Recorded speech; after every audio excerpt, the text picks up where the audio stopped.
Picture this. It's the year 2077, and humanity's existence is hanging by a thread. The virtual game Apocalypse? Yeah, it's not just a game anymore, it's become reality. Tornadoes of lightning rip through the skies and blood red-eyed monsters are descending from above, ready to wipe out everything in their path. But humanity isn't going down without a fight. People are awakening supernatural abilities, stepping up with courage to protect what's left of the world. In the middle of all this madness stands our protagonist, Ye Xiao, the richest guy around, and someone who's got both power and devotion. Scene 1. Ye Xiao's love for Qin Yanran knows no bounds. Monsters are everywhere, but he's focused on keeping her safe. He looks her in the eyes and promises, "Don't worry, Yanran. I've spent a fortune hiring 10 experts to help you level up, making sure you get the best." But wait, Ye Xiao doesn't stop there. "Oh no, my guy is all in." He spends an insane amount of money on a divine artifact just for Qin Yanran, pulling out every stop to ensure her safety and growth. Thanks to his efforts, Qin Yanran becomes a god-tier powerhouse in Dragon Country, wielding her divine artifact like a boss. Fast forward, and now it's time for the big moment, Ye Xiao and Qin Yanran's wedding. Everyone's gathered to witness this so-called match made in heaven. From the crowd, someone gushes so envious. They're truly perfect for each other. Meanwhile, another girl dreams aloud, a rich and devoted man like Ye Xiao. If only I could meet one. Only to get roasted by her friend. You keep dreaming, and then it happens. The moment that makes this manhwa a masterpiece of betrayal. As Ye Xiao, brimming with love, romantically asks, "Yanran, will you marry me?" She smiles, but it's not the smile of a happy bride. Nope. It's the smile of pure evil. She pulls him in for a hug, whispers in his ear, "I won't." And before Ye Xiao can even process the words, bam! She rips his heart out literally. Ye Xiao screams in agony as Qin Yanran laughs maniacally, "Ha ha ha! Ha ha ha!" But wait, it gets worse. Out of the shadows steps another guy, decked out in a slick black suit with a yellow shirt, sporting the same cold, evil eyes as Qin Yanran. Ye Xiao, lying on the ground, heartless and broken, croaks out in disbelief, "Qin Yanran." And here's the dagger to the soul. Qin Yanran, holding Ye Xiao's heart like a trophy, spits out her true motives. "Ye Xiao, do you think money can buy my true feelings? Do you think gifting me equipment allows you to morally coerce me? You're wrong. I accepted your gifts, but that doesn't mean I agree to your affection." And then, the ultimate gut punch. "I'm not that cheap. Everything I've achieved today was earned through my own hard work." As Qin Yanran clutches Ye Xiao's literal heart in her left hand, she leans into Zhou Hong, the tall, sinister guy in the black suit. Smiling wickedly, she looks down at Ye Xiao, still bleeding and broken, and says with mock affection, "The only person who understands my struggles is Zhou Hong. Now, I'll give your heart to him. That way, being with him, I can hear your heartbeat every day." Isn't that touching? Touching? More like gut-wrenching. Ye Xiao, barely able to muster any words through the pain, chokes out, You two." But before he can finish, Zhou Hong stomps on Ye Xiao's face, sneering, "What? You? Go die, trash." He follows it up with the ultimate insult, "Now everything of yours is mine. Ha ha ha." The scene shifts as Ye Xiao is cast into a dark abyss, left to fall endlessly into despair. Alone in the void, he replays everything in his mind, the betrayal, the pain, the loss. Broken and grieving, he mutters, "Why? Qin Yanran. For you, I gave up everything wholeheartedly, only for you to betray me in the end."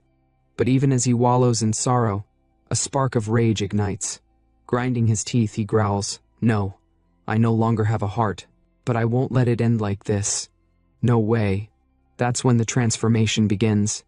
His body surges with newfound power, and his thoughts turn dark and vengeful. "I'm unwilling. I'll make you pay. I'll have my revenge. I will make those despicable people pay the price."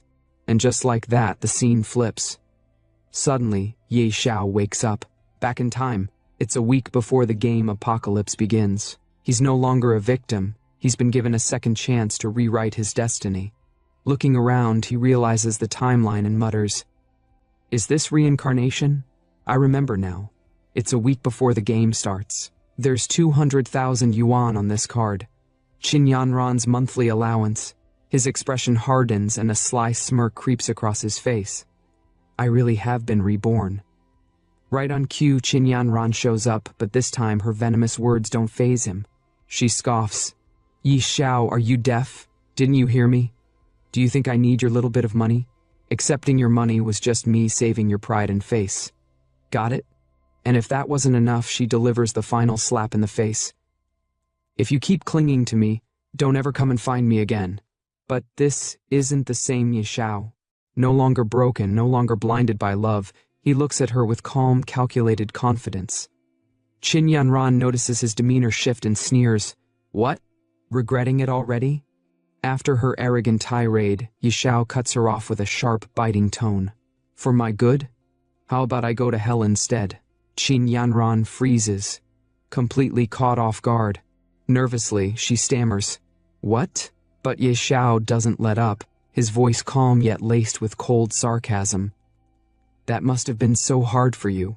Don't worry, I'll make it easy. I'll never give you anything again. Her shock turns to rage as she shouts, You, another one of your little tricks? Fine, since you came all the way here, I'll reluctantly accept your card this time. But Ye Xiao smirks and snaps back. Get lost. Immediately, right now.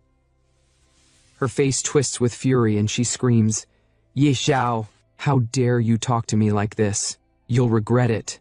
Ye Xiao, unbothered and oozing confidence, steps closer and looks down at her shoes with a mocking expression. I just remembered. Those shoes you're wearing? I bought those too. Take them off before you leave. Qin Yanran's eyes widen and she yells in disbelief. Yi Xiao, don't think your little bit of money makes you great. Do you think this will make me yield to you? Unfazed, Yi Xiao grabs the shoes and tosses them straight into the trash. Qin Yanran, now completely livid, screams, Yi Xiao, remember what you've done today. Even if you kneel and beg me later, I will never acknowledge you again. Yi Xiao, his face unreadable, delivers his final blow. That would be a blessing. I beg you, don't ever show up in front of me again. With cold confidence in his eyes, he turns away, muttering, I've got more important things to do than waste time on you. The Apocalypse beta test will begin in 1 week. At that time, during the first 10 minutes of the beta test, the recharge system will be briefly activated. Ye Xiao knows this is his chance to get ahead. Picking up his phone, he dials someone important. I need to gather enough funds before the test begins. On the other end of the line, a sharp and professional voice answers. Hey, isn't this the legendary romantic? Why the sudden call? It's Yilin, a businesswoman known for her ambition. Ye Xiao doesn't waste time. Hey Yilin, you've always wanted my shares, right?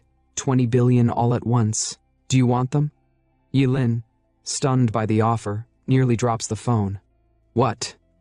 Did I hear that right? You're selling your shares? Without missing a beat, Yi Xiao replies with absolute certainty.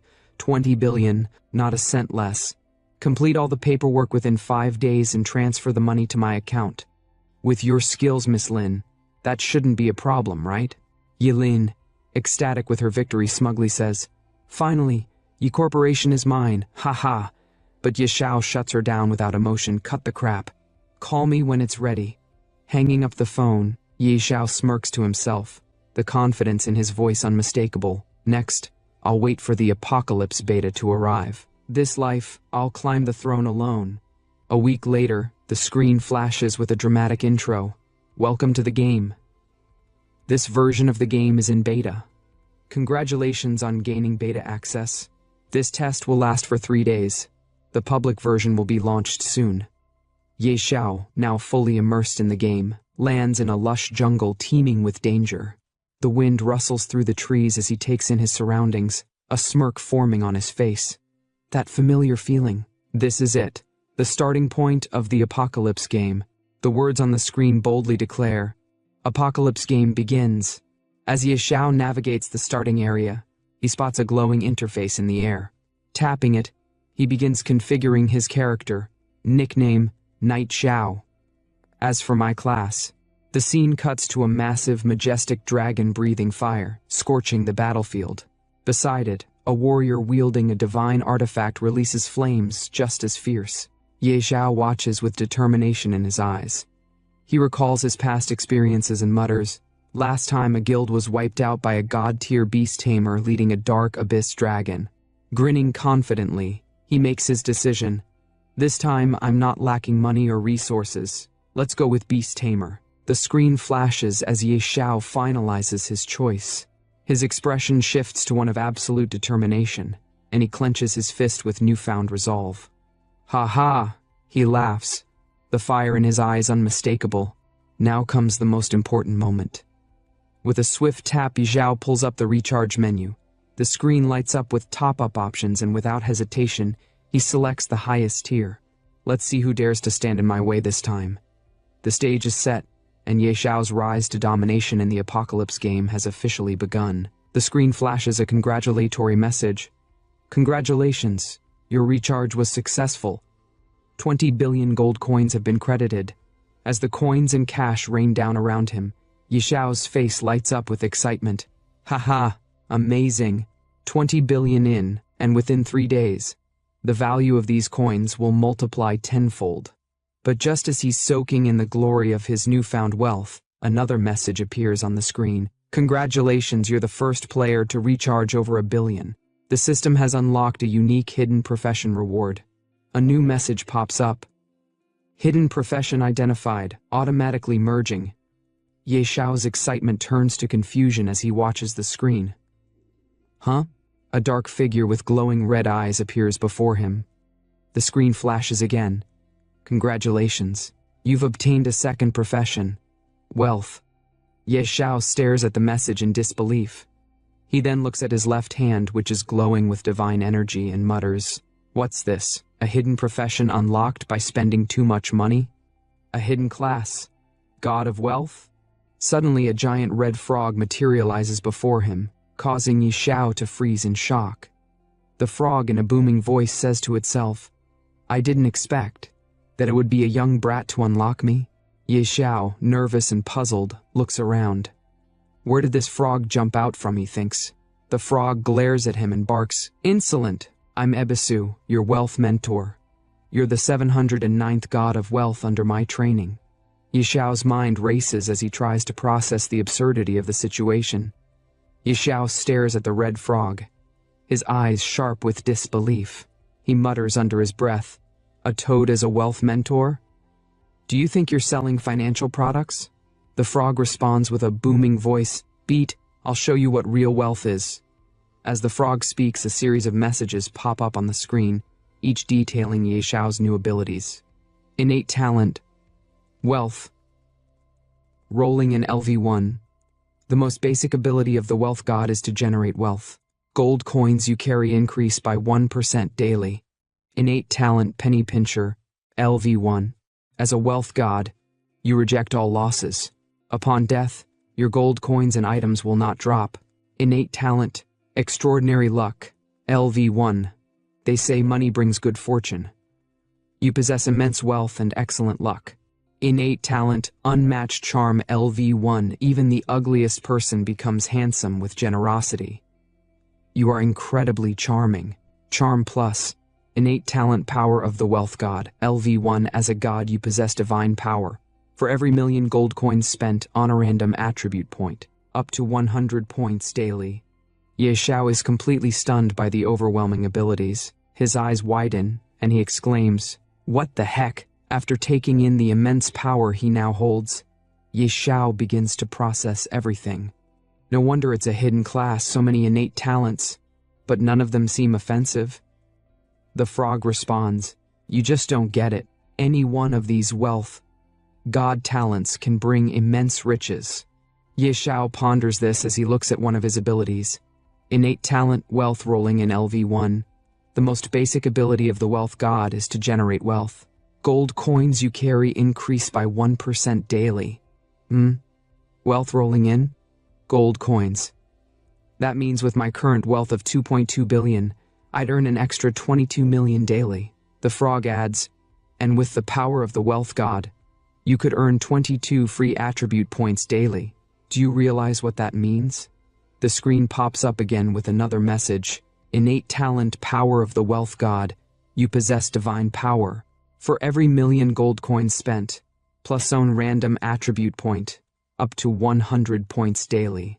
Ye Xiao, now fully grasping the magnitude of his new abilities, picks up the red frog with a confident smile and declares, "Damn, this wealth god class is too overpowered. In my last life, I spent all my money on Qinyanran. In this life, as a wealth god, I'll show the world the true meaning of money power." The frog, visibly angry, yells, "Beat! Put me down now." Ye Xiao laughs and clicks the enter button on the screen. They both enter into the game area, and Ye Xiao exclaims with excitement, "With this golden finger, why wait to grow stronger? Straight to the newbie village." As Ye Xiao and the red frog land on the ground of newbie village flower plains, the frog lets out a loud "ouch" after hitting the ground. Ye Xiao, still trying to get his bearings, looks around and says, "Looks like the server just opened. Not many people here. Perfect time to grow quickly." He takes a moment to check his profile in the game, studying the details of his abilities and attributes. Turning to the red frog, he says, "Starting as a beast tamer is dozens of times harder than other classes. Early on, you can't tame powerful beasts. To grow quickly, I need to think of a strategy." The red frog, now perched on Ye Xiao's shoulder, looks down at the screen and responds, "Choosing beast tamer was reckless. You don't even start with a weapon. You don't understand. Beast tamer has the highest potential and the most growth." Suddenly, a group of elite level 5 goblins appears on the horizon, heading straight for them with weapons raised. Ye Xiao's eyes widen in shock as the goblins scream in unison, "Meat. The smell of human meat." For the first time, Ye Xiao feels the weight of fear gripping him as he looks at the terrifying creatures charging toward him. Crap, a level 5 elite warrior? How unlucky can I get? Should I fight or flee? He wonders, his heart racing. The red frog, however, isn't waiting for an answer. It leaps off Ye Xiao's shoulder and starts sprinting away in panic. Ye Xiao watches in disbelief, muttering, "This toad sure runs fast." The frog, now in full-on panic mode, shouts back, "What's there to think about? You're practically naked, no weapons, and facing a level 5 elite. Run." With no choice but to follow suit, Ye Xiao starts running, his legs pumping as fast as they can carry him. The goblins, relentless in their pursuit, yell after him, "Food, stop running!" In a moment of desperation, Ye Xiao looks around, hoping for some help. "Crap, someone save me!" He cries out, but all he hears is the sound of the goblins' laughter echoing behind him. After narrowly escaping the elite goblins, Ye Xiao and the red frog finally make it to the main city, both exhausted and gasping for breath. Ye Xiao looks around, relieved to have made it this far, and mutters, "Finally made it to the main city. That was close. Almost died at the start. I've never suffered such humiliation." Meanwhile, a group of players nearby are gossiping about him, clearly amused by his appearance and choice of class. One of them remarks, "Huh? Someone actually picked Beast Tamer?" Another one snickers and says, "Yeah, unbelievable." "And their beast is... Your beast is a toad?" Xiao, already on edge, snaps back, "You are the toad. Your whole family are toads." He storms off to the side, but the insults keep coming. "Ha ha! This beast tamer is hilarious. Right?" And he tamed a toad. Trying his best to ignore them, Ye Xiao marches forward, but the red frog on his shoulder, ever the troublemaker, says, "There are beast eggs for sale in the city. Go buy one, brat." Ye Xiao, not interested in settling for anything ordinary, replies confidently, "I'm not settling for any ordinary beasts." The red frog, a little confused, asks, "What do you want then?" They continue walking toward their destination, the Supreme Hall. The red frog warns him, "Are you crazy? At level 1, why come here? Only level 100 plus players can hire guards here." But Ye Xiao remains determined, brushing off the frog's concerns. "Stop talking. I know what I'm doing. Let's go." They reach the entrance to the Supreme Hall, but just as Ye Xiao starts to ascend the stairs, someone suddenly stops him. A deep voice calls out, "Wait!" Yi Xiao turns to see a grand archmage standing in front of him, blocking his path. The archmage, holding a divine artifact, looks down at Yi Xiao and says, "Young man, this is not a place for you. Return when you've trained more. Only with the City Lord's recommendation letter can the doors to the Supreme Hall open for you." The archmage is level 80, a formidable figure, but Yi Xiao remains unfazed, his confidence unwavering. No wonder this place is so grand. Even the guard is a level 80 archmage. With a grin, Yi Xiao looks up at the archmage and says, "Honorable archmage, I don't have a recommendation letter." The archmage responds curtly, "Then leave. The Supreme Hall is the Empire's pride, not for someone like you." Unbothered, Yi Xiao smirks and responds, "I don't have a letter, but I heard the archmage recently lost something. I've come to return it." The archmage, now suspicious, narrows his eyes and asks, "Something? What thing? Don't try to fool me." As the conversation between Yi Xiao and the archmage continues, Yi Xiao decides to demonstrate the power of his wealth. He casually points and says, "Archmage, look over there." The archmage turns around, confused, but his expression changes when he sees gold coins scattered near his feet. Yi Xiao continues, "Archmage, over there too. Behind you, more coins." "Archmage, do you like them?" The archmage, his eyes wide with surprise and joy, bends down and scoops up the gold coins. He exclaims with delight, "Oh my!" With a wide smile, he looks back at Yi Xiao and says, "VIP room at the War God Pavilion, Supreme Hall upstairs, please." Yi Xiao, ever the cheeky one, smirks and asks, "Ahem, Master, I liked your fierce demeanor earlier. Can I bring it back?" The archmage, clearly flustered, coughs and avoids making eye contact, muttering, "Cough! Young man, go on up." Yi Xiao grins. Now this is more like it. Ha ha ha." The red frog, observing the scene, thinks to himself, "Money really works wonders, huh?" They approach the Supreme Hall, its grandeur impossible to ignore. As they enter, Yi Xiao notices two towering guards standing in front of it. One is a Supreme Hall Honor Knight Golem, level 100, and the other is a Supreme Hall Honor Knight Golem, level 80. The red frog, impressed by the sight, says, "The Supreme Hall really lives up to its name. A level 100 hireable guardian, equip this, and you can dominate the novice village, kid." Yi Xiao, unfazed, shakes his head and replies confidently, "These don't interest me, they're beneath me." Just as they're about to enter, a giant figure emerges, its presence commanding attention. With a deep, booming voice, the figure asks, "Who let you all in here?" The screen flashes with the words, "Berserk Blood Warrior." Yi Xiao, unbothered by the intimidating figure, responds calmly, "I need to hire a divine-level golem guardian." The giant figure looks skeptical, replying, Divine level golems are extremely rare. How could they possibly be available for hire?" The giant guard, still processing Yi Xiao's request, shakes his head and speaks again. "Besides, looking at your stats, hiring an 80-level guardian is already more than enough. Hiring a divine-level golem isn't something you can afford." Yi Xiao, unfazed, replies confidently, 1 billion per day." The giant guard, now utterly shocked, stammers, 1 billion? Well, technically it's impossible. Rules are ultimately set by people. By coincidence, I know a divine-level spellcaster who might help. Yi Xiao's eyes widen as he ponders to himself. A spellcaster? That's a hidden class. He then continues, "Divine-level spellcasters are incredibly versatile. Protection, defense, offense, all in one package. Hiring them right from the start would be a great choice." "All right, let's go with that." The giant guard looks at him carefully and asks, "I can summon them anytime, but first I need to confirm one thing. When will you pay the 1 billion?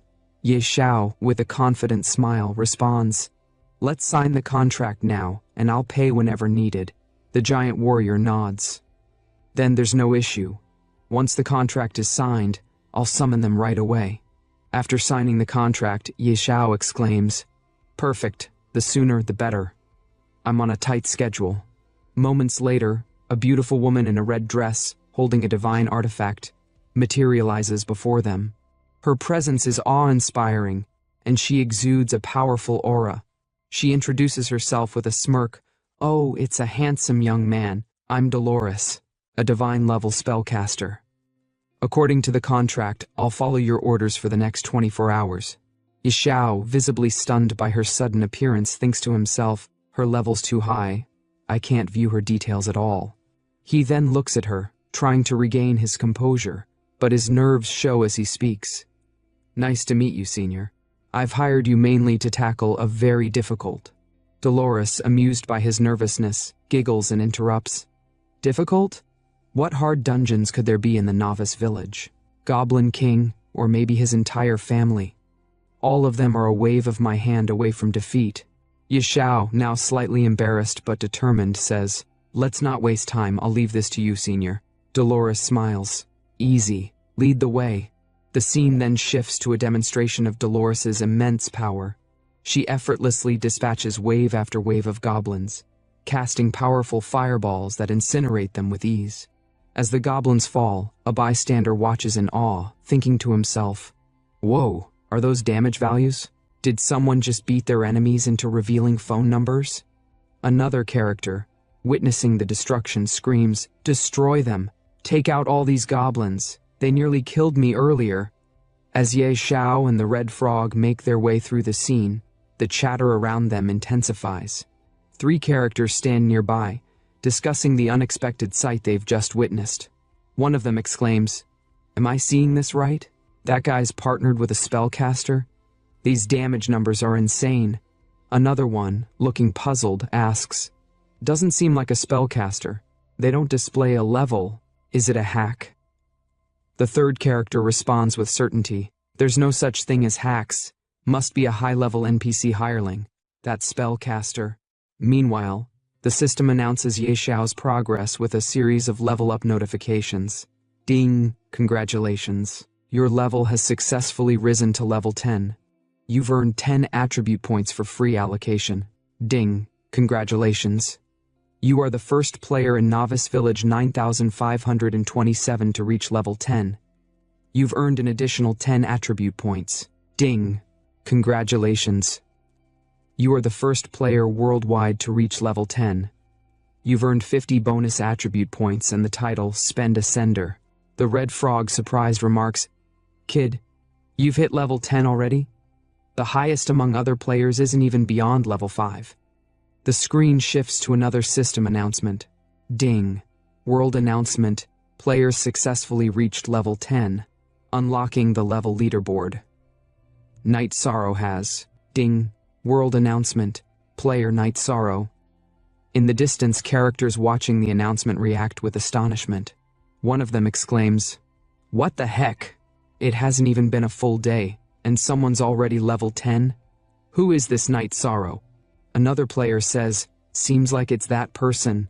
They're absolutely overpowered. A crow, observing the announcement, wonders aloud, Could they be the game's GM, running tests? One player, eager to get close to the rising star, says, I need to go cling to their coattails. Is it still too late? A voice in the background adds, Doubt all you want. Of course you don't know yet. Soon enough, when the game Doomsday becomes reality. Then another voice confidently states, You'll realize that I am the true God. As Ye Xiao processes the information, he mutters to himself, That should do it. With the level up attribute points, and the 100% earned from spending 1 billion today via wealth power, it's about time to head to our true destination. The scene transitions to Ye Xiao and the Red Frog heading towards an unknown location. The Red Frog, curious, asks, This is far. Is this the hidden dungeon you mentioned? Ye Xiao responds confidently, That's right, Dragon's Lair, here I come. The screen flashes again with the world-level leaderboard, and Ye Xiao's name proudly displayed at the top. Rank 1, Night Sorrow, LV10, Wago, Rank 2, None. Rank 3, None. Note, level 10 is the minimum for leaderboard entry. In the next scene, a stealth walker, level 3, is shown slaying goblins with swift precision, his weapon cutting through them effortlessly. He mutters to himself, I've been hunting elite monsters since entering the game, and I'm still only level 3? Someone's already level 10? Is there some exploit in the game? And Ye Xiao. Never heard of that name before. His face twists into a sinister, villainous expression as he continues. Looks like there's another strong rival. This is exciting. The atmosphere darkens, and his words hint at a dangerous rivalry brewing. The scene then shifts, showing a map of Novice Village 9527, deep within Whispering Valley. Coordinates 1102. 254. Ye Xiao speaks confidently. So this is the place.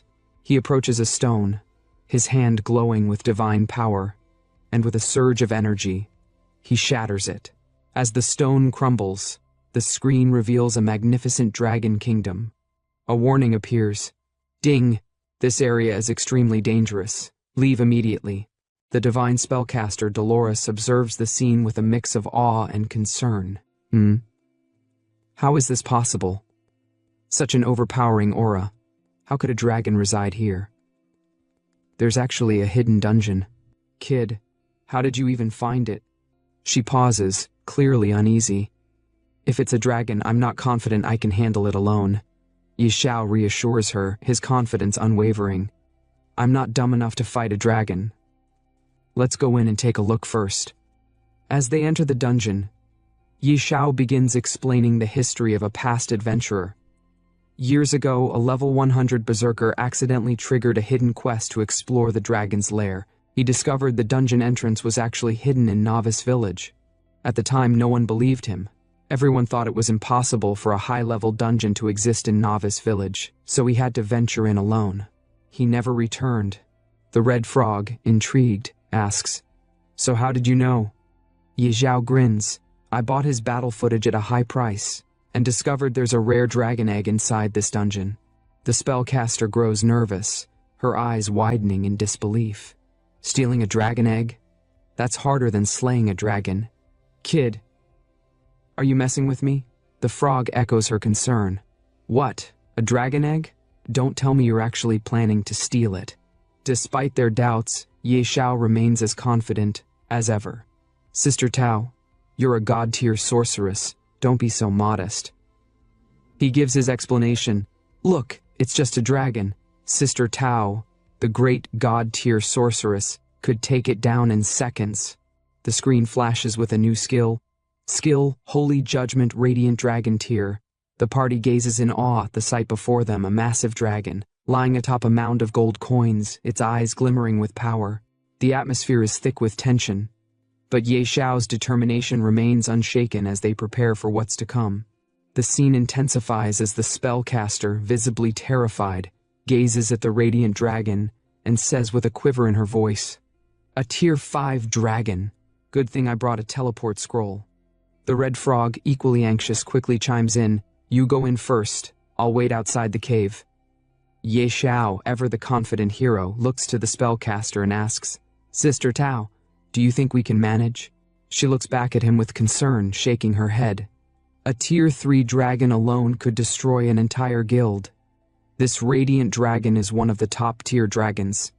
We have less than a 1% chance. But Ye Xiao, unfazed by her words, maintains his focus on the dragon's egg. That sounds terrifying. This dragon egg must be even more valuable than I thought. I have to get it. The spellcaster, now clearly terrified, exclaims, "Not a chance, I'm out of here." Ye Xiao, not backing down, tries to persuade her with an offer. "Sister Tao, I'll pay you double the commission." Her resolve doesn't waver, though, as she responds, "Even doubling the pay won't help. It's not that I don't want the commission, but we just can't beat it." Ye Xiao, ever the strategist, insists, "We're not actually fighting it. Just buy some time." The spellcaster's expression hardens. There's no buying time. No one can withstand a tier 5 radiant dragon. Ye Xiao, with determination in his eyes, raises the stakes. "Triple the commission." After a brief pause, the spellcaster reluctantly agrees, gritting her teeth. "Damn it. If I have to risk my life, I'll do it." The scene shifts as the spellcaster prepares for the fight of her life. "I'll go all out." 3 minutes. I can buy you 3 minutes at most, she says, drawing her divine artifact and focusing her power. Ye Xiao watches in awe, seeing attributes pop up on his screen as he gains buffs from the spellcaster's support. He looks impressed and mutters to himself, "Wow, master, so reliable. Buffs active. A little preparation is key to surviving in this world." The spellcaster shouts at him. Buff duration is 3 minutes. The rest is up to you. Ye Xiao responds with admiration. Incredible. As expected of a god-tier sorceress. Truly terrifying. The battle begins as the spellcaster faces the radiant dragon head-on. Wretched beast. Normally I'd fear you, but for these 3 minutes even you will bow before me, she declares, her voice filled with defiance. With a swift motion, she unleashes a powerful skill, ice arrow, sending a chilling blast toward the dragon. The ice arrow strikes the dragon, momentarily freezing it, buying Ye Xiao precious seconds to carry out his plan. The fight intensifies, and the clock is ticking as Ye Xiao prepares to steal the dragon's egg, with the spellcaster doing everything she can to hold the beast at bay. The tension builds as Ye Xiao, holding his breath, creeps closer to the radiant dragon's egg. Shh, don't let it notice us, or we're dead meat, he whispers, glancing at the spellcaster who is still holding off the dragon with all her might. The spellcaster, panting, warns him, 1.5 minutes left, I'm running out of steam. Ye Xiao struggles with the egg, trying to lift it, but it's far heavier than he anticipated. Frustrated, he calls out to the frog, this dragon egg is heavier than I thought. Toad, give me a hand. The red frog hesitates, muttering, I've never done something this shady before. But before they can make another move, a loud thud shakes the ground, and the radiant dragon's piercing eyes snap open, catching them in the act. Ouch! The frog exclaims in panic. The dragon lets out a terrifying roar, sending shockwaves through the air. Ye Xiao and the frog freeze in fear as the dragon's fury ignites. You useless toad! Ye Xiao shouts. But the frog, equally terrified, retorts, How dare you insult me like that, you brat? Run! Stop talking and move. With the dragon bearing down on them, Ye Xiao screams for help. Sister Tao, help us! The spellcaster, already exerting herself, responds with urgency. Ice wall. She casts, trying to block the dragon's assault, but the ice quickly begins to crack under the dragon's power. It's not holding up.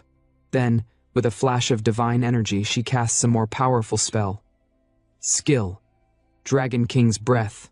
Her eyes widen as she sees the immense firepower about to unleash from the dragon. Dragon King's Breath, run! She yells, taking off. Ye Xiao, in disbelief, calls out, Sister, why are you running too? She glances back at him with exasperation. Of course I'm running. What do you think I am, invincible? I said 3 minutes, didn't I? The trio scrambles, dodging fireballs and the dragon's wrath, managing to escape just in time. They burst out of the dungeon, gasping for breath. Gah! Ye Xiao exclaims, still in shock. That was close, but we managed to get it. The spellcaster, still breathing heavily, looks at the egg with a mix of awe and apprehension. Kid, if this dragon egg hatches into a tier 5 dragon, it'll all have been worth it. She pauses, narrowing her eyes. Don't forget my commission. Ye Xiao grins, trying to reassure her. Don't worry, you'll get paid. Then, with a determined look, he says, Now it's time to contract the bee-beast. The spellcaster, a bit more skeptical now, adds, Let's hope it doesn't hatch into something strange. Otherwise, that 300 million will go to waste. Ye Xiao, annoyed by her negativity, retorts, Shut your mouth, you jinx. He carefully places his hand on the egg, his eyes focused. Success or failure, it all comes down to this. Don't disappoint me. The egg begins to crack, and with a soft pop, a tiny dragon emerges. It lets out a small, confused sound. Ah, ah. Ye Xiao stares at the baby dragon, his eyes wide with disbelief. Huh? The spellcaster leans in, scrutinizing the hatchling. This doesn't look like a radiant dragon hatchling.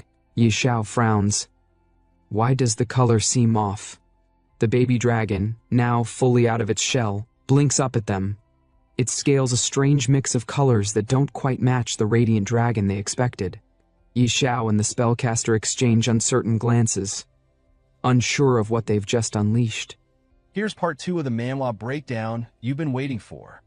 And seriously, a big shout out for all the love and positive vibes on the last video. Y'all are amazing. Keep smashing that like button and showing your support so I can keep bringing this fire content for you. Oh, and yeah, don't forget to obliterate that subscribe button and turn on the notifications. You gotta stay hyped and updated for what's next. And for those who haven't watched the previous video of this series, you can find the link in the description below or click on the eye icon at the top of the video. Now, let's dive into the juicy details of the latest chapter. No nickname yet. Type, Azure Sky Dragon, Mythical Tier. Level, 1/0, 000%. Base stats, Strength, 500. Constitution, 500. Agility, 500. Spirit, 500. Hold up, did you see that? 500 across the board. This dragon's a beast. Now check out the talents this thing's packing. Absolute suppression. As a mythical tier beast, the Azure Sky Dragon naturally suppresses lower tier creatures, deals plus 30% damage, and takes minus 30% damage from creatures below the mythical tier. Dragon King. As the supreme being of the dragon race, the Azure Sky Dragon suppresses all other dragon-type creatures, deals plus 50% damage to dragons, and takes minus 50% damage from them. Mythical Bloodline. This dragon has an insane bloodline, giving it a robust physique and stat bonuses with every level up. HP regen, 200 sec, mana regen, 200 sec. HP plus 100%, mana plus 100%. Okay, now it's getting real. This dragon's stats are already insane, but we're not done yet. We've got skills that are straight up game-breaking. Earth-shaking Dragon Roar. A group stun skill where the Azure Sky Dragon lets out a thunderous roar that literally shakes the earth. Creatures within a 20-meter radius are stunned for 1.5 seconds, no matter their tier or type. Cooldown, 30 seconds. Mana cost, 2,000. This skill alone could turn the tide of any battle. But wait, there's more. Dragon King's Breath, a single target skill, where the Azure Sky Dragon breathes scorching flames that deal 500% strength as true damage to a locked target. This skill cannot be dodged. Cooldown, 5 seconds. What? This dragon's not messing around. And the final skill? Dragon King's Wrath, unique talent skill, where the Azure Sky Dragon enters an uncontrollable rage and starts destroying everything. Deals strength plus constitution true damage to all creatures within 50 meters. Cooldown, 30 days. After activation, all stats decrease by 5% permanently, and the dragon falls into a 5-day slumber. Are you seeing this? This dragon's stats are absolutely broken. Yi Xiao's reaction? You know he's flipping out. He's standing there, eyes wide, mouth hanging open, and he just shouts, "Holy crap! These stats are absolutely broken." After witnessing the power of the Azure Sky Dragon, all three of them are left absolutely shocked. He's staring at the stats on the screen, and you can feel his excitement building up like a storm. With 500 strength at level 1, and it's equipped with basic gear, that means its breath attack deals over 2,500 damage. Who can withstand that? Yi Xiao practically yells, still trying to process what he's seeing. This is insane. Then, the frog, who's been quietly observing all this, finally speaks up, and it's like he can't contain his excitement either. "Kid, you've really struck gold this time," he says, shaking his head in disbelief. This frog knows they're onto something huge. And then there's the spellcaster. She's completely mind-blown. You can see the shock on her face as she mutters to herself, that hatchling's stats are absolutely ridiculous. Plus, it has immeasurable growth potential. If it matures, its destructive power would be unimaginable. But the most epic part? Yi Xiao is petting the little Azure Sky Dragon, and it's like this moment is straight out of a dream. He's totally vibing with his new pet and says, "I didn't expect you to be this strong. You're all gray, so let's call you Little Gray." And guess what? Little Gray loves it. He roars in approval. Roar. You can practically feel the power in that roar, even if it's coming from a baby dragon. This is gonna be one heck of a team. As Yi Xiao's petting Little Gray, he notices something in the red frog's hand. The frog's holding something shiny, something expensive looking, and it catches Yi Xiao's attention instantly. "Huh, Toad, what's that in your hand?" Yi Xiao asks, a little curious about the object. The frog, now called Weebies, snaps back with some serious attitude. Brat, my name is Weebies, not Toad. He's not having any of that. Yishao, still puzzled, eyes the badge Weebies is holding, and you can see him squinting, thinking, looks like a badge? He touches his chin, deep in thought. And before Weebies can react, Yishao snatches the badge out of his hand, clearly surprised by what he's holding. Toad, where'd you get this badge? Yishao demands, his curiosity now at full throttle. Weebies, now looking even more defensive, shouts back, Give it back, brat. I just picked it up from the dragon's nest. The frog's got some explaining to do, and it's clear this badge has some significance. The moment Yishao snatches the badge, the spellcaster is hit with a sudden realization, and you can see the gears turning in her head. She's staring at the badge like it's some kind of treasure, and then, bam, she finally connects the dots. Could this be the Calamity Tier Mark of Ferocity? She says, her voice full of awe and shock. And right after, the screen displays the features of the badge, and let me tell you, this thing is no joke. Mark of Ferocity. Grade, Calamity. Base stats plus 10%. All stats plus 10%. Ferocity's might unique passive. Bearer of the Mark of Ferocity gains unparalleled strength. All skills trigger critical hits. Base crit rate, plus 20%. Crit damage, plus 100%. Are you kidding me? This thing's insane. But wait, it gets even better. Ferocity Massacre activates the power of the Mark of Ferocity, instantly dealing 1000% spirit as true damage to a target. This has double critical hit chance, and if that exceeds 100%, the overflow converts to crit damage. 5% chance to trigger instant death. If target HP is below 20%, it guarantees instant death. Cooldown 10 days. Hold up, this badge is straight up broken. Yishao, still holding the badge, can't believe what he's reading. What? Calamity Tier? He mutters to himself, his mind absolutely blown by what he's holding. The spellcaster, who's equally amazed, confirms. Judging by these insane stats, it's definitely Calamity Tier. Yeah, no kidding. This badge is on a whole other level. But of course, the red frog, now known as Weebus, isn't having any of it. He wants that badge back and starts demanding, Brat, give it back. I risked my life for this. And Yishao? He's not having it either. He's standing there shaking his head in disbelief, and then he drops the bomb. You risked your life? We almost lost ours because of you. As compensation, I'll borrow this for now. Oh, Yishao's not playing games here. He's getting the badge for himself. But Weebus isn't backing down, and he's not going down without a fight. Why should I let you borrow it? 10,000 coins a day or no deal. He snaps, trying to get some cash out of this situation. Classic frog move, right? Yishao, ever the smooth talker, turns on the charm. He gives his best sweet voice, trying to smooth things over. Come on, old Weebus. Don't be so stingy. We're buddies, right? Why talk about money? But Weebus isn't falling for it. Stop with the sweet talk. When you need me, I'm old Weebus, but when you don't, I'm just Toad. He's got a point. This frog's got serious attitude. Then Yishao just laughs it off, knowing full well the power of this badge. Haha. With this badge, farming goblins will be like slicing through butter. He's got plans for this, and you know he's about to wreck some enemies. And with that, Yishao wears the badge proudly, ready to see what kind of chaos he can cause with it. The power's in his hands now. Out of nowhere, a hidden quest notification pops up on the screen like a bomb dropping in the middle of a peaceful moment. Ding! You have triggered a hidden quest, the Forbidden Adjudicator. The message flashes across the screen with a dark, mysterious vibe. The quest reads, although mighty, the King of Ferocity was consumed by the abyss. Bearer of the Mark of Ferocity, seek the truth. Objective, find the Fang of Ferocity. And just like that, everything stops. The room is dead silent, and all three of them are just staring at the screen, shaken by what they just saw. The red frog, clearly stunned, stammers out, Huh? A hidden quest?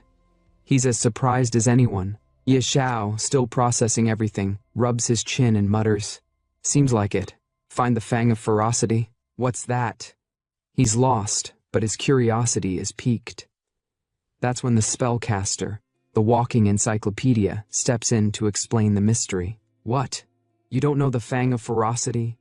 She says, as if she can't believe Ye Xiao doesn't know about it.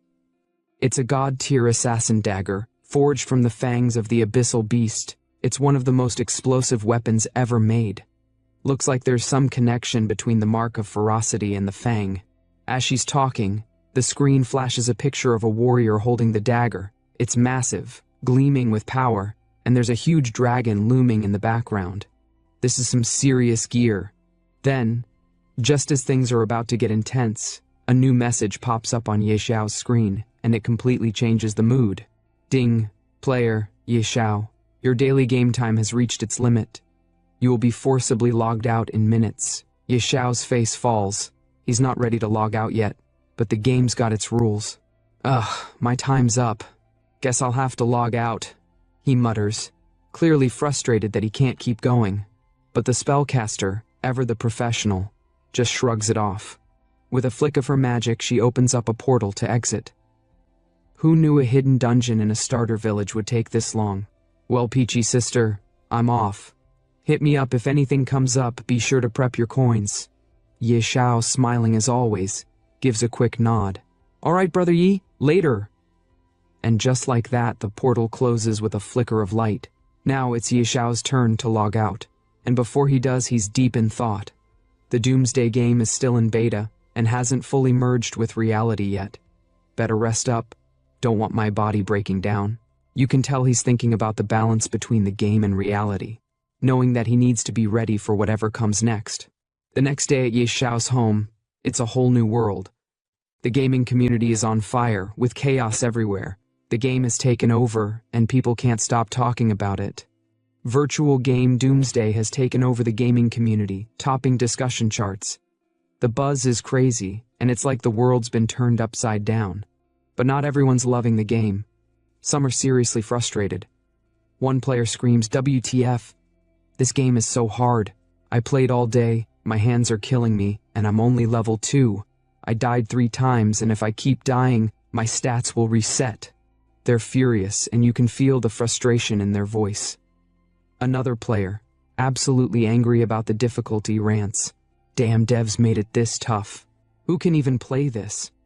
And then out of nowhere someone shouts, wait, who's Ye Xiao? Hit level 10 in one day? Is he hacking? They're shook, wondering how Ye Xiao pulled that off. But there's always someone ready to hate. And the last comment we hear is, trash game, can't play without cheats, classic. On the first day of the Doomsday game, chaos erupts. Players are dying after logging out, and hospitals are overwhelmed with victims suffering from organ failure. The consequences are massive, and it's clear the game is no longer just a virtual issue. It's bleeding into the real world. A notification appears. On its first day, Doomsday causes mass player deaths. Many experienced physical symptoms after logging out, leading to hospitalization. Later, organ failure cases emerged among survivors. Governments issued warnings against entering the game. Governments scramble, issuing bans and warnings, but Ye Xiao? He's completely unbothered. He looks at the chaos and thinks to himself, huh? Multiple nations banning Doomsday? Pfft, weaklings. When the game merges with reality, you'll all suffer. Ye Xiao knows this is just the beginning. The real storm is coming, and he's already ahead of it. Suddenly, his phone vibrates. Ye Xiao picks it up and reads the message, his expression darkening. Ye Xiao, come to Northwa Hospital now. Bring food for Zhou Hong and pay his bills. Do this, and I'll pretend nothing happened before. Ye Xiao curses under his breath. Damn it. Forgot about that lunatic. Should have blocked her first. He's clearly annoyed, but there's no escaping it now. He has to deal with it. Cut to the hospital. And Zhou Hong lying in a bed, grinning, while Qin Yanran sits beside him looking smug. Zhou Hong says, What? You're saying Ye Xiao hasn't contacted you all this time? Now that you suddenly called him, do you think he'll come? Qin Yanran responds with a sinister smile. Do you think he would dare not come? She knows Ye Xiao's feelings for her, and she's sure he'll show up. Zhou Hong, grinning like a fool, adds, True, he loves you so much that it's in his bones. Once you call, he'll definitely come running. But before they can celebrate, a doctor walks in, delivering a shocker.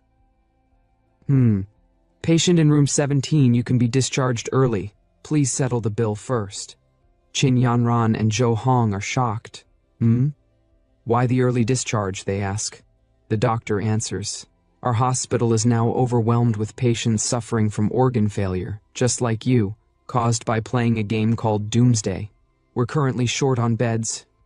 Chin Yanran's face twists with aggression, her voice sharp as she glares at the doctor. What do you mean? Short on beds? Does that mean poor people's lives are worthless? The doctor, clearly feeling the pressure, responds calmly. This is a special situation. We ask for your understanding. Please settle your bill and vacate the bed by the end of the day. But before the situation can escalate further, Zhou Hong suddenly stands up from the bed, brushing off the tension. He looks at Chin Yanran, speaking in a calm but determined tone. All right, Yanran, stop arguing. This game really isn't simple. I plan to get discharged and continue playing. Do you have any money? Help me pay for this hospital bill first.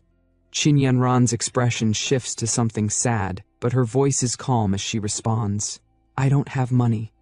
Ye Xiao didn't give me my allowance this month. Zhou Hong is shocked, his face falling. What? Doesn't Ye Xiao give you 200,000 every month for your living expenses? Chin Yanran, her expression cold and filled with disdain, responds with a twist of her lips. How would I know? He just has a bit of filthy money. Does he really think spending money can win me over? I feel sick just seeing him. The hate is real in her voice. Zhou Hong, looking to take advantage of the situation, holds her hand, speaking urgently. Yanran, send Ye Xiao another message and ask him for some money. I'm planning to start a doomsday gaming studio. That kind of money means nothing to him, but it's very important to us. Chin Yanran's face twists into something more sinister as she responds with confidence. Don't worry, once he gets here, I'll say a few sweet words, and he'll obediently hand over the money. But her eyes? They say otherwise. There's a hint of uncertainty, but she hides it well. The scene then cuts to Ye Xiao's apartment. He's sleeping badly, tossing and turning, his breath ragged and erratic. Who? Hopo, he mutters in his sleep, the struggle real. Suddenly the alarm blares, waking him from his troubled sleep. Without hesitation, Ye Xiao reaches for his phone and opens the game with a groan. Time's up, time to enter the game. He clicks the game icon, and just like that, he's back in the village. The frog, his trusty teammate, immediately chimes in with a grumble. You brat, barely awake, and you summon me already. Ye Xiao, unfazed, fires back with a grin. The early frog gets the worm. Old Hui. We need to level up fast and leave this novice village. As Ye Xiao strolls through the area, the level of tension rises with the discussions around him. Players are actively trying to recruit others for their teams. One group shouts across the area, "Elite group forming! Players level and above only!" Another voice yells, "Level 1 training area, looking for 3 players. Need a healer. No gaming newbies." Ye Xiao observes, his critical analysis kicking in as he watches the crowd. In just one day, the number of players has increased this much. He thinks, the intensity of the game world sinking in. Then, out of nowhere, the gaze of the crowd shifts to him, his level 10 glowing brightly above his head. The whispers and gasps grow louder as people start to gather, amazed at his level. Damn, a level 10 pro? First place on the leaderboard? How did this guy level up so fast? The chatter intensifies as more people crowd around him. One guy shouts, "Bro, wanna team up? We've got tons of pretty girls." Another shouts, "Big bro, can you carry me? I'll show you my black stockings." Meanwhile, the Toad Wibbises pipes up, annoyed by the attention. "Even though you switched to a masked outfit and hid your face, you can't hide the level above your head, idiot." Ye Xiao is clearly disturbed by the attention. He looks around frantically, trying to figure out how to escape the madness. What should I do?" he mutters, his nervousness mounting. And then, with a loud shout, Ye Xiao turns and yells, "Run!" He starts bolting, dodging the crowd, trying to escape the sea of people who are now following him. The mob behind him shouts, "Follow the pro. He must know where to level up quickly."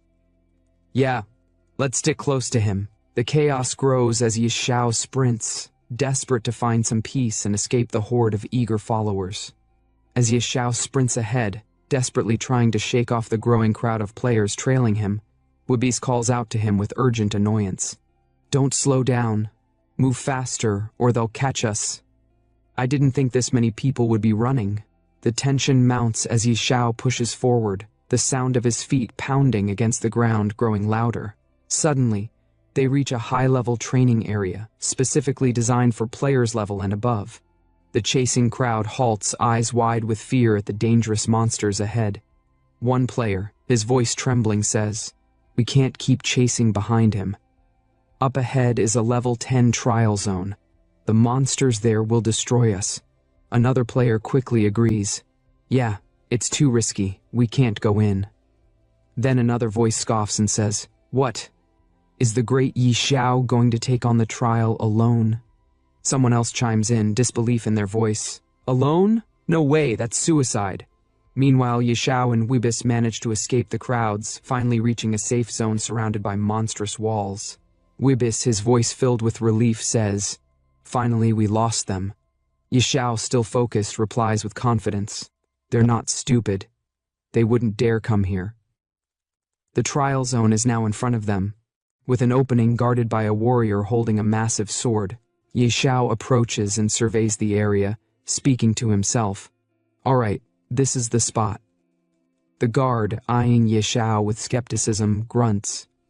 "Hey kid, this isn't a place for you." Ye Xiao approaches him with a polite tone. "Hello, sir. I'm here to start the advancement trial." The guard's gaze sharpens when he notices Ye Xiao's level. He raises an eyebrow. "Outlander, you reached level 10 this fast? Where's your team?" Ye Xiao stands tall, confidence radiating from him. "I'm doing it solo. I don't need a team." The guard, now more concerned, warns him. "Solo? Kid, I'll give you the usual warning. Even on normal difficulty, going in alone is basically suicide." Ye Xiao, undeterred, shrugs it off and continues walking toward the trial. "Don't worry, I've got plenty of my life left to live." The guard watches him, sighing to himself. "Ha. He's just another reckless keiki." Ignoring the warning, Ye Xiao steps forward into the main task area, his foot landing on a circular platform that triggers the difficulty level of the trial. The screen displays a prompt. "Please choose the trial difficulty: normal, hard, nightmare, hell, abyss." Ye Xiao, standing tall and confident, stares at the choices. Without a second thought, he selects abyss, the most dangerous and destructive difficulty. With a smirk, he mutters, "Soloing abyss difficulty should be fine, right?" He locks in the selection, his face filled with determination. The guard, standing nearby, watches in shock as Ye Xiao confirms his choice. The guard, stunned, exclaims, "The advancement trial has begun." Selected difficulty: abyss. What? Abyss difficulty? He's soloing abyss? You've got to be kidding. The next scene shifts as Ye Xiao lands on the ground, surrounded by towering trees and dense brush. It's clear, he's deep in the heart of the abyss trial zone, ready for battle against the strongest monsters in the area. Wibis, ever cautious, calls out to him, "You're only level 10, and you're trying abyss solo? Are you serious?" Ye Xiao, with a smirk, responds, his voice filled with confidence. "You think I can't handle it? Last time I had full bronze gear and an elite team, but we almost got wiped out because I had to carry Qin Yanran." He pauses, his eyes hardening with determination. "This time, I'm here for revenge." Without missing a beat, Ye Xiao summons his mythical beast, the Azure Dragon. He calls out, "Little Gray, come out." A small gray dragon emerges, its eyes gleaming with power. It responds with a playful bark. Woof! The trio, Ye Xiao, Wibis, and Little Gray, head deeper into the dense jungle. Ye Xiao, walking with purpose, speaks to himself. With Little Gray, what's there to fear? He's a mythical grade beast. But suddenly, the atmosphere shifts. From the tall brush, a pair of terrifying eyes watches them closely. Ye Xiao's instincts kick in as he notices the movement in the underbrush. He whispers, "Something's moving. Stay alert." The tension rises as the scene prepares for the inevitable clash with the abyssal monsters lurking in the shadows. As a massive, terrifying figure emerges from the shadows, a mutated snow wolf, its eyes filled with ferocity, the creature steps forward, its presence radiating danger and aggression. The screen then displays the snow wolf's stats. Savage snow wolf mutated, level 10, HP 5000, MP 5000, Strength 300, Constitution 500, Agility 300, Spirit 500, Passive unknown, Description: a mutated abyss creature capable of total destruction. Once it locks onto you, it's as if death itself is coming. Ye Xiao, shocked by the sight of this gigantic beast, staggers back in disbelief, his voice heavy with fear. Holy crap! Without wasting a second, Ye Xiao quickly turns to Little Gray, his mythical beast, and orders, "A mutated snow wolf right off the bat? That's insane. 5,000 horsepowers? Even a shadow assassin would be desperate. Little Gray, get it." The battle begins. The snow wolf charges forward, but Little Gray stands tall, ready to unleash his might. The two clash in a fierce battle, each fighting for dominance. Little Gray, using his Dragon King's breath, releases a massive stream of flames, engulfing the snow wolf in fiery destruction. The wolf howls in pain as the flames critically damage it, but it doesn't back down. Ye Xiao watches as the wolf starts to lose control, a small smile forming on his face. The snow wolf's gone berserk. Then, for the first time, Little Gray uses his most powerful attack, the world-shaking dragon's roar. The force of the roar stuns the wolf, and as it stumbles, Little Gray launches another devastating blast of fire, inflicting critical damage. The snow wolf is helpless, writhing in agony, and it lets out a final, anguished cry. "Awoo!" Finally, after a fierce battle, the snow wolf collapses, defeated. The screen pops up. "Ding, congratulations! You've defeated the savage snow wolf, mutated." But the victory doesn't stop there. The next screen appears. "Ding, your beast Little Gray has leveled up to level. Ding, your beast Little Gray has leveled up to level 3. Ding, your beast Little Gray has leveled up to level." In the next moment, Ye Xiao's excitement reaches a new peak as he watches Little Gray level up. The Azure Sky Dragon's stats flash across the screen, and Ye Xiao can't help but shout in exhilaration. "Haha, nice. 4 levels in one shot." The screen then shows Little Gray's updated stats. Nickname Little Gray. Species Azure Sky Dragon Mythical. Level 5/60ths, 50%. HP/MP, current stats, base stats. Strength 700. Constitution 700. Agility 700. Spirit 700. And then the next screen appears, showcasing Little Gray's newly unlocked ability. Dragon Fangs. Dragons are magic's natural enemy. As the king of dragons, the Azure Sky Dragon silences all magic, deals 500% spirit magic damage to the 2 nearest enemies, and seals their magic for 5 seconds. Cost 200 MP, cooldown seconds. Ye Xiao, utterly shocked and impressed by the power of his mythical beast, exclaims, "Whoa, plus 50 to all stats per level?" Mythical grade beasts grow insanely fast, and it even unlocked such a broken skill. As Ye Xiao celebrates, the screen suddenly reveals 2 divine artifacts floating before him. His excitement builds even further as he asks the frog, "Old Hui, what loot did it drop?" The frog, ever the reliable companion, responds, "2 dark gold items. No surprise, mutated bosses drop insane loot."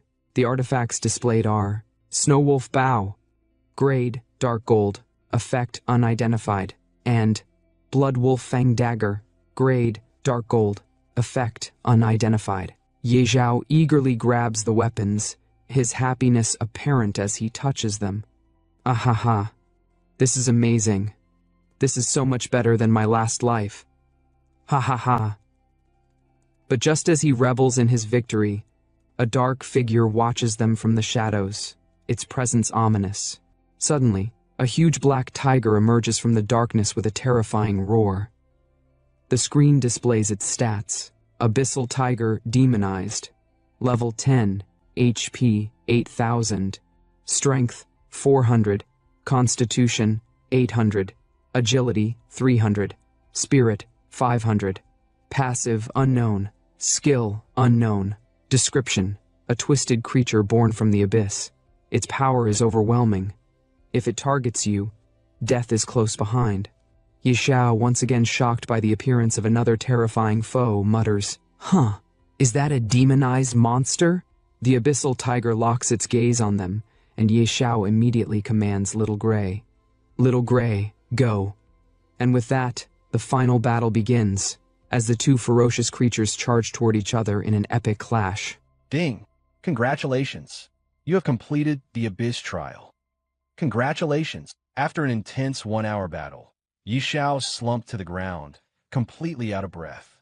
He let out a sigh and muttered to the red frog, "If I had known it would be this exhausting, I wouldn't have sold it. My legs feel like they're about to fall off."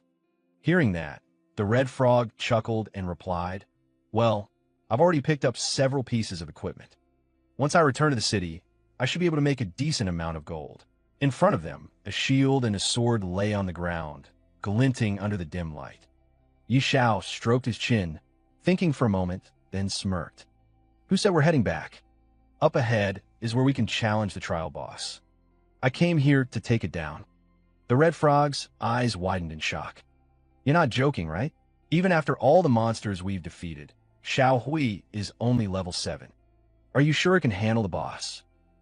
Without hesitation, Yi Xiao stood before the boss's door, his expression unwavering. "Of course, it won't be a problem. In my previous life, this trial's final boss was only at the Lord level. Now, Xiao Hui can easily take down 2 demonic monsters. This will be a piece of cake." Yi Xiao stood in front of the massive door, extending his hand toward it while his pet dragon, Xiao Hui, circled above his head. With a confident smirk, he said, "With your support and mine, taking down a Lord-level boss will be as easy as chopping vegetables." Just as those words left his mouth, a glowing blue circle appeared beneath his feet.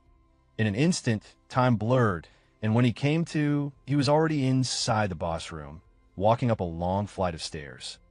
With each step, his excitement grew. He turned to Xiao Hui and grinned. "Old Hui, today, I'll show you what it means to be a pro. Let's go." The red frog, perched on his shoulder, sighed. "Why do you sound more and more unreliable?" As Yi Xiao approached the final platform, a sudden system notification flashed before him. "Adventurer, you have fallen into the abyss." Seeing the message, Yi Xiao's heart pounded. His eyes gleamed as he clenched his fists. "In my past life, I was a man of honor, trapped by love and emotions. But in this life, I wield the strongest power of the apocalypse. I am Yi Xiao." His voice echoed through the chamber as he stepped forward. Come on, let me conquer the abyss completely." And then he saw it. A towering monster sat upon a grand throne, its hulking form casting a menacing shadow. It held a massive staff in one hand, exuding an overwhelming aura. Above its head, a new notification appeared, revealing its details. Yi Xiao's entire party froze. The red frog, gripping Yi Xiao's shoulder tightly, shrieked, "K kid, where's the Lord-level enemy you mentioned?" Cold sweat trickled down Yi Xiao's face as he read the monster's title. "What's going on? In my past life, this was definitely a Lord-level boss. Why is it a King-level boss now?" Before he could process the situation, the boss stirred. It stepped forward, its heavy footsteps shaking the ground. Yi Xiao's sharp gaze locked onto its stats. 5,000 spirit points. A pure magic-based beast. Its endurance and agility are at 0, meaning it doesn't have normal attack damage. Its attack speed is extremely slow, but if it lands a hit, we're dead for sure. The red frog gulped. "Kid, if you die, I'm not cleaning up your corpse." Yi Xiao took a deep breath, pushing his nerves aside. "A king-level boss, huh? No big deal. Xiao Hui, don't use your skills recklessly. Follow my commands." His voice turned firm. "This big guy is slow. Keep switching positions and don't get caught in a prolonged fight. With a roar, Xiao Hui launched forward, unleashing a stream of fire breath at the monster while darting around the battlefield. Yi Zhao's excitement grew as he watched his dragon in action. Yes, that's it, Xiao Hui. Keep moving. Don't let it cast any skills. He clenched his fists. Hold on, we've almost got this big guy down. But then, just as he was celebrating, the boss's focus suddenly shifted. It locked eyes with Yi Xiao, unmoving. Yi Zhao's heart skipped a beat. Why? Why isn't it attacking? Something feels off. Is it looking at us? The red frog's face turned pale. Does that mean it's about to?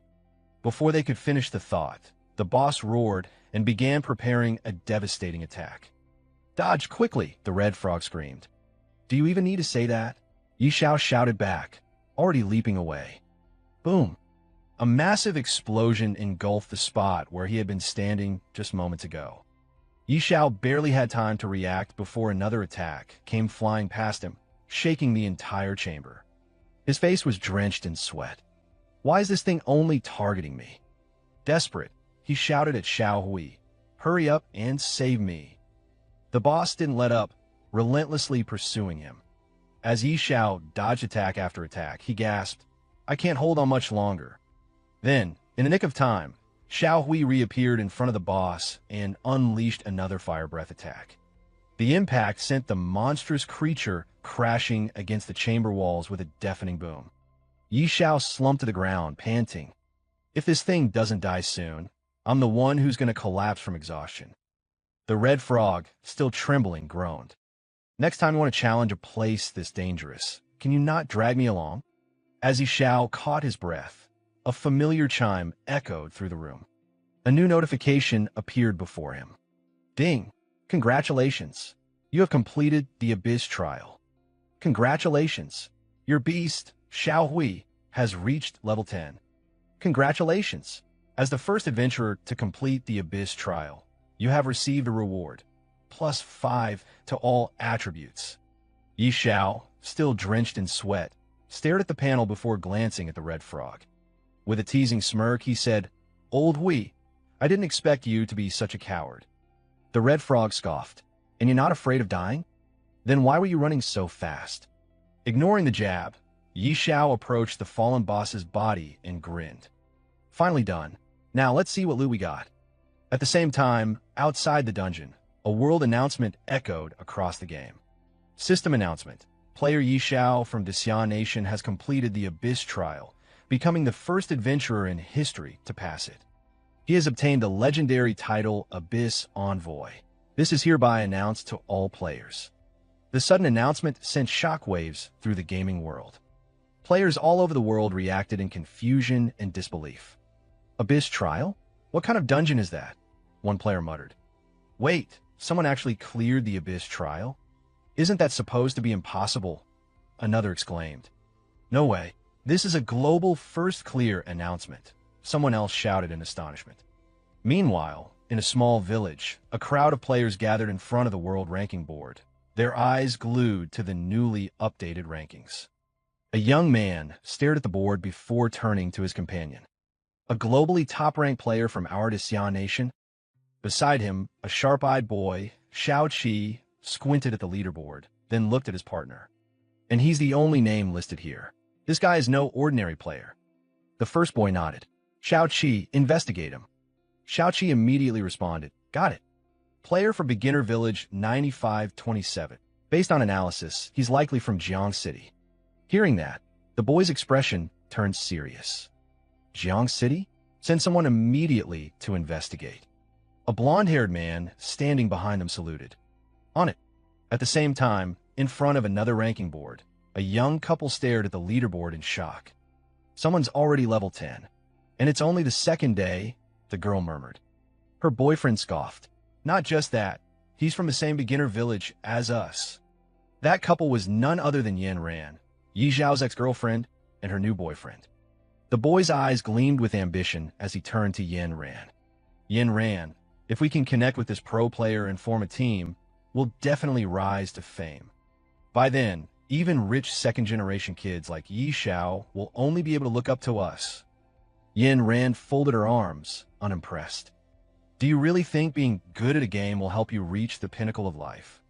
Of course, the boy insisted. You have to trust my judgment.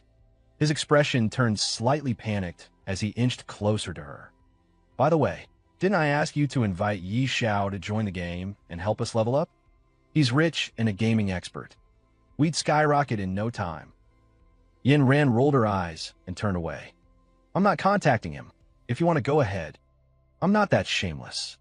Hearing that, the boy's expression darkened. Then what about your living expenses for this month? Then suddenly, our protagonist's ex-girlfriend shouts at Zhou Hong, Stop bringing up Yi Xiao. It's so rare for us to have some time alone together. I've never played a game before, so come on and teach me already. Hearing her words, the boy starts sweating and quickly says, All right, let's figure out how to level up first. Inside the Abyss trial dungeon, our protagonist stands in front of the corpse of the boss monster, holding a blue crystal in his hand. He looks at it in disbelief and says, No way. After all that effort, this is all that dropped? Just a fragment. A system notification appears. Abyss stone fragment. Grade unknown. Unidentifiable. Seeing the notification, he frowns. A fragment? I've never seen this thing in my previous life. Shaking his head, he turns toward the exit. Forget it. I'll find someone to appraise it later. The important thing now is that I've passed the trial. Leaving the beginner's village and heading to the main city is my priority. Let's go. Suddenly, he appears in front of the Abyss trial guard.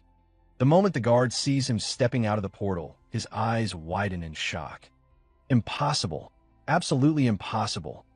Someone actually cleared the trial? And it was Abyss difficulty. Not wanting to waste time, our protagonist looks at the guard and commands, Connect me to the main city now.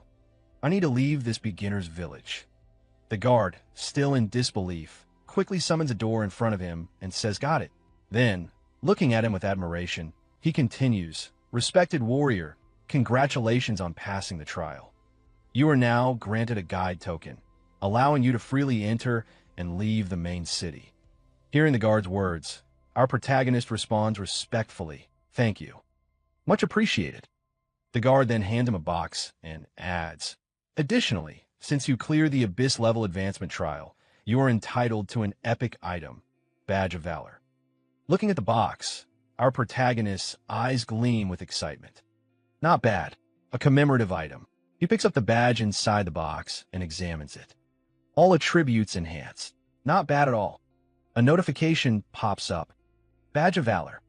Description: Proof of a hero. Only those who clear the Infernal level trial are qualified to receive it. This is the highest honor. Base stats, +20. Charisma, +3. Satisfied, our protagonist walks toward the summoned door. Before stepping through, he looks at the guard and says, Little Gray, Old Hui, keep up. Main city, here we come. In an instant, he is teleported to Wild Leaf Main City, appearing in the middle of a quiet town. Looking around, he comments, Wow, it's so empty. In my previous life, the job transfer square was packed with over 100 people.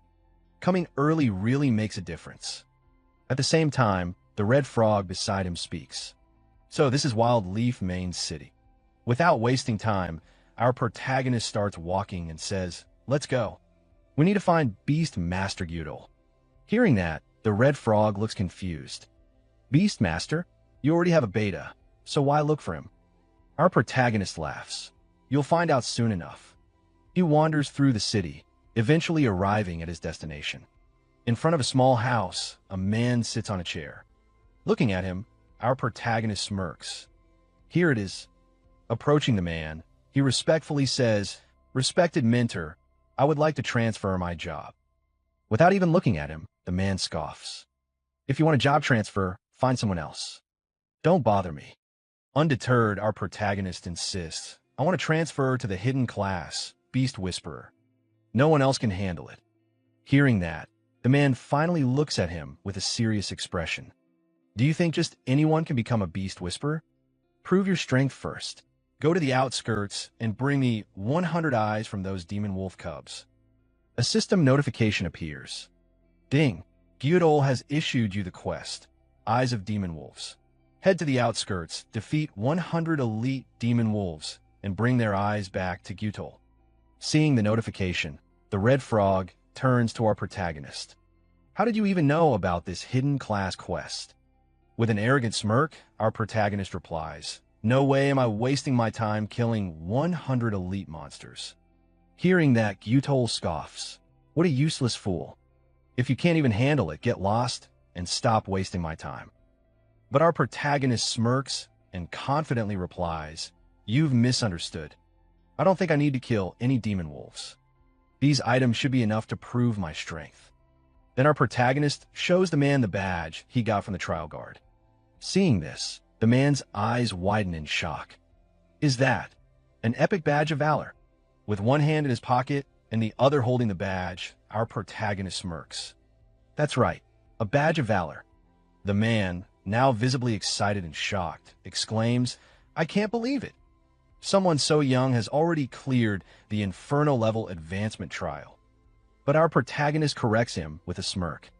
Wrong. Not Inferno level, Abyss level. The man stiffens. Abyss level. He swallows hard before cautiously asking, "May I ask, how many people were in your team?" Our protagonist, exuding confidence, simply raises a single finger. "Just one. Me." Hearing that, the man awkwardly rubs the back of his head and laughs. "I knew it. From the moment I saw you, I could tell you were an extraordinary talent. A true dragon among men." Our protagonist's face twitches as a bead of sweat rolls down his forehead. "From the moment you saw me? Didn't you just call me a useless fool not long ago?" Even the red frog is speechless at the man's sudden change in attitude. How was this guy flipping his tune faster than turning a page? Ignoring the weird atmosphere, our protagonist turns to the man and asks, "So, does this mean I can transfer to Beast Whisperer now?" The man, now sweating, holds up his hand. "Of course, but I have one small request." Our protagonist narrows his eyes. "What is it?" The man swallows nervously. "I'd like to see what kind of beast was strong enough to pass an Abyss-level trial." Without hesitation, our protagonist replies, "No problem." Then, with a simple gesture, he summons his dragon. The moment the dragon appears, the man nearly falls over in shock. His jaw drops. Holy crap, G-God tier beast. A dragon hatchling? Our protagonist nods casually. "Yeah." The man suddenly clasps his hands together and bows respectfully. "My goodness, in my lifetime, I never thought I'd see a god-tier beast with my own eyes. This is my dream beast." Seeing the man's over-the-top reaction, our protagonist raises an eyebrow. "Master, are you okay? No need to get so worked up." But the man suddenly turns and starts walking toward the room. Without looking back, he says, "Today, you might not be able to transfer to Beast Whisperer." Our protagonist frowns. "What do you mean?" The man finally stops and looks back with a serious expression. "Because Beast Whisperer isn't worthy of a god-tier beast. I will introduce you to the Royal Chief Beast Tamer." But then, suddenly, the man hands our protagonist a letter. "This is a referral letter. Follow the address to find him, and he will give you the answer you're looking for." Seeing the letter, our protagonist smirks. Such good fortune. He takes the letter from the man, and immediately, a new notification pops up. "Ding! You have triggered the hidden class quest, Dragon's Whisperer. Head to the Royal City to find the Royal Chief Beast Tamer." As our protagonist walks through the alleyways of the town, the red frog hops alongside him, shaking his head. "You're insanely lucky, getting transferred to a hidden class just like that." Our protagonist glances at him and shrugs. But the Royal Chief Beast Tamer is in the Royal City, which is far from here. Besides, I have other things to take care of first. The red frog blinks. "What things?" Our protagonist smirks. "Follow me and you'll find out. I need to complete another hidden quest first." Then, in the next scene, a luxurious building comes into view. The red frog looks at our protagonist suspiciously. "How do you know about so many hidden quests?" Before he can answer, the scene shifts to a luxurious courtyard where a stunning woman in an elegant dress stands, flanked by 3 guards. Her presence is noble, yet her expression carries a hint of sorrow. As our protagonist approaches, he mutters, "There she is." The red frog blinks. "What are you planning? Sell yourself out." Our protagonist smirks. "You don't understand. That's Lady Shirelle, the widow of the former city lord, rich, beautiful, and grieving." Before the frog can react, one of the guards notices our protagonist and immediately reaches for his sword. "Halt! Who are you?" But our protagonist completely ignores him, stepping forward and addressing the woman with utmost respect. "Respected Lady Shirelle, why do you always seem so sorrowful? Is there a problem I can help you with?" The noblewoman sighs lightly, her eyes glistening with a hidden pain. "There is indeed a personal item I have lost, young man. If you can find it, I will be deeply grateful." Ding! You have received Lady Shirelle's request. Please retrieve her beautiful flower. Our protagonist bows slightly.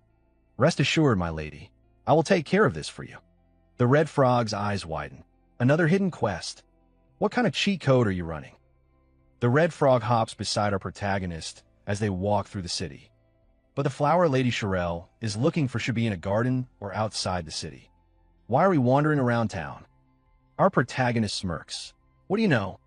She's not looking for an ordinary flower." The red frog's eyes widen. "Wait, you know where her flower is?"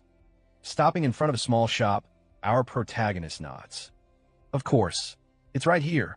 Inside the store, the shop owner notices them and greets with a polite smile. "Distinguished guest, what would you like to buy?" The red frog looks at the store in disbelief. "A tool shop? Could there really be a beautiful flower here? Are you sure you're not mistaken?" Our protagonist ignores the skepticism. "I heard your shop sells treasure boxes." The shop owner's smile widens. "Ah, you have good eyes. My treasure boxes can contain prehistoric dragon bones, legendary grade staffs, even rare relics. What price range are you looking for?" With a confident grin, our protagonist clenches his fist. "The most expensive one." Moments later, the shop owner returns, holding a golden box. "This is the highest tier treasure box in my store. 10,000 gold coins each." Without hesitation, our protagonist throws a bag of coins at the shopkeeper. "One isn't enough. I'll take them all." The shopkeeper's jaw drops. "All of them? You're buying every single one?" Our protagonist sighs impatiently. "Didn't you hear me? Open every single one." And so, the great treasure box opening begins. First box, a 12-blade battle axe. Second box, a large healing potion. Third box, a loaf of bread.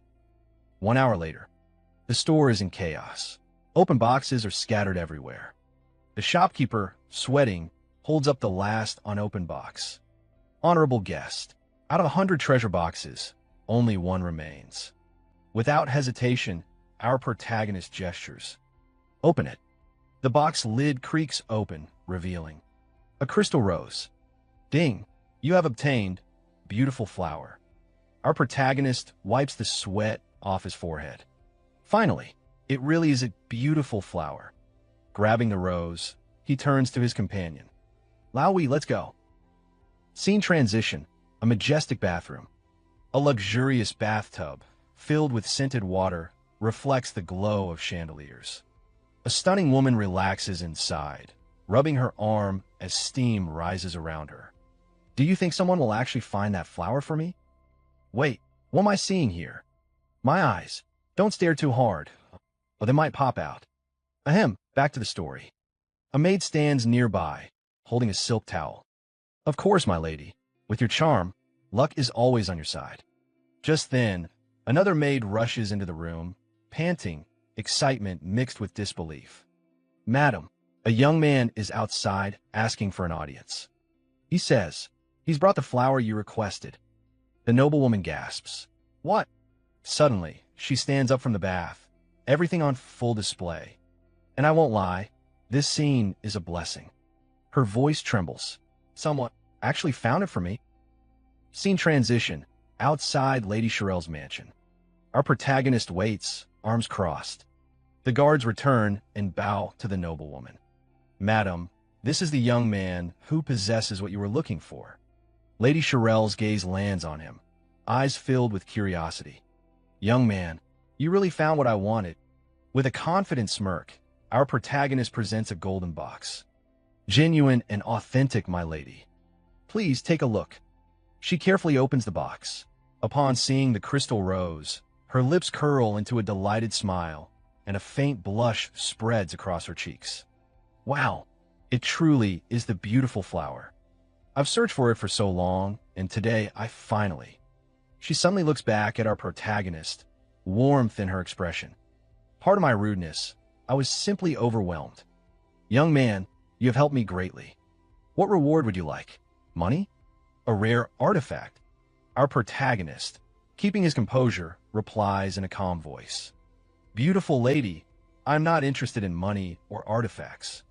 Lady Shirel's eyes gleamed mischievously as she leans in slightly. Oh, since you're not interested in money or treasures, I have no choice but to offer myself as your reward.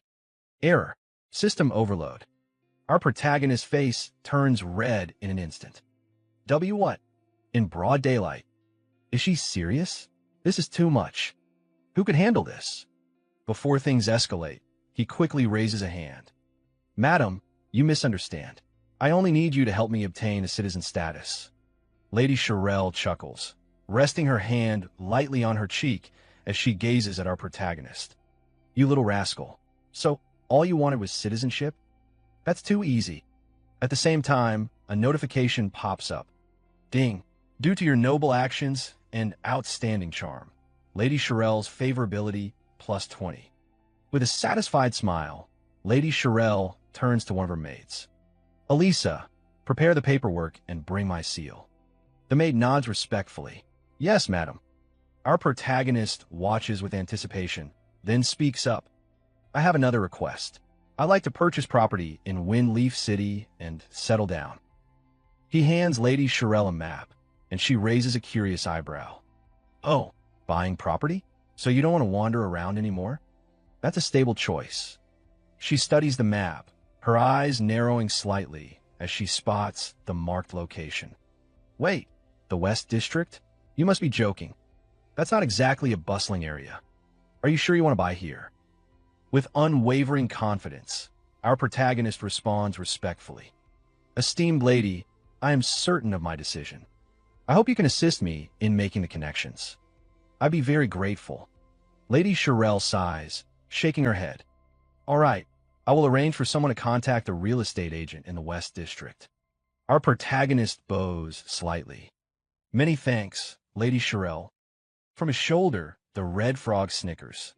You brat, why aren't you buying in the prosperous East District? You're intentionally making a loss. That's not how you build wealth. Our protagonist smirks. What do you know?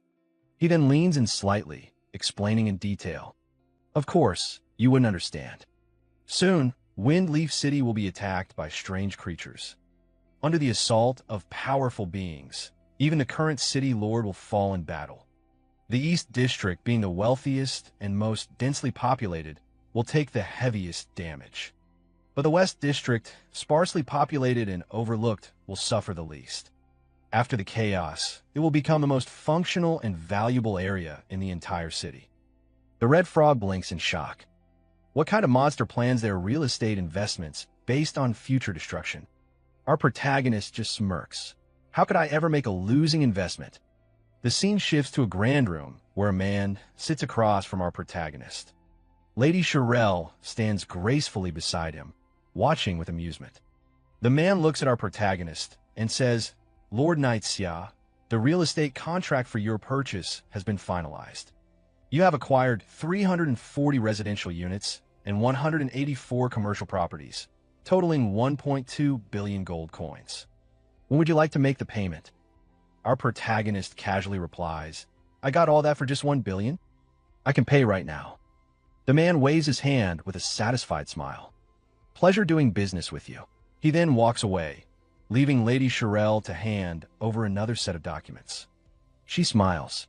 Here is your citizenship document. Our protagonist reaches out to take it, grinning. So, I'm officially a citizen of Windleaf City now. But before he can celebrate, Lady Shirel corrects him with a playful tone. not just a Wind Leaf City citizen. You are now a first-class citizen of the Dragon Phoenix Empire. Sweat immediately rolls down our protagonist's face. Wait, what? The Dragon Phoenix Empire? The red frog jumps in, croaking in disbelief. No way. Even some of the most powerful people in the world don't have first-class citizenship in the Dragon Phoenix Empire. You hit the jackpot, kid. Our protagonist stares at Lady Shirelle in shock. Wait, could it be, madam, are you actually of royal descent? Lady Shirelle tilts her head with an innocent smile. What, I can't be royalty? Our protagonist gulps. No wonder. Madam exudes such noble and regal elegance. Then, as if suddenly remembering something, he asks, by the way, madam, do you know the royal beast tamer? At this, Lady Shirelle's playful expression vanishes, replaced by a serious one. You mean Uncle Stir? Why are you looking for him? Our protagonist nods. To be honest, I want to learn more about my Beastmaster profession and related missions. Lady Shirelle's lips curl into a soft smile again. Uncle Stir should be in the Imperial capital, but he's quite eccentric and unpredictable. I'll try to contact him for you. Hearing this, our protagonist suddenly turns into a smooth playboy, taking Lady Shirelle's hand and placing a kiss on it. Beautiful madam, I truly don't know how to thank you. I can only offer you my sincere kiss. Lady Shirelle blushes slightly, giggling. Please don't call me madam anymore. Just call me Sophia, all right. Our protagonist smirks. All right, beautiful Sophia. Just then, a flurry of notifications floods his vision. Ding! Due to your charm, Lady Shirelle's favorability plus 20. Congratulations! Great Xia player, Knight Xia, has obtained first-class citizenship of the Dragon Phoenix Empire. Prestige ranking has been unlocked. Great Xia players can now check the leaderboard. Congratulations! Great Xia player Knight Xia successfully acquired real estate. The regional housing system is now open. All Great Xia players' daily game time limit has increased by 1 hour. The red frog scoffs. Look at you, fawning over her. Did you just sell your looks or something? Our protagonist grins. Old Hui, I just love seeing you irritated but completely powerless against me. Before the red frog can fire back, another notification pops up. Ding! Congratulations! You have leveled up to level 11. Ding! Your companion, Little Gray, has reached level 11. At the same time, just like before, a world announcement appears again. Ding! Congratulations! Great Xia player Knight Xia has obtained first-class citizenship of the Dragon Phoenix Empire.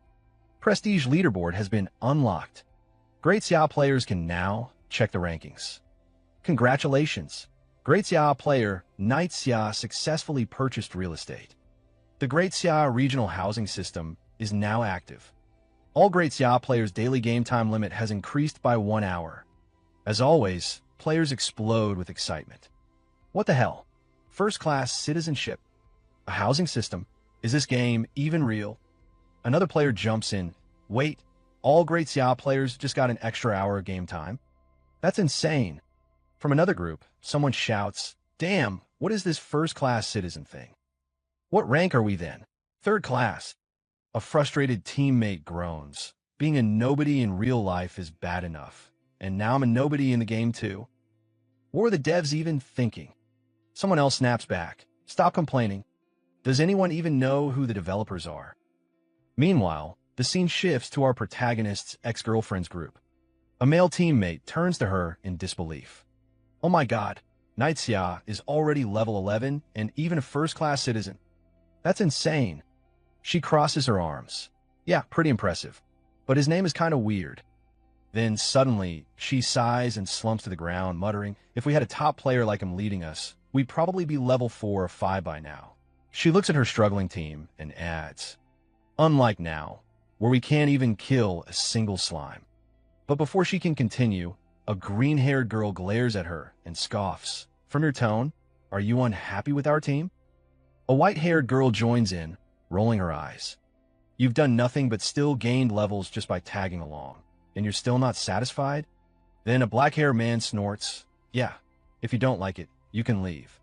The ex-girlfriend's new boyfriend quickly tries to calm things down.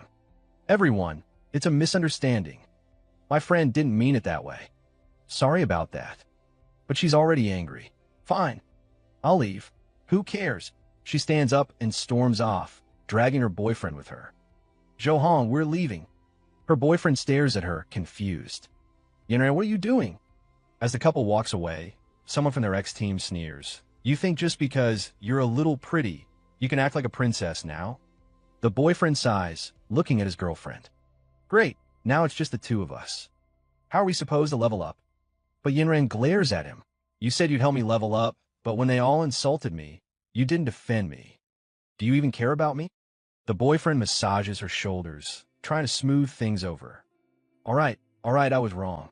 By the way, did you contact Nightsia to play Apocalypse with us? Yinran scoffs.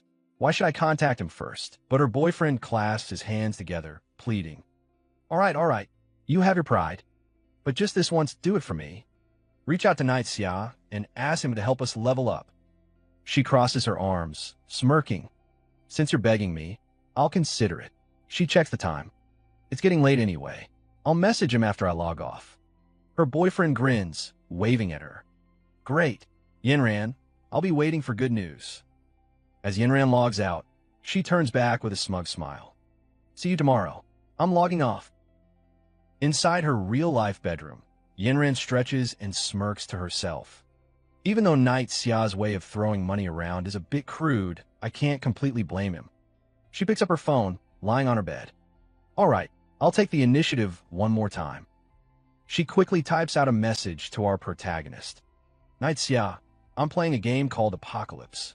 Hurry up and buy the equipment, then help Zhao Tao and me level up. If you can get me onto the ranking board, I might consider being your girlfriend. What do you think? Are you touched? She sends a message, smiling proudly. Good thing I'm such a generous girl. I'll forgive you this time. She places her phone down. 5 minutes later, she picks it back up. Huh, why hasn't Night Xia replied yet?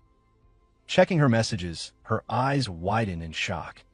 User Night Xia is no longer in your friend list. She freezes, staring at the screen in disbelief. He deleted me? Then, rage fills her eyes. Night Xia actually deleted me from his friend list? How dare he? She shouts loudly in her room. Night Xia. From today onwards, we are completely done. If you really have any dignity, don't ever come begging to me like a dog. Even if you kneel, I will never forgive you. Never. Meanwhile, back in Windleaf City's Eastern District, our protagonist casually wanders around, admiring the area. Soon, my Eastern District will flourish just like this. He stops in front of a building, nodding. This is the place. As he steps inside, the shopkeeper looks at him with mild disdain. Our shop only appraises silver-grade equipment and above. If you got bronze gear, it's better to go outside the city. Without missing a beat, our protagonist casually pulls out a necklace and dangles it in front of the shopkeeper. What about dark gold tier? Can you appraise it? The shopkeeper's eyes widen in shock. Holy crap, it really is dark gold. He quickly composes himself, clears his throat, and says, Don't worry, sir, if it's dark gold grade.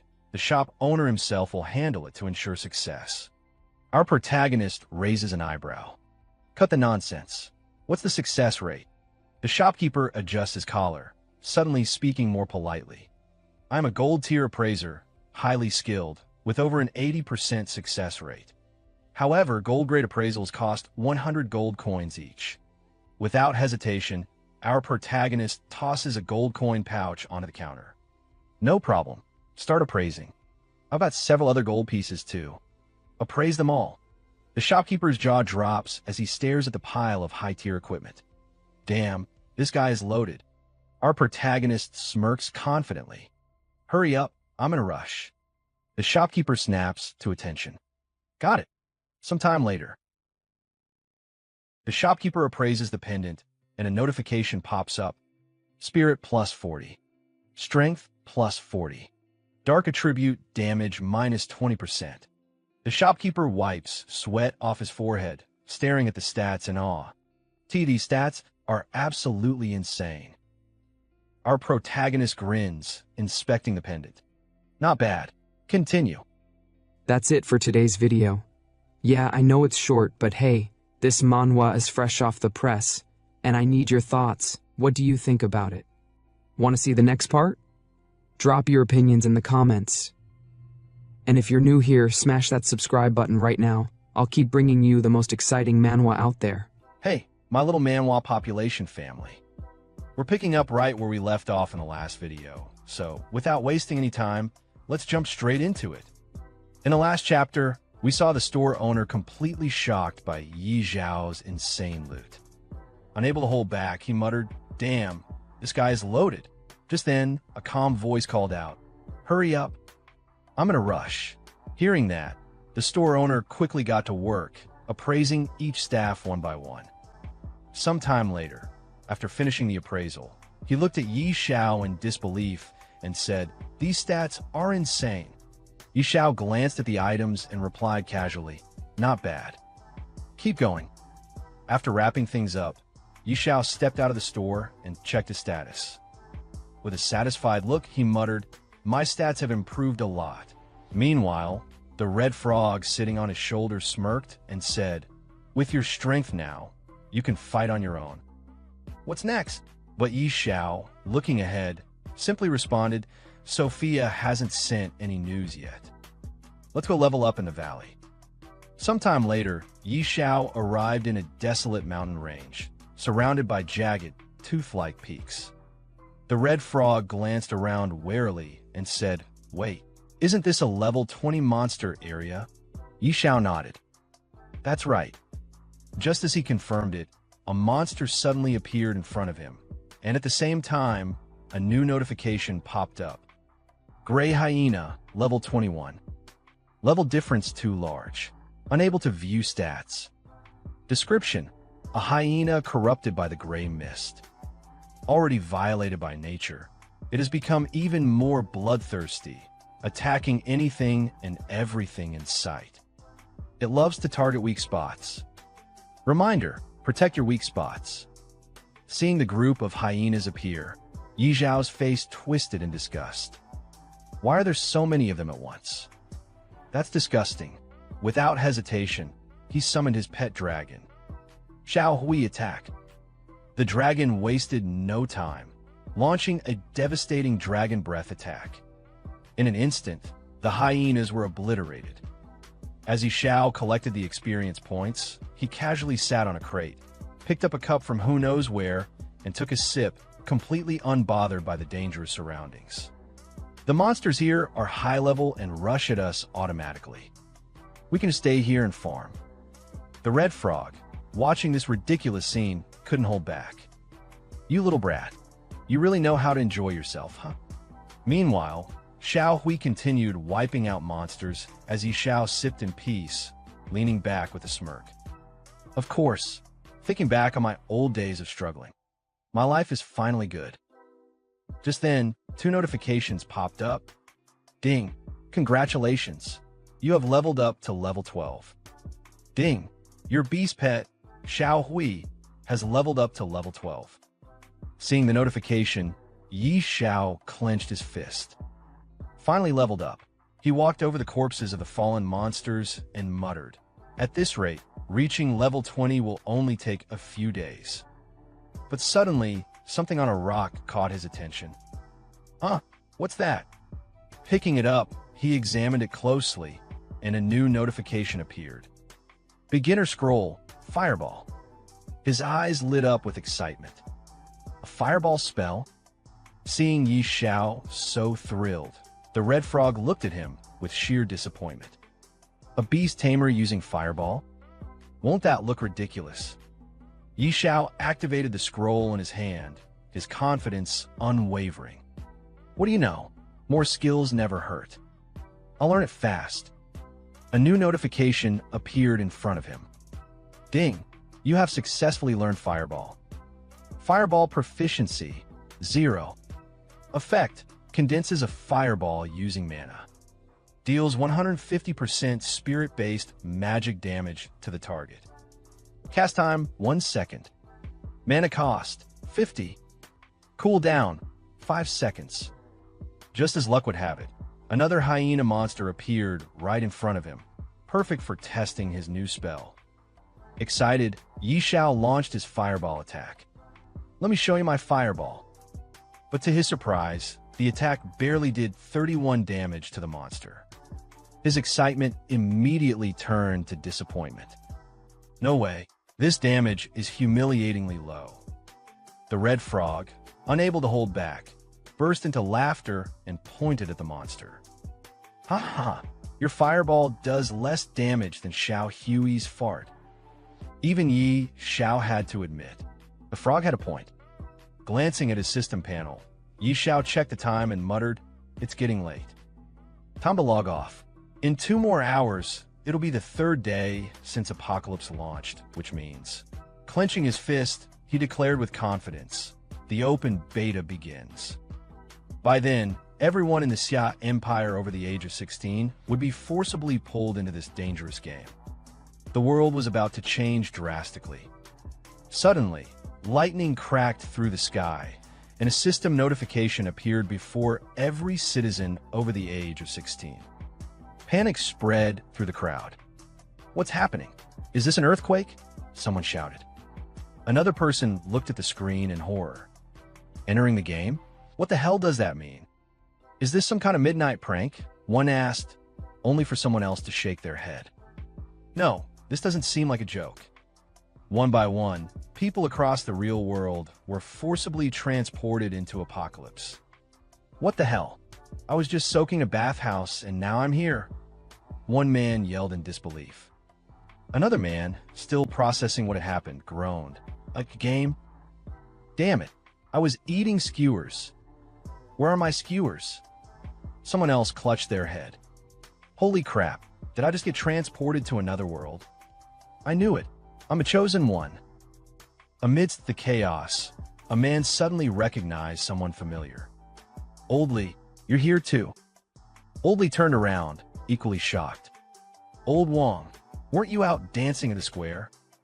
Meanwhile, in another part of the game world, Yi Zhao's ex-girlfriend, Yin Ran, arrived in the game. Shocked, she looked around and exclaimed, "What's going on? Why did I enter the game automatically?" Her boyfriend, equally surprised, glanced at her. "Me too. This is weird. I was just out having late-night snacks with Wong and the others, and suddenly I got pulled into the game."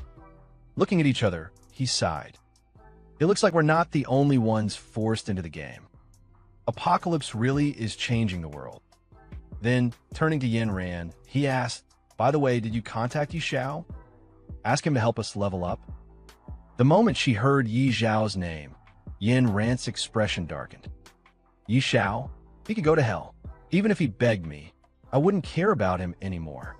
Smirking, she added, "I'm planning to contact the legendary Yi Xiao in the game to power level me instead." Her boyfriend's eyes widened in shock. "Wait, you know Yi Xiao, the top player on the rankings?" With a confident look, Yin Ran flipped her hair and smirked.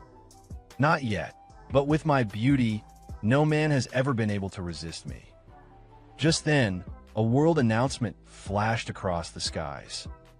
Everyone in the Xia Empire over the age of 16, regardless of gender or background, has been forcibly logged into Apocalypse.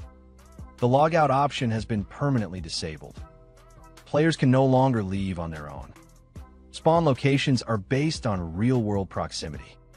People who are close together in real life will spawn near each other in the game. Each starting village corresponds to a specific region. If a player dies in the game, they cannot return to the real world. In the middle of a vast grassland, 3 players sat around a small camp, trying to process the situation. One of them sighed. "Now that everyone has been forced into the game, something is seriously wrong with this world." Another chimed in, "Where's Yi Xiao? Isn't he the #1 ranked player? Maybe he knows how to log out." The third player nodded. "Yeah, he leveled up ridiculously fast during the beta test. Does he know something we don't? This guy levels up like he's cheating. Could he be a GM? We need to find him." Meanwhile, the scene shifted to Beginner Village 001. A man knelt on the ground in front of Budong Russian, someone who seemed to hold great importance in the real world. The kneeling man's voice was filled with unease. So far, we still haven't found a way to log out. We might be permanently trapped in this game. Budong Russian stood still for a moment, then slightly turned his head. The situation has gotten this serious.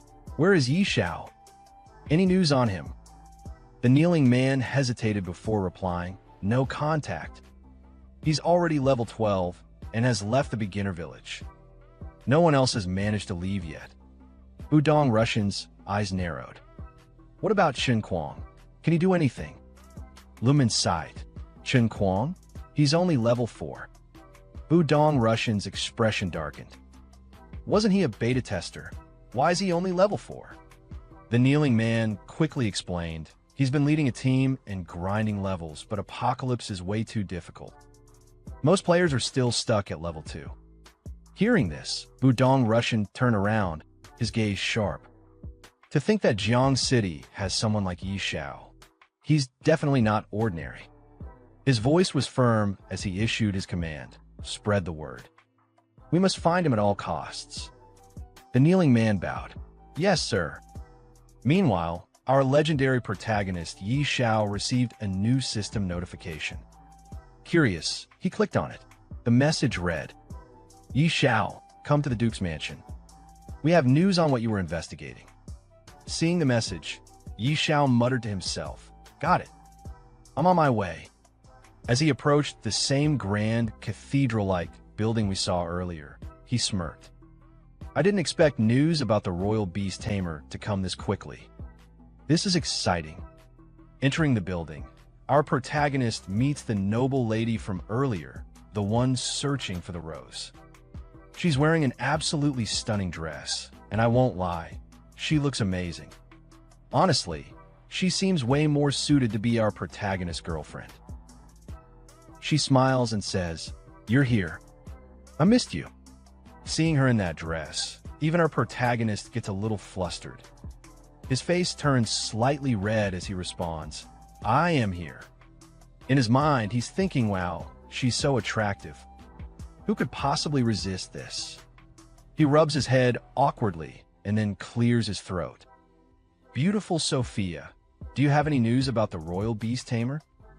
Sophia gives him a soft smile and replies, Don't be in such a rush. Uncle Stir is out traveling and can't come back yet. Hearing that, Yi Zhao's sweat drips down his face. So, it was a false alarm. But Sophia just chuckles before adding, However, he did ask me to tell you how to unlock a hidden class. It's actually not hard. It's inside Fengyi City. Yi Zhao's eyes widen. What? It's inside Fengyi City. In his mind, he's screaming, whoa. I thought we'd have to travel to the ends of the world, but the treasure was right at home. He immediately turns to Sophia. My dear Sophia, where exactly is it? Sophia smirks, turns slightly, and rests her hand on her cheek. Well, it might be a bit difficult. According to Uncle Stir, in the mountains outside the city, there's a powerful dragon.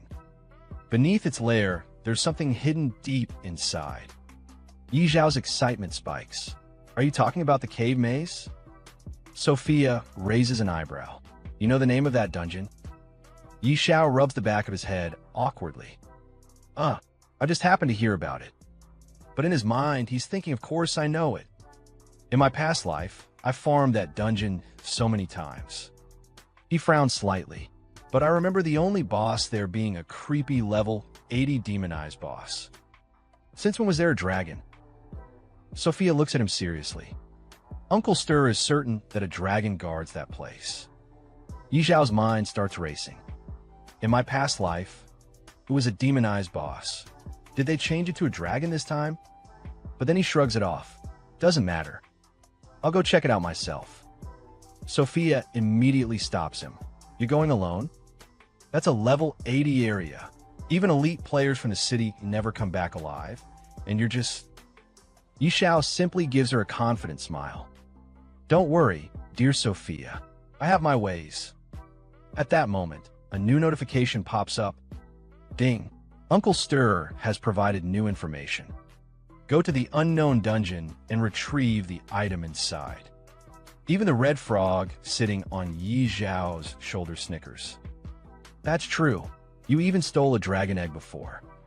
A dungeon is nothing for you. Yi Zhao glares at the frog. Shut up, you annoying frog. He then pulls out a special badge, holding it in his hand. As long as the payment is right, even a dragon can be taken down. When it comes to fighting dragons, my sister Tao is the best. Suddenly, he points the badge forward, and a portal appears out of nowhere. This job needs my sister Tao. Sophia gasps in shock. Wait, is that a Supreme Hall token? How does Yi Zhao have that at just level 12? Then, from the portal, a familiar figure steps out, the magician from earlier, the one who helped Yi Zhao obtain the dragon egg. The so-called Sister Tao. She stretches lazily and smirks. Who's the cute one calling for me this time? As she adjusts the staff in her hand, she sees Yi Zhao standing before her and grins. Oh, it's little brother Yi Zhao. Did you miss your big sister? Yi Zhao looks at her seriously. Sister Tao, I have a big job for you. Immediately, she waves her hands in panic. Don't tell me. It's another dragon? Yi Zhao smirks. Sister Tao, you really are sharp. Yes, it's a dragon. She freezes for a moment, then yells, What? Another dragon? Do you have a grudge against them or something? Last time, I stole a dragon egg and hurt my back. I'm still recovering. No way. Find someone else. Yi Zhao, still grinning, raises 2 fingers. Same deal as before, 2 billion gold as a reward. Sister Tao stops dead in her tracks. 2 billion. She hesitates, dances slightly, then sighs. No way. It's not that I don't want to, but I'm really injured. I need time to heal. If you're not in a hurry, I can go with you in a month. Yi Zhao rubs his chin with a sly expression. What if I can provide the location of the Holy Spirit Spring? Would that change your mind? Sister Tao's eyes light up with excitement. Wait, you actually know the location of the Holy Spirit Spring? No joke if you really know. Would you risk your life to go with me? Yi Zhao smirks. Okay, deal. We leave now. Sister Tao blinks. Right now. As our protagonist and Sister Tao leave the mansion, Sister Tao immediately asks, All right, little brother, where exactly is the Holy Spirit Spring? Without looking back, Yi Zhao casually replies, In the Lost Land. Sister Tao's eyes narrow. Lost Land? Do you have the exact coordinates? Behind them, Sophia overhears their conversation, shaking her head in amazement. Yi Zhao, he's really something else. At that moment, Yi Zhao's system panel pops up with a notification. Ding. Sophia's favorability toward you has increased by 10. Sophia blushes slightly as she watches Yi Zhao walk away, thinking to herself, will he become a god-tier player in the future? Meanwhile, outside Beginner Village, 5 people stand gathered around a man lying on the ground. Wang Chong. Wang Chong, wake up! One of them calls out desperately. A girl in the group anxiously replies, he was killed twice by goblins. After reviving, his body just shut down. The pink-haired girl in the group bursts into tears. This game is insane. People can actually die in here. Help! I want to go home. A black-haired man glares at her. Shut up. Who doesn't want to go home? No one even knows how to log out. Someone else murmurs. I heard someone already reached level 12. Let's find him and ask. Back at the Dragon Mountain Range, Yi Zhao, Sister Tao, and the Red Frog are making their way forward. The Red Frog looks around, admiring the scenery. Such a beautiful place. It doesn't even look like a dragon would be hiding here. Sister Tao, however, remains on guard. The more peaceful a place looks, the more dangerous it usually is. Yi Zhao nods. Sister Tao is right. The monsters here are all level 80. If we didn't have her level boost, we'd be surrounded in seconds. Sister Tao adds, since we're heading to the dungeon, Let's avoid unnecessary fights if possible. Yi Xiao agrees, got it. Suddenly, a massive dragon lands on a distant mountain peak, its wings stirring up a storm of dust. Yi Xiao's eyes lock onto it, while Sister Tao grips her staff tightly. Kid, are you sure you know the entrance to this place? That's a tier 5 beast. I don't want to get noticed by it. Yi Xiao walks ahead confidently. Don't worry, we won't be detected. The dungeon entrance is beneath that steep slope on a mountain. Sister Tao sighs in exasperation. You better not be wrong. If you are, you'll be dealing with the consequences. A few moments later, Yi Xiao stops in front of an ancient stone door embedded in the mountainside. Smirking, he gestures towards it. Look, I was right. The three of them stand in front of the entrance, examining it. Yi Xiao places a hand on the stone and nods.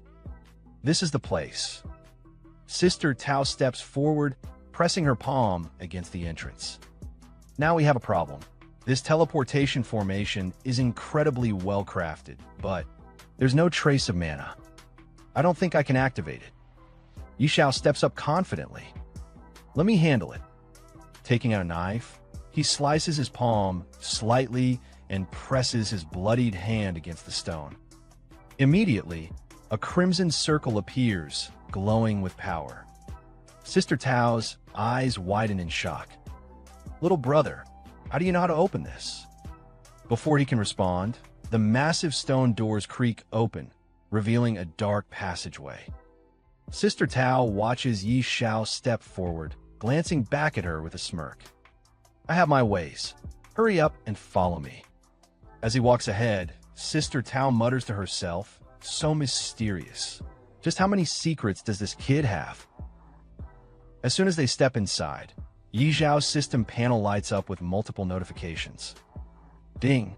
This maze has only one exit. Find it within the time limit or you'll be trapped forever. Hint!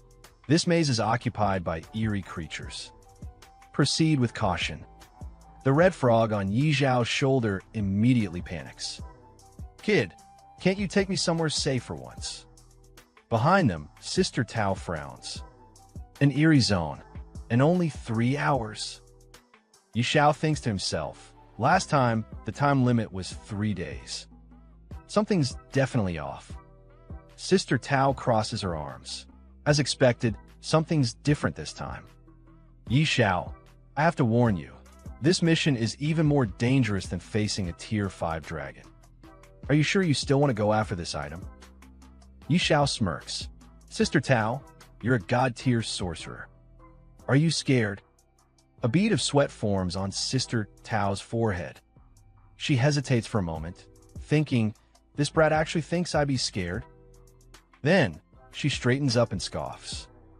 Me? Scared? Don't be ridiculous. I'm a god-tier powerhouse, a Supreme Hall Elder, and a top sorcerer. Why would I be afraid of some eerie maze? Yi Xiao grins. Exactly. Now, let's move quickly. As they step deeper into the cave, Yi Xiao turns to her and asks, All right, Sister Tao, do you know concealment magic? Sister Tao gives Yi Xiao an annoyed look. What kind of question is that? Concealment magic is a low-level spell. I didn't even bother learning it when I was an apprentice. Yi Xiao grins confidently, waving his hand in front of his face. Sister Tao, don't be mad. As long as it hides our presence and aura, it's enough. With a snap of her fingers, a dark mist surrounds them. Child's play. Yi Xiao watches in awe as a notification appears before him. Ding! You have received the Shadow Phantom buff. You have merged with darkness. His excitement is obvious. Whoa! As expected of a god-tier sorcerer. This effect is incredible. As they proceed inside the dungeon, Yi Xiao suddenly speaks. Sister Tao, there are 5 eerie monsters in this maze. 3 are level 60 crawlers. 1 is a level 60 elite boss, and the last one is a level 80 regular eerie monster. We need to be careful. Sister Tao stops in her tracks, staring at him. Yi Xiao, how do you know that? Are you some kind of prophet? He smirks. You could say that. I don't know a few things. Inside his mind, he thinks, I cleared this maze 800 times in my past life. Of course, I know everything. Sister Tao shakes her head. This is insane. What else do you know? Yishao shrugs with a mocking smile. Nothing. Sometime later, they stand before a trap-filled corridor. In the distance, monsters lurk, patrolling the area. Yishao whispers, we need to sneak past them without drawing attention. Watch my footwork. Sister Tao scoffs. Are you seriously trying to teach me? Do you even know what level I am? Do you even know what level you are? Yishao smirks. I've cleared more mazes in my lifetime than you've walked roads. Without another word, he leaps forward, weaving through the traps with precise movements. Landing right near a level 60 elite, he swiftly avoids detection and keeps moving. Sister Tao watches in shock, sweat rolling down her face. What the? He just passed by a level 60 elite, and it didn't even notice him? She exhales in disbelief. I take it back. You're the master. Your whole family are masters. Following his lead, she mimics his movements, successfully crossing the traps. She approaches Yishao, whispering, all right, what's next? Yishao suddenly notices a monster standing guard over a treasure chest. Hiding behind a rock, he mutters, looks like this is it. As expected, things are different from my past life. His system panel flashes. Yishao frowns. I can't see its details clearly. Sister Tao, can you? She glances at it. A level 100 Berserk Eerie boss. Pretty average strength. Yishao grins excitedly. Then I'll go open the treasure chest. Sister Tao, get ready to strike. She nods. All right, I'll put an absolute defense buff on you. Yishao then points at the red frog. Better safe than sorry. Lao Hui, don't move recklessly, or you'll alert the Een Spirit Beast. The red frog huffs. Worry about yourself, kid.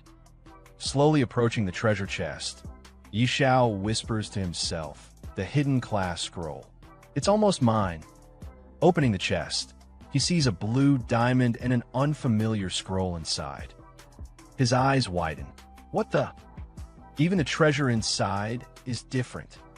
The moment the chest opens, the guardian monster turns, its glowing red eyes locking onto Yishao. With a furious roar, it charges at him. Before it can reach him, Sister Tao raises her staff. Frost shock. A wave of ice surges forward, freezing the monster in place. She yells, "Run, you idiot! What are you doing?" Yishao snaps out his daze and dashes toward her. Sister Tao, help me. As she holds the monster back with powerful attacks, Yishao quickly checks his loot. Effect: resets the cooldown of any item regardless of rank. Cooldown: 3 days. The red frog stares at the screen, stunned. Kid, you are ridiculously lucky. Yishao's eyes light up. What? Another Heaven's Doom rank item? A cooldown reset. That means Brutality Chapter's cooldown will now be only 3 days. Meanwhile, the boss, severely injured by Sister Tao's attacks, staggers but doesn't fall. She glances at Yishao. Yishao, what do we do about the boss? Fight or leave? Yishao sighs. We fight it. Sister Tao, go all out. A wicked grin spreads across her face. All right, I'll unleash my full power then. Raising her staff, she summons a massive lightning strike that crashes onto the boss. The eerie beast lets out an agonized scream. Yishao watches in confusion. Why is it screaming like that? Even the red frog gets nervous. Wait, is it going berserk? A realization hits Yishao like a brick. Could it be? Suddenly, a bright glow erupts from the ceiling. Yishao's eyes widen in horror. Crap, it's summoning a dragon. Before they can react, a massive dragon appears above them, its scales glowing ominously. Without hesitation, it breathes a torrent of fire straight at them. Yi Xiao, Sister Tao, and the Red Frog all turn on their heels. It's a dragon. Don't just stand there, run. Hey, my little Manhwa population family. We're picking up right where we left off in the last video, so without wasting any time, let's jump straight into it. As Yi Xiao and the others sprint for their lives, dodging the dragon's fiery breath, he yells, "Make a run for it." Sister Tao, panting, shouts back, "There's no way we're beating that thing." The Red Frog, barely clinging onto Yi Xiao's shoulder, groans. Why does it always come down to us running for our lives?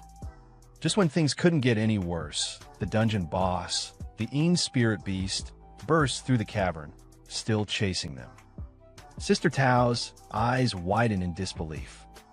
How the hell can an Een beast summon a dragon?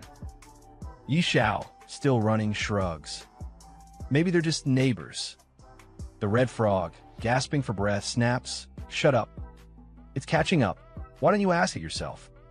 Sister Tao glances back and her face turns pale. "Move it, kid. It's coming straight for you." The Red Frog screams, "Damn it. This thing's gone berserk. It's immune to slow effects. Run." Yi Xiao looks at the enraged monster, his expression turning serious. "Run? No way. If it went berserk just to go all out on us, then I'll just take it down first." Sister Tao stares at him like he's insane. "That thing's level 100. You're level 12. Don't be an idiot." Ignoring her, Yi Xiao pulls out the gemstone he looted earlier. At the same time, he takes out the badge from before. His eyes gleam with excitement. "With my cooldown stone and brutal chapter, this is the perfect time to test my firepower." Sister Tao watches in horror. "You're seriously gambling with your life here." Yi Xiao points his badge straight at the monster and roars, "Die, you bastard." Suddenly, a red beam shoots out from Yi Xiao's badge, striking the monster. He watches in shock, sweat dripping down his face. "That's it? That's all the damage I did? Just how unlucky am I?" On his shoulder, the Red Frog lets out a groan. "If you die, don't expect me to pick up your call." But before Yi Xiao can even react, blood gushes out from the monster's body, and a massive hole suddenly appears in its chest. The beast trembles, then collapses to the ground, completely defeated. A system notification pops up in front of Yi Xiao. Ding! Target SP below 20%, triggering forced instant death effect. Then, a flood of notifications follows. Ding! Congratulations! You have successfully killed the level 100 demonized boss. Ding! Congratulations! Your level has increased to level 13. Ding! Congratulations! Your beast companion, Little Gray, has leveled up to level 13. Ding! Congratulations! Your level has increased to level 20. Ding! Congratulations! Your beast companion, Little Gray, has leveled up to level 20. Ding! Your level has reached the cap. You can no longer level up for now. Yi Xiao's eyes widen in disbelief before he bursts into laughter. "Ha! Straight to level 20. This feels amazing." Behind him, Sister Tao stares at him in utter shock. This is insane. A level 100 demonized boss taken down by a level 12 rookie. At that exact moment, a world announcement echoes across the game. World announcement. Daxiao player Yi Xiao has successfully killed the level 100 demonized bossine beast, achieving the first kill on a level 100 boss. Reputation plus 500, attribute points plus 50, Daxiao Warzone points plus 1. This is an official announcement. Players across the game freeze as they read the message. One player, dumbfounded, mutters, "A level 100 boss. Dead? What kind of bullshit is this?" Another one exclaims, "This is beyond crazy. Are we even playing the same game?" In another part of the world, a group of high-level players stares at the announcement. One of them says in disbelief, "Holy crap. A first kill on a level 100 boss? Is that even humanly possible?" Another player chimes in. This game has to be bugged. Or maybe Yi Xiao isn't even human. Someone else sneers. Something fishy is going on here. At the ranking board, crowds gather to witness the name Yi Xiao rocketing to the top. One player, looking at the leaderboard, shouts, "Damn it, sir. If you don't mind, I'd love to acknowledge you as my godfather." Another player bows dramatically. I usually don't idolize people, but right now, I'm kneeling before Yi Xiao and calling him daddy. A third one scoffs. You guys have no shame. Don't you already have fathers? Now you're fighting over mine. In a dark corner, a group of players bursts out laughing. Yeah, right? How does a level 12 rookie kill a level 100 boss?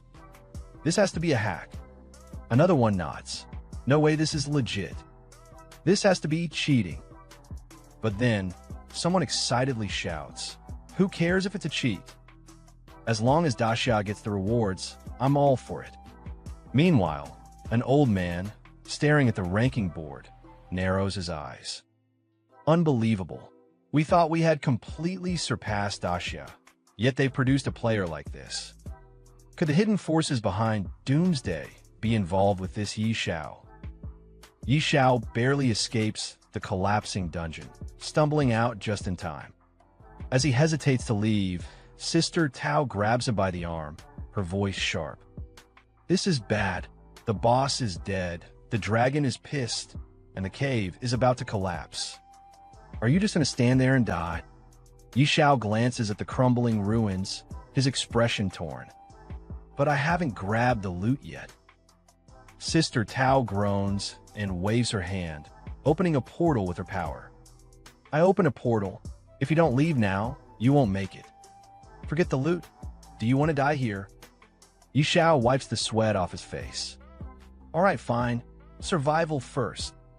Moments later, the entire dungeon collapses, sending dust and debris flying. Yi Xiao, Sister Tao, and the Red Frog stand at a safe distance, watching the destruction. Sister Tao exhales, shaking her head. "Man, I haven't done something this exciting in a long time." The Red Frog huffs. "Damn, I nearly died. I need to splurge when I get back to calm my nerves." Yi Xiao lets out a relieved sigh. Good thing Sister Tao had a portal, or we'd be done for. But then he stops, his eyes widening in panic. Wait a second. A terrifying roar shakes the sky. They all look up, and there, descending from the clouds, is a massive dragon. A new notification pops up. Holy Judgment Skyfire Dragon. Level, unknown. Attributes, unknown. Sister Tao clenches her fists. It's not over yet. The Red Frog's face goes pale. Holy Judgment Dragon? Hell no, I'm out of here. Before they can react, the dragon unleashes a devastating breath attack, sending flames raining down. The group scrambles, dodging for their lives as fire engulfs the battlefield. The Red Frog shouts, "Why are we running again?" Yi Xiao yells back, "Because if we don't, we're actually going to die this time." Sister Tao, sprinting ahead, glances at Yi Xiao. "I'm gone. Just make sure to send me the location of the Holy Spirit Spring. And my payment." Later, in Fengye City. In front of a grand mansion, Yi Xiao meets with the noble lady from before. She holds the ancient scroll in her hands, her face flushed with excitement. "Yi Xiao, you actually managed to get the item from the labyrinth?" Yi Xiao crosses his arms, putting on a smug grin. "PSH, it was nothing. A piece of cake for me." The Red Frog, perched on his shoulder, snorts. "You nearly died, and you call that a piece of cake?" Ignoring the frog, Yi Xiao turns to the noble lady with a respectful tone. "Now that we have the scroll, how do we unlock the hidden class?" The noble lady examines the parchment and frowns. "This doesn't seem to be a class-changing scroll." Yi Xiao's confidence cracks. "Not a class-changing scroll? What do you mean?" The noble lady starts walking inside the mansion. According to Uncle Stir, this parchment unlocks your hidden potential and awakens a unique class meant just for you. As she climbs the stairs, she glances back. Follow me. Inside the hidden chamber. Yi Xiao steps into a secret room, his eyes scanning the ancient surroundings. I never knew this estate had a hidden chamber. I didn't discover this in my past life. In the center of the room, a dignified man stands waiting. This is Stir, the royal beast master. His gaze is calm, yet sharp as he looks at Yi Xiao. Welcome, young one. I am Stir, the one you seek. Yi Xiao bows respectfully. Master Stir, hello. I am here to unlock my hidden class. Stir studies him for a moment before nodding. I thought this method of class changing had vanished from the world, but it seems I was wrong. He picks up the scroll, his expression turning serious. Very well. I shall assist you in your transition. Are you ready? Yi Xiao grins, eyes gleaming with anticipation. I'm ready. I can't wait any longer. Stir chuckles, then raises the scroll. Excellent. This parchment will awaken the deepest power within you. Follow your heart's guidance. Yi Xiao hears Stir's words and focuses his mind steady. Suddenly, 5 glowing orbs appear around him, pulsing with energy. Stir watches closely and speaks firmly. Stay calm. Don't panic. Don't resist. Yi Xiao nods. Understood. One by one, the orbs start glowing blue, their light intensifying. Stir's eyes widen in shock as all 5 activate at once. Impossible! All 5 crystal balls have been activated. The noble lady beside him gasps. Uncle Stir, is this what you meant by the supreme class transfer? Stir, still in disbelief, nods. That's right. Do you see those 5 crystal balls? They represent potential. Why change my class? I only managed to activate 3. Yi Xiao keeps his eyes closed, fully concentrating, not saying a word. Stir watches him with awe. This is breaking the limits of humanity. Activating all 5 crystal balls. Is this guy even human? The noble lady, staring at Yi Xiao with flushed cheeks, murmurs, could Knight Xiao be something far beyond an ordinary person? Then, suddenly, Yi Xiao's eyes snap open as a flurry of notifications flood his vision. Ding! Congratulations! You have successfully completed the class transfer quest, Whispers of the Dragon. Ding! Your class has evolved into the unique hidden profession, Dragon Speaker. Ding! Due to the infusion of mysterious power, your class rank has been upgraded.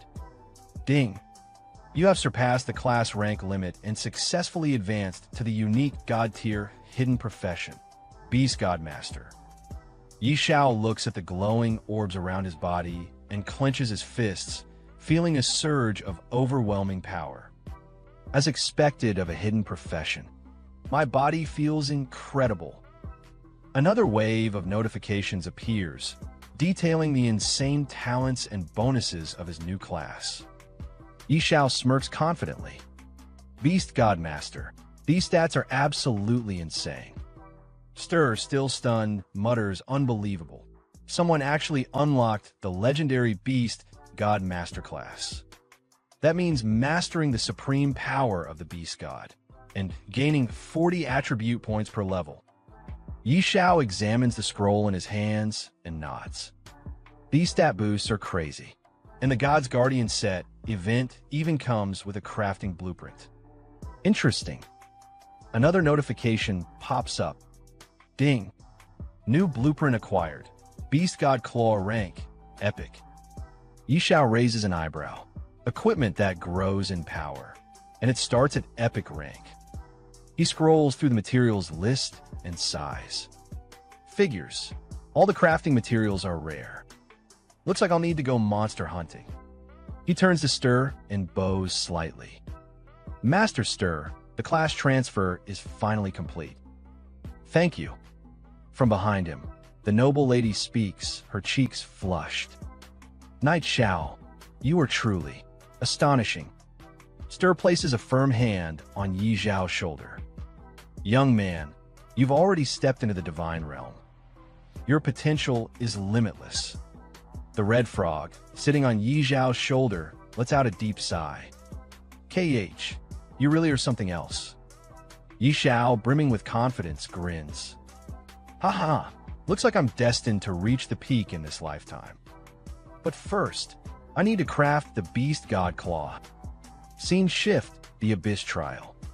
In a dark, ominous chamber, a group of 3 adventurers stands before a towering guardian. One of them steps forward. Respected Guardian, I wish to challenge the Abyss Trial. The Guardian's glowing eyes scan them. The 3 of you seem well-equipped. What level of trial are you attempting? The group leader, a fierce-looking warrior named Tiger Unleash, steps forward with unwavering confidence. I'm going solo. Abyss-level trial. The Guardian lets out a low chuckle. Oh, another one daring to challenge the Abyss-level trial. Tiger Unleash smirks. I live for challenges. No regrets, even if I die. Seeing his determination, the Guardian steps aside, allowing him to enter. Before stepping through, Tiger Unleash glances back at his companions. One of them calls out, "Boss, we'll be waiting outside for your good news." He chuckles, cracking his knuckles. Don't worry, you won't be waiting long.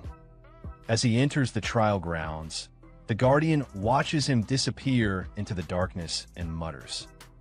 Tisk TSK, these visitors from another world really are built different. 5 minutes later, the leader of the group staggers out of the trial, covered in bruises and screaming for help. Help me. His companions rush toward him, eyes wide with shock. Boss, what happened? Tiger Unleash, gasping for breath, stumbles forward. It's terrifying. The monster mutated. Seeing their leader in such a sorry state, both of his companions grab him before he collapses. Boss is seriously injured. Quick, give him a potion. One of them, irritated and pained, grits his teeth. Damn it, so not just anyone can solo the Abyss, huh? World Chat, Great Reef, Level 20 Abyss Trial. Meanwhile, in the World Chat, players are buzzing about the game. Global Chat. Class? Is anyone else in the game? The school is taking attendance. Please respond. Just saw Zhou Hong and Qin Yinran. Looks like most of us made it in. Where is everyone leveling? Yi Xiao, sitting on a rock at the edge of a battlefield, watches the chat flood with messages. He sighs. I don't want them knowing my identity. Better to lay low and focus on leveling up. In front of him, his pet dragon, Little Gray, is locked in battle with a towering golem. Yi Xiao watches intently. Old Hui, let's get to work. Little Gray lunges, his claws glowing. A moment ago, he attacked with fire, but now he tears into the golem with pure brute force. The massive creature collapses, defeated. With a heavy thud, 2 items drop. Yi Xiao steps forward, scanning them. Rock Sword, Dark Gold Rank, Effect, Unidentified. Rock Shattering Hammer Warhammer, Gold Rank, Effect, Unidentified. Yi Xiao grins. Good job, Old Hui. The Abyss Watcher King appears. Suddenly, a new notification appears before Yi Xiao. Ding. Warning. A powerful enemy has detected your presence. Yi Xiao frowns. Why is it that every time I get a good drop, a monster shows up? Looking up, his eyes narrow. A massive golem stands before him, its glowing blue eyes locked onto him. Ding. Enemy identified. Abyss Watcher King. Level 20. HP. Strength 3000. Constitution. Agility 2000. Spirit 3000. Talent unknown. Skills unknown. Yi Xiao exhales sharply. A king tier boss. Good thing it's only level 20. He grips his sword and gives a command. Old Hui, you go first. I'll cover you. The red frog on his shoulder scoffs. As if I need your cover. Meanwhile, the failed Abyss Trial group. Back at the entrance of the Abyss Trial, Tiger Unleash lies on the ground, still covered in bruises. One of his teammates tends to him, while another stands in disbelief. The boss. The boss actually died in the trial. The other member, still stunned, shakes her head. Impossible. We followed Yi Zhao's exact leveling path. A blue-haired girl turns to a red-haired girl, suspicion in her voice. No way. If Yi Zhao cleared the Abyss trial, he must have found an exploit. The red-haired girl crosses her arms. Very likely. Just then, a world announcement pops up, shaking the entire server. Ding. System announcement. Player Yi Zhao from the Granxia Nation has successfully cleared the Level 20 Abyss trial, becoming the first in history to do so. Reward: Epic Item, Stone of Valor. Granxia Nation Prestige Points, +1. This is an official announcement. The blue-haired girl freezes. This, Yi Zhao's victory. Back at the battlefield, Yi Zhao stands beside the corpse of the Abyss Watcher King, holding a glowing crystal in his hand. He frowns. No loot, just another Abyss fragment. Taking the fragment in his hand, the protagonist muttered. The Wanderer dropped Fragment 1, and now the Watcher dropped Fragment 2. What exactly are these? Could they be for crafting some god-tier item? Hearing that, the red frock sitting on his shoulder responded with a sarcastic tone. You wish. Then, without wasting any more time, the protagonist turned his gaze toward the portal ahead. Whatever, no point overthinking. I'll figure out later. Time to head back. As he stepped into the portal and arrived at a new destination, a voice suddenly echoed. Congratulations, warrior.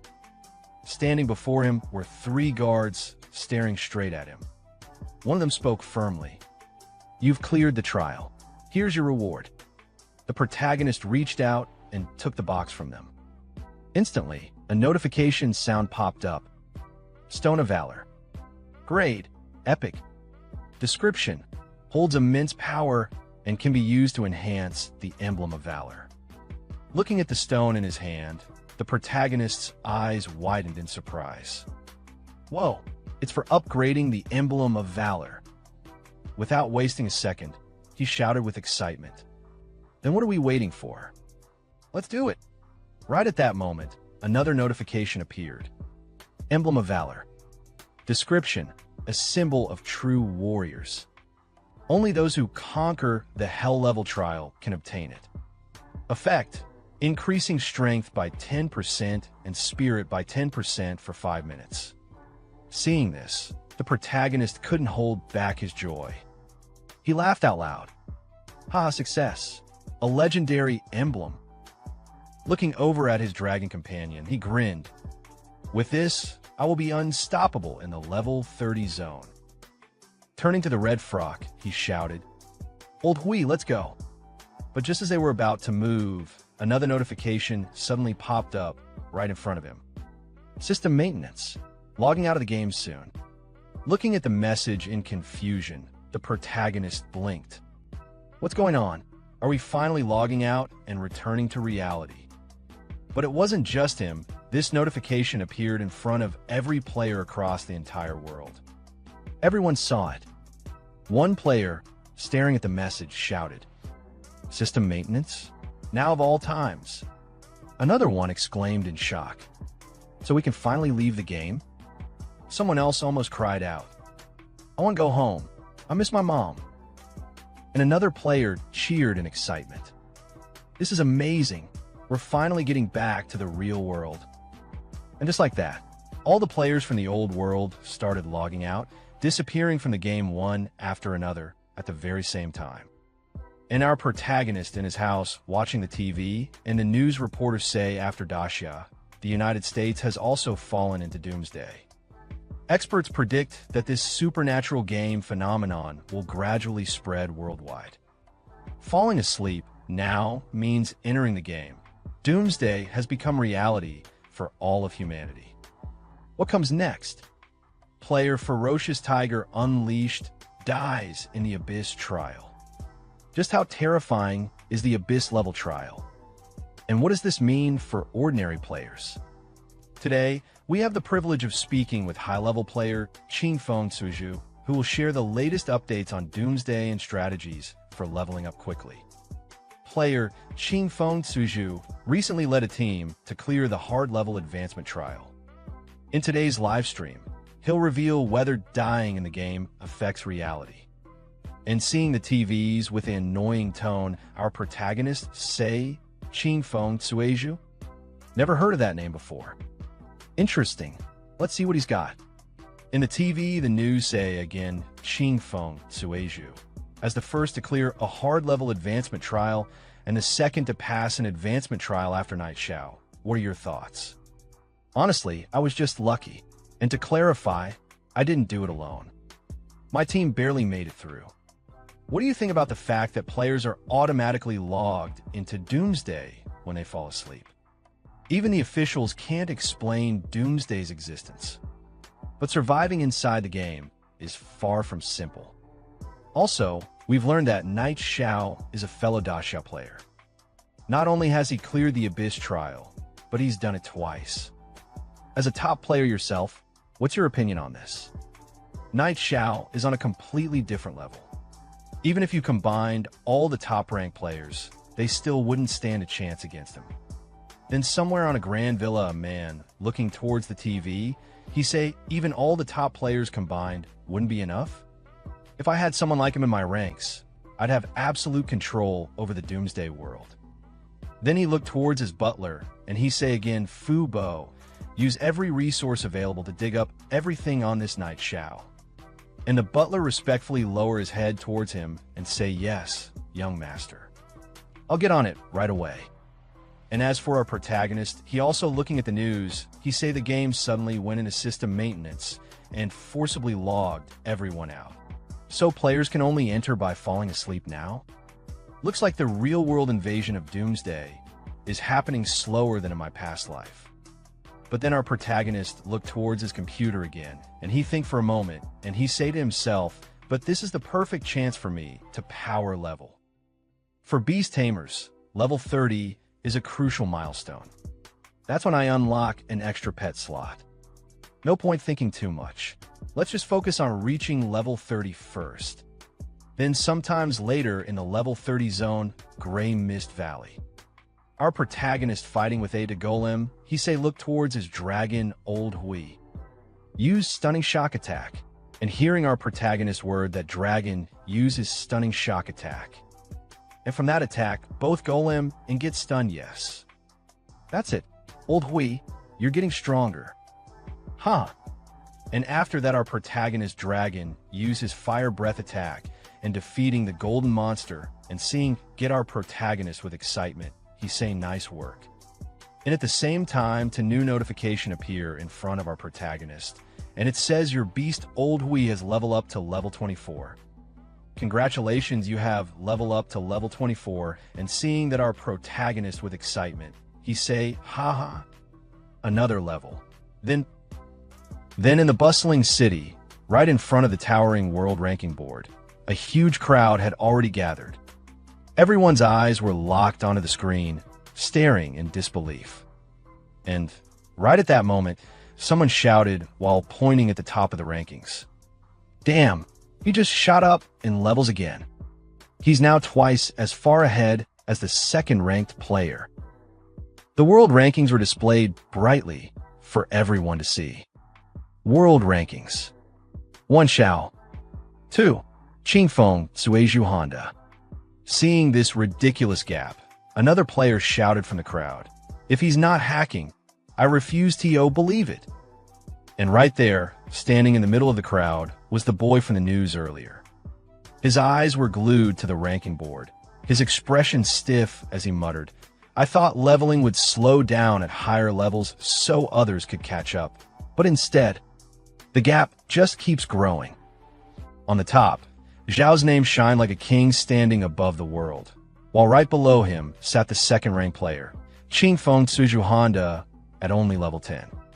From beside the boy watching the ranking board, a blonde-haired guy turned to him and sighed, we were never even in the same league, AS Night XIO. Boss, you're amazing. Hearing his words, the boy could only force a bitter smile, replying, "There's always someone better. But hey, second place isn't too bad." Then suddenly, another companion behind them jumped into the conversation proudly. "True.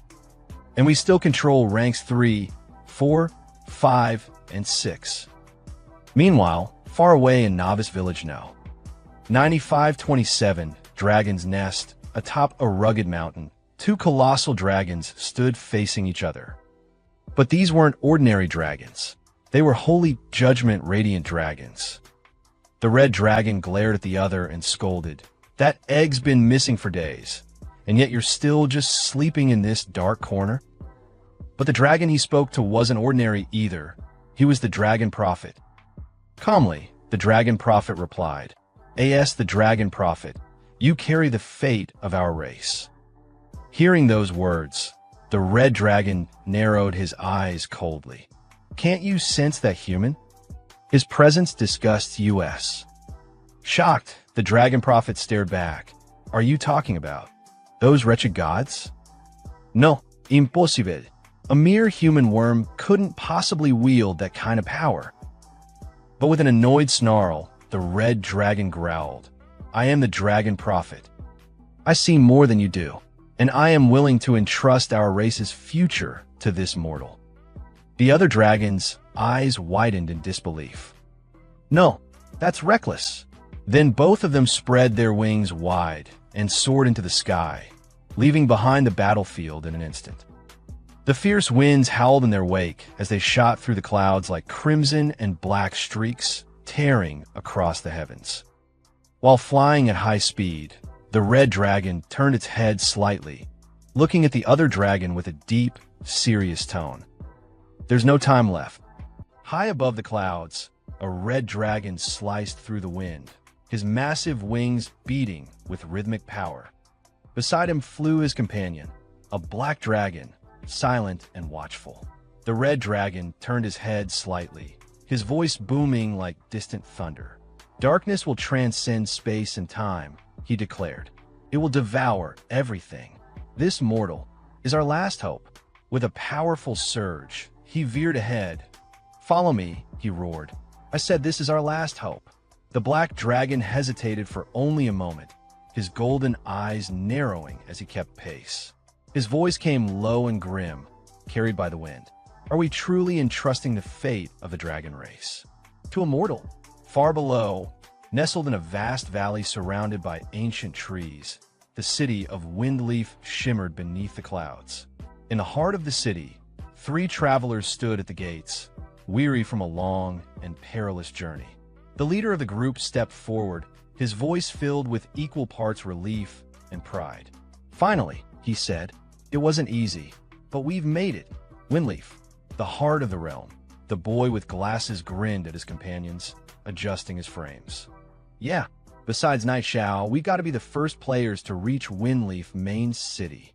His excitement was contagious. One of the others nodded eagerly. "That's right, we actually made it." But before their excitement could settle, the sky above them darkened. A shadow passed over the city. Gasps and screams followed. People began to scatter in panic as the immense form of a dragon descended from the clouds, its wings blocking the sun. But a voice cried out from the crowd, "Help! Someone help!" The boy with glasses looked up, mouth agape. "Is it a giant dragon?" The dragon wasn't alone. Clutched tightly in its massive claw was a figure, flailing, shouting, caught in terror.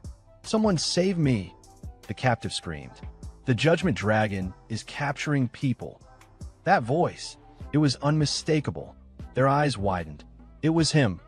Clutched in the dragon's grasp, the protagonist panicked.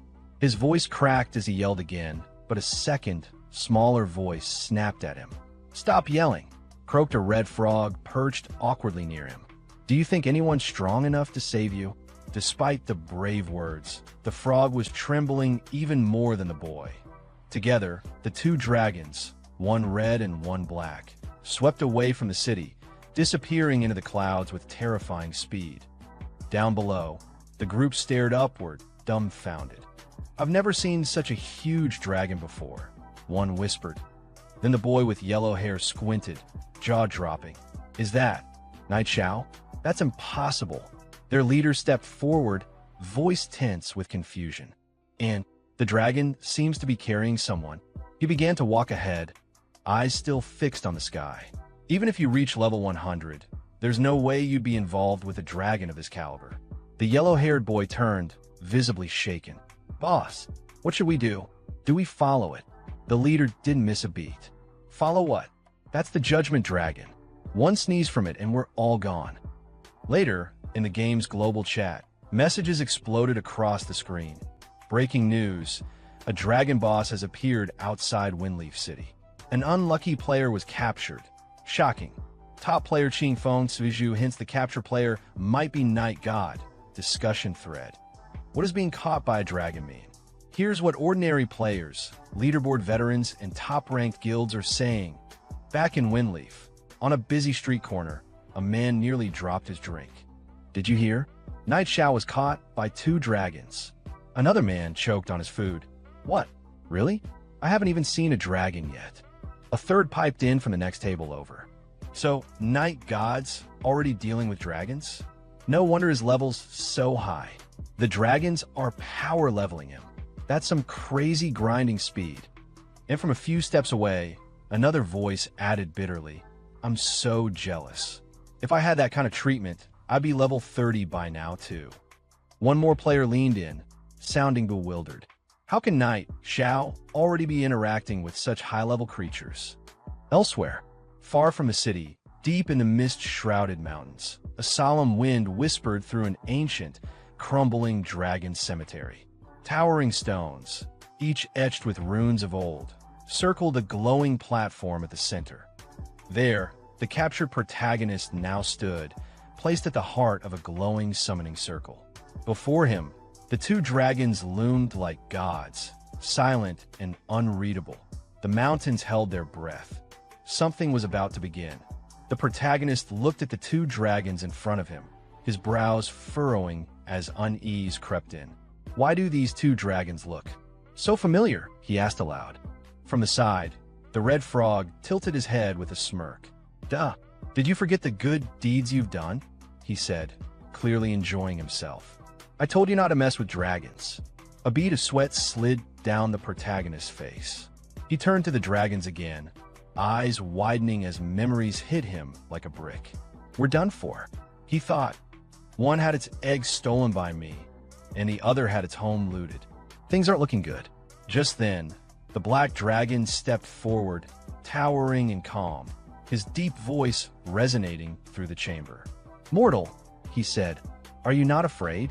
The protagonist straightened his back, forcing a false sense of courage into his voice. Kill me or flay me. Do as you wish. But inside, panic churned in his chest. Afraid? Who wouldn't be afraid? Anyone who says otherwise is a fool. He thought bitterly. The red dragon moved next, stepping closer with a gentler expression. His voice, though powerful, was less threatening.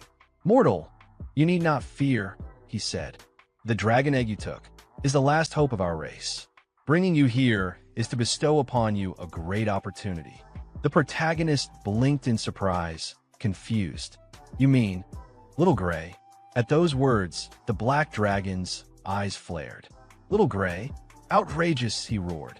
How dare you give such a disgraceful name to a dragon? The protagonist instinctively took a step back, startled. Huh, it's disgraceful? But Little Gray really likes the name, though. The red dragon turned toward his companion. There's not much time, he said firmly. Let's get down to business. The black dragon let out a breath, calming himself before giving a short nod. All right, both dragons began to ascend, their wings spreading wide as they lifted into the air above the temple chamber. The red dragon raised his voice first. In the name of the dragon god. The black dragon followed with a deep, commanding tone. In the name of the dragon god. Watching from below, the protagonist's eyes widened as he stared into the sky above them. Sweat slid down his face. What are you going to do to me? He stammered. I was just joking earlier. Just let me live. I'll do whatever you want. From below the altar, the red frog nervously chimed in. clearly trying to distance himself from the situation. I don't even know him that well. The dragon egg theft really had nothing to do with me. Suddenly, one of the massive dragon statues lining the temple walls stirred. Its ancient eyes slowly began to glow, reacting to the dragon's combined aura. A deep hum filled the air as a pulse of power rippled through the temple. Something was awakening. The two dragons hovered above, their wings spread wide, their eyes locked on the altar below. Then, in perfect unison, they roared, bestowal of the blessing of the dragon clan. As their voices echoed through the ancient dragon temple, a brilliant yellow light shot down from the mouth of the dragon god statue overhead, piercing the air like a divine spear. It struck the protagonist directly, engulfing him in radiant energy. The dragon spoke again, their voices even louder. Receive a part of the dragon god's power. In an instant, the protagonist's entire body was enveloped in a storm of pure dragon energy. His breath caught, his vision shook. Every inch of him screamed with intensity. Far away from the dragon temple, across the world, a new notification appeared before the eyes of every player logged in the game. Doomsday Forum.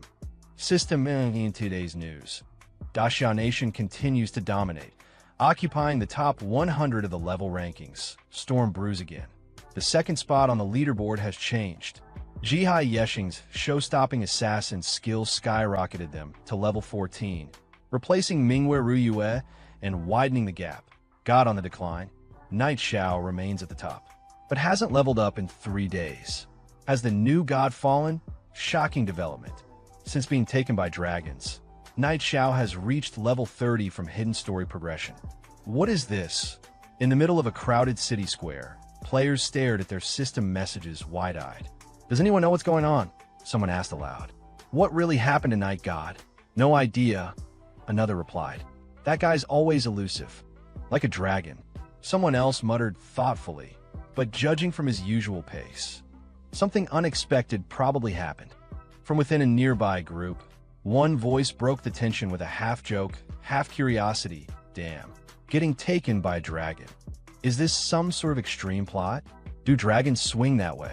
2 more players joined the chatter. TSK, you think Night God made some kind of shady deal, and now it's time to pay the price by. Offering up his ass? One laughed, the other grinned. Haha, must have used some trick to steal the top spot. Now that he's been exposed, he's getting punished. A pair of players standing off to the side were also deep in conversation. I'm telling you, one said, my buddy knows some inside info. Night Zhao's done for.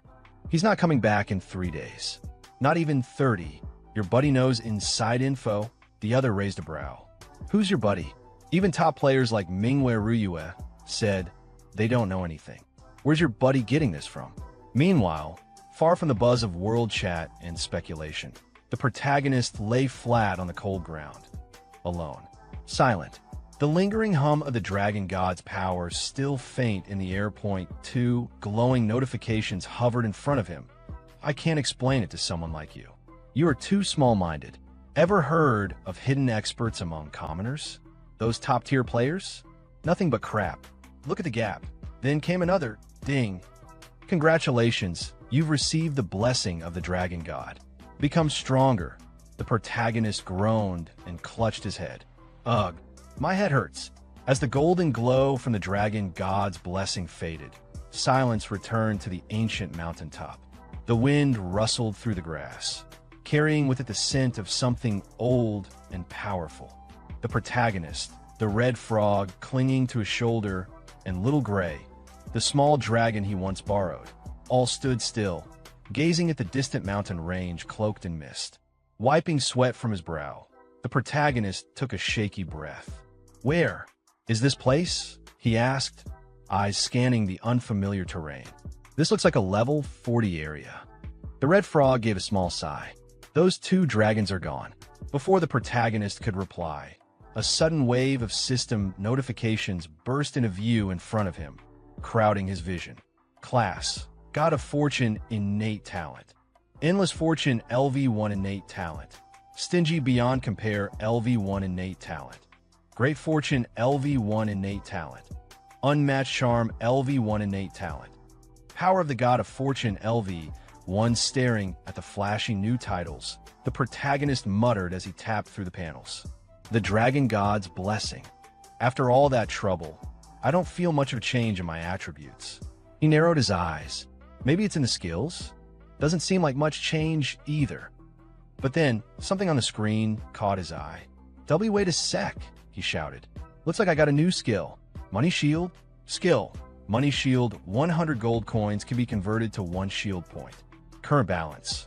1.81 billion gold coins. The protagonist's jaw dropped. Holy crap, is this skill for real?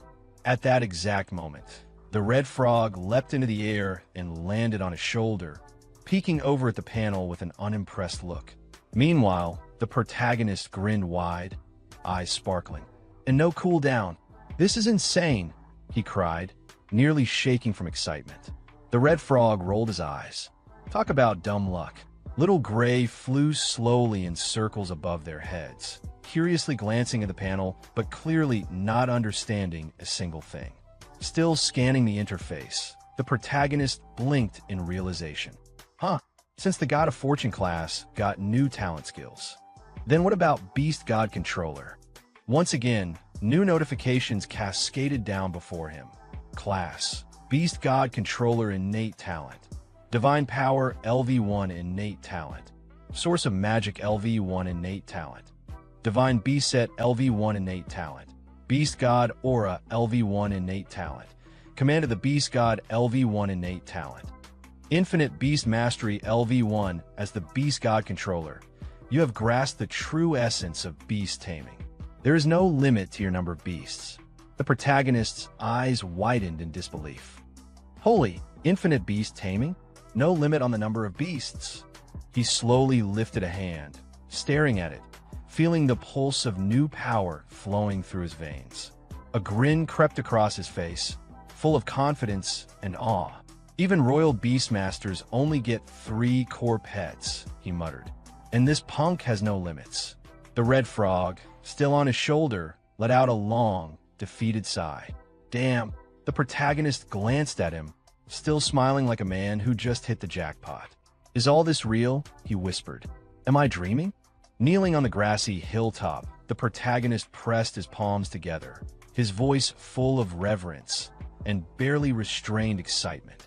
O mighty dragon gods, he began, bowing deeply. From now on, this little brother is following your lead. I'll burn incense for you, for the elder dragon gods, and thank your ancestors and sisters for 8 generations. He trembled with joy, grinning from ear to ear. This is just too awesome. Time passed. Now standing at the massive gates of the level 30 trial hall, the atmosphere shifted to something more serious. A towering stone fortress loomed ahead, glowing with ancient energy. 2 armored guards flanked the entrance, their eyes sharp, until one of them caught sight of who approached. He straightened his posture, surprised. So Zor Knight Shao, the guard said, giving a respectful nod. Would you like to take on the abyssal level trial? The protagonist answered calmly, a confident smile on his face. Yes. The guard gave a formal bow. Please wait a moment. A low rumble echoed from within the stone walls. Moments later, the colossal doors began to grind open, revealing a dark corridor beyond, shimmering with a faint, ominous glow. The level 30 trial had begun to awaken. Then when our protagonist untied the door, he is suddenly transported into a cold area where mountains made of ice are towering around. Our protagonist, with his trusty companion, the red frog who always tries to betray him, and his pet dragon, are walking towards the mountain. Freezing from the cold, our protagonist says it's so cold.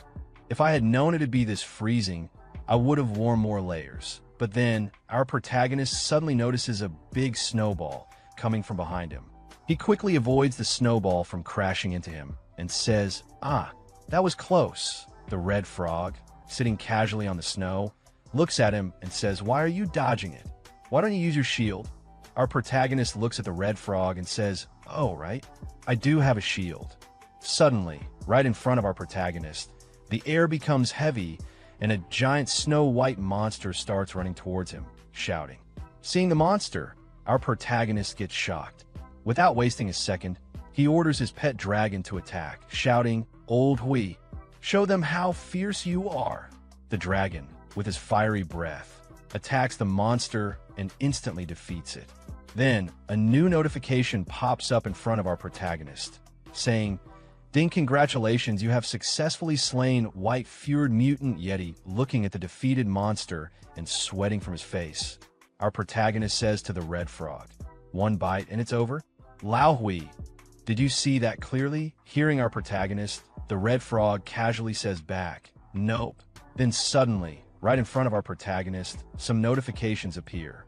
The first one says, "Talent. Absolute suppression as a great beast. The celestial dragon has an innate dominance over lower-tier creatures. After carrying the bloodline of the dragon race, it has grown even stronger. Plus 30% damage to mythical creatures, plus 50% damage to non-mythical creatures. Receive minus 50% damage from all sources." Then the second notification pops up, saying, "Nickname. Old Hui type. Celestial dragon, mythical grade level. 30 status base attributes. Strength, 70-66 constitution, 69-75 spirit, 75-89 agility, 6-9-4-9 1x1. All the dragon's skills and characteristics scroll in front of our protagonist. Seeing all of that, our protagonist gets completely shocked. With a stunned expression, he says, "Old Hui is broken." But then, suddenly, out of nowhere, a huge number of monsters appear and start rushing towards our protagonist. Seeing them, our protagonist shouts, "Why are there so many monsters all of a sudden?" As the monsters charge, the pet dragon, filled with excitement, lets out a mighty roar. Seeing this, with panic in his eyes, our protagonist yells, "Old Hui, now's your chance to go wild. Go kill, kill, kill." Hearing his words, the dragon immediately starts attacking the monsters with his fire breath. Then, half an hour later, after defeating all the monsters, our protagonist looks at the pile of dead creatures in front of him. A new notification pops up. "Ding, congratulations. You have successfully slain Seeker of the Abyss, King Tier." Meanwhile, our protagonist simply stands there holding a crystal in his hand, a mocking smile on his face, and says, "Haha, King Tier, that's it. So weak." The red frog, sitting on our protagonist's shoulder with his usual expression, says, "Get cocky. Did you forget how badly you got crushed before?" But then all over the world, a global announcement appears in front of all the players. Ding system announcement. Xiao player Knight Xiao has passed the Abyss level advancement trial and become the first ever hero to pass the level 30 Abyss trial. Awarded epic item, Hero and Radiant Stone. Plus 1 point to Xiao Warzone score. Announcement end. Looking at the announcement, some players react with shock. One shouts, "Holy crap, I knew it. Night God was preparing something big this whole time, and you didn't believe me. Our Xiao deity. Bow before him, Moda." Then, another player cuts in and yells, "Shit, how did this guy get taken by a dragon and still come back?" Xiao's advantage grows again, and another one bursts out, "You idiot, this is impossible." But then suddenly, in front of the city gates, two men are seen talking with each other. Both of them look strong. The man wearing red armor laughs and says to his companion, "Huh, I knew it. There's no way a character like him would die so early." Just as I expected, his companion, wearing a hood, looks at him and says from behind, "Even the level 30 Abyss trial could be cleared. This guy's potential really is bottomless." Both of them stand there in front of the city gate, looking at the bustling city. The man in red armor speaks again. "Let's go back to the city. I want to meet this interesting fellow myself. Once I bring him under my command, that's when the real game begins." Hearing his words, his companion simply responds with one word, "Understood." Then, the scene shifts to our protagonist. He holds a stone in his hand and looks at it. A new notification appears in front of him. System message item description. Seeing the details in front of him, our protagonist says, "Third fragment already. Just how many are there?" Then, holding a crystal in his left hand, he looks at it. As always, another notification appears. Heroic Radiant Stone Grade. Epic description. A rare material infused with radiant energy from the heroic stone. can further enhance the heroic emblem. Only powerful heroes are qualified to own it. Seeing the notification, our protagonist smiles and says, "This heroic radiant stone is actually useful. I can enhance my heroic emblem again." Then, as he walks away from the trial gates, the guard looking at him says, "Lord Knight Shao, take care." Waving his hand casually, our protagonist replies, "All right, see you." Suddenly, the scene shifts to Fengye's main city. Wearing a hood and blending into the crowd, our protagonist looks around and says, "Seems like Fengye's getting crowded."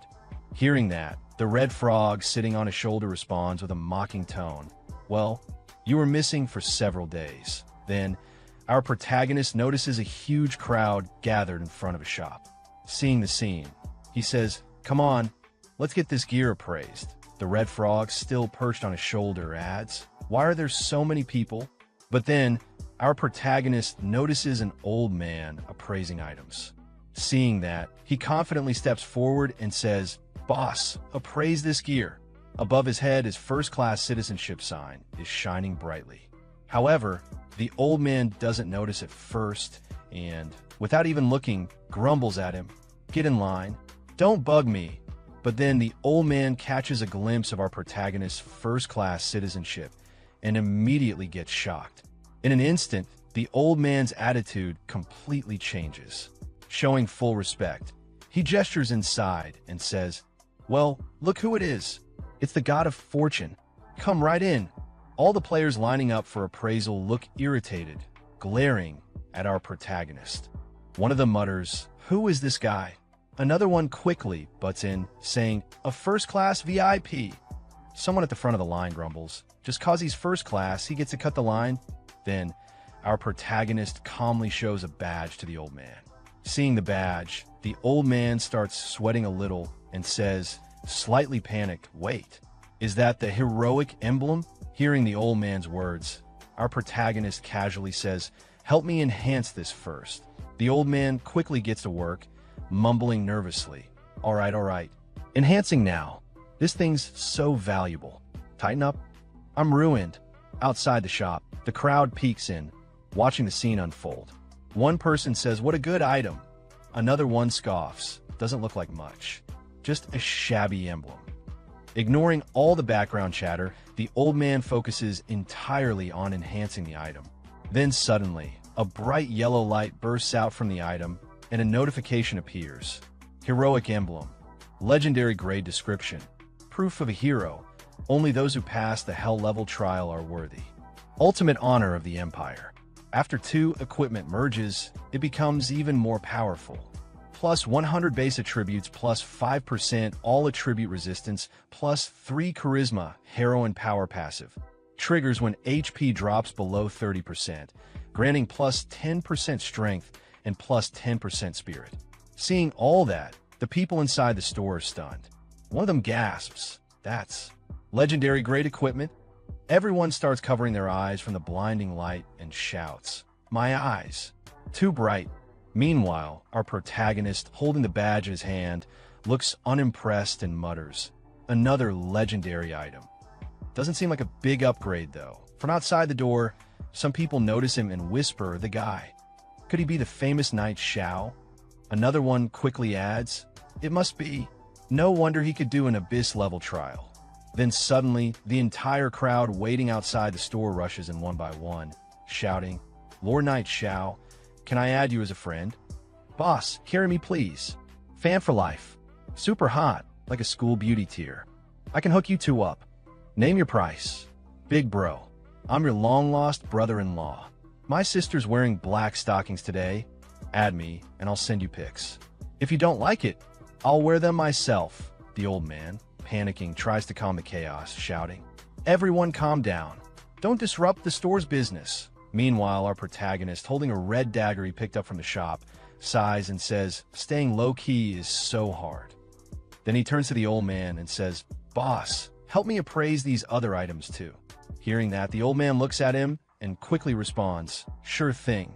Satisfaction guaranteed." From outside the door, the crowd watches excitedly. One of them exclaims, "Holy crap, they're all dark gold gear."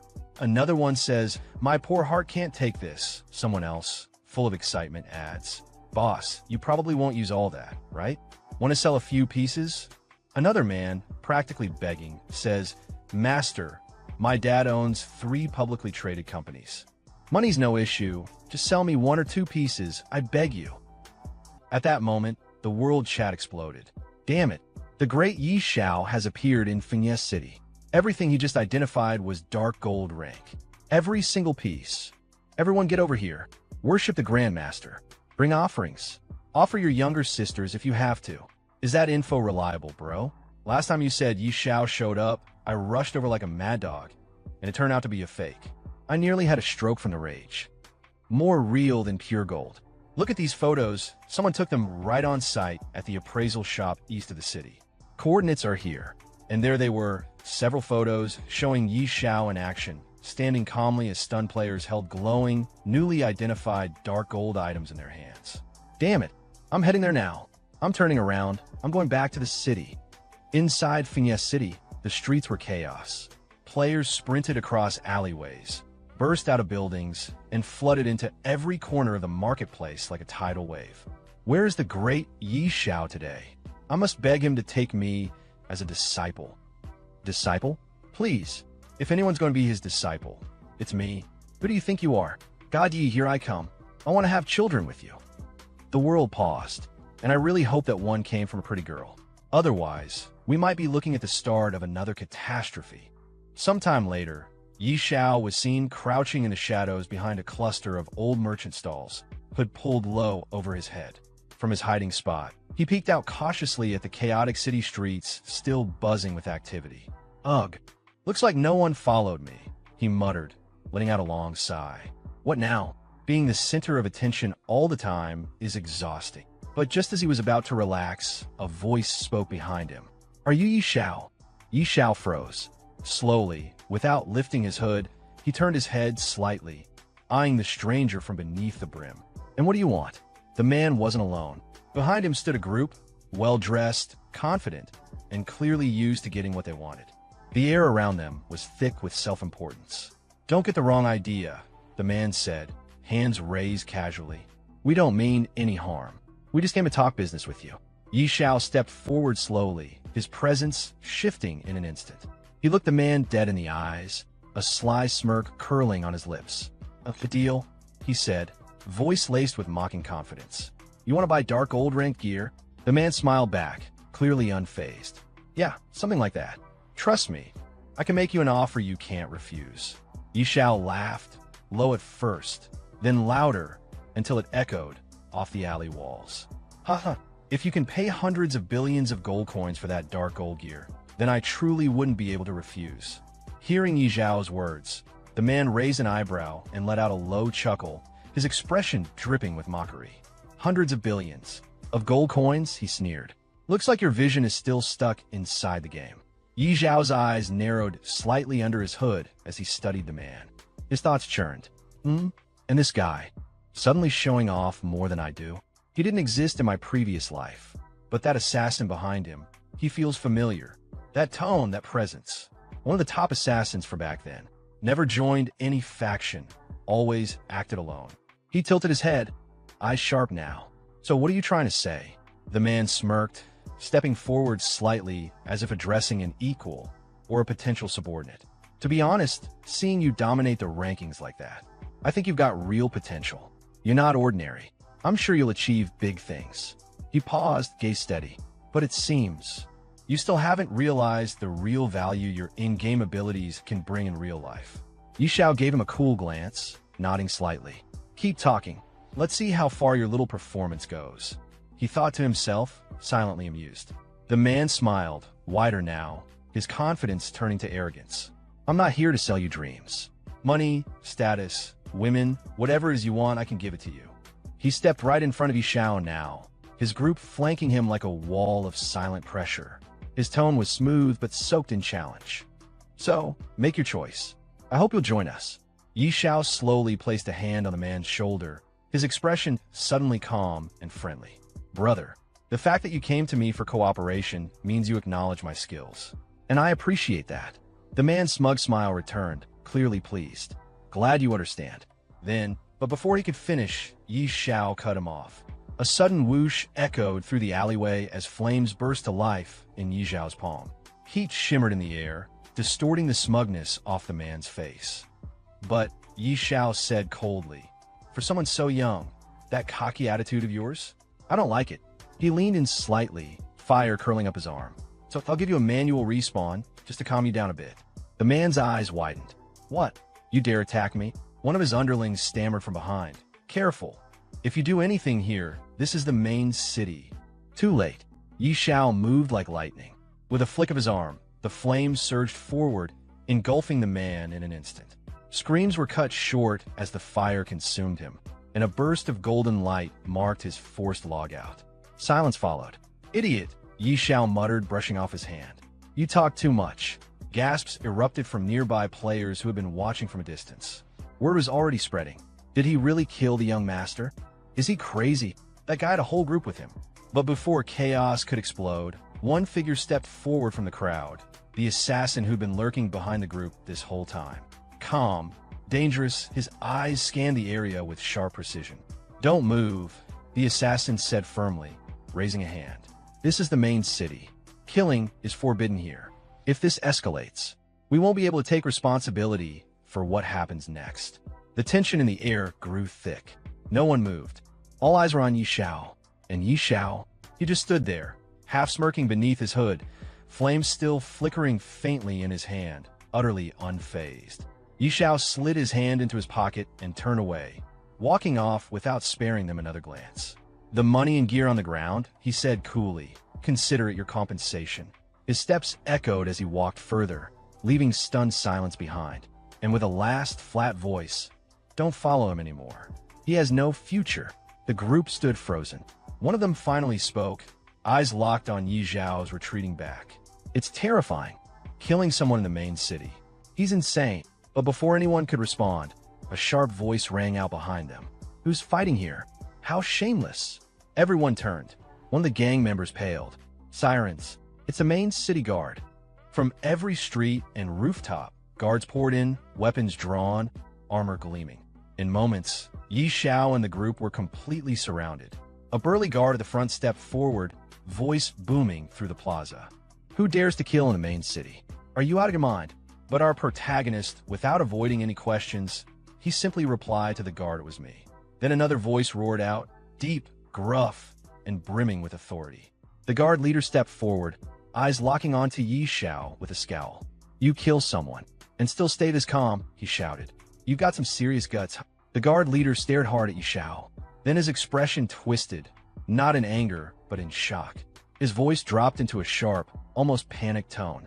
"Wait, is he a first-class citizen?" The atmosphere shifted instantly. The guards, who had come charging in with righteous fury, suddenly stiffened. One of them stepped forward nervously, bowing slightly. "There must be some misunderstanding here," he said, voice shaky with forced calm. "Apologies for our recklessness. Dear sir, could you please tell us what happened? Just for the report." Yi Xiao didn't even break stride. He lazily lifted his hand and pointed toward the still stunned group behind him. "It's nothing serious," he said casually. "Someone threatened me a little, so I cleaned him up." The guards' faces turned pale. What? A vagrant dared to verbally offend a first-class citizen. One of them exclaimed, his voice high with disbelief. The same guard bowed again, this time deeper, and spoke with utmost respect. "Dear sir, the safety of the city is our duty. If anything like this happens again, please allow us to handle it. You shouldn't have to dirty your hands." Yi Xiao waved it off with a tone that was equal parts indifferent and dismissive. It's fine. Just a small effort." The guards practically dropped to a bow. "Thank you for your understanding," the lead guard said solemnly. "If there's nothing else, we won't disturb you further." As Yi Xiao walked off, the gang behind stood frozen in disbelief. One of them finally managed to whisper, staring blankly at his back. "What? This kind of thing is possible." Meanwhile, the lead guard turned to his men and barked, "All right, disperse.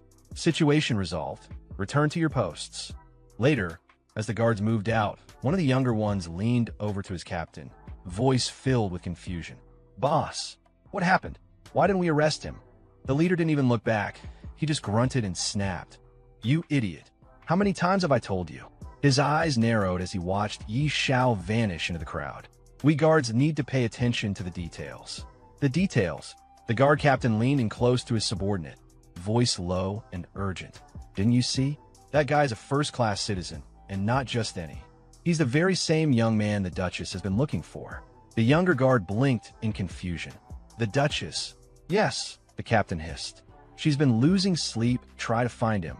Word is, she's been tearing through the city looking for even a trace.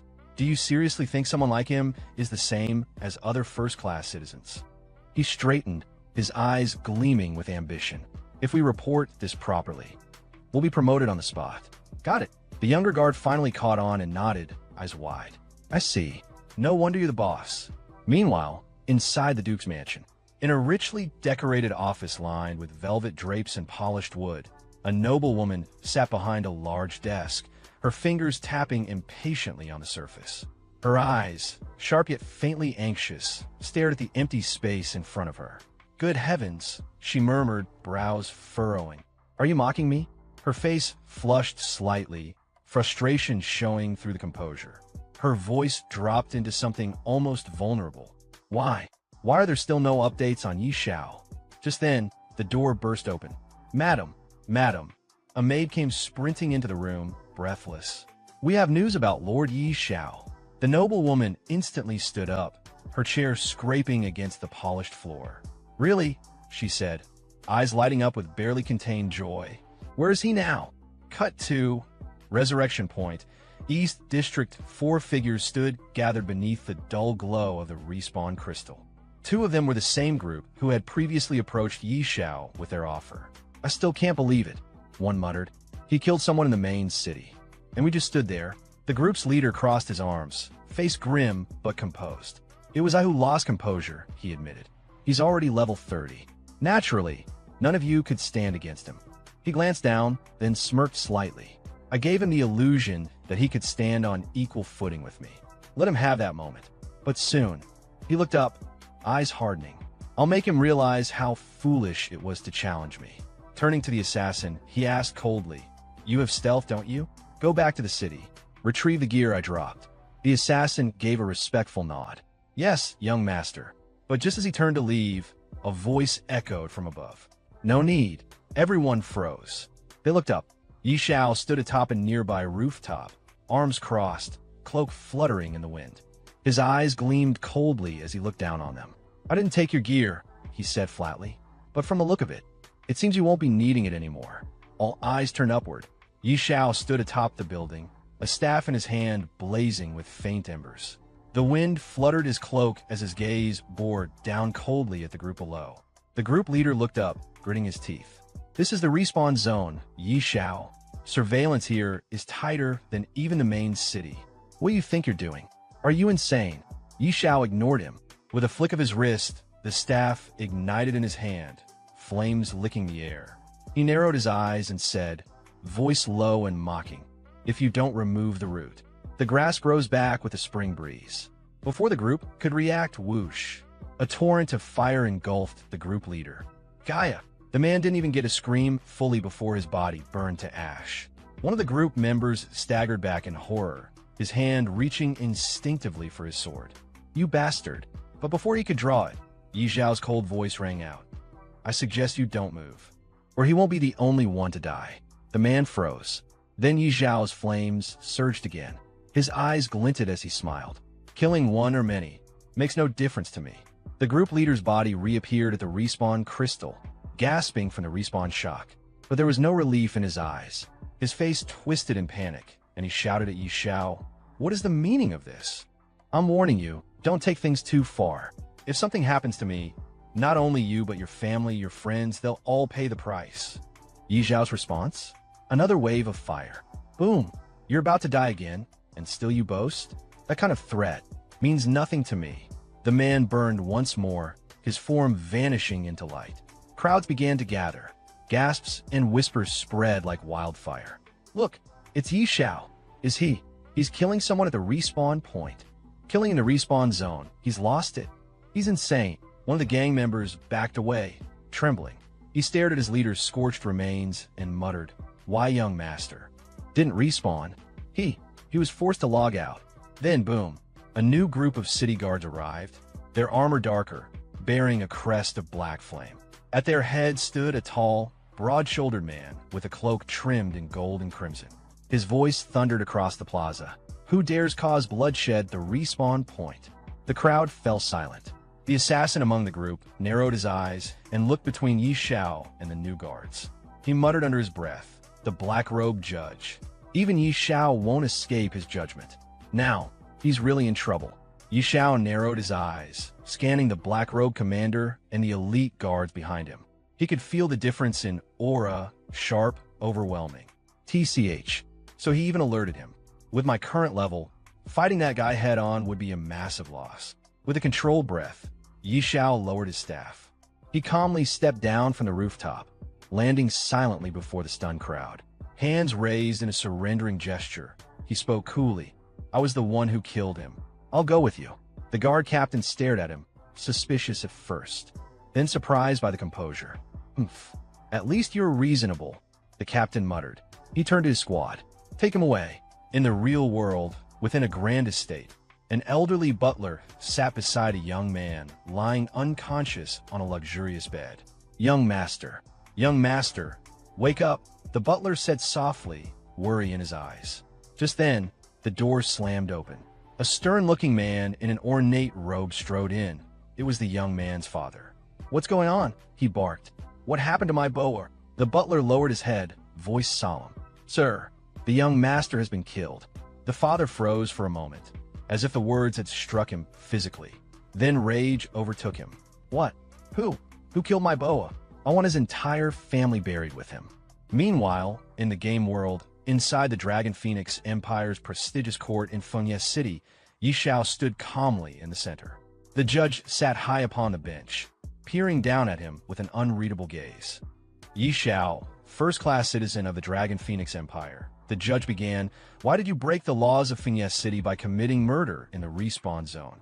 Yi Xiao lifted his head with confidence and spoke clearly. "That person gathered a group to harass and threaten me. As a first-class citizen, I acted to protect my dignity. I had no choice but to kill him." Murmurs erupted in the courtroom. Among them, members of the group Yi Xiao had slain were present. One of them stood and pointed at him. He admitted it. "He blocked the respawn point and killed our young master 5 times in a row. That's insane. Not even the respawn zone is safe if you offend him. He didn't even give him a second to breathe." So that's Yi Xiao. Terrifying. If he wants you dead, you're doomed, even in-game. The judge slammed his gavel down, his face stern. "Silence," he shouted, then turned back to Yi Xiao. "For violating city law and committing mass murder within a restricted zone, and though this is your first offense, I hereby sentence you to lifetime exile from the Eastern District of Fengye City." Yi Xiao opened his mouth. "Respected judge," about this. Before he could finish, a firm and elegant voice echoed through the court. "Judge Aiter, Yi Xiao only killed a vagrant who dared to insult and threaten him. Both morally and legally, his actions were justified." All eyes turned toward the entrance. "It's the Duchess," someone gasped. Layla, dressed in her noble regalia, strode in with calm authority. Her eyes scanned the room before resting on Yi Xiao. "Isn't this punishment a bit excessive, Judge Aita?" she asked. The judge immediately stood, sweat beading on his forehead. "Respected Lady Layla, Judge Aiter greets you." Layla didn't acknowledge the greeting. Her tone was firm. "This man is my friend. I won't stand by and watch him be punished unfairly. Don't you agree, Judge Aiter?" Yi Xiao's gaze softened slightly. "Layla." Aiter quickly nodded. Yes, of course. The lady is right. My sentence was hasty. According to Fengye City law, if a vagrant offends a first-class citizen, he is to be executed on the spot. In that case, Layla replied, "Why don't you remove the restraints from Mr. Yi Xiao?" Immediately, the judge shouted, "Guards, release him immediately." As the judge gave his final word, the Duchess turned toward Yi Xiao and said calmly, "Mr. Aiter, if Yi Xiao is not guilty and there's nothing else, may we leave?" The judge nodded respectfully. "Of course, my lady. You may go at any time." "Very well," she said simply. She turned and walked out of the courtroom, motioning for Yi Xiao to follow. "Yi Xiao, let's go." He nodded, following her. "All right, Layla." Outside the court, Yi Xiao rubbed the back of his head a little awkwardly. Thank you, Layla. Really? At the same time, the red frog spirit chimed in arrogantly. Kid, you got lucky again. Barely slipped out of trouble this time. Layla, without turning around, replied lightly, it was nothing. But then, with a softer expression, she glanced at Yi Xiao and smiled gently. I heard you were captured by a dragon. I sent people all over to search for you. I'm glad you're safe. Yi Xiao nodded. Yeah, I was actually taken by 2 dragons.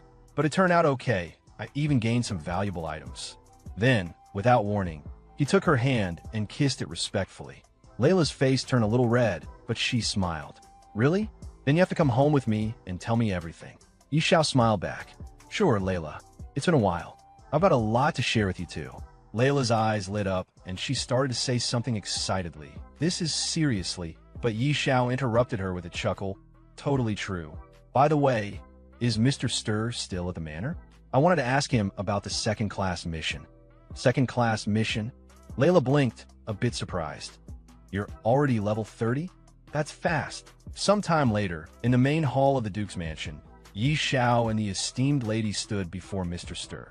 He looked at Yi Xiao confidently and said, Wonder someone with enough spiritual power, 5 crystal orbs, level up so fast. I feel inferior. Yi Xiao replied respectfully. Master Stir, you are too humble. But about the second-class mission, I still need to consult you. Sweating slightly, Stir looked away and said, To be honest, when it comes to second-class missions for hidden professions, not just me, you could probably travel the entire continent and still not find a clear answer. The domain of the gods is far too mysterious. Another man nearby turned to the lady. She asked, So what do we do? Does that mean Yi Xiao won't be able to obtain his second-class mission? The man reassured her, Don't worry, Layla. They say that to advance a hidden class to its second profession, you must gain the recognition of the gods. Yi Xiao thought for a moment, then said, If I am not mistaken, that referred to the Lost Temple. Mr. Stir looked surprised. Amazing. You actually know about the Lost Temple. Yi Xiao placed a hand under his chin thoughtfully. I have heard of it before, but I didn't know where it is. In his mind, he added, When it comes to mysterious places in Apocalypse, the Lost Temple is definitely among the top. Hearing his words, the lady's eyes lit up with admiration and excitement. You even know about the Lost Temple. Yi Xiao, you are really wise and knowledgeable. Behind her, Mr. Stir looked toward Yi Xiao and added, They say the Lost Temple appears randomly, like a mirage. 1 second, it's in front of you, and the next, it vanishes without a trace. Suddenly, a new system notification appeared in front of Yi Xiao. Ding. You have accepted the class quest. Search for the Lost Temple. The red frog sitting on Yi Xiao's shoulder spoke in an arrogant tone. Such a mysterious place. Your second advancement will be tough. But Yi Xiao looked only at the system notification and said, Looks like the matter of the second class needs to be planned carefully. Later, as Yi Xiao stepped out of the mansion, the lady waved at him and said, Yi Xiao, when you are done, come find me. Yi Xiao waved back. All right, Layla. The red frog asked from his shoulder, Where do we even look for the temple? It's like looking for a needle in a haystack. With confidence, Yi Xiao replied, Let's not search for the Lost Temple yet. There's something more important right now. The frog blinked. Something more important? Yi Xiao explained, If I am not mistaken, tomorrow will be the first strange invasion in Apocalypse. Still confused, the frog asked, Strange invasion? Yi Xiao replied calmly, That's right. The gate to another world will open and countless strange creatures will rise from the abyss. By then, all beings in Fengyamein City will be massacred, and every building in the city will be destroyed. Hearing that, the frog spoke with panic in his voice. You're not joking, are you? Then shouldn't we run? You think you can protect all your property in the city? Keep dreaming. But our protagonist replied confidently, Relying on you alone is surely not enough to deal with these strange creatures. I can't help but think of one person. Then, Yi Xiao opened a portal and called out, Sister Tao, are you there? A girl sat on a chair, relaxing in her room when Yi Xiao appeared out of nowhere. She looked toward him and said, You again, you stinky brat. Every time you look for me, it's never for anything good. She stared at him with an annoyed expression. Did you find another unlucky dragon's nest again? Yi Xiao smiled. Relax, Sister Tao. No dragons this time. It's right here in Finesse City. We won't go anywhere else. She raised an eyebrow. Are you sure? Even after hearing that they weren't going anywhere, she turned away from him and said in irritation, in the main city? What danger could there possibly be? You still need me to step in? Want me to beat up the city lord or something? Yi Xiao calmly explained, it's not that serious. I just want to ask if you could guard my property in the West District for 1 day, starting from midnight tonight. Same pay as always. She stood up and faced him. That's simple. You're not trying to trick me, are you? Yi Xiao chuckled. Come on, Sister Tao. We've been friends for years. She sighed. Fine. I'll show up on time tonight. As Yi Xiao walked away, he called back. Perfect, Sister Tao. Don't be late. At the same time, the frog spoke in a slightly teasing tone. Congrats, you managed to trick someone again. Later, Yi Xiao and his trusty frog walked through the city. Yi Xiao said, what kind of talk is that, Lao Ji? How can you call it a trick? It's all for Sister Tao's own good. You just don't get it. The red frog replied in an annoyed tone, brushing it off. Yeah, sure. Whatever you say. Yi Xiao added, I'll use the time left to level up one more time and get fully ready for the strange invasion. At that time, in the world chat, someone posted, Yi Xiao took action and killed another player 5 times in a row at the respawn point, causing their real-life death. Does this terrifying power mean he can do whatever he wants?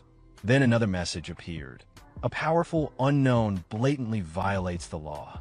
This is an open challenge to society, a disgrace and a trampling of human life. Another person wrote, real identity verification is urgent.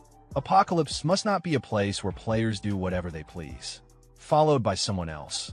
As players, shouldn't we support identity verification in the game and fully cooperate? In his room, Yi Xiao sat on the sofa reading the chat. Looking at the messages, he said calmly, are they really making noise just to try to expose my identity? Childish. Then he closed his eyes and went to sleep. Elsewhere in the game world, some players logged in unexpectedly. One of them said, what's going on here? I haven't even fallen asleep, and I'm already in the game. Another replied, another forced entry into the game? Is this like launch day again? A third added, I can't log out. Am I stuck here for 9 hours? What is happening? And someone else muttered, even if I can't log out, as long as the monsters don't enter the starter village, everything should be fine. Better stay inside.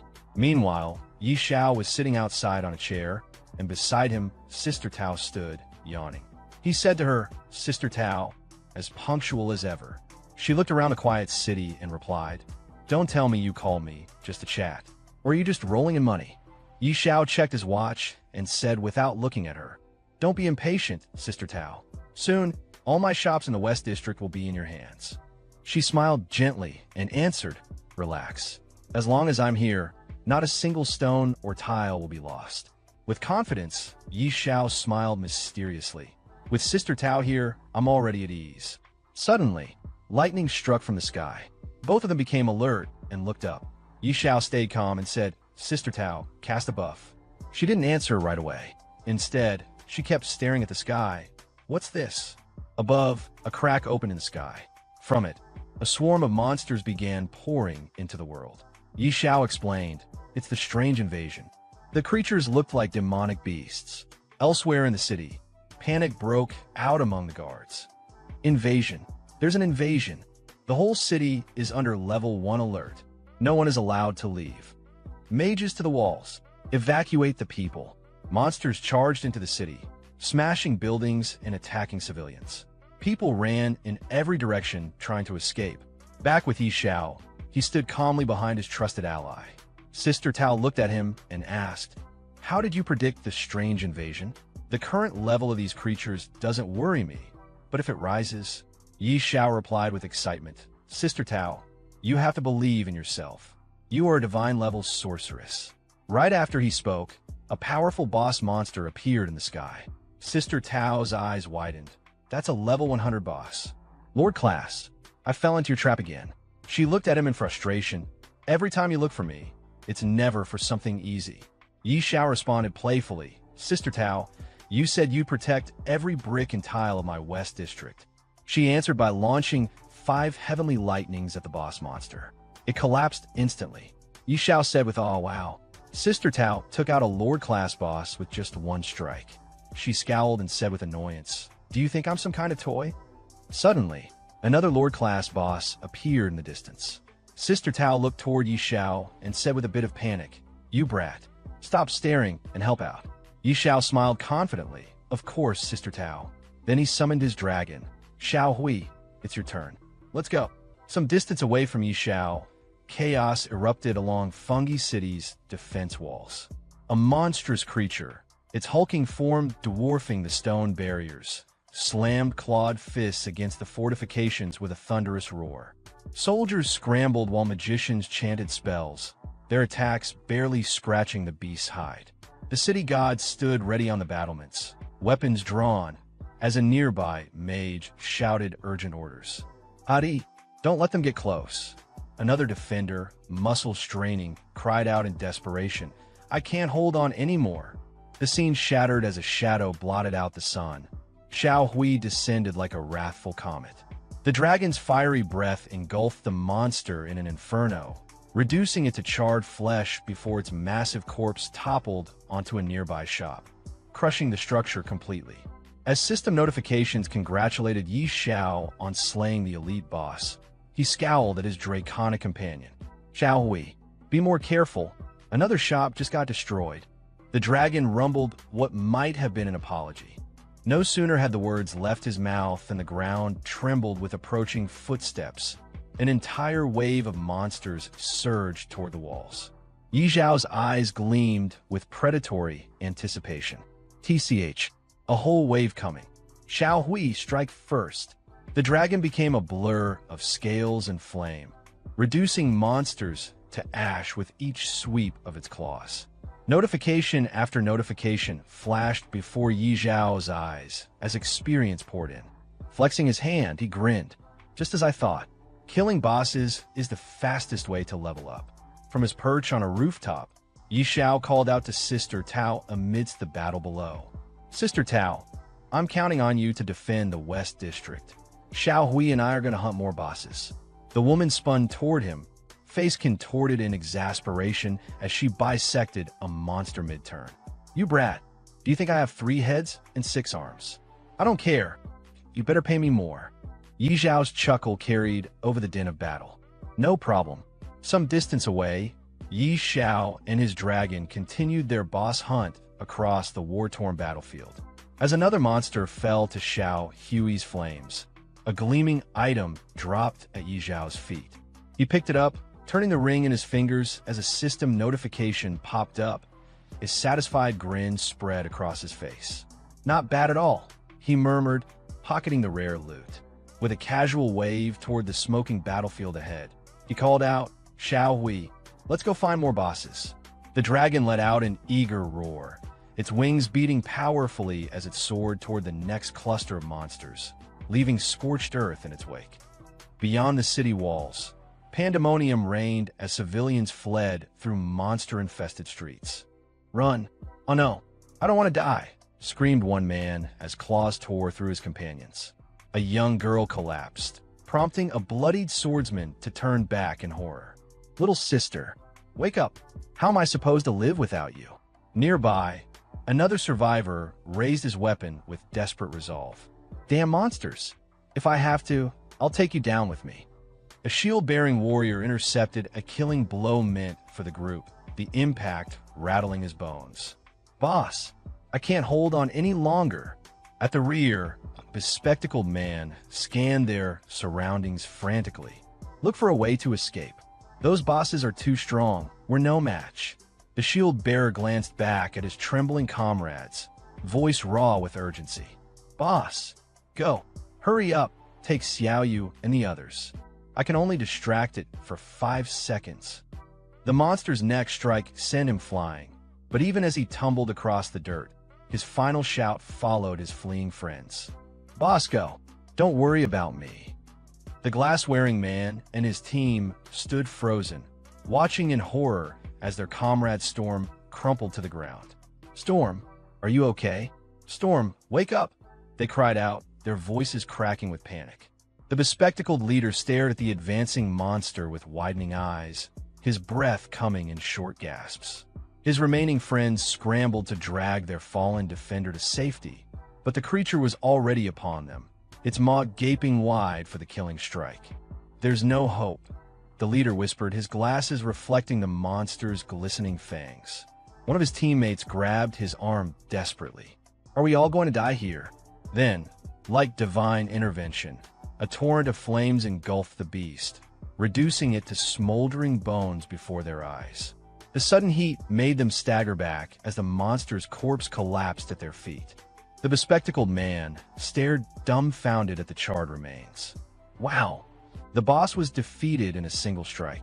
His gaze shot upward, where a gleaming green dragon circled overhead, its wings casting ominous shadows across the battlefield. Sweat trickled down the leader's face as he muttered, "Looks like a baby dragon." But his assumption shattered when a majestic creature unleashed a psychic pulse across the battlefield. Every monster in the vicinity turned as one, compelled by some unseen force to charge recklessly at the dragon. What followed wasn't a battle, it was a slaughter. Before the horde could even raise their claws, Xiao Hui's fiery breath turned them to ash, their dying screams cut short by the inferno. The group watched the carnage with awestruck expressions. This baby dragon is unbelievably strong," one member breathed. The shield-bearing warrior who'd nearly sacrificed himself earlier managed a weak smile, gazing at their draconic savior through bloodied vision. "God, did you hear my prayer?" Some distance away, Yi Xiao waved dismissively at the scene. "Come on, Xiao Hui. Looks like there are more bosses over there." His casual remark drew the group's attention to his presence. A girl suddenly pointed, her voice trembling with recognition. "That's the great Yi Xiao." The others whirled around, their exhaustion momentarily forgotten. "It really is the great Yi Xiao," they echoed in reverent tones. Their bespectacled leader scrambled forward. "Yi Xiao, wait." The renowned cultivator paused mid-step, turning with visible annoyance. "You guys, what is it?" Though his tone made it clear he wasn't interested in conversation, the group bowed deeply. "Thank you for saving us just now," the leader said sincerely. Another member added with fervent respect, "If you ever need anything, Grandmaster, we'll risk our lives to repay this debt." Yi Zhao's lips quirked in amusement. He gestured toward the city with a lazy flick of his wrist. "The West District is relatively safer now. If you don't want to keep hunting bosses, you can head there." As the group murmured their thanks, the girl whispered dreamily to her companions, "Yi Xiao is so cool." One of her friends chuckled. "If I were a woman, I'd definitely have his children." She gave him a deadpan look. "You're way too ugly for that." Their leader clapped his hands, snapping them out of their reverie. Okay, enough talking. Pick up the gear and items. We're heading to the West District." Meanwhile, Yi Xiao was already moving toward the next cluster of monsters, watching as Xiao Hui reduced another wave to cinders. "Killing these common monsters is just a waste of time, Xiao Hui," he remarked, though the dragon continued its relentless assault, bathing the battlefield in cleansing fire. Yi Zhao's gaze swept across the burning cityscape, flames licking at the night sky like hungry serpents. The acrid scent of smoke stung his nostrils as he tightened his grip on his weapon. "Come on, Xiao Hui," he muttered, his voice cutting through the chaos. "We should head to the city gates. That's the real battlefield of this strange invasion." The dragon gave a rumbling growl of agreement as they turned toward the heart of the inferno. The scene shifted to the smoke-choked streets where the rescued group staggered through the aftermath. The bespectacled leader wiped soot from his glasses, surveying the relatively intact West District. Just like the great Yi Xiao said, this area is much safer. But the girl beside him wasn't listening. Her wide eyes reflected the dancing flames as sweat traced lines through the grime on her face. "If it's safe here," she whispered, "then why is the great Yi Xiao still fighting outside the city? Could he really be hunting bosses to level up?" Her question hung in the air as she suddenly stiffened, pointing toward a glowing board in the distance. "Look, Yi Xiao leveled up again." The group turned as one, their leader's glasses nearly slipping off his nose when he saw the ranking display. At the very top, Yi Zhao's name blazed brighter than the surrounding fires, the numbers beside it now reading. W what? 35? The leader stammered, mopping sweat from his brow. Just yesterday, he was level 31. How many bosses did this man slaughter? To a deafening roar from above cut him off mid-sentence. The group barely had time to look up before a meteorite streaked across the sky, its flaming tail painting the smoke crimson. It struck with earth-shaking force somewhere near the main gates, the impact tremor making them all stumble. What in the... The girls shrieked, bracing against a collapsing wall. Their leader's glasses reflected the growing fireball as he whispered hoarsely. That came from the direction of the main city gate. Through the billowing smoke, they could just make out the crater's outline. The meteorite had landed squarely amidst the city's central buildings, its ominous glow pulsing like a diseased heartbeat. Xiao stood tall at the main gate of Feny's central city, his gaze locked onto the ruined landscape before him. The scorched buildings, shattered defenses, and trails of smoke told a single, brutal truth. What had occurred here wasn't a battle. It was a massacre. Just then, a monstrous pressure surged behind him. A massive skeletal figure emerged, towering over the wreckage, cloaked in dread. System alerts flashed, Skeleton King, level unknown. Xiao turned around, narrowing his eyes at the creature's presence. This wasn't just any enemy. He recognized it immediately, a level 100 Lord-class boss. And judging by its aura, this wasn't going to be a fight he could handle solo. Some distance away, atop the city walls, chaos erupted. A city guard rushed toward a nobleman draped in a decorated mantle, Lord Eider. The guard's panic was evident. The main gate's wall was obliterated. The archer squads were collapsing, healers barely clinging to their roles. They were at their limit. In desperation, the guard pleaded for an order. Should they abandon the front lines? Lord Eider didn't hesitate. He turned to the guard, voice stern and unwavering. He ordered a retreat. The magician beside him acknowledged instantly. But the skies had other plans. A thunderclap tore through the heavens. Lightning cracked downward, illuminating the burning city below with divine fury. Lord Eider froze, eyes wide as he witnessed the energy descend. Sweat rolled down his temples, not from fear but from awe. And then, with a sudden shift in presence, realization dawned upon him. Reinforcements had arrived. Not just any reinforcements, a divine-level expert. His composure flipped into excitement. With renewed spirit, he called out to his warriors to rally. Hope sparked in the inferno. Meanwhile, back near the gate, Zhao's ally, Sister Tao, landed beside him, irritation written all over her face. She had clearly been summoned in a hurry, and the presence of the Lord-class monster explained why. She questioned Zhao's intent. Surely, he didn't plan on taking down that level 100 boss himself? Xiao met her gaze with a teasing grin. Of course he did, but he wasn't going to do it recklessly. He hinted at a plan, one that required her help to get close enough. Tao's expression twisted between disbelief and exasperation. Even she wouldn't dare challenge a creature of that caliber so directly. Yet Xiao, with unshakable confidence, simply smiled back, his resolve unwavering. With a resigned sigh, Tao raised her hand and snapped her fingers. A vibrant blue glow wrapped around Zhao's body, surging him with power. She grumbled as she cast the buff, annoyed but supportive. Xiao looked at his hands, now crackling with energy, exactly what he needed. He then turned his eyes toward the Skeleton King. The battlefield was still thick with enemies.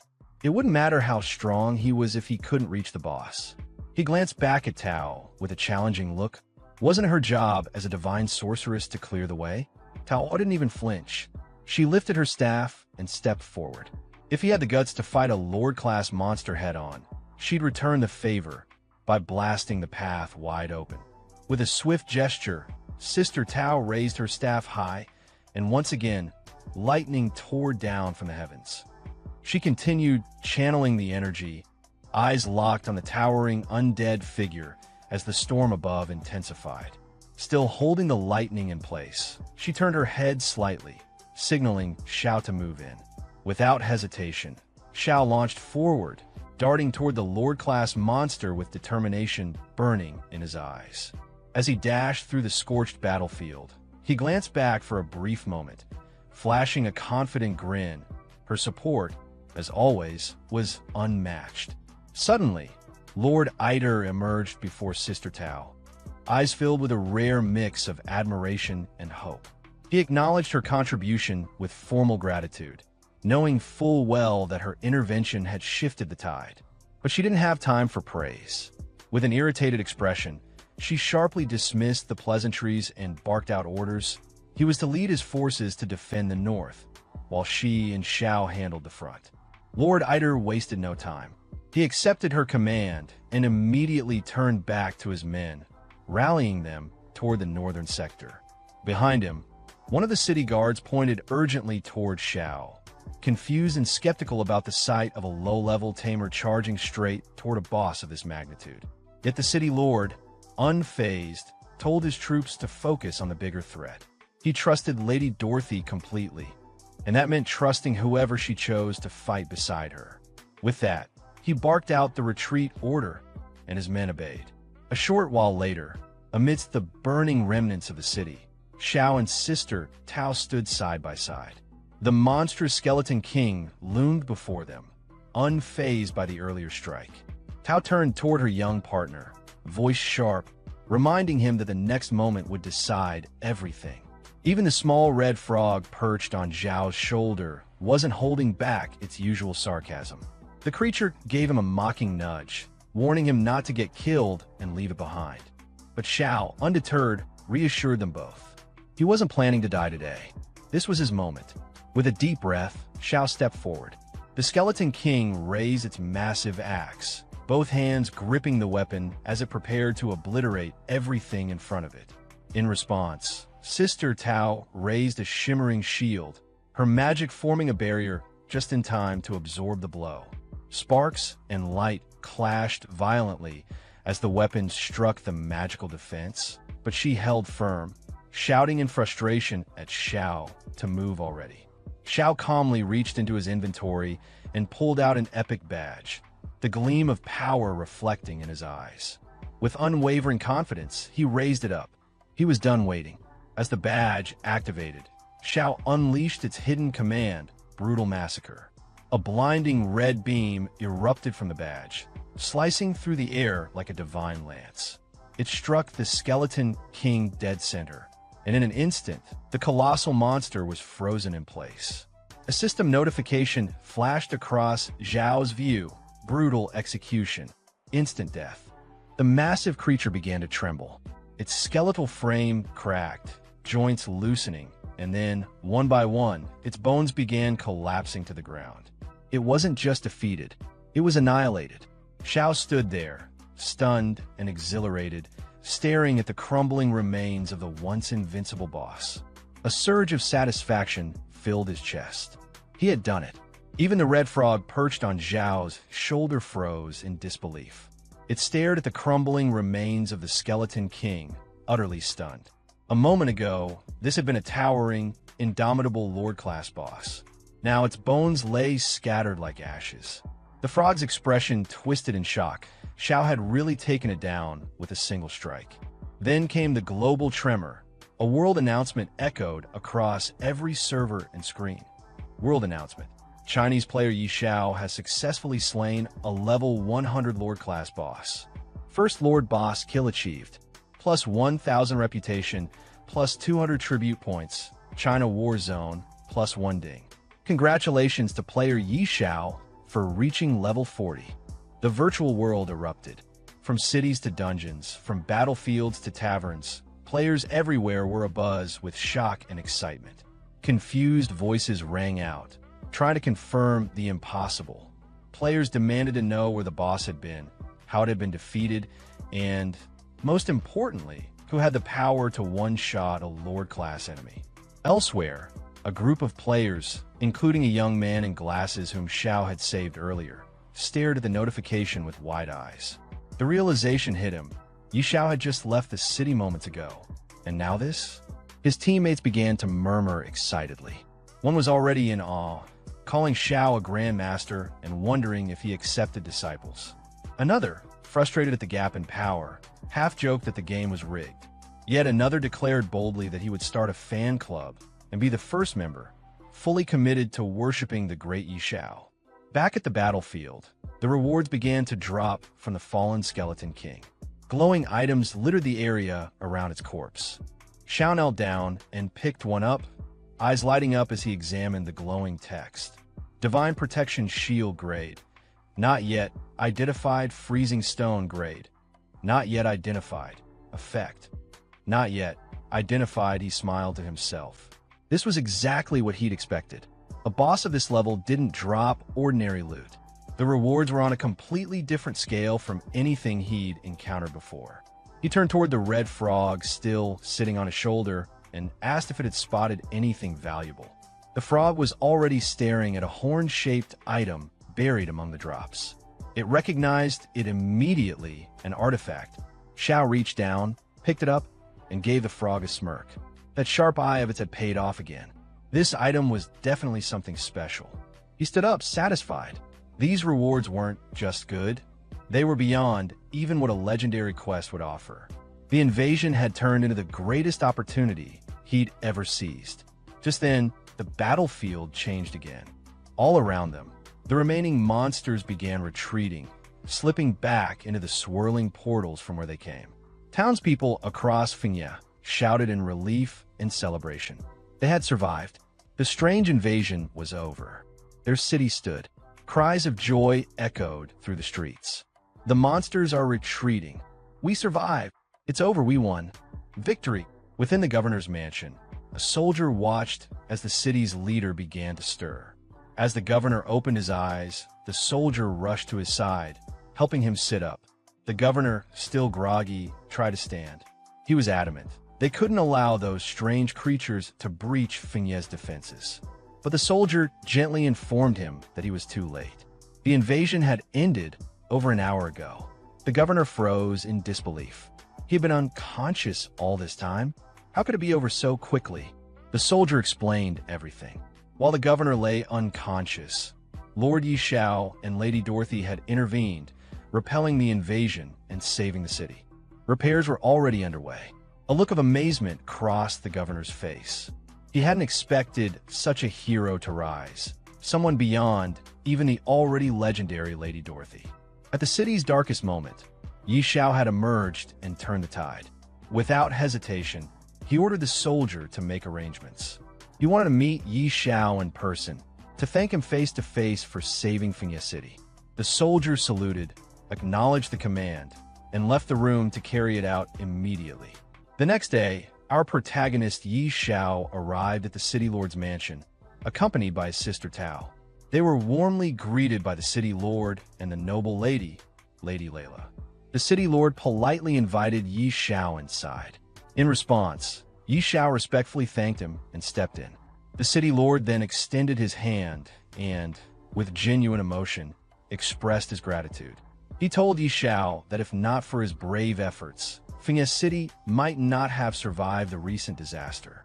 On behalf of all its citizens, he offered his heartfelt thanks. Lady Layla added her praise as well, calling Yi Shao's actions yet another miracle. Standing behind Yi Shao, Sister Tao addressed the governor and Lady Layla with humility, saying they were being too kind. She clarified that it was Yi Shao himself who personally defeated the powerful Lord-level enemy. At that moment, a notification appeared before Yi Shao. Favorability with Aaron has increased by 20. You have earned the respect and recognition of Fengya City's governor. New title acquired, Friend of Fengya. Yi Shao glanced at the message and then bowed slightly to the governor, brushing off the praise with modesty. He told Sister Tao she was exaggerating again and that the invasion had just been a strange incident, not worth making a fuss over. Turning back to the governor, Yi Shao gently suggested that they move on to the real matter at hand. Taking the cue, Sister Tao addressed the governor, saying that if there was nothing further, she would return to the Supreme Temple to handle other affairs. The governor promptly agreed and wished her well, addressing her respectfully as Lady Dorothy. Lady Layla then turned to the governor and asked if there was a particular reason he had called her there. The governor nodded and explained the situation. More than half of Fengya City had been destroyed in the battle. The East District was in ruins, and only the West District still had intact buildings. That's why he wanted to ask if she could provide some properties in that area to help with reconstruction. However, Lady Layla replied that she wasn't in a position to decide that. Then, turning to Yi Xiao, she pointed out that most of the West District's properties were now under his ownership.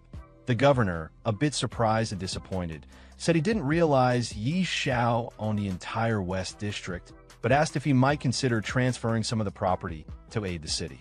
Yi Xiao smiled and calmly said that he didn't mind, so long as the price was fair. At that point, the red toad perched on Yi Xiao's shoulder chimed in with a mocking tone, calling him a brat and teasing him for profiting once again. This time, it's worth noting that I am referring him as a toad rather than a frog, correcting a detail pointed out by a subscriber in my previous video. Returning to the story, the governor, pleased by Yi Xiao's cooperation, told him to name his price, and he would have the Fingya Bank prepare the gold coins immediately. With a hint of excitement in his eyes, Yi Xiao responded that since the governor was being so direct, he would keep a few of the larger shops on the corners for himself and transfer the rest of the properties. The governor thanked him sincerely.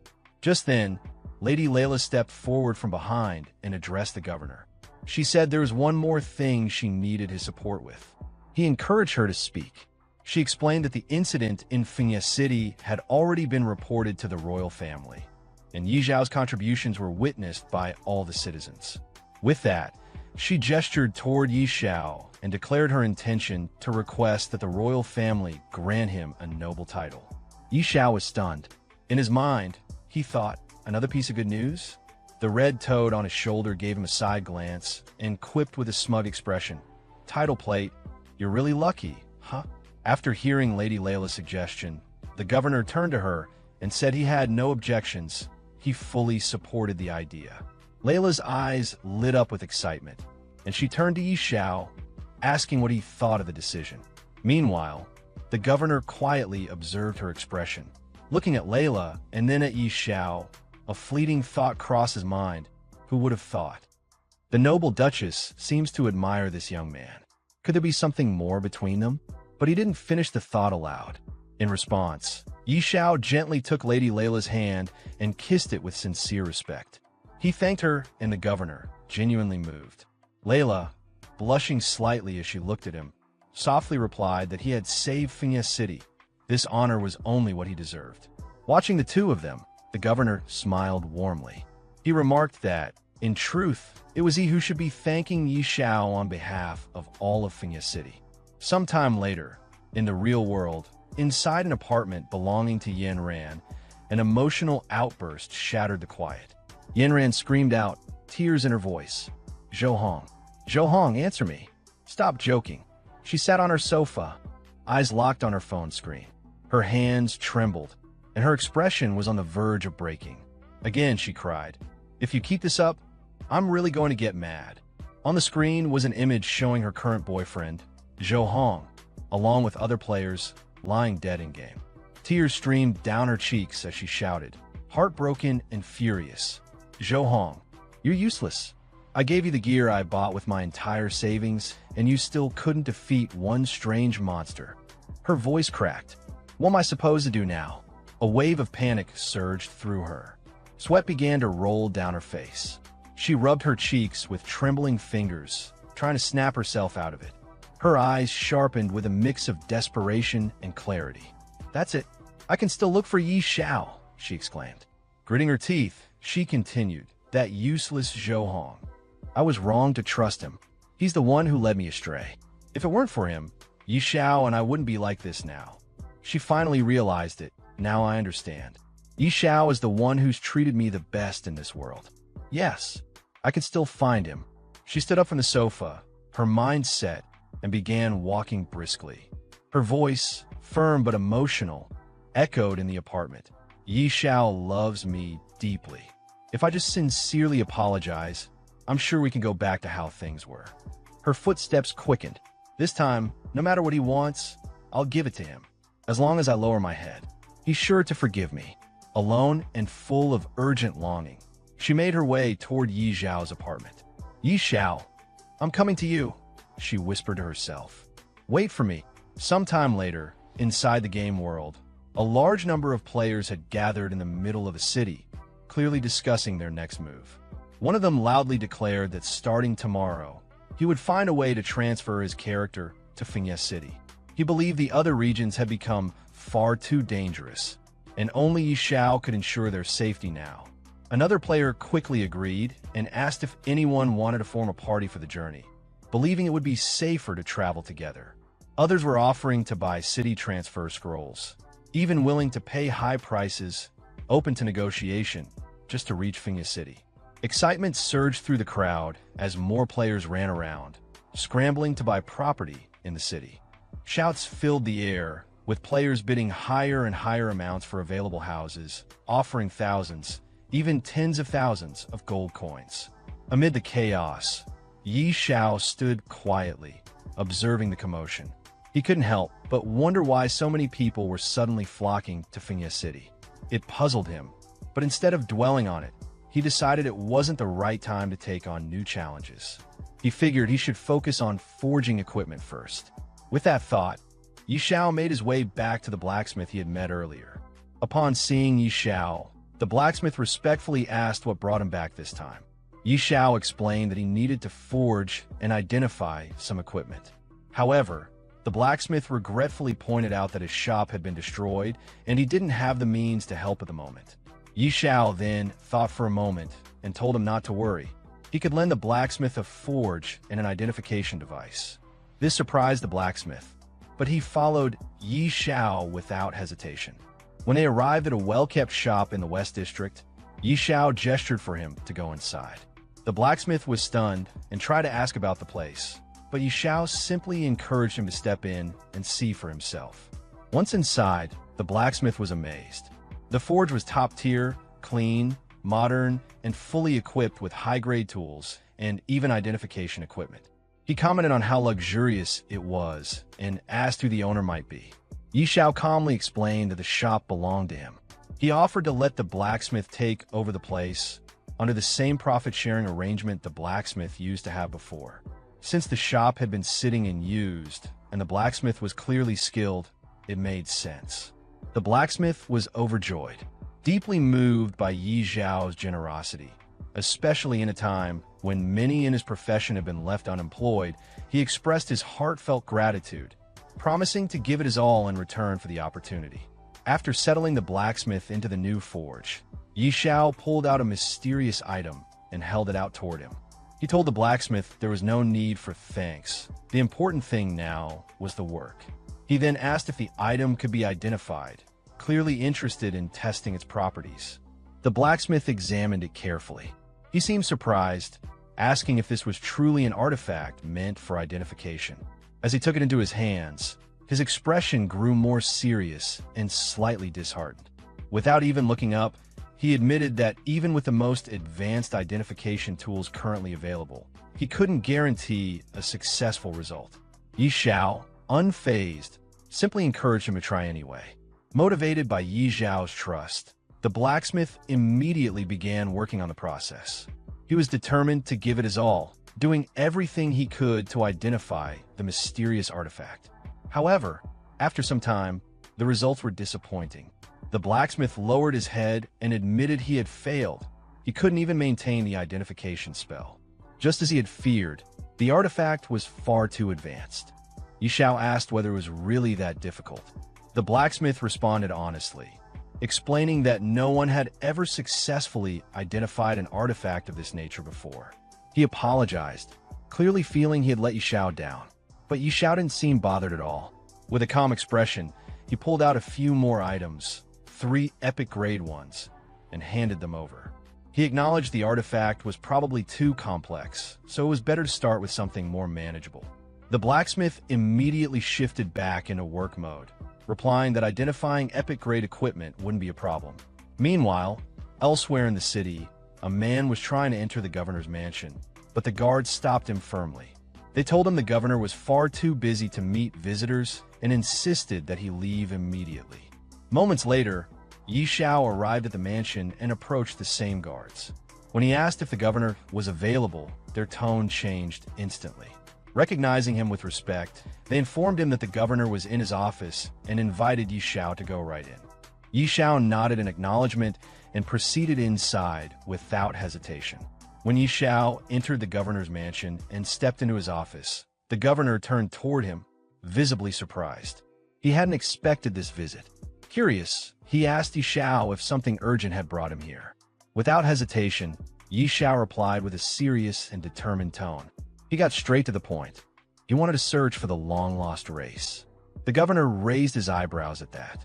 Turning slightly in his seat, he commented that searching for the lost race was nearly impossible. According to legend, they had vanished over a century ago. It would be like trying to find a needle in a haystack. But Yi Xiao didn't waver. He acknowledged the difficulty, but insisted that he still had to try.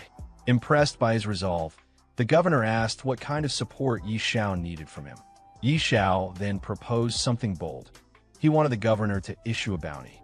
Anyone who could find the lost race would receive a massive reward, 5 million gold coins and 3 pieces of dark gold-grade equipment. Hearing the size of the offer, the governor's eyes lit up. It was an extremely generous reward, clearly indicating that this mission held great importance to Yi Xiao.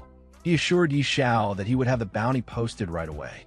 Yi Xiao gave him a brief but sincere thank you, and the governor responded warmly, saying there was no need for thanks. It was no trouble at all, especially for someone like Yi Xiao.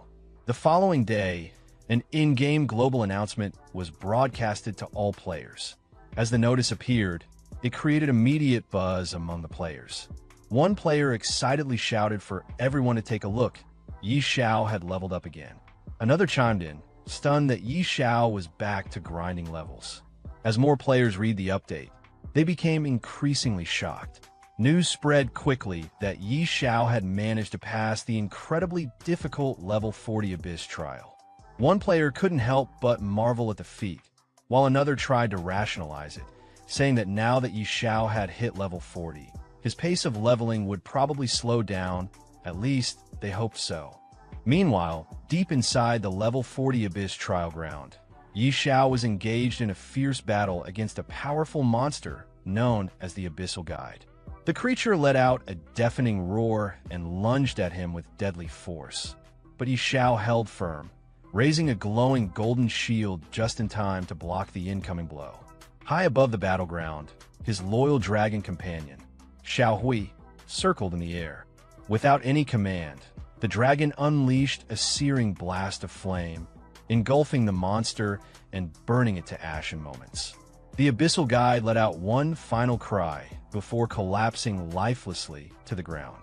Perched on Yi Xiao's shoulder, the red toad looked down at the defeated monster and remarked snidely that Yi Xiao would have been toast if not for the powerful shield, something only possible because he had money to afford it. Yi Xiao didn't bother to argue.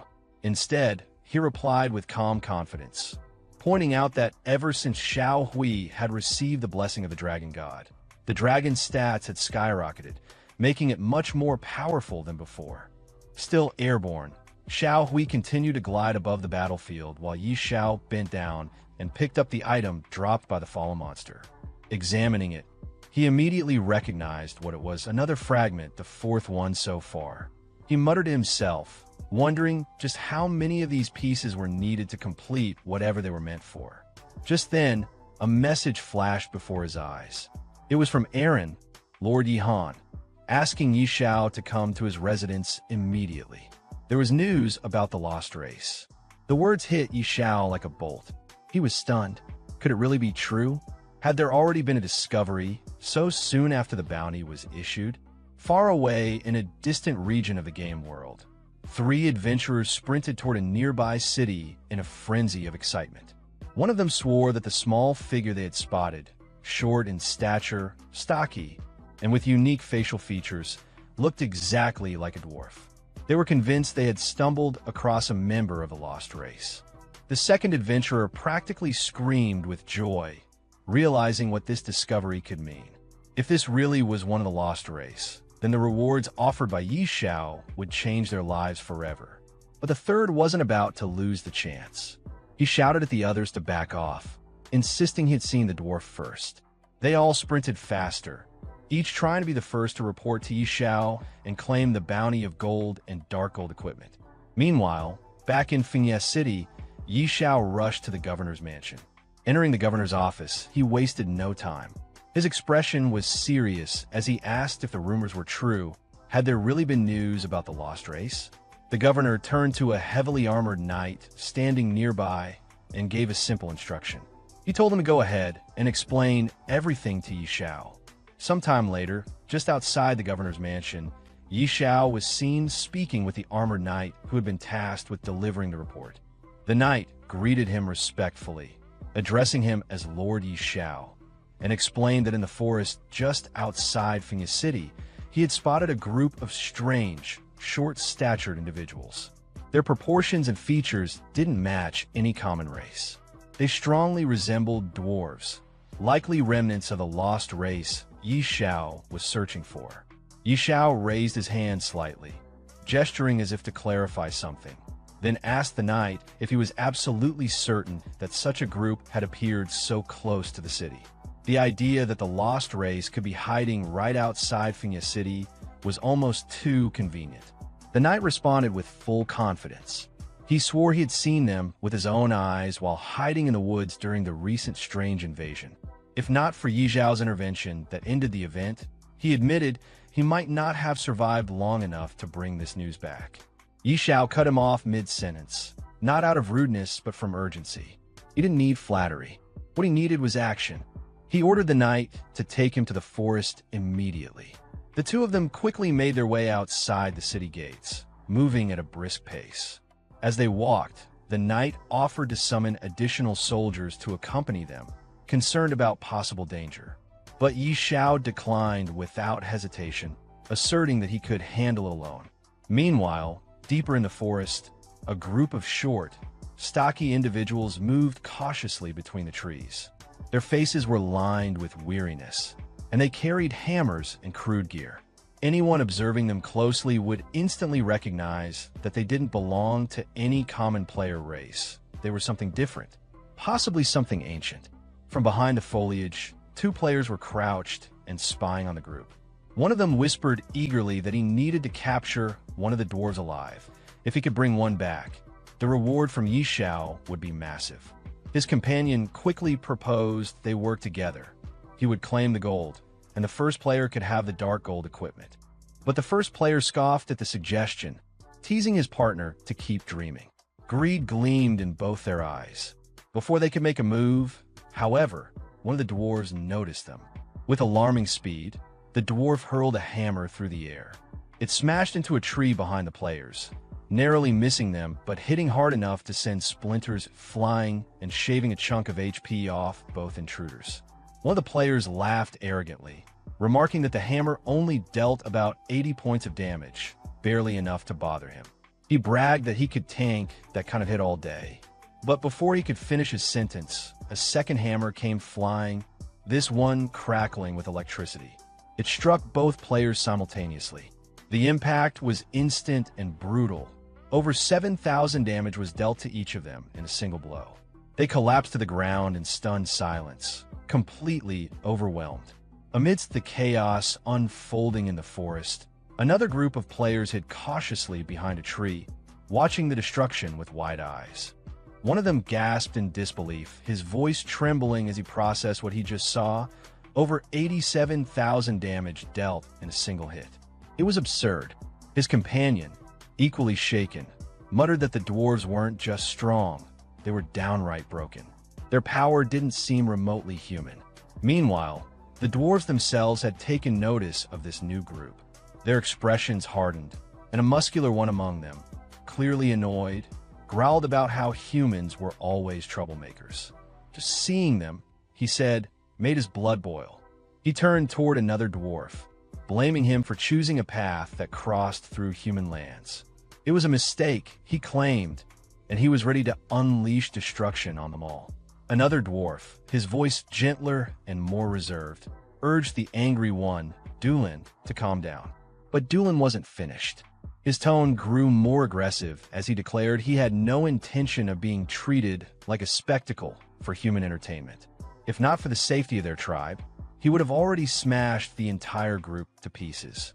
The gentler dwarf, now visibly irritated, cut him off. His voice was firm this time. There was no use escalating things. They had to leave as quickly as possible before things got worse. At that same moment, Yi Xiao and the armored man were sprinting through the forest. The knight ran ahead, glancing back over his shoulder to inform Yi Xiao that the dwarves were just up ahead. Yi Xiao acknowledged with calm determination and urged him to quicken the pace. Back at the treeline, the group of hidden players finally noticed the approaching figures. Recognizing Yi Xiao at once, their tension shifted into anticipation. They whispered excitedly among themselves that the great Yi Xiao had arrived. This, they felt, was going to be something worth watching. Yet, even with their admiration, they couldn't help but remember what had just happened.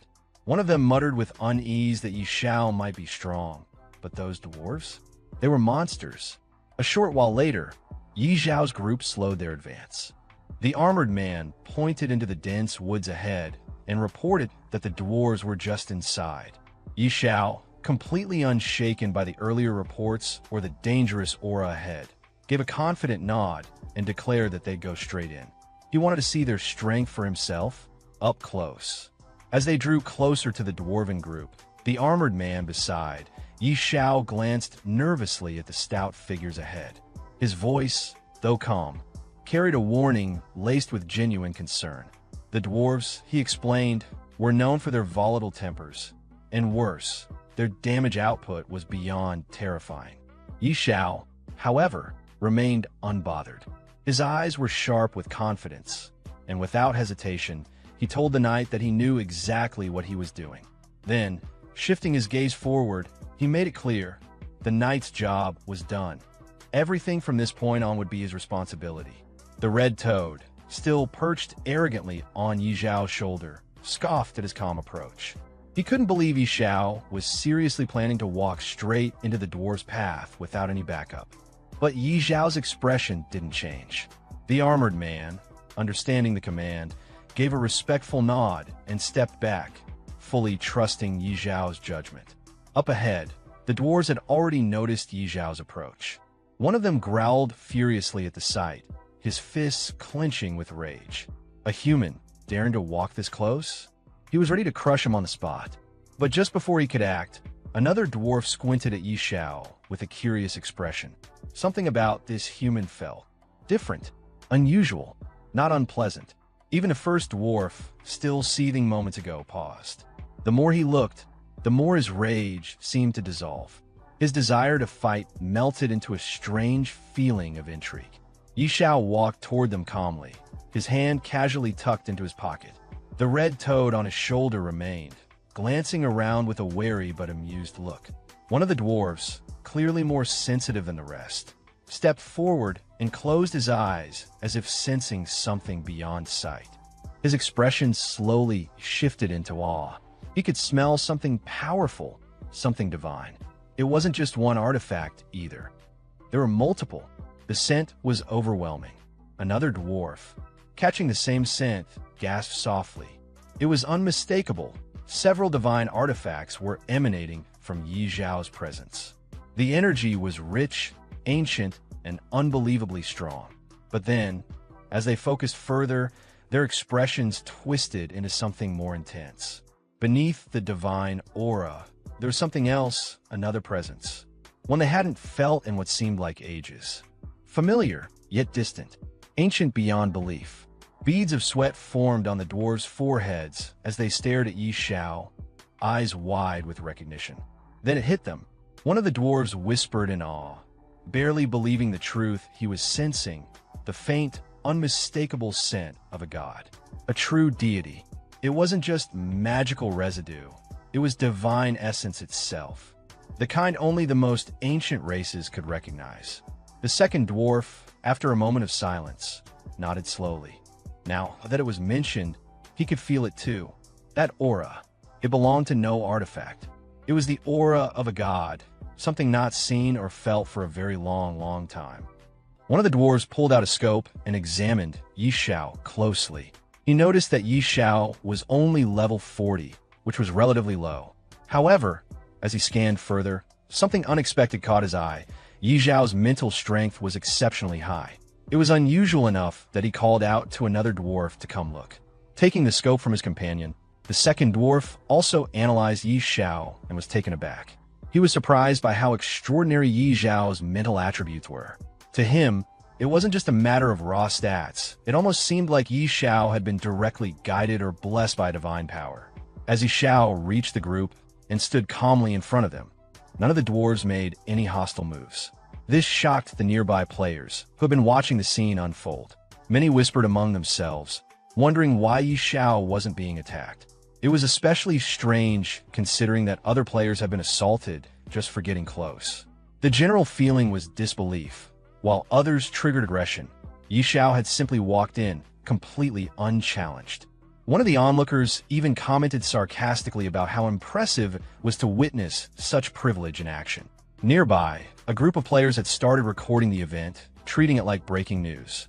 They made casual, joking remarks about how the situation looked from the outside, like a betrayal of expectations or a twist in the story, with even the proud dwarves seemingly bowing to Yi Zhao's influence. One of them added that this encounter alone was sensational enough to make headlines. Back with the dwarves, one of them finally asked Yi Zhao what his purpose was. Yi Zhao introduced himself and explained that he had come seeking their help, not to fight, but for a specific purpose. Hearing this, another dwarf assumed Yi Zhao wanted them to craft a divine-level item, but Yi Zhao clarified that wasn't the case. He told them his true goal was to locate the lost temple. The dwarves became more cautious upon hearing this. They questioned Yi Zhao's intentions, wanting to know why he would be searching for such a significant place. Yi Zhao responded sincerely, explaining that it was tied to a class quest. His character needed to contact a god, and the only known method was through the lost temple. He assured them he had no bad intentions. One of the dwarves seemed intrigued but cautious.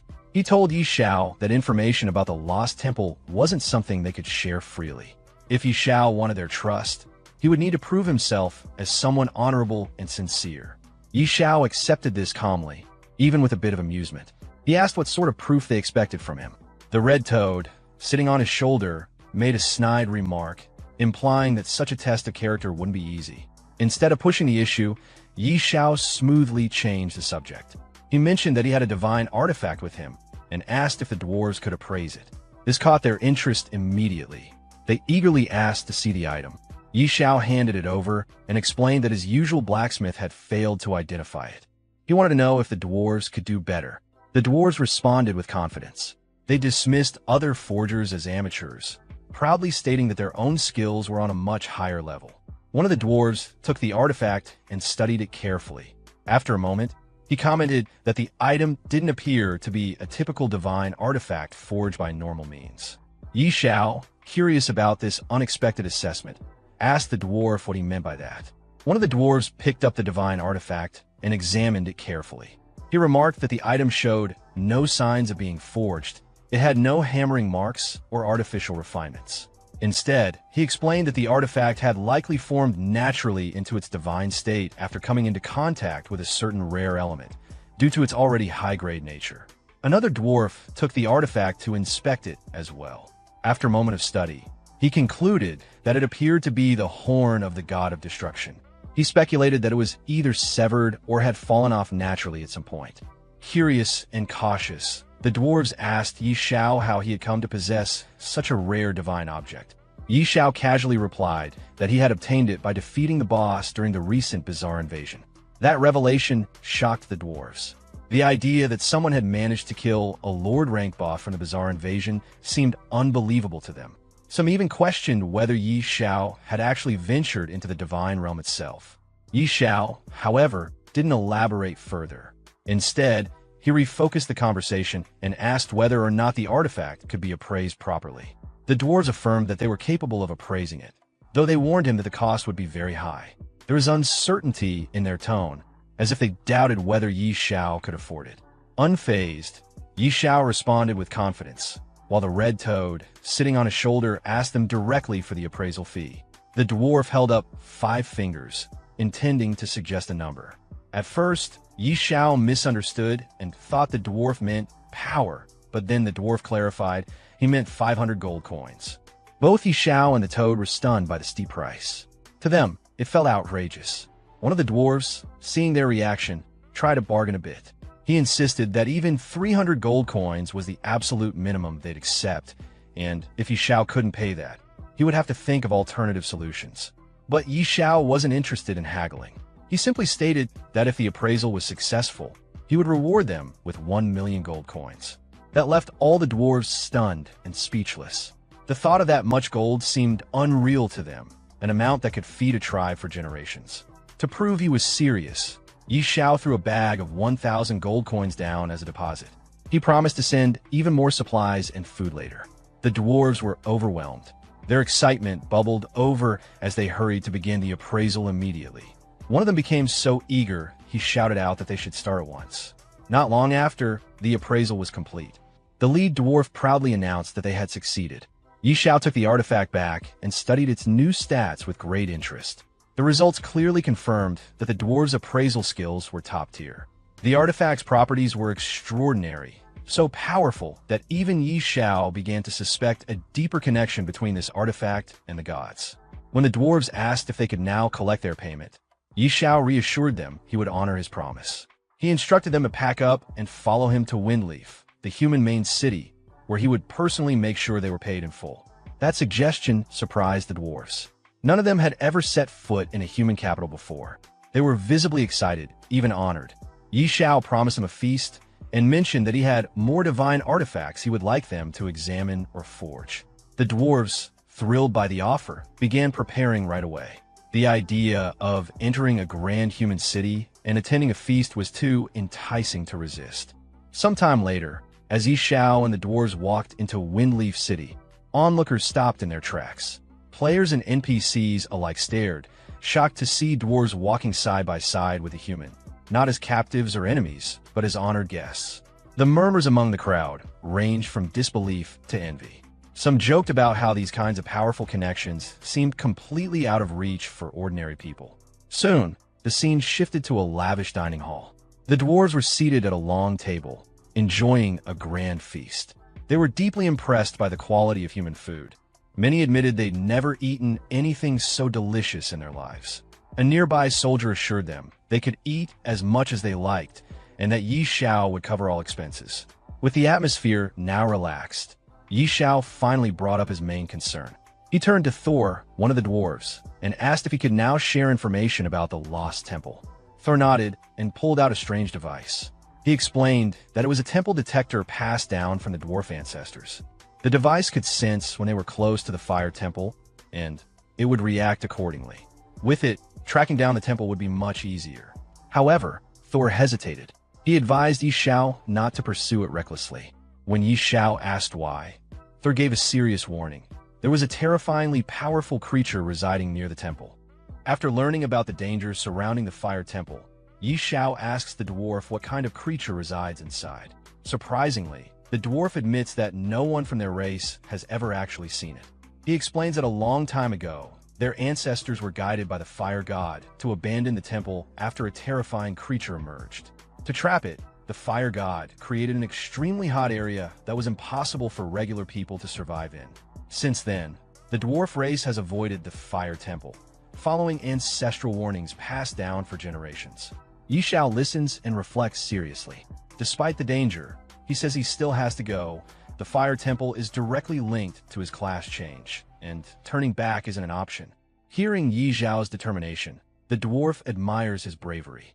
He says there are two things that might help him survive the journey. When Yi Xiao asks what they are, the dwarf presents two items: a special compass that reacts to the presence of the temple, and a crystal infused with fire spirit energy, called the Fire Spirit King Crystal. As thanks for the feast Yi Xiao provided earlier, the dwarf gives them freely. Yi Xiao inspects both items carefully and is impressed by the quality. They clearly reflect top-tier dwarven craftsmanship. Curious, he asks if there are more items like this he can buy, offering to pay with gold coins. The dwarf sadly shakes his head. There's only one of each, and he doesn't have duplicates. But he does offer a few smaller fire spirit orbs, which have weaker effects but may still prove helpful. Yi Xiao accepts the orbs, but admits that the supplies still won't be enough for what lies ahead. The dwarf tells him that's all he has. Yi Xiao thanks him anyway and tells the dwarves to continue enjoying their food while he figures something out. As he prepares to leave, the red toad on his shoulder asks what he plans to do about the temple. Yi Xiao replies thoughtfully, it's clear he can't face the fire temple alone. For a challenge this dangerous, he needs someone to help. The scene then shifts to Sister Tao. She's admiring a new magic robe in front of her mirror, confident that it enhances her power. She remarks that soon even the powerful elders in the temple won't be able to rival her. But her moment is interrupted when a panicked soldier bursts into the room, struggling to speak. When she demands to know what's going on, Yi Xiao casually steps into her room, confident as always, hands in his pocket, and greets her. When Yi Xiao suddenly appears in Sister Tao's room, she reacts with her usual irritation. She's clearly not surprised to see him, but she already assumes his presence means trouble. With a lazy expression, she leans on her chair, asking mockingly if it's a dragon or another strange boss this time. Yi Xiao tries to act innocent, lightly questioning her assumptions, but she brushes it off, saying he absolutely looks like someone who always ends up in dangerous fights. She cuts to the chase and demands he explain what he's planning. Yi Xiao calmly tells her it's nothing serious. He's just planning to explore the fire temple. Upon hearing this, Sister Tao's tone shifts slightly. She's surprised, even impressed, but also not interested in getting involved.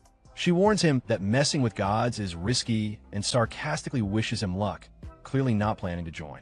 He tries to bargain, saying the price is negotiable, but she walks away, insisting that the fire temple isn't just dangerous, it's nearly impossible to find. She believes even if he wanted to go, he wouldn't get far. To change her mind, Yi Xiao casually reveals that he got a special compass from the dwarves, one that can locate the fire temple. Sister Tao doesn't believe him at first, thinking he's just trying to trick her with some random gadget. However, as she takes a closer look and realizes the compass really is of dwarven origin and genuinely linked to divine relics, she starts to get nervous. She says she doesn't want to die over something god-related and demands to know the real reason he wants to go. Yi Xiao keeps it simple. It's for his class change. That answer makes things click for Sister Tao. She now understands why he's so determined. She tells him to give her a week to prepare. But Yi Xiao insists there's no time to wait. He's leaving now, with or without her. If she's not coming, he'll go alone. His determination makes her sweat a bit. She's frustrated that they haven't even discussed what she's getting in return yet. But Yi Xiao casually mentions the countless treasures inside the fire temple, leaving her to think it over, and turns to leave. Realizing she might actually be needed, she reluctantly shouts after him, saying that without her protection, he wouldn't even make it into the temple. 2 days later, the two of them arrived near the temple's suspected location. The harsh heat of the region had clearly taken its toll. Sister Tao complained loudly, questioning whether Yi Xiao had been tricked by the dwarves. She was hot, tired, and clearly regretting the journey. Yi Xiao, also drenched in sweat, checked the compass in his hand. Despite everything, the device was reacting more strongly now than ever before. That meant they were close, very close. Just as he said that, a molten eel monster suddenly emerged in front of them. Without hesitation, Yi Xiao turned to Sister Tao and casually left the creature to her. She groaned, clearly not thrilled at the idea of dealing with another fire monster. Joking that she didn't want to spend the rest of her life eating grilled eel, she activated her magic and froze the creature midair with a powerful ice spell, even throwing in a sarcastic one-liner about cooling it down. However, the eel quickly broke free from the ice. Even worse, more of them started to appear all around. Stunned by the sudden ambush, Sister Tao was taken aback by their numbers. But Yi Xiao wasn't fazed. Instead of panicking, he focused on the compass. The signal was now at its peak. Whatever they were looking for, they were right on top of it. But before he could finish his sentence, she cut him off, her gaze sharpening as she muttered that something fell off. And then, without warning, a massive gate materialized right in front of them. Yi Xiao's eyes widened in disbelief. This had to be it, the entrance to the fire temple. Even old Hyge, the red toad perched on his shoulder, was momentarily stunned, confirming aloud that there was no mistaking it. Sister Tao, equally taken aback, admitted that this was her first time seeing the place as well. But before they could take a step forward, the sky darkened with the sudden appearance of a swarm of molten eels overhead. Realizing the threat, Sister Tao immediately jumped to defend the group, launching spells to hold back the assault. At the same time, Yi Xiao activated his money shield to absorb the incoming damage. Without wasting a second, he turned to Old Hige, tightening his grip as he prepared to sprint toward the gate. Urging the toad to hang on, he called out to Sister Tao, asking for a speed buff and cover while he charged forward. With a smirk, she complied, of course not forgetting to remind him, even mid-battle, about her payment. Yi Xiao burst forward, ignoring the fiery strikes pelting him. Flames scorched across his shield, the damage indicators popping up one after another. He was losing health rapidly, even without the fire spirit crystal. The pain was sharp, but he pushed through it, shouting over the roaring flames that not even the gods could stop him now. Old Hige grumbled sarcastically from his shoulder, complaining about getting scorched alive, but Yi Xiao didn't slow down. He kept running, straight into the inferno. Finally, with one last stride, he crossed the threshold. Inside, the atmosphere shifted. The air was stifling, yet eerily still. The ancient temple stood silent and barren, filled with nothing but dust, heat, and mystery. Then, suddenly, a statue before him stirred, its stone eyes locking onto him. It addressed him in a deep, ancient voice, asking for his purpose. Yi Xiao, slightly puzzled, replied that he had come to explore the ruins. The guardian statue let out a low chuckle and declared that if he wished to unlock his full potential, he would need its blessing. After Yi Xiao questioned whether second-class change really required a blessing, the guardian statue responded by asking him to kneel, offer praise, and submit. The red toad on his shoulder found the statue's demand strange and mocked it lightly, while Yi Xiao refused with confidence, wondering why a mere statue would expect him to kneel. The guardian statue became visibly angry and declared that it was a great honor to kneel before Hephaestus, the god of fire and craftsmanship. As the guardian spoke, the temple began to shake slightly, and it seemed like an attack might come at any moment. Yi Xiao prepared to fight by summoning his divine artifact. But before he could act, his pet dragon, Ashi, unexpectedly exited the pet inventory on its own. Yi Xiao was surprised and told it to return, but the dragon ignored him and immediately launched a fire breath attack at the statue, dealing heavy damage. The statue couldn't withstand the attack and broke apart into several pieces. As it collapsed, the guardian's voice warned Yi Xiao that breaking it could cause a sealed demon to escape and accused him of making a serious mistake. It also said Yi Xiao would pay for his arrogance. Shortly after that, beams of golden energy came down from above and began to strike around Yi Xiao. He tried to avoid them, realizing that the attacks might be from a divine source. It became clear that damaging the statue had triggered a reaction from the gods. The attacks continued, and Yi Xiao understood that things had escalated beyond what he expected. He started questioning whether he could handle the consequences of what had just happened. Suddenly, a mysterious voice echoed through the temple, angrily calling out Hephaestus' name and declaring that he deserved to die. Yi Xiao, caught off guard, looked around in confusion, unsure where the voice came from. Right after that, the ground beneath him started to collapse. He fell through the broken floor as the structure shook violently, realizing it was likely an earthquake triggered by the destruction of the statue. While falling, golden beams, possibly divine attacks, continued to strike around him. To defend himself, Yi Xiao quickly activated his money shield. However, each second of defense came at a steep cost. His gold coin balance dropped rapidly, minus 18,637,291 minus 18,637,301 minus 18,637,311, and so on. In mere moments, he had lost a total of 5,823,742 gold coins before deactivating the shield upon hitting the ground. Still recovering, he slowly got up and looked around to assess where he had landed. What he saw was completely unexpected. A phoenix wrapped in thick chains, radiating an immense aura. Its appearance was imposing and otherworldly.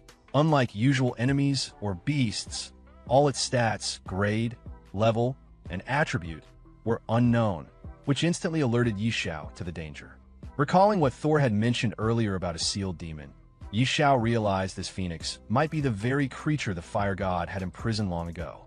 It made sense now why the temple had such heavy restrictions. The phoenix, noticing Yi Xiao's presence, questioned whether he had destroyed Hephaestus' statue. Connecting everything that had just happened, Yi Xiao understood there was deep enmity between this phoenix and the fire god. With confidence, he admitted to it.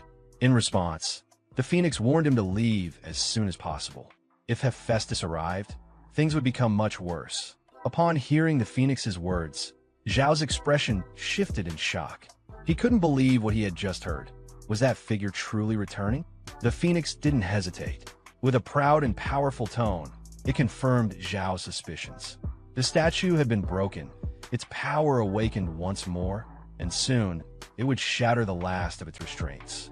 And before that moment arrived, that man, without a doubt, would return. As Zhao processed this, he clutched the chain in his hand and questioned the phoenix directly. If this creature had the power to break divine shackles, then why had it been imprisoned here in the first place?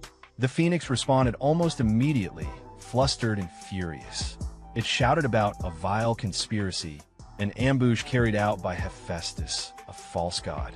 The attack had come at the worst possible moment, when the phoenix was weak and vulnerable after laying its offspring. That last word caught Zhao's attention. Offspring? Did that mean a phoenix chick existed somewhere? With a surge of hope, he raised his hand confidently, declaring his intent to save the child. But the phoenix, filled with pride and disdain, scoffed at him.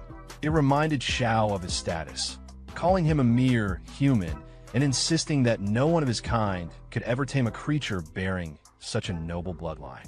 Unfazed by the insult, Zhao stood his ground. He wasn't here for games or meaningless chatter. Above him, a massive presence made itself known. A dragon appeared in an instant, and Zhao called out to it with purpose. He urged the beast, Ashi, to show the phoenix what it could do. Ashi soared toward the phoenix, and the moment it came into view, the majestic bird recoiled in disbelief. It was stunned. A dragon of such caliber under the control of a human? That was simply beyond comprehension. Sweat rolled down the phoenix's face as it struggled to accept what it was seeing.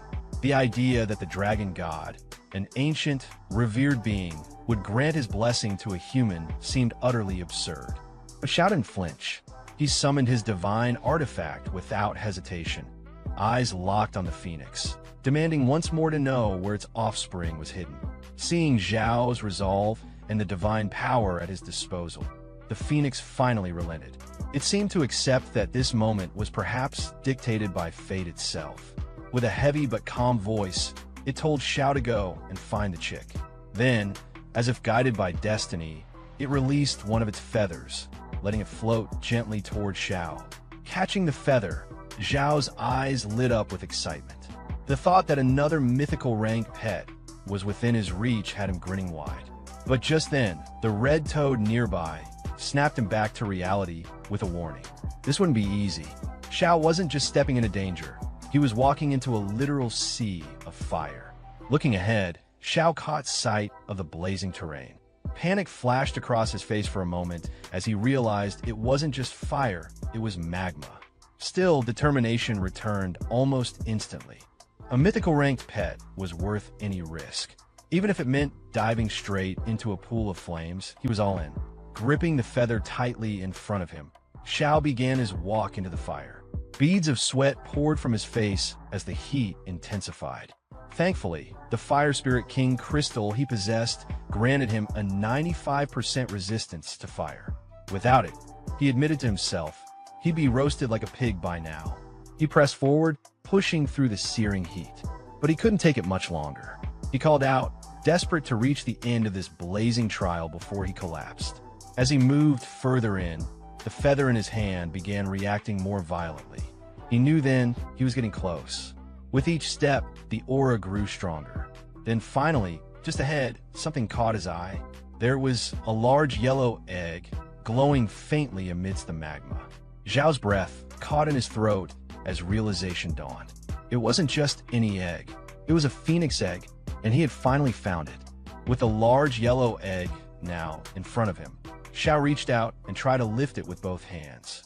A grin spread across his face as excitement welled up inside him. He couldn't help but chuckle to himself. This was a big deal. Still holding the egg, he called out to Old Hull, half-jokingly asking if he knew how to hatch something like this. Then, with a laugh, Zhao teased that maybe he'd just turn it into a fried egg if all else failed. But before he could enjoy the moment, another sudden flash of light burst behind him. A voice pierced through the air, demanding to know who was there. One of the light beams struck Xiao directly, making him cry out in pain as the force surged through him. Still reeling, he clenched his teeth and shouted back furiously, vowing that his business with the fire god was far from over. But before he could gather himself, a blazing hand of fire suddenly materialized in front of him, and the red frog on his shoulder panicked. Urging him to run, the frog's voice was tight with fear. Without hesitation, Xiao took off, dodging as the fire hand lashed out again. He sprinted through the flames, shouting as he ran. Meanwhile, the red frog, still clinging to his shoulder, muttered in exasperation, wondering aloud why Xiao always ended up in deadly places just to steal eggs. Finally, Xiao managed to return to where he had started, egg still firmly in hand. He let out a deep breath of relief, gasping for air. Seeing him actually make it back, the phoenix was stunned. It couldn't believe Xiao had survived the lava and returned in one piece. Xiao, still trying to catch his breath, didn't respond right away. He stood there, chest heaving. The phoenix's expression had changed. It now looked at Xiao with fierce respect. It was hard to believe a mere level 40 mortal had managed to survive the terrifying lava and return holding the phoenix egg. Eventually, Xiao gave a casual reply, brushing off the feet as if it were nothing. Egg stealing? That was child's play to him. It wasn't even his first time.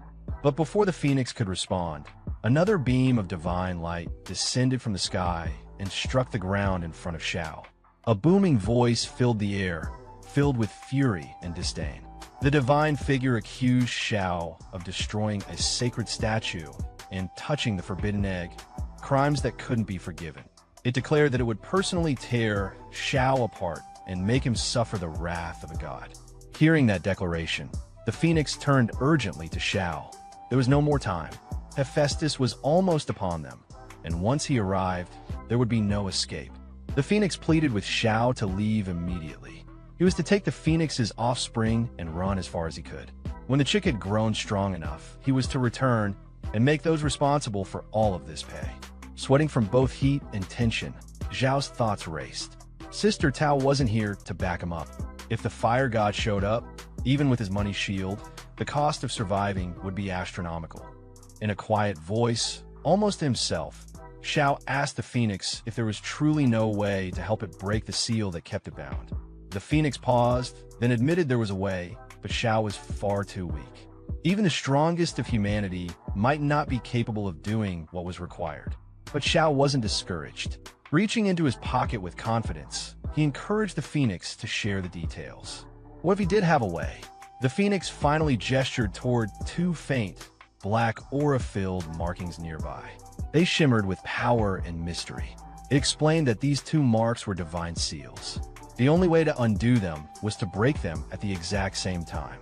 Xiao responded without hesitation, remarking that it didn't sound too difficult. But the phoenix immediately shot down that idea. A mortal had no power to open divine seals. Still calm and collected, Xiao raised his divine artifact, the horn-shaped relic he carried, and asked whether it would be possible with this. The phoenix's eyes widened as it recognized the artifact immediately. It was the horn of the destruction god. The phoenix was stunned that Xiao actually possessed such a powerful divine item. But even with it, the phoenix warned him it still wouldn't be enough. To break both seals simultaneously, two divine artifacts were required. As soon as Xiao heard that he would need two divine artifacts, he responded without hesitation. He didn't have another artifact, but he wasn't ready to give up. Thinking quickly, he pulled out a glowing stone with a calm, confident expression. What he did have was a cooldown stone. With it, he could activate the power of the destruction god not once, but twice in a row. The phoenix stared at him in disbelief. It couldn't understand how a mortal like him kept pulling out such rare and strange treasures one after another. Each item he revealed seemed more extraordinary than the last. But before they could continue, the air grew tense, thick with divine pressure. A booming, arrogant voice echoed from the heavens, mocking Xiao. It was Hephaestus, the god of fire, who had finally descended.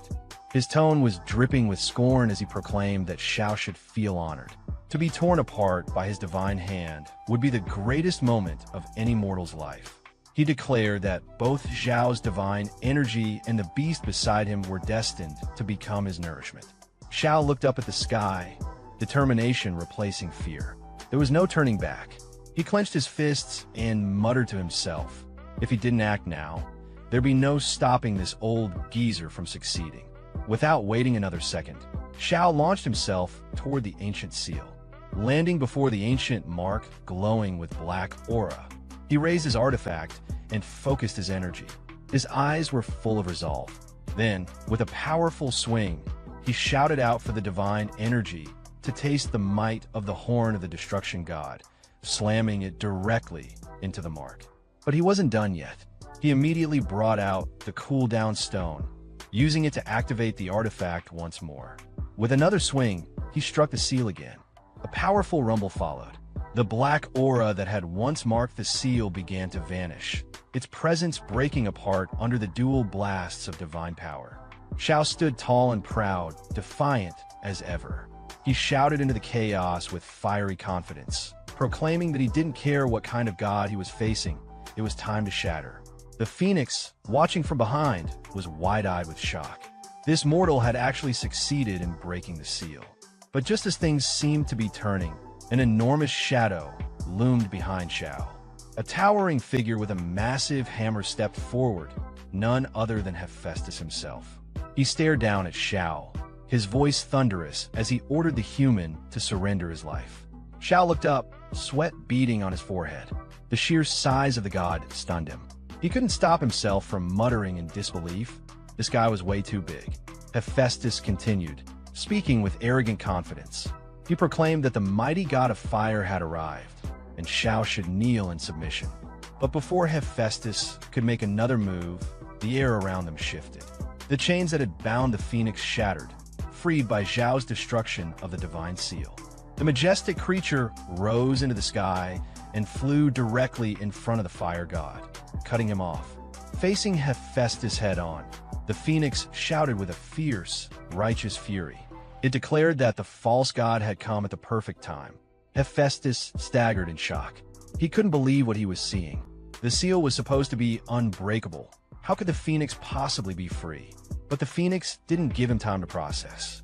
It stared the god down with blazing eyes, filled with wrath and pain. The time had come to make him pay for his sins. This was no longer just a battle. This was justice.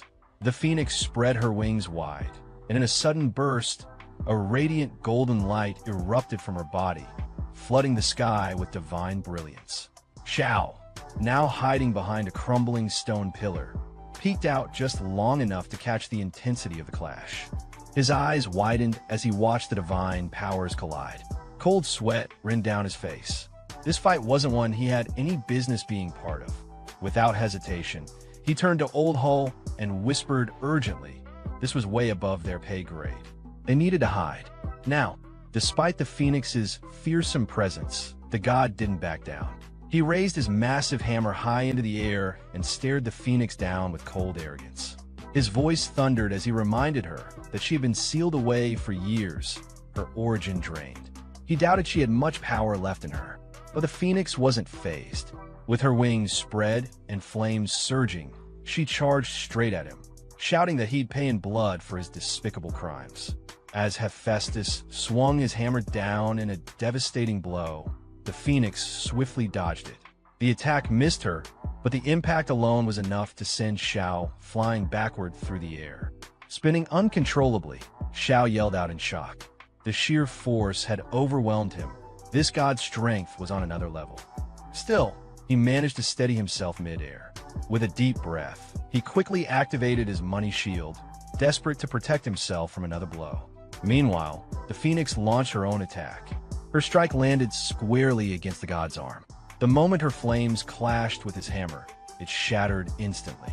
Hephaestus stumbled back, wide-eyed, stunned to see his weapon destroyed. Without giving him a moment to recover, the phoenix lunged forward again, declaring that she'd let him feel what it was like to be melted alive. Hephaestus growled in fury. He called her a traitor, accusing her of defying a god's will. But the phoenix wasn't backing down. With flames raging around her and her eyes burning with wrath, she roared that he didn't deserve the title of god. In her eyes, he was unworthy of such power. Then came the final strike.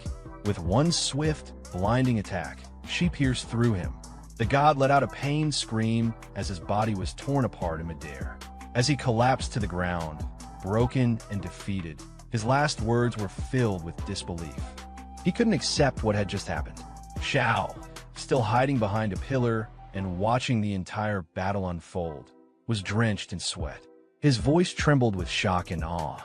Was the phoenix really this terrifying? She had just ripped apart the fire god like it was nothing. Even the red toad perched on his shoulder was in full panic mode. He reminded Xiao, nervously, that they had just stolen this phoenix's offspring. Wouldn't she be furious enough to snap him in half too?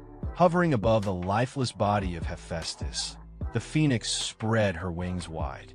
Her voice echoed with divine energy.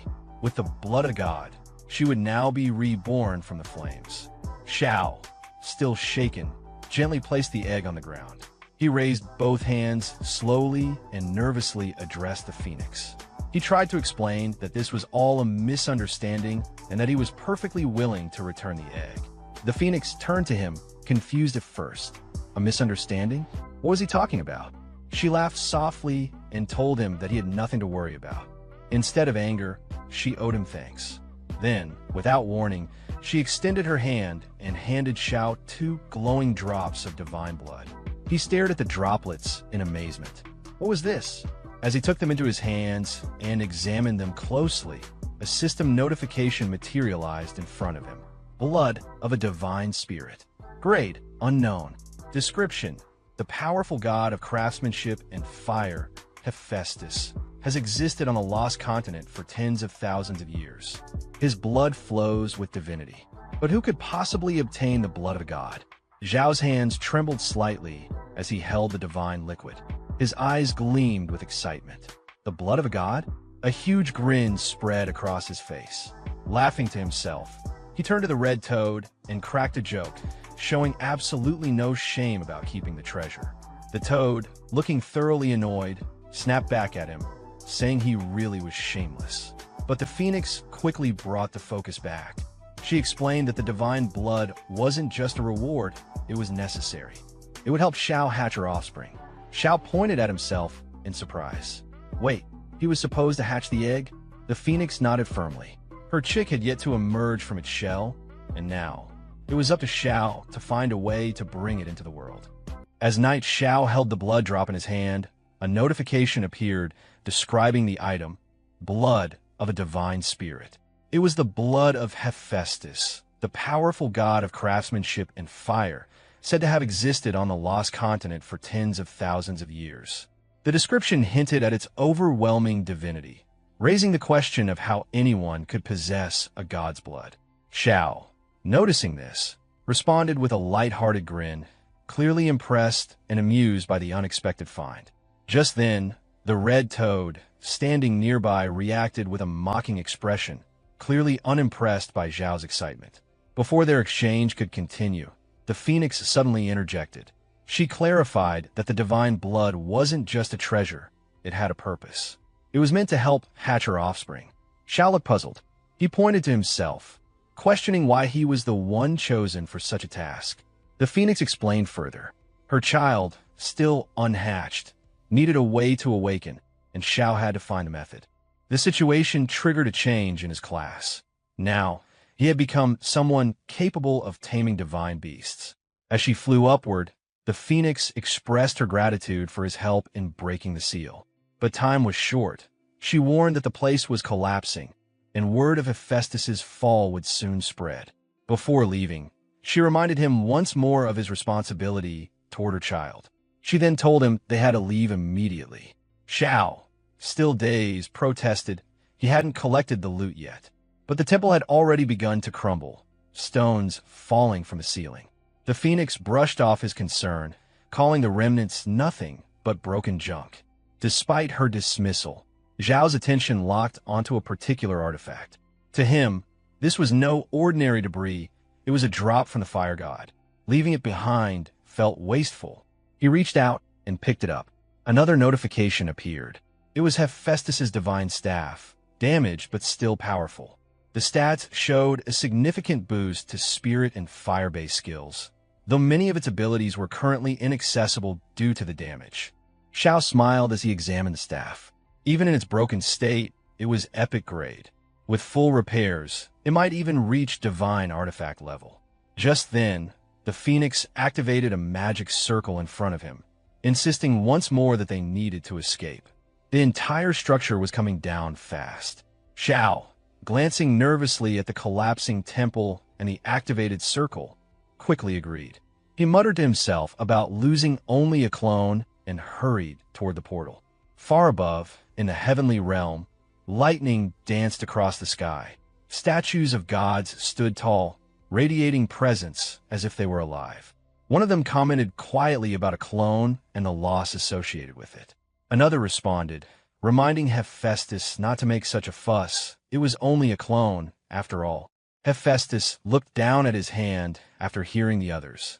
Calmly, he acknowledged that what had been destroyed was the clone assigned to guard the Lin-dead divine phoenix.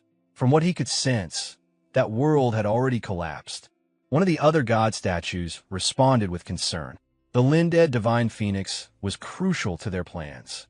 They had sacrificed their divinity to seal it away, and now that world was gone?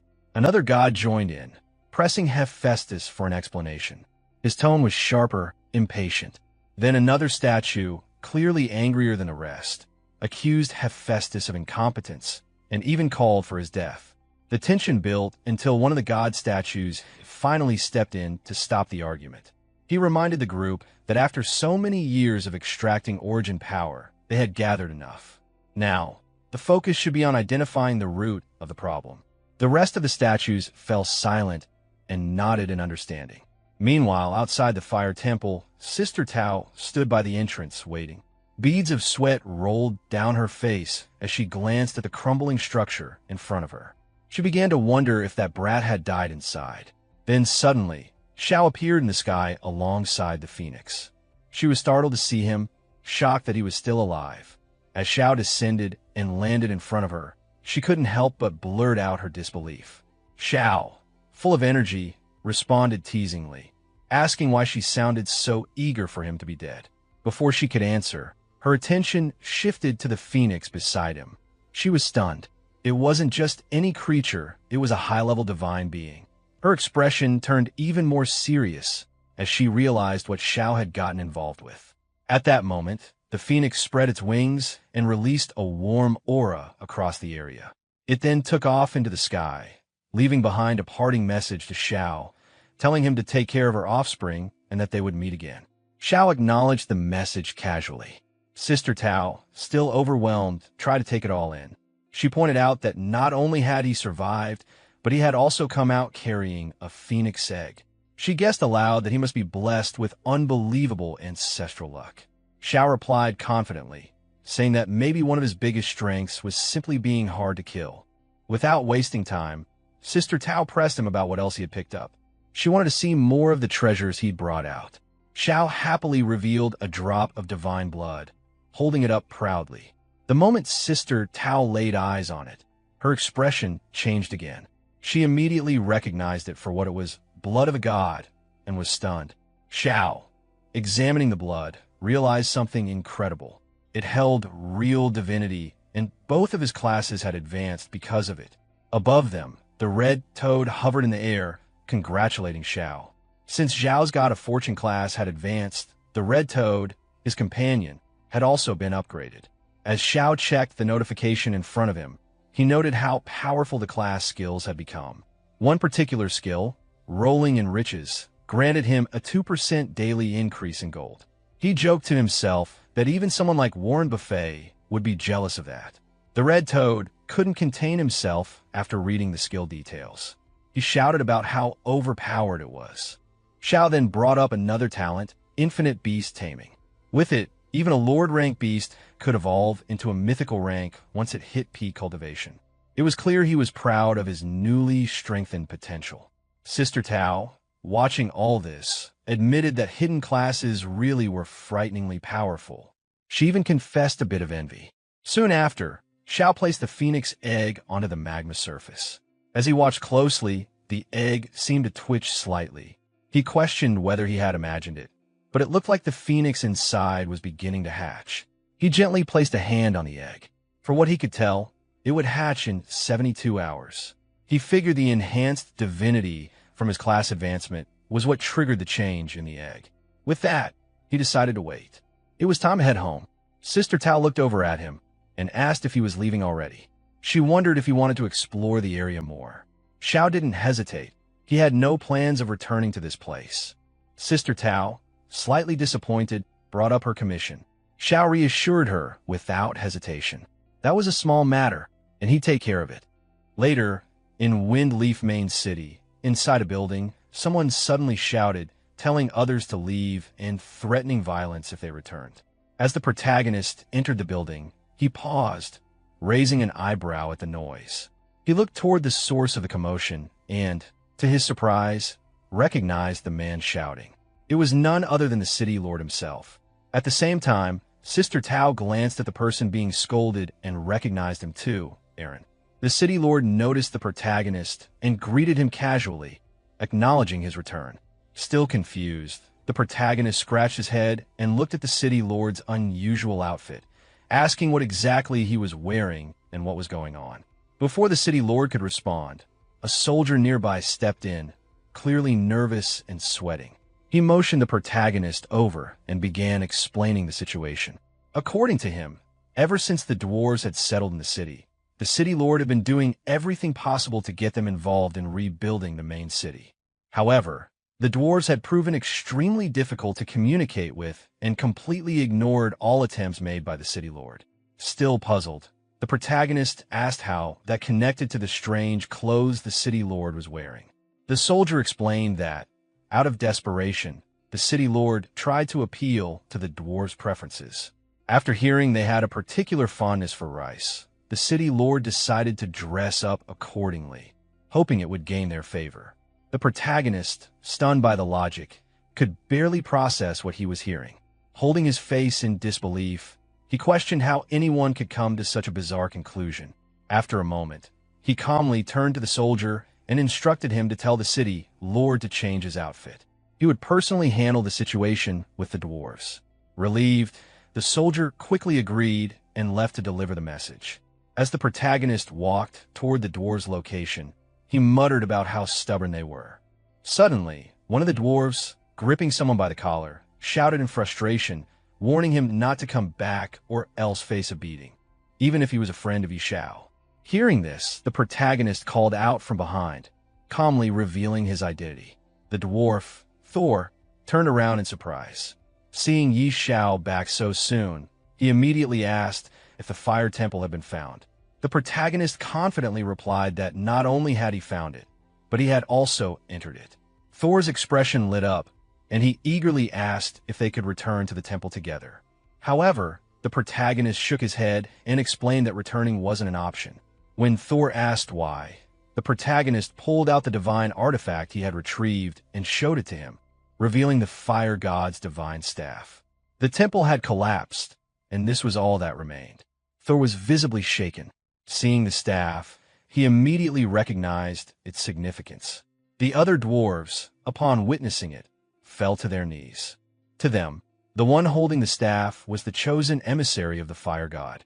With utmost sincerity, they begged Yi Xiao to guide them as their emissary and to lead the dwarf race forward. Accepting the role, Yi Xiao instructed them to stay in Windleaf Main City and assist in its reconstruction. The dwarves pledged their full support without hesitation. Thor, reaffirming their loyalty, said he would go and inform the rest of the clan immediately.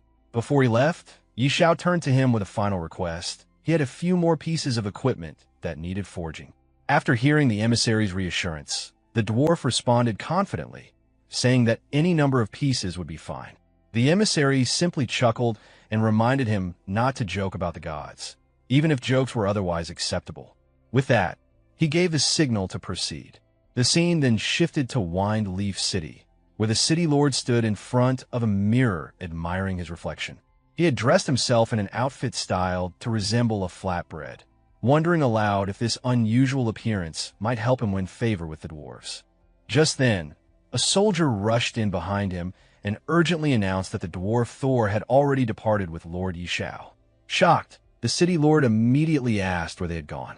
The soldier pointed out that the dwarves were on their way to help rebuild the main city. Elated by the news, the city lord assumed his efforts must have touched their hearts. However, the soldier hesitantly clarified that it was actually Lord Yishao who had persuaded the dwarves. The city lord was stunned to hear this, especially after trying fruitlessly for days. In disbelief, he questioned how Yishao had managed to convince them so quickly. The soldier, unsure of the details, reported that Yishao had only exchanged a few words with Thor, and Thor had agreed without hesitation. There didn't seem to be anything particularly special about the interaction. As the city lord turned to leave, the soldier asked where he was going. The city lord muttered a self-deprecating remark about joining a circus, clearly feeling defeated. Sometime later, at the Duke's Manor, a discussion was taking place. One of the nobles commented that Yishao seemed a bit too arrogant. Lady Layla, the host, was in the middle of speaking with several noble envoys. One of them reminded her that they were royal envoys sent to Windleaf City under the direct orders of Prince Karami, and they couldn't proceed with the official title bestowal without meeting Yishao. Layla immediately recognized that they were trying to use Prince Karami's name to pressure her. The envoy, taking a more aggressive tone, pointed out that Prince Karami had long been infatuated with her and suggested that a private meeting between her and the prince might resolve the issue. Unimpressed, Layla dismissed the idea and told the envoy to give up on such thoughts. The envoy, clearly frustrated, said that her attitude was putting him in a difficult position. At that exact moment, Yishao arrived and overheard the conversation. Without hesitation, he interrupted, voicing his displeasure at what was going on. Yishao returned, and Layla acknowledged his arrival with a calm expression. She welcomed him back, and Yishao responded casually. Their exchange was light, indicating familiarity and mutual respect. An envoy, clearly arrogant, stepped forward to confront Yishao. He mocked him for showing up late and criticized his appearance, implying that he was unimpressive and cowardly. He also compared him unfavorably to a certain Prince Karami. Layla immediately defended Yishao, firmly scolding the envoy for speaking so rudely, reminding him that Yishao was the hero who had saved Windleaf City. Yishao, however, stopped her from continuing and casually mentioned that he was in a good mood and felt like killing someone for amusement. The envoy reacted with disbelief and threatened him, questioning if Yishao understood the consequences of such talk and asking if he knew who he was dealing with. Ignoring the threat, Yishao walked up and punched the envoy directly in the face, knocking him down without hesitation. He then looked around and asked if anyone else had any objections. The other envoys quickly panicked and distanced themselves from their fallen comrade. They changed their stance immediately, saying that the envoy had brought it on himself by being disrespectful, and they praised Yishao's decisive action. With that settled, Yishao asked who among them was actually in charge and whether the issue of his noble title could be resolved. One of the envoys, who turned out to be the deputy, stepped forward and assured him that there would be no problem. The title would be granted, and the relevant procedures for territory allocation would be completed without delay. Yishao looked at Layla, satisfied with how easily the matter was resolved once they became cooperative. Layla smiled in return, clearly used to his methods. Meanwhile, across the game world, players noticed a major development. Yishao's promotion to nobility and the unlocking of the fief system caught everyone's attention. The increase in available playtime, both for his country's players and those in Windleaf City, was especially well received. Many players were impressed and expressed awe at how quickly Yishao had risen through the ranks. They acknowledged that his achievements were far beyond what regular players could reach. Some began discussing how to take advantage of the extended game time to grow stronger. Others expressed a desire to join Yishao's faction, now that he had territory and the ability to form a power base. Jokingly or seriously, some players went to extreme lengths to declare their willingness to follow him, showing how much his influence had grown. Inside the mansion, Lady Layla looked at Yishao with a gentle smile. She acknowledged his achievement in persuading the dwarves to settle in the main city. As a result of this move, the value of his shops had skyrocketed, and now many people were lining up, offering huge sums of money to acquire them. She asked if he wanted to meet these potential buyers. Yi Xiao casually agreed, reasoning that if gold coins were coming straight to his door, there was no reason to turn them away. Meanwhile, the red toad perched on Yi Xiao's shoulder couldn't help but mockingly comment on how Yi Xiao was once again about to make a fortune, clearly pleased with having chosen to follow him. A short while later, when Yi Xiao stepped out of the mansion, he was greeted by a large crowd of eager buyers gathered outside. One man declared he had already prepared 40 million gold coins and was ready to trade immediately, reminding Yi Xiao of the shop's previously promised. Others shouted over each other, trying to get his attention, one claiming to have 90 million gold coins, and another pushing to the front, stating he had reached his personal goal and needed to speak first. Yi Xiao responded with a calm smile, assuring them that he was open to selling the shops, but hinted that there was one condition. The crowd instantly grew quiet, and one of them urged him to name any price or terms he had in mind. With confidence, Yi Xiao simply told them they needed to increase their offers. This declaration left everyone stunned for a moment, but it quickly turned into a frenzy. One person blurted out that they didn't care how much more it would cost and was ready to buy it all, even offering a deposit on the spot. The rest quickly followed, shouting over one another, insisting they'd pay any price, some even offering to sell their own homes to raise enough funds. Each person tried to get their deposit into Yi Xiao's hands first, hoping to secure a deal before anyone else. At that moment, a system effect related to Yi Xiao's skill activated, causing his gold income to spike rapidly. Seeing this, Yi Xiao couldn't help but feel amused and satisfied, thinking to himself how easy it was to profit like this, and reassured that there would be plenty of wealth to go around. Later, back in the real world, Yi Xiao glanced at his phone and confirmed that the news of the dwarves' relocation to Wine Leaf City had already gone public. However, what caught his attention even more was the presence of foreigners, something he hadn't expected. As the protagonist glanced at the news on his phone, he realized that a world announcement had just been triggered. Almost immediately, a large number of people had rushed toward Jiang City. He noted how swift and organized they were in their response. Walking over to his window, he stared outside and sensed that this incoming group was targeting him specifically. However, they had no idea what was truly coming. Something significant was set to unfold that very night. Meanwhile, the scene shifted to the streets of the city.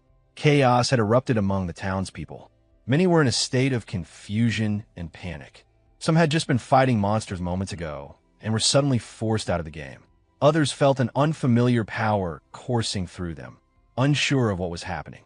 The protagonist examined his interface and understood immediately.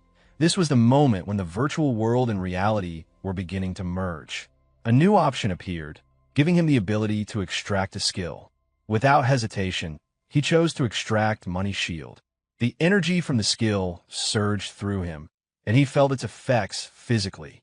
Confidently, he confirmed what he already knew. Players who had reached level 10 and above could now extract one skill. The attributes from the game were now part of the real world. Pumped with energy, he threw a punch into the air, already thinking about the next set of stats he would need to configure. After just a moment's thought, he leapt out of his window, landing directly onto the street. For him, the true battle had just begun. Around him, panic spread even more rapidly. People yelled to each other, questioning whether the apocalypse had officially arrived. Some wondered aloud if the strange monsters from the game would now appear in the real world too.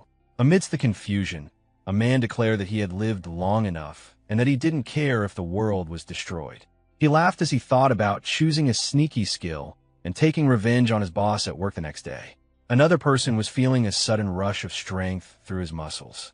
Flexing proudly, he exclaimed that he now had the power to take down a cow with a single punch. Down the street, a delivery man was speeding at incredible pace. Energized by his newfound ability, he joked that if he had wings, he could fly on the spot. He was already making plans to break all records by delivering over 1,000 orders in a single day. One man held a flame in his hand, visibly excited about his newfound ability. With a smug expression, he marveled at how he wouldn't need a lighter to smoke anymore. Nearby, another man had just made himself invisible. Taking full advantage of his power, he chuckled to himself about sneaking into the women's bathhouse without being noticed. The scene then shifted to the Yi Group Villa District, where the protagonist arrived and stood confidently in front of the door, confirming to himself that he had reached the right place. Suddenly, a group of men ambushed him. One of them, clearly expecting a victim, smirked and remarked how someone had finally taken the bait. They were hoping to make a fortune off him.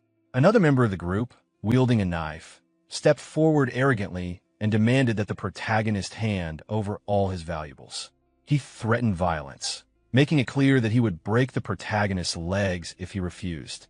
Among them was a yellow-haired youth who tried to intimidate the protagonist by boasting about his companion's strength. He claimed that his friend was an 11th level master in the Apocalypse game, implying that the protagonist would be foolish to resist. Unbothered by their threats, the protagonist calmly placed his hand in his pocket and sighed at how the world was still full of fools. His indifference enraged one of the thugs, who began shouting angrily, but before he could finish, the protagonist grabbed his throat with swift precision. The yellow-haired youth was stunned by this sudden move and broke into a cold sweat.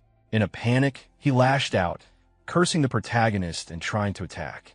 But before he could get close, the protagonist landed a powerful kick, easily taking him down. A short while later, the protagonist stood over the defeated group, rubbing his hand nonchalantly. He looked at them with clear disappointment, remarking to himself how weak they were and questioning why such people even dared to commit robbery. Inside the villa, a party was in full swing. Many people had gathered to celebrate, cheering and urging each other to get wild. Some were excitedly talking among themselves, calling the event a historic moment worth remembering. A man in a black suit proudly commented that the Yi Group's heavy investment in the Apocalypse game had finally paid off. Just then, the protagonist opened the door and stepped inside, immediately drawing the attention of everyone in the room. Startled, they all turned to look at the uninvited guest and demanded to know who he was. Walking in confidently while wearing a mask, the protagonist scanned the room and noted that most of the people he was looking for were already there, except for a few older figures. He was pleased. This would save him time and effort. One of the men in the group glared at the masked intruder and questioned where he came from, furious that someone would dare cause trouble at their gathering. This man was Yi Lin, the designated future heir of the Yi Group. He noticed the mask and ridiculed the protagonist, mocking him with a childish reference. In response, the protagonist simply removed the mask and revealed his face. His voice alone was enough to catch Yi Lin off guard. It was someone he should have recognized instantly. As the guests processed what they were seeing, a wave of shock swept through the crowd. Whispers broke out. They couldn't believe it. The man standing before them was Yi Xiao. The confusion turned to disbelief as they recalled that Yi Xiao had been in a serious car accident. Many of them remembered that if it weren't for that incident, his position in the group would have been completely different. Upon hearing the sound at the door, Yi Lin turned to see the protagonist and immediately put on an arrogant expression. He sneered at the sight and made a sarcastic remark, questioning why the protagonist had come to his house.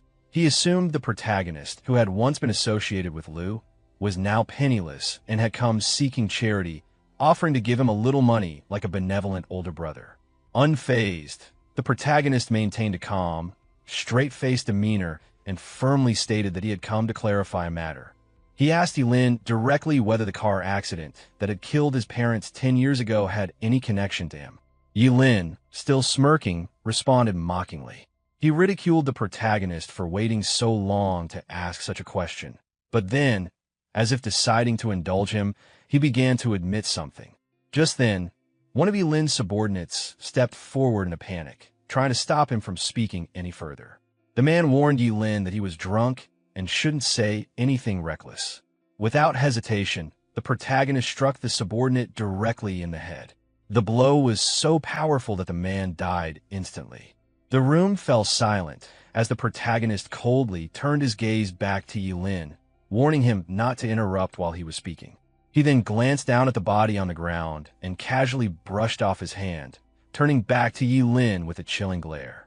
With a voice filled with quiet menace, he demanded the full truth, every detail, no matter how small, and hinted that if Yi Lin cooperated, he might at least be granted a quicker death. Everyone present was stunned. Fear washed over them as they realized the man had killed someone with a mere punch, or rather, just a single movement. Whispers spread through the crowd, their faces drenched in cold sweat.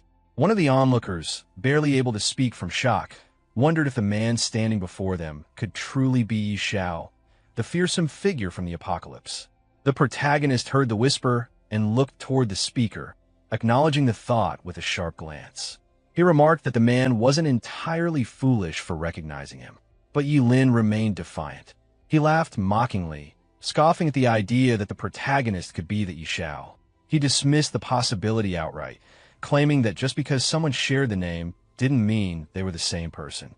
With bold confidence, Yi Lin stepped right up to the protagonist and declared that it was he who had tampered with the car 10 years ago. Then, with a smirk and cruel humor, he mimicked the sound of the explosion from the crash, mocking the tragedy and laughing at the fact that the protagonist had somehow survived it.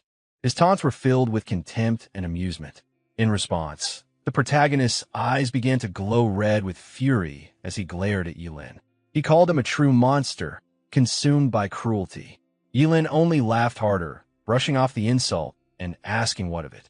With deadly calm, the protagonist declared that today, Yi Lin would finally join the parents he had murdered. Realizing the gravity of the situation, Yi Lin suddenly pointed at the protagonist and shouted a command to everyone in the room. He promised a dark gold piece of equipment as a reward to whoever could kill the man. He then turned to the rest of the people in the building, urging them to attack. But all he saw in return were faces pale with fear, frozen in place, unable to make a move. Hearing Yi Xiao speak with an arrogant tone, he mocked Yi Lin, asking if he dared to make a move. Without hesitation, Yi Xiao suddenly broke one of Yi Lin's fingers, twisting his arm backward tightly. He told Yi Lin not to worry, because he wouldn't die so quickly, his bones would be broken one by one. In pain and disbelief, Yi Lin screamed, asking what Yi Xiao had just said, before his cries turned into agonized shouts. But Yi Xiao pinned him to the ground and stepped on one of his arms. Yi Lin screamed again, saying his arm was broken and begging that he couldn't be killed.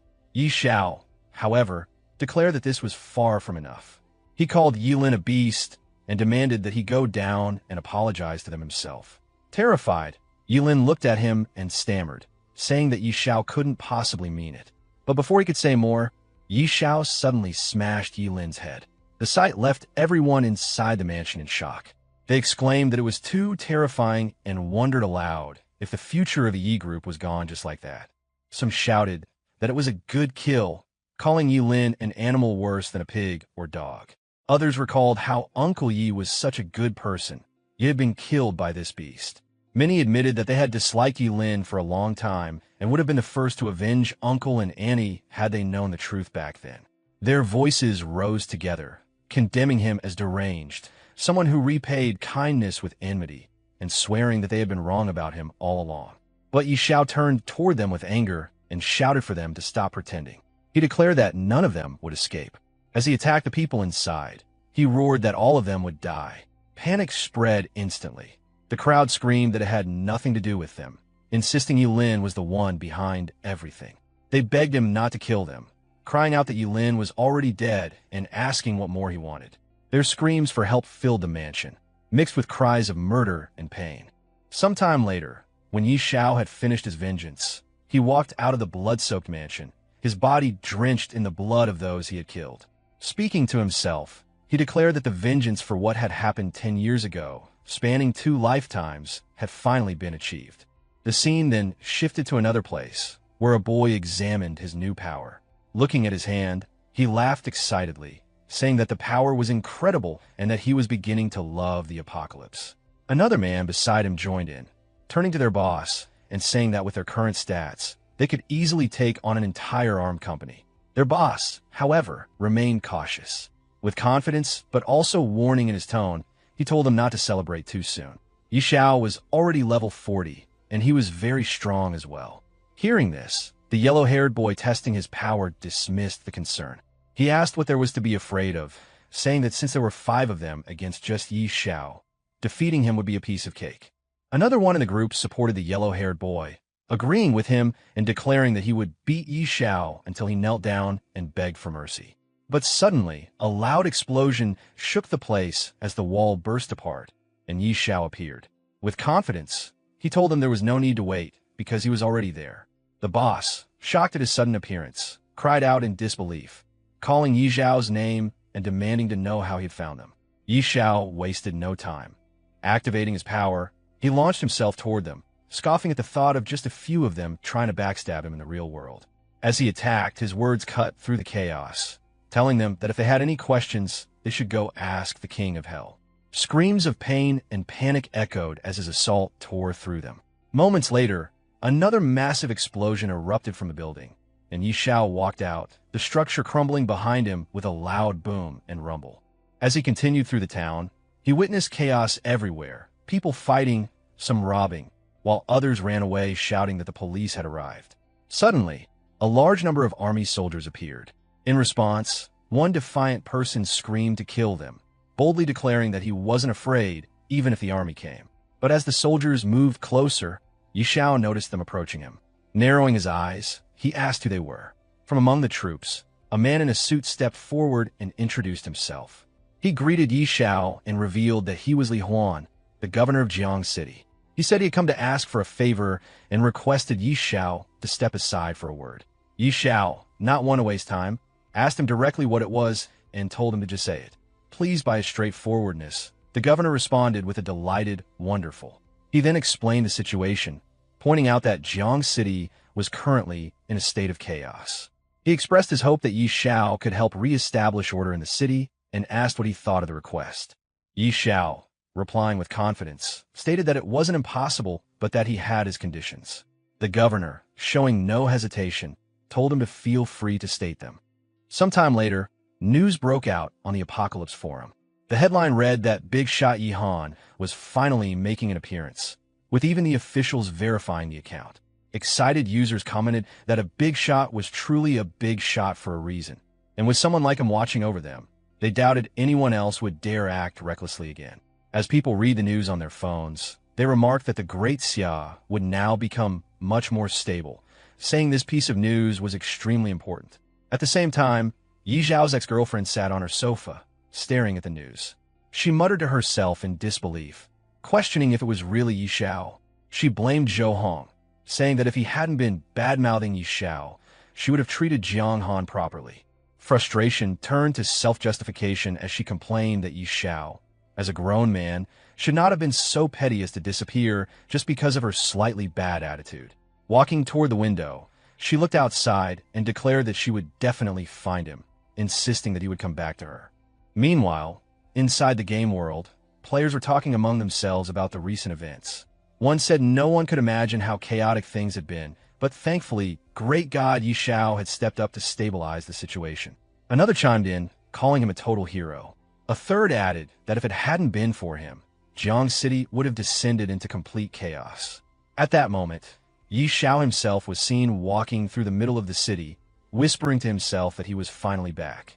On his shoulder, the Red Toad mocked him, saying it seemed everyone was talking about him. Yi Xiao stopped in front of the workshop and muttered that he would rather do the deed and fade away, hiding his fame and achievements, something old Hui would never understand. The Red Toad sneered, pointing out that Yi Xiao was acting cool again. When Yi Xiao entered the workshop, one of the dwarves greeted him respectfully, relieved to see him return. Yi Xiao told the dwarf, Thor, that he had something for him and handed him a blueprint. Thor looked at it with wide eyes, recognizing it immediately. It was the blueprint for the Beast God's Claw, an epic rank piece of equipment. Yi Xiao then asked if it could be forged. Thor, sweating as he studied the blueprint, explained that this wasn't an ordinary epic rank item. With the right materials and future enhancements, it could be forged into a divine artifact, and judging by the design, it was most likely part of a set. Holding another half of the blueprint, Yi Xiao revealed that he also had the design for the Beast God's helm. Thor was stunned, exclaiming in shock that it truly was part of a set, and that he had now seen it all. Yi Xiao, brimming with confidence, asked Thor how long it would take if the two of them forged it together. Thor examined the blueprint carefully, scratching the back of his head as he estimated. He said that if he and Du Lin worked on it together, it would take about 3 days. Yi Xiao accepted the answer and told him he would return in 3 days to collect the equipment. The dwarf assured Yi Xiao with full confidence that he guaranteed his satisfaction. Yi Xiao waved his hand casually while walking away, simply replying with an okay. Soon, Yi Xiao was seen standing in front of another shop. The shop owner immediately greeted him with great respect, saying that Lord Yi Xiao's presence brought glory to his humble store and asking what he could do for him today. As the shopkeeper spoke, his eyes shifted toward the red toad sitting on Yi Xiao's shoulder. Praising it, he said that the tamed beast with Lord Yi Xiao was clearly heroic and extraordinary, radiating spiritual energy. The red toad instantly bristled with anger, snapping back that he was not a tamed beast, cursing that the shopkeeper's entire family were the real tamed beasts. Ignoring the outburst, Yi Xiao calmly told the shop owner that he was there to buy some high-quality bee spirit fruits. The higher the grade, the better. The shop owner, eager to please, replied with excitement that the highest grade fruits available in his shop were grade 5, and asked how many Yi Xiao would like. Yi Xiao, brimming with confidence, told him to pack all the grade 4 and grade 5 bee spirit fruits in the shop. The shopkeeper hurriedly brought out a box filled with them, promising to get them ready immediately. Yi Xiao's dragon began devouring the fruits one by one, while the phoenix egg was carefully placed on a table. Looking at the egg, Yi Xiao wondered aloud if the fruits would be enough to hatch it. Checking his system panel, he smiled and reminded his dragon to eat slower so it wouldn't choke. When the details loaded, Yi Xiao was stunned. The system displayed. Seeing this, Yi Xiao exclaimed with excitement that little Huey's attributes had increased so much that he couldn't even view them anymore. The dragon coughed lightly, letting out a puff as if satisfied. Yi Xiao, staring at his dragon, muttered that waiting for the undead divine phoenix to hatch and for the 2 pieces of epic rank beast gear to be forged was simply too boring. He decided it was time to take little Hui out for a walk. The scene then shifted location, mysterious jungle LV 40 LV 50. Standing before the dragon, Yi Xiao commanded it to go for it and show him what it was capable of. Instantly, groups of monsters rushed at Yi Xiao, but little Hui obeyed immediately, charging forward.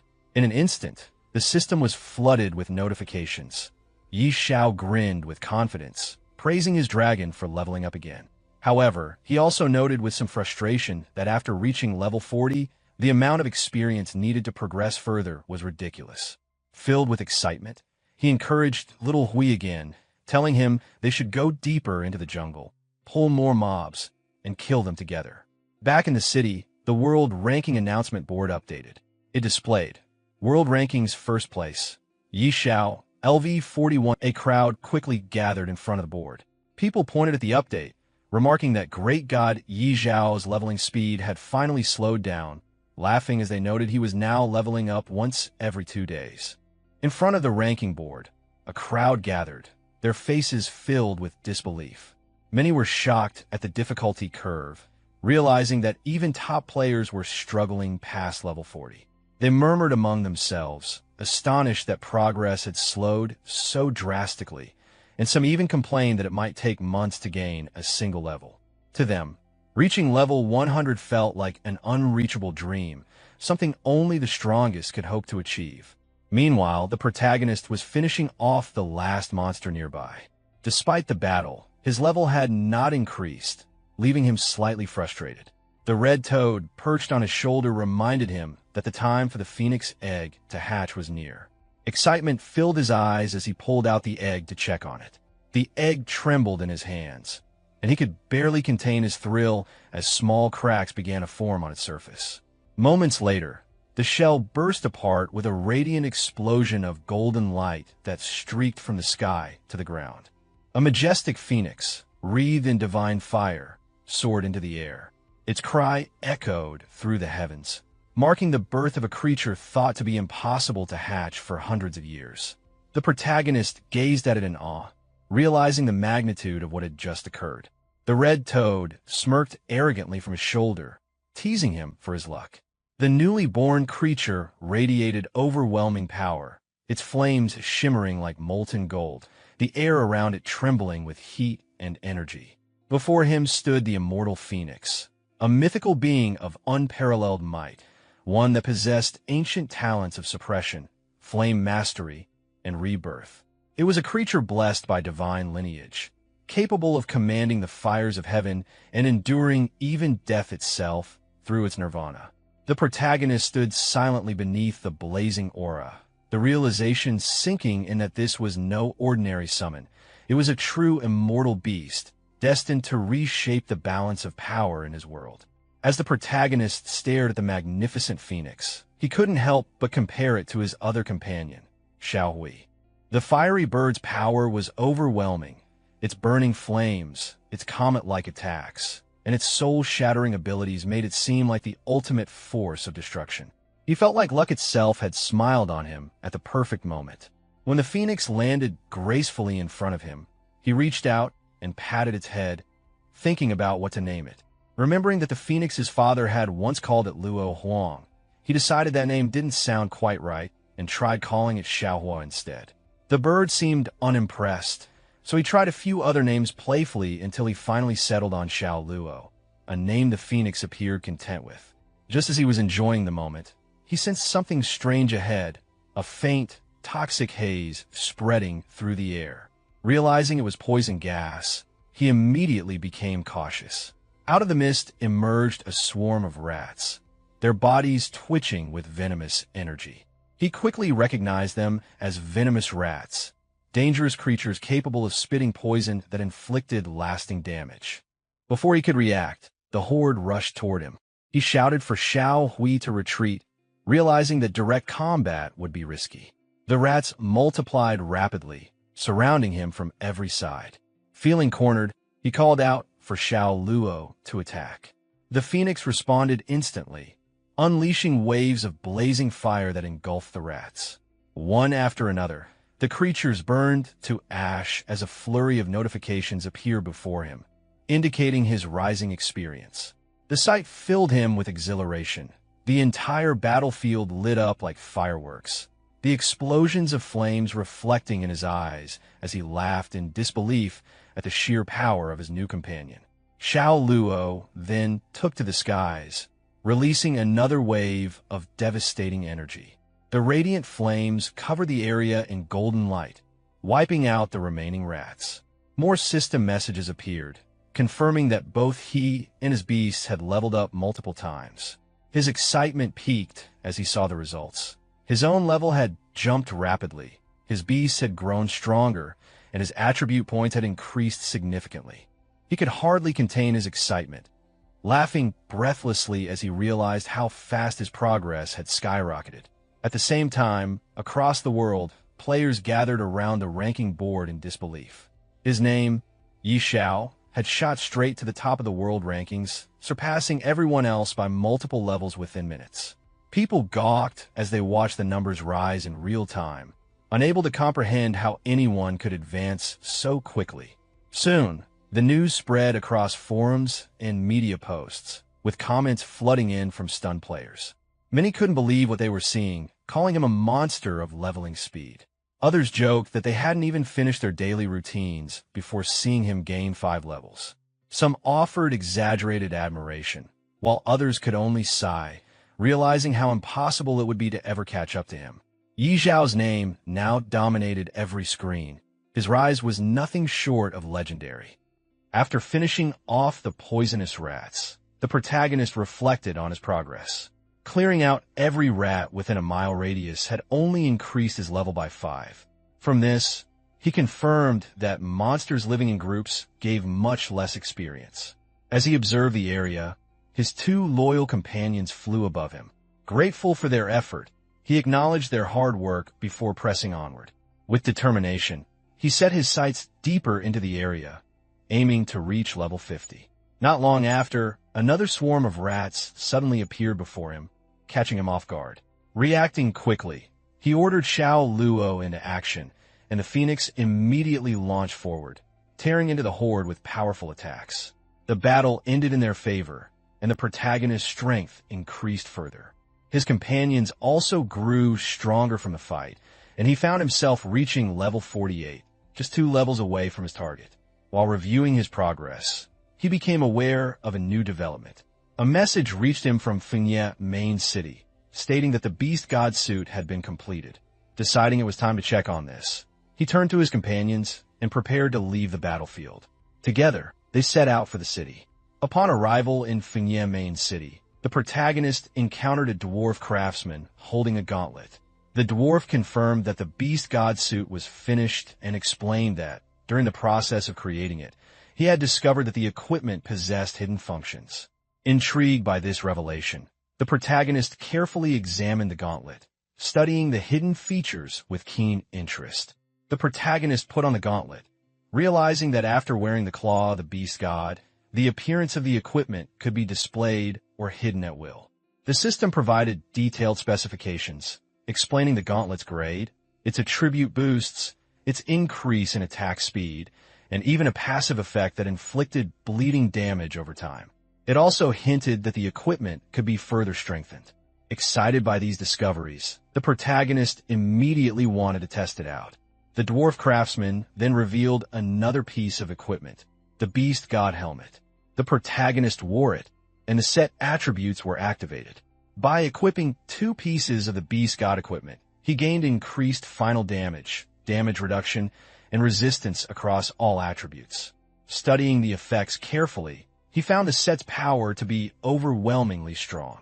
His companion, the red toad, gave a blunt comment about how odd he looked in the helmet, while the dwarf countered with reassurance that it actually suited him. Smiling with confidence, the protagonist remarked that appearance mattered little compared to practicality, especially since he could hide the equipment whenever he wanted. Satisfied with the results, he prepared to leave. Thanking the dwarf for his hard work, he waved and departed, while the craftsman wished him well.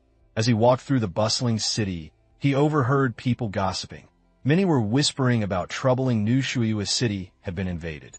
Their fearful discussions spread quickly, confirming that something serious had indeed occurred there. The red toad on his shoulder suggested gathering more information, and the protagonist immediately thought of someone reliable he could ask. The scene shifted to a quieter place, where Sister Tao sat on a bench reading through documents. A man entered and informed her that she had a visitor. Without even glancing up, she instructed him to say she was not there. But at that very moment, the protagonist appeared behind her, making his presence known, catching her completely off guard. When the protagonist appeared behind her, Sister Tao was startled. She had not expected to see him and felt uneasy, since trouble always seemed to follow whenever he arrived.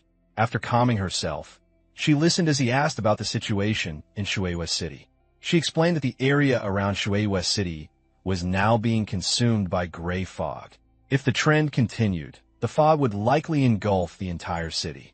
The protagonist was surprised to hear of this invasion and pressed her for more details. According to the information Sister Tao had gathered, the gray fog was connected to an evil god mentioned in the ancient records of the Supreme Palace. This god was said to spread plagues and viruses, so malevolent that no temple was ever dedicated to him. She revealed that his name was Sekhmet, then warned the protagonist not to get involved. Despite her warning, he showed confidence and declared his intent to go to Shuiwa City. Sister Tao was shocked, but admitted that the Supreme Palace had also tasked her with investigating the matter, so she agreed to accompany him. Although she grew flustered when he teased her, she quickly told him to stop speaking nonsense and insisted they depart the following morning, as she needed time to prepare the teleportation array within the city.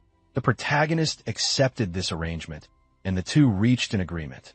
After leaving Sister Tao, the protagonist was soon bombarded by messages from the world chat. Players from across the lands were panicking, reporting that the gray fog around Shuiwa City drained health rapidly, killing many instantly. Others claimed the city's NPCs were fleeing, while nearby forests were swallowed up by the spreading mist. Rumors spread about whether a great power had unleashed some sort of biological weapon. Reports also came in of disturbances in Shadow City, a glowing statue outside Silver Light City that was powerful enough to instantly defeat challengers, and strange boundaries appearing nearby city. Hearing all this, the protagonist began to think deeply.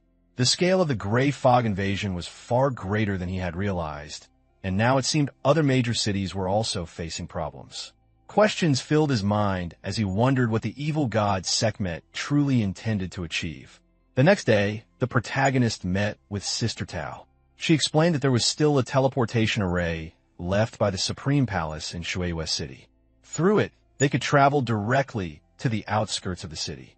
Holding up a special artifact, she activated the array, and a glowing door opened before them. The protagonist felt reassured having Sister Tao with him, though she quickly reminded him that the portal was unstable and that they needed to move without delay. With determination, he stepped forward, declaring his intent to reach Shueihua City. A moment later, both of them entered the portal. In an instant, they emerged outside Shueihua City. The protagonist took in the scene, noticing the lakes and lush greenery that surrounded the area, just as he had heard. Sister Tao, however, pointed out something alarming. The gray fog was spreading more quickly than expected. He acknowledged this and prepared to move forward, but when he set off toward the city, she asked where he was going. He replied that his destination was the main city, while the task of investigating the gray fog was hers. Amused yet slightly exasperated, Sister Tao told him she would not accompany him further and urged him to take care. He assured her not to worry and bid her farewell. The scene shifted to Shueihua City. Standing before the Grand Castle, the protagonist identified his location. However, he quickly noticed a large number of people leaving the city. Confusion set in as he wondered why so many were fleeing. Listening closely, he heard groups of people talking amongst themselves. Some lamented their misfortune, saying they had just bought homes and were about to settle down, only to have disaster strike. Others blamed miners who had ignored warnings not to dig near Shueihua Lake, claiming their recklessness had angered the gods and doomed the city. Another voice mentioned that people had already died and that only a single young girl had survived, describing her as pitiful. Curious about this survivor, the protagonist approached a man with a long beard and asked who the girl was. The man, surprised by his interest, questioned if he was related to her. In response, the protagonist confidently revealed his badge, showing his authority as someone commissioned by the Supreme Palace to investigate the source of the gray mist. This revelation caught the attention of another bystander, who quickly recognized him as a master from the Supreme Palace. The bearded man informed the protagonist that the little girl he was searching for was named Aisha, the daughter of a miner from Bishui district. He explained that her entire family had been infected by the gray fog and described their situation as pitiful.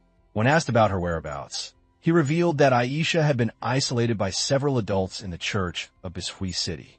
As the protagonist processed this information, a blonde-haired man stepped forward nervously, warning him that once infected by the gray fog, not even the best healer in the city could provide a cure.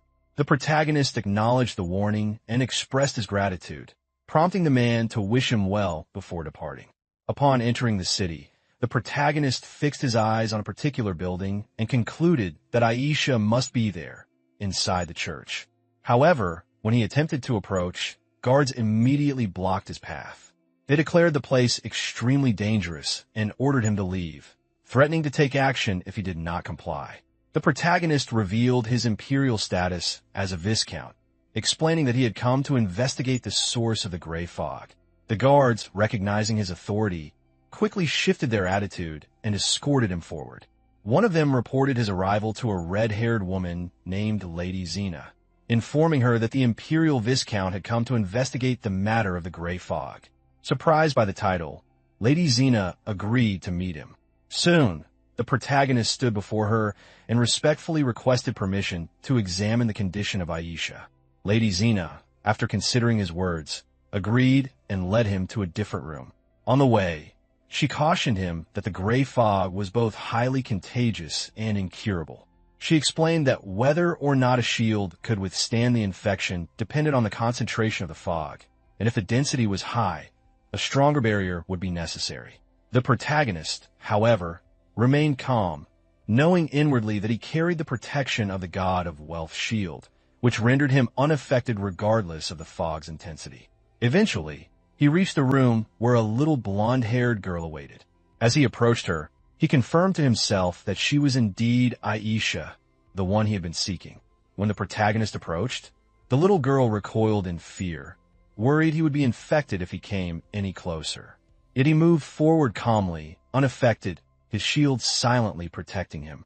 Reassured by his presence, the girl's fears softened into a gentle smile as she asked if he was truly all right. The protagonist crouched down to her level and requested to see the small bottle she held tightly in her hands. Trusting him, she agreed and handed it over. As he examined the bottle, he realized it was no ordinary toy. Once soaked in a peculiar spring, it had gained a strange property that allowed it to offset the damage of the gray fog. But along with that power came a curse, one that harmed anyone who touched it except for Aisha. The sharp pangs of cursed damage confirmed his suspicion.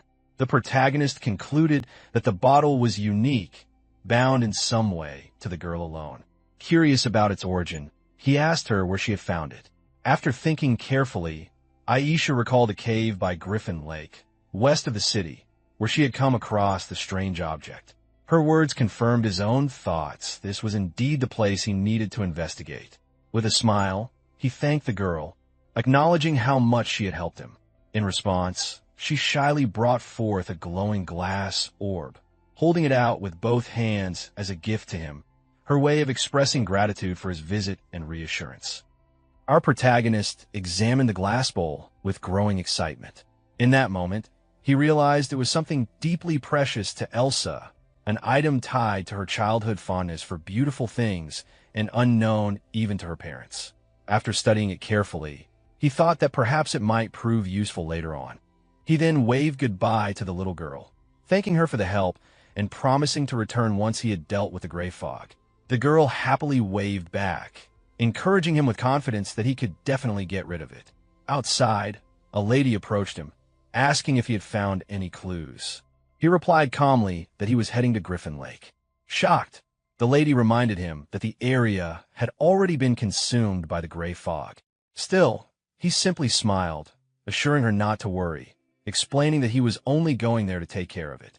Hearing this, she blushed slightly, praising him for being truly extraordinary. A while later, the protagonist arrived near Griffin Lake. The air grew heavier with every step, and the damage to his body increased noticeably as the fog thickened. Wiping sweat from his face, he acknowledged that the closer he got, the greater the strain became. Estimating his position, he figured the lake was less than 5 kilometers to the north and pressed on. As he moved forward, he spotted a group of people through the mist. Curious, he wondered who they might be, possibly members of the Supreme Palace. As he got closer, he saw Sister Tao arguing with 2 men, refusing to take unnecessary risks. One man tried to persuade her, saying that without her, the mission would fail, while the other suggested retreating altogether. Before their argument could continue, the protagonist stepped in casually with a confident smile, greeting Sister Tao. She looked surprised to see him and asked why he was there. Her companions, startled, whispered among themselves, trying to figure out who this stranger was.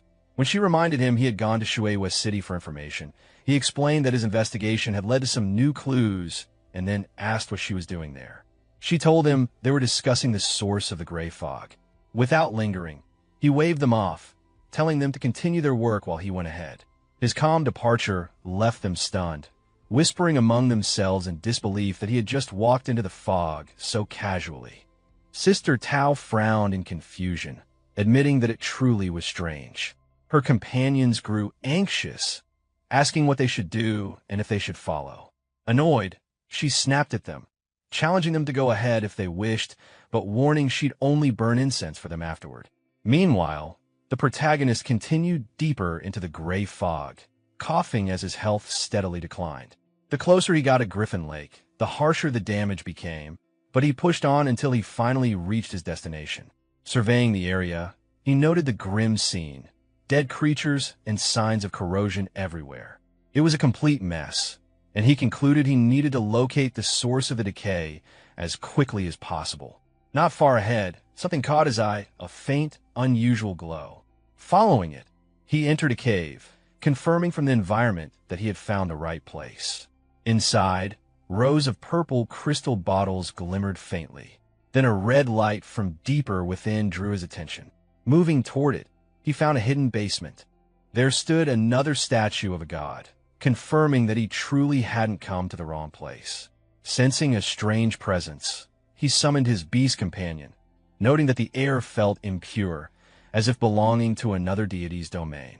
His eyes then caught a glowing disc resting on an altar. Upon examining it, he realized it was a divine artifact, an aquamarine glazed plate of immense power that required proper appraisal. Before he could inspect it further, the ground trembled violently. The statue suddenly spoke, addressing him as a visitor from afar and asking if he was prepared to begin the trial of the Holy Spirit. Startled and sweating, he barely had time to react before he and his red-toed companion were pulled into a portal. When they landed roughly on the other side, he realized they were standing inside a gladiatorial arena. As he groaned in pain, the toad muttered nervously about finding a way to escape later. Then a deep, resonant voice filled the air, announcing that a courageous visitor had entered the holy arena and that the challenge could only end in death. A towering figure appeared before him, the wrestling giant Abak, a warrior renowned for his 100 consecutive victories in the Holy Spirit arena. The opponent's immense power and lord-level status made even the protagonist pause in shock. Regaining composure, he summoned his dragon companion, recognizing the intensity of this fight would surpass any trial before it. The dragon appeared and unleashed powerful attacks from every direction, striking the giant repeatedly and dealing massive damage each second. Enraged, the giant roared, his defenses hardening as he entered a furious state. The protagonist, seeing this, realized the true scale of the challenge had only just begun.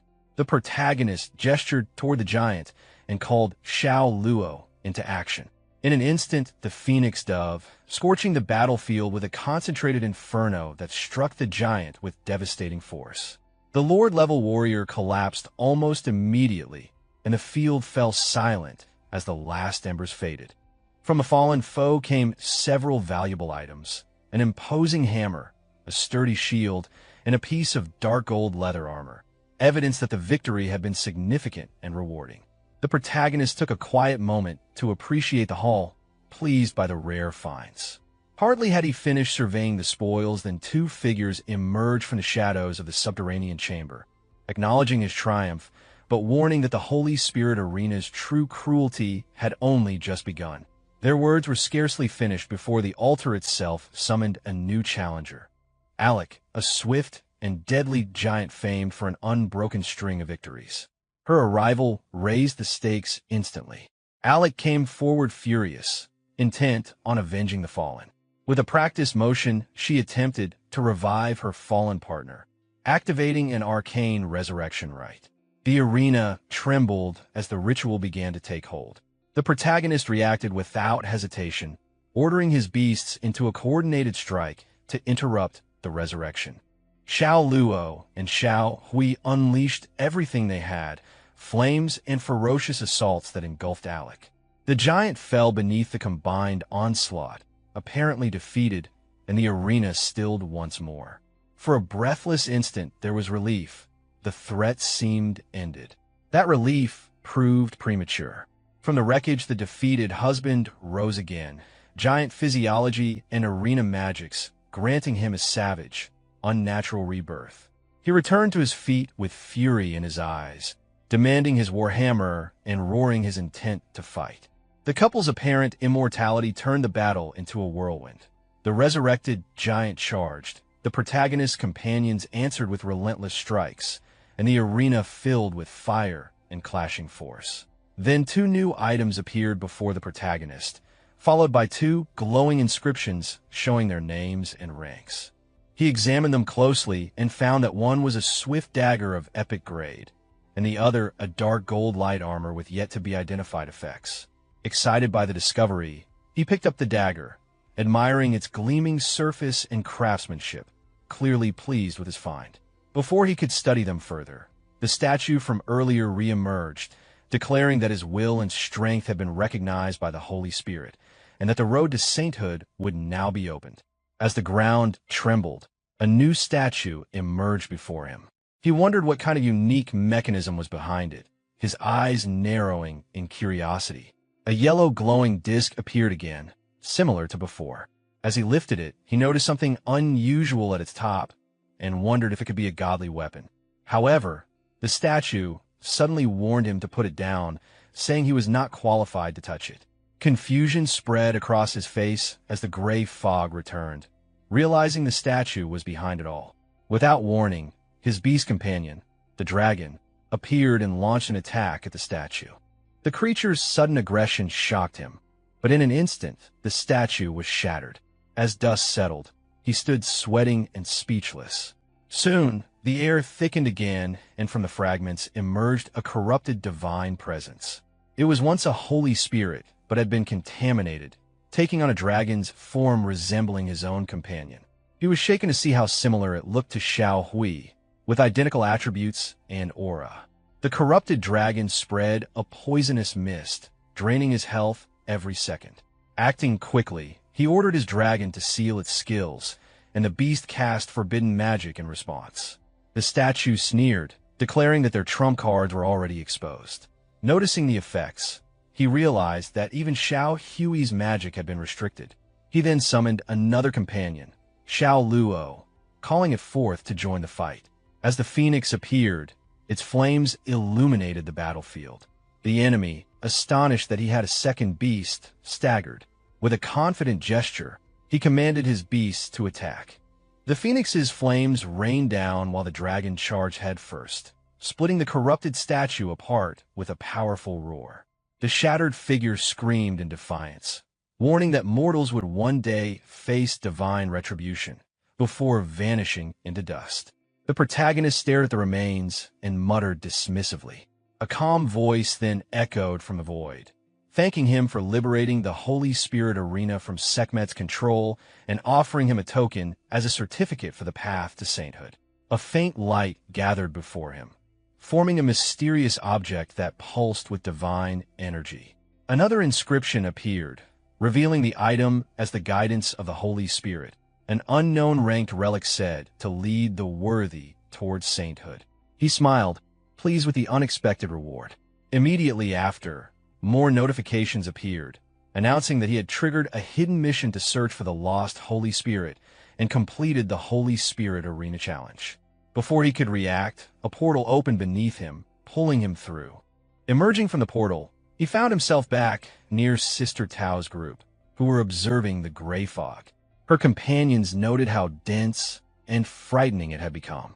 Tao remarked that its density had increased, wondering what was happening inside. Another companion worried aloud that he might have been poisoned, but Tao scoffed, saying he was tougher than a cockroach. Soon, they noticed the fog thinning. As it began to dissipate, the protagonist appeared through the portal, calling out to them. Tao turned, relieved yet exasperated, admitting she knew he wouldn't die so easily. One of her companions was stunned at the sight. Seeing him unharmed, Tao demanded to know what he had done to cause the fog to vanish. He explained casually that he smashed a god statue inside, which caused the fog to disperse. Tao froze, then yelled in disbelief, threatening to buy him a coffin if he kept provoking divine beings. He grinned and reminded her that he had technically done her a favor by resolving the issue, asking how she planned to reward him with commissions, bonuses, or perhaps advanced skill books. Tao, clearly annoyed, accused him of trying to take advantage again. Opening a portal, she said she had to return to the main city to report and would deal with him later. He called after her not to run away, but she disappeared into the light. The scene then shifted to Shueihua City. Townsfolk gathered in the streets, marveling as the once toxic air cleared. They cheered, crying that the gray fog had finally dissipated, thanking the gods and rejoicing that they could return home at last. At the same time, in a majestic realm surrounded by swirling divine energy, a colossal dragon muttered to himself, his tone filled with greed and anticipation. He spoke of an immensely powerful god whose power, if consumed, could help him break past his current limits. His massive wings unfolded, tearing apart the outer shell of the roxel that had contained him, and as he ascended into the sky, he murmured that it was time to stretch his muscles. Before he could rise higher, an armored warrior appeared before him, confronting him with anger. The warrior accused him of abandoning his duty and called him foolish, warning that his recklessness would one day bring ruin to the world. The dragon stared coldly at him, stating that the Holy Spirit Arena had already been liberated.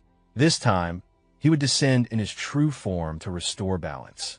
The warrior warned him once more, saying that if he went too far, his godly power would be stripped away. Ignoring the threat, The dragon soared upward, muttering that he would devour the ignorant humans and shatter his shackles, vowing vengeance on the one who had defied him. The scene shifted to Shui West City Lord's Hall, where a red-haired lady bowed respectfully before the protagonist, thanking him sincerely for saving the city. He responded casually, saying it was just a small favor, then asked about Aisha's condition. She smiled warmly and told him that Aisha was recovering well, as were all the others who had been affected by the gray fog. Just then, a guard burst in, laughing and announcing that the hero who had resolved the gray fog crisis had arrived. The city lord himself appeared, expressing curiosity about the one responsible. The lady pointed to the protagonist, introducing him as Lord Yishao. The protagonist greeted the city lord politely, and moments later, glowing text appeared before his eyes, indicating that his favorability with Duan had increased and that he had earned the friendship of Shueihua City. Before the city lord could speak further, Sister Tao entered, praising the protagonist for his extraordinary accomplishment in resolving the gray fog's source. The city lord turned to her and calmly remarked that this confirmed the incident's divine connection. The protagonist admitted that there were still many things he didn't fully understand, maintaining a confident composure. The city lord smiled, handing him a communication token and inviting him to reach out whenever needed. The protagonist accepted with gratitude, noting internally that anyone holding the title of City Lord had to be a level 100 warrior, making this favor quite valuable. Before leaving, the City Lord mentioned that he still needed to handle matters concerning the city's recovery. The protagonist nodded, saying he too needed to return to Fengye City and encouraged the City Lord to stay in touch. Sister Tao then said she also had to return to the Supreme Temple to report and offered to take him using a teleportation array. He thanked her, which made her sigh in irritation, calling him a brat in jest before activating the portal.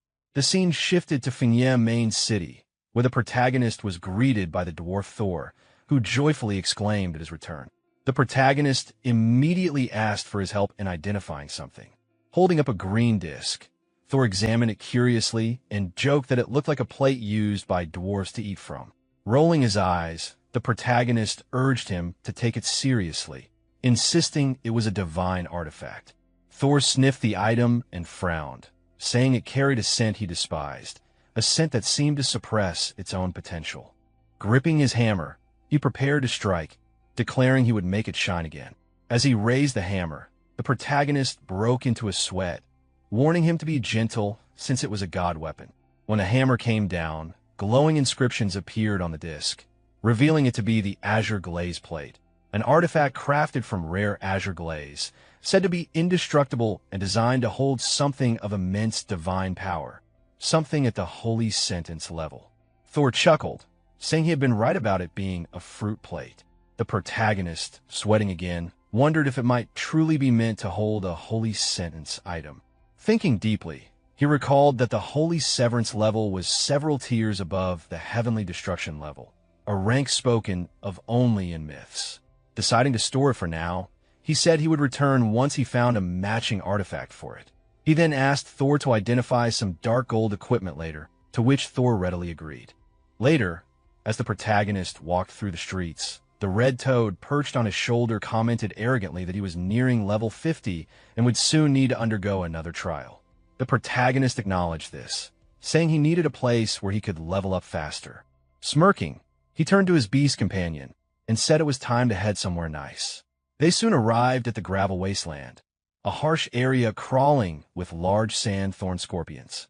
The toad warned him that farming monsters in a level 50+ zone was reckless, and that if those scorpions targeted him, he'd be in serious danger. The protagonist, however, stood confidently, brushing it off with a grin, saying it was no big deal. The protagonist called out to his trusted dragon companion, commanding it to take charge. Responding instantly, the dragon soared into the air and unleashed a devastating wave of dragon breath upon the swarm of scorpions, dealing massive damage and scattering them across the battlefield.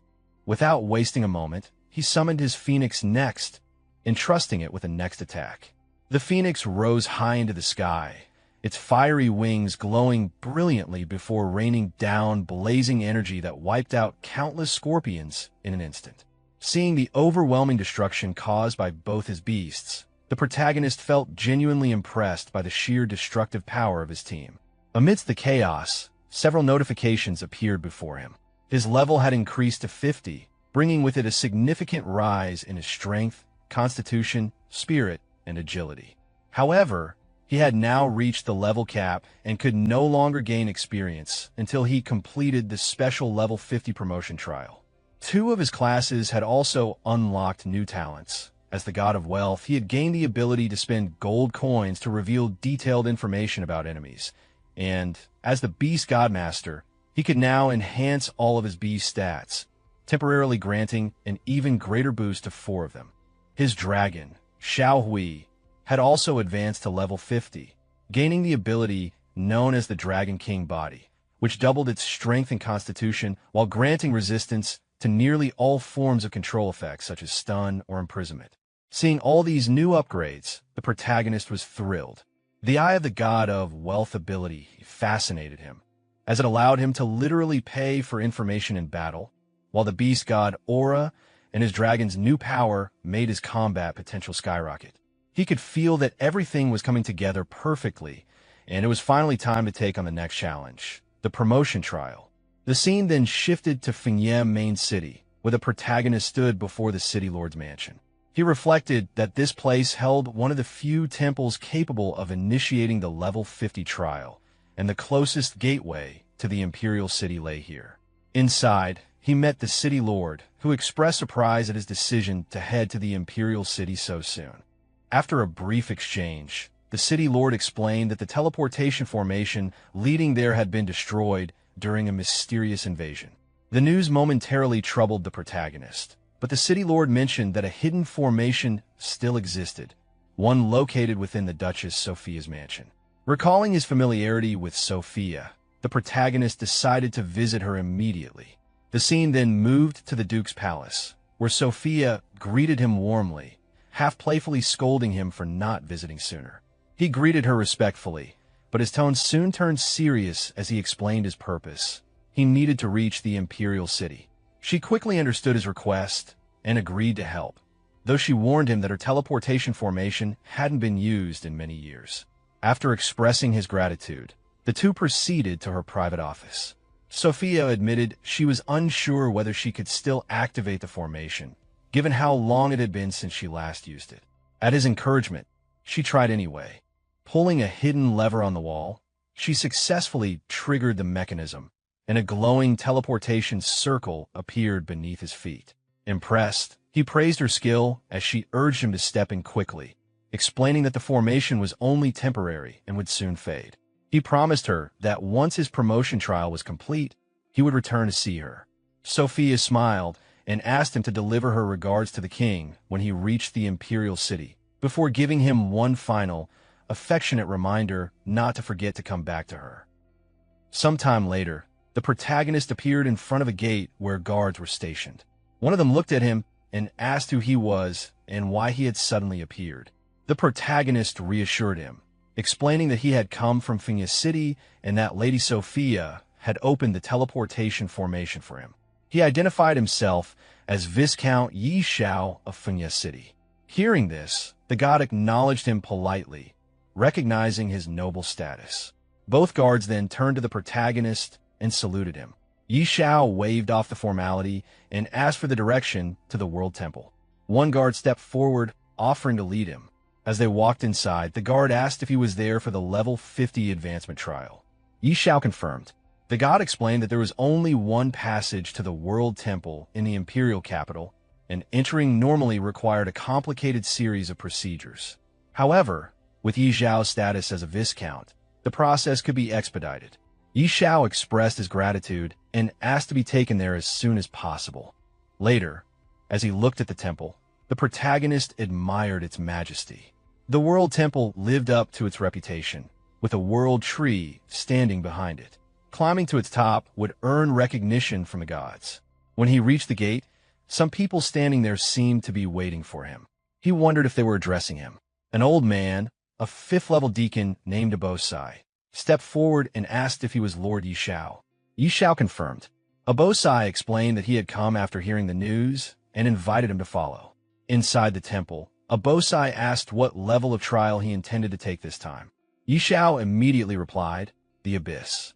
A bosai looked at him and cautioned that the level 50 trial would be twice as difficult as before, and no one knew exactly what the Abyss trial would entail. With confidence, the protagonist affirmed that it didn't matter. He had made up his mind. Standing at the temple gate, the old man wished him good luck. Yi Xiao thanked him and prepared to move forward. Elsewhere in the city, a soldier ran through the streets, shouting that there was news for His Highness. A gray-haired man turned to him, asking why he was so panicked. The soldier reported that Yi Xiao, the person they had been monitoring, had arrived in the imperial capital. The gray-haired man was shocked and muttered that Yi Xiao had dared to come to the capital alone, clearly reckless. He asked how many people Yi Xiao had brought, and the soldier replied that Yi Xiao had come alone via the teleportation formation. Angrily, the man clenched his fists and ordered his personal guards to go teach Yi Xiao a lesson, demanding to know how he dared enter the capital alone and harm his people. The soldiers hesitated, noting that Yi Xiao was likely in the World Temple and now quite famous, warning that a rash action could be dangerous. The man dismissed their concern, asserting that no one in the imperial capital could stop Prince Karami from taking action, and instructed them to proceed. The soldiers acknowledged and prepared to act. The scene then shifted to the trial ground. The protagonist walked alongside his dragon companion. Noting the unusual nature of the level 50 trial, there wasn't a single monster in sight. Suddenly, a surge of purple energy hit the ground, catching Yi Xiao off guard. From the ground, a beast emerged. The broken-toothed black sky tiger, level 50. Its stats and abilities were unknown, and it had a terrifying description, having not encountered a living creature in countless years. Yi Xiao, impressed and slightly concerned by the beast's immense power, commented that its health was likely over 1,000,000. He immediately commanded his dragon companion, Xiao Hui, to attack. The dragon unleashed a powerful fire breath, dealing significant damage. Yi Xiao encouraged the dragon, urging it to be relentless. The beast retaliated, flying toward the dragon, which activated its full power, dealing massive damage. Yi Xiao cheered on the attack, noting there should be no mercy. The beast eventually fell to the ground. Yi Xiao examined the loot, holding a sword and smiling at the drop. One epic and one dark gold item, which he decided to keep for now. Notifications confirmed the items as the Sword of Broken Tooth and Pitch Black Couple Rings, both not yet appraised. Pointing toward the forest, Yi Xiao signaled Xiao Hui to continue deeper into the trial. The scene shifted to a room where several people observed the protagonist through a crystal orb. They moved closer, eager to see, commenting on how a strange black tiger had been killed so easily. They noted its size, concluding it must have been at least Lord level, and expressed disbelief that Yi Xiao could defeat such a boss in the Abyss trial. One man, speaking confidently, reminded everyone to stay patient, emphasizing that the 50th level Abyss trial was far more than a simple Lord level challenge. Another reacted in shock at how quickly the second boss had been defeated, questioning what kind of god Yi Xiao might be, or whether he was a reincarnation. The observers continued discussing, marveling at his strength, and joking about how even at their peak, they would have yielded. Their attention was suddenly drawn to something strange, the appearance of a giant beast's foot in the orb. Moments later, the crystal orb stopped showing Yi Xiao, leaving everyone in shock. One of them exclaimed in disbelief at how he had disappeared. The old man from the temple gate questioned if something had happened to the peeping eye. Another explained that it seemed the view had been blocked by an extremely powerful force. The group continued to debate, frustrated and astonished, wondering why the orb had gone black and whether it could still be useful, some complaining humorously about how the temple had ruined their youthful expectations. Meanwhile, the protagonist rested on a nearby rock, breathing heavily, acknowledging the difficulty of the Abyss trial. The red toad beside him asked if he could continue, warning him not to push beyond his limits. Thinking to himself, the protagonist reflected that the previous two bosses had been Lord level, and that the final boss was likely an immortal level creature never encountered before. Determined, he resolved to challenge it. The red toad, perched on his shoulder, reminded him it could enter his beast control space or wait at the door, unwilling to risk death. Yi Xiao replied confidently, telling old Hui that if he died, the toad could inherit his loan, and then prepared to move forward. Soon after, Yi Xiao teleported to an unknown area. A notification appeared above his head, warning him that he had entered an extremely dangerous area and should escape immediately. Looking ahead, he steadied himself, confident and ready, remarking on the terrifying immortal-level monster in front of him. Its attributes were formidable, and its skills could not be detected. A notification appeared before the protagonist, listing the immortal boss's basic info. Invader of the Abyss, level 50, with most stats unknown and talent and skills unreadable. Confident, Yi Xiao activated the Eye of the God of Wealth. The skill's cost flashed repeatedly. Loss of 10,000 gold coins, again and again. He muttered that the gold was disappearing fast. More notifications detailed the invader's abilities. Innate immortal power that greatly boosted its damage and defenses, massive health and mana bonuses with continuous regeneration, immunity to many status effects, and a suite of terrifying skills. Large area invasion force, defensive fell soul state, a single target corrosive abyssal surge that could not be dodged, an abyssal shield trigger to critical health, and a last resort ashes of the abyss that could sacrifice the invader to deal true damage in a huge radius. Yi Xiao wiped sweat from his brow and acknowledged how terrifying an immortal-level boss truly was. The Abyss Invader warned that any intruder in the forbidden area would be reduced to ashes. Yi Xiao responded with a brief, joking incredulity, then called for his companions.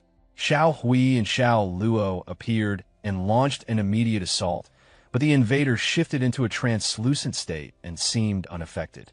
Yi Xiao, startled, realized the beast had phased and exclaimed in surprise. The invader prepared a counterattack.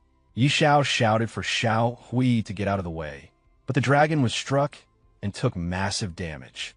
Immediately, the dragon activated its supreme skill, Dragon Supreme Worldly Authority, and landed a heavy counterstrike that put the invader into a magic band state, preventing it from casting skills. The invader roared in fury, vowing to crush the mortals before it. During the battle with the Abyss Invader, the monster activated several powerful skills, forcing Yi Xiao to shield himself from the swirling dust.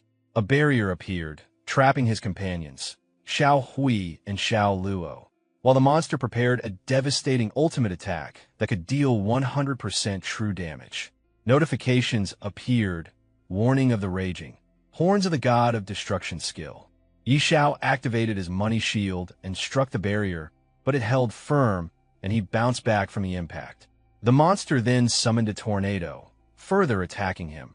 But with the effect of Cooling Stone, Yi Xiao broke the barrier on a second attempt, freeing his companions. He immediately ran with them towards safety. An explosion from the destroyed room threw him to the ground, and he realized the money shield had consumed over 10 million gold coins in one activation. Surveying the aftermath, Yi Xiao noted that the building lay in ruins, but the Abyss Invader had been defeated. No equipment dropped, but a blue crystal appeared, revealed to be the 5th Abyss Stone, confirmed as Abyss Stone, Fragment 5. Light emitted from the crystal, merging with other fragments in his possession. A notification confirmed the creation of a broken Abyss key, a key previously destroyed by an unknown force. Holding it, Yi Xiao wondered how it could open a door, even in its broken state, realizing it was a crucial artifact for future challenges. After Yi Xiao completed the level 50 Abyss trial, a world announcement broadcasted his achievement to all players. He had passed the trial, received a legendary heroic divine stone, gained a Daxiao War Zone point, and unlocked additional blessings, including plus 1,000 free attribute points. The announcement also revealed that the Battle Zone system was now activated for level 50 players, offering access to high-quality equipment and items. In the streets, players discussed the news in shock and excitement. Many were stunned that Yi Xiao had reached level 50, speculated about the new War Zone system, and realized that high-tier equipment could only be accessed by those willing to invest early or possess exceptional skill. They debated the scarcity of epic gear and acknowledged that Yi Xiao, being the only player in the War Zone at that point, would naturally acquire a vast advantage. Meanwhile, at the Supreme Temple, Yi Shao entered a room only to find it empty, though voices indicated that people were waiting for the crystal images to restore. As he approached, onlookers explained that Viscount Yi Shao was attempting the rare level 50 Abyss trial, an event attracting guards and elders alike. Yi Shao, confident, wondered if it was possible he had already passed the trial. The people in a room were stunned when they realized Yi Shao himself had arrived. Their shock turned into excitement as they greeted him, questioning whether he had truly completed the Abyss trial. Yi Shao confirmed his success, noting he had not yet received his reward. Attention then shifted to his companion, the red toad, prompting questions about its role in his victory. The toad angrily defended itself, asserting its importance in the trial. Finally, when asked about the final boss's level, Yi Shao revealed it was immortal level, leaving everyone in the room astonished and horrified at the scale of the challenge he had overcome. The old wizard guided the protagonist through the temple, asking him to follow and not worry about the trial reward yet. He explained that before anything else, the protagonist must receive the world's blessing. They reached a massive blue leaf tree, and the wizard revealed it as the holy tree's will, instructing him to wait patiently as the ceremony began. A sudden gust of wind swept through, and the protagonist felt the tree's power. Visions of the world's creation appeared before him. The birth of dwarves, dragons, elves, and goblins. Gods later descended, demanding submission, and while some races bowed, others like the dragons resisted. Darkness soon consumed a part of the continent, marking the beginning of the strange invasion. As the vision ended, the protagonist realized the gods might be connected to these invasions. A divine message then urged him to seek the holy judgment to stop the darkness. When he touched the holy seed, divine power surged through him. The blessings enhanced his strength, doubled his growth, and multiplied his health and constitution many times over. His beast companion also shared in the transformation, and a new skill awakened, the holy tree's protection, granting him one chance at resurrection. Bathed in a blue aura, he marveled at the power, recognizing it as a divine gift that made him nearly invincible. When the old wizard asked about the process, he replied calmly that everything had gone smoothly. The old wizard expressed satisfaction that everything went smoothly and told the protagonist that since he was acknowledged by the holy tree, he was now considered a friend of the temple. He then asked if the protagonist had ever thought about joining the World Temple. The protagonist declined for now, saying he didn't have such an idea at the moment. Understanding his answer, the old wizard handed him a reward, the heroic Godstone, a legendary item given only to those who cleared the Abyss level trial. It held divine power used to strengthen the emblem of heroism. The protagonist examined the stone briefly, acknowledging its purpose before preparing to leave. The wizard respectfully told him he would always be welcome back should he ever decide to join the temple. The scene shifted to Dragon Phoenix City, where Lansley pushed through the crowd, shouting for people to move aside. The townsfolk whispered among themselves, recognizing him and wondering who would be his next target, whispering that he was known as a ruthless killer. Growing impatient, Lansley muttered to himself, frustrated that his target still hadn't appeared, his killing intent barely restrained. A soldier warned Lansley to control himself, reminding him that delaying the prince's orders could cost him dearly. Lansley brushed it off, saying they should deal with Yi Shao first since his sudden fame had drawn too much attention. When a soldier teased him about being afraid, Lansley laughed it off, confident that a level so low wasn't worth fearing. As the protagonist appeared through the city gate, Lansley's expression shifted to excitement. He impatiently muttered that he couldn't wait to face him. When the protagonist questioned his identity, Lansley arrogantly introduced himself as a law enforcement officer from the arbitration office, claiming he was there under Prince Karami's orders to investigate unregistered participants in the World Temple trial. The old wizard, watching from the side, found the intrusion absurd, Judgment Hall officials daring to interfere with temple matters. He reminded them that Yi Shao had completed the Abyss trial and was now a recognized friend of the World Temple. The statement left Lansley uneasy, wondering when Yi Shao had gained such powerful connections. Trying to recover, Lansley stumbled over his words, while the soldier quickly shifted tone, pretending they were there to offer blessings on behalf of the prince. Lansley glared at him internally, frustrated at how fast his ally had changed sides. The soldier continued flattering the protagonist, calling him a hero of the empire. Amused, the protagonist simply smiled and told them to dance for him. Caught off guard, Lansley broke into a nervous sweat, while the old wizard, clearly entertained, encouraged the idea, saying the blessing dance was said to be quite delightful. Both men panicked, insisting they couldn't dance, but the protagonist remarked playfully that they didn't seem too willing, leaving Lansley flustered and speechless. Lansley broke into a nervous sweat, silently cursing his luck. The old wizard, clearly enjoying the scene, firmly ordered them to dance. Just as the soldier began to relax, thinking the protagonist would let them off, the protagonist pointed toward the street and told them to perform there instead. Both men froze in disbelief before being forced out into the open. On the bustling streets, Lansley and the soldier began dancing awkwardly while onlookers laughed and mocked them, amused to see the once feared law enforcers humiliated. People whispered that justice had finally been served, while Lansley, burning with embarrassment, swore to himself that he would get revenge for this humiliation one day. Ignoring the chaos behind him, the protagonist walked toward a glowing portal, muttering that he had wasted enough time on such trivial people and needed to head to the battlefield.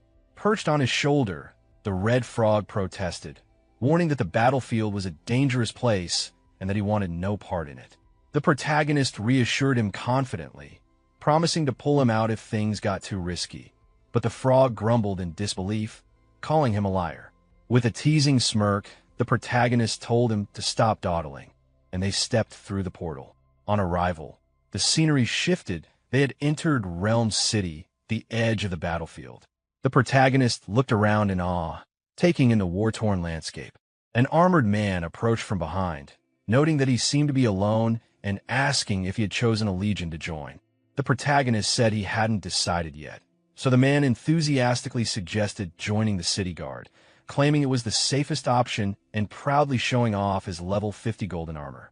The protagonist glanced at the armor and asked if the legion truly was the safest. The man assured him it was, boasting that he had earned his gear in just a year of service without having to face real danger. Unimpressed, the protagonist simply replied that he didn't like safe legions and would rather operate alone. The armored man questioned if the protagonist wanted to be a lone wolf, to which the protagonist calmly confirmed before asking where the nearest forge was, mentioning his intent to learn forging.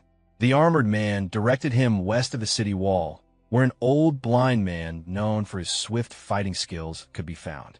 After thanking him, the protagonist set off. The armored man's companion remarked on how reckless it was for anyone to venture into the boundary alone, calling it madness. The armored man simply replied that the protagonist seemed capable and hoped he wouldn't die on the battlefield. The scene then shifted to a crowded area where the protagonist arrived, noting the large gathering and thinking it would be improper for someone of his status to cut in line. As he approached, people around began shouting angrily, accusing him of skipping ahead.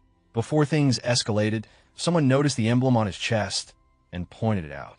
The crowd fell silent as a red-bearded man in a helmet recognized the emblem of valor, realizing the protagonist had passed the purgatory-level trial. Impressed, the man offered to help strengthen the badge and requested a favor in return. He explained that his son, John, had gone missing in the Lord's forest at the primary battlefield and hadn't returned. If the protagonist could find him, he would be rewarded with an epic piece of equipment. The mention of the forest caused murmurs among the onlookers, who warned that even the Holy Legion avoided that area because of the many dangerous creatures within. Despite their concern, the protagonist accepted the mission with a confident smile and asked for his equipment to be upgraded quickly before heading out. The red-bearded man looked pleased and immediately began upgrading the protagonist's badge. The gathered crowd murmured in awe as a brilliant light filled the area, speculating that the equipment must be legendary. Once finished, the red-bearded man handed over the newly forged emblem of valor. The emblem now radiated divine energy, proof of bravery earned through the purgatory trial and strengthened by the heroic stone. Its attributes had significantly increased, granting powerful boosts and unique passive abilities. The protagonist admired the emblem's enhanced strength before deciding to leave, assuring the red-bearded man he would help search for his missing son in the Lord's forest. Grateful, the man expressed his thanks as the onlookers whispered among themselves, doubting anyone would venture into such a dangerous place alone. As the protagonist walked away, he received a sudden message from the supreme god's gift. The cryptic vision described an island full of life and a dark forest, leaving him puzzled. Unsure of its meaning, he decided to focus on upgrading before investigating further. The scene then shifted to the battlefield entrance, where 2 guards stood watch. After registering under the name Xiao, the protagonist was given a token required to earn military merits by defeating creatures. The soldiers exchanged skeptical remarks about him entering alone, calling it a death wish. Inside the battlefield, the landscape was barren and silent until waves of strange creatures appeared, all at high levels. Realizing the danger, the protagonist summoned Xiao Luo and unleashed a fiery attack, earning a steady stream of battle merits from each kill. After several victories, he checked his record, over 500 merit points, but found the progress too slow. Scanning the area, his eyes lit up when an elite boss appeared, seeing it as the perfect chance to gain more merits. After Talvin defeated a massive beast, he burst out laughing, thrilled by his victory and the loot he'd earned. Confident about his rising status, he checked the rankings only to find his excitement fade when the leaderboard displayed a new name, Yi Xiao, sitting just above him. Confused, he muttered to himself as Yi Xiao's name suddenly vanished, then reappeared, leaving him questioning if there was a system error. When Babalu's name replaced the spot, Talvin could only stare blankly, wondering how both of them were advancing so fast. Far away, Yi Xiao was relentlessly slaying beasts across the battlefield. His level rose to 49, his strength and attributes boosted dramatically. With nearly 100,000 battle merits earned, he grinned and urged his phoenixes, Xiao Luo and Xiao Hui, to continue the assault. Soon, a world announcement echoed across the realms. Yi Xiao from the Great Xia Kingdom had broken into the top 100 of the battlefield merit rankings. Players everywhere were stunned. In nearby villages, adventurers whispered in disbelief, amazed by how someone could achieve over 100,000 merits in just half a day. Some speculated he might even break into the top 10. On the capital's Great Wall, his name appeared among the top contenders, right below Night Dragon and Ames. Citizens gathered around the ranking board, astonished by how quickly Yi Xiao had risen. His growing fame spread through the main city, with crowds marveling at his permanent stat increase and unmatched pace. Meanwhile, deep in a vast jungle, Yi Xiao arrived before the ominous expanse of the Lord's forest. As the wind rustled through the dark canopy, the red frog perched on his shoulder croaked uneasily, warning him that something about the forest didn't feel right. Yi Xiao remained calm, reassuring the red frog not to worry as he observed the dense forest ahead. He knew the Lord's forest likely hid multiple Lord-class bosses, and with steady determination, he decided to explore deeper. Meanwhile, at a lookout base nearby, a tense atmosphere filled the air. The commander stood atop the fortifications with his subordinate, who rushed in with urgent intel. The bald scout reported that a boss was advancing toward the stronghold, leading a massive army of subordinates numbering in the thousands. Hearing this, the commander ordered everyone to prepare for battle. Rallying his troops, he reminded them that the honor of the Third Army was at stake and that they must defend their stronghold with everything they had. Moments later, from the misty horizon, dark figures with glowing horns emerged. The soldiers barely had time to react before a massive beast crashed into the defenses, the ice armor Iron Dark Deer. Chaos erupted as troops scrambled to defend the camp.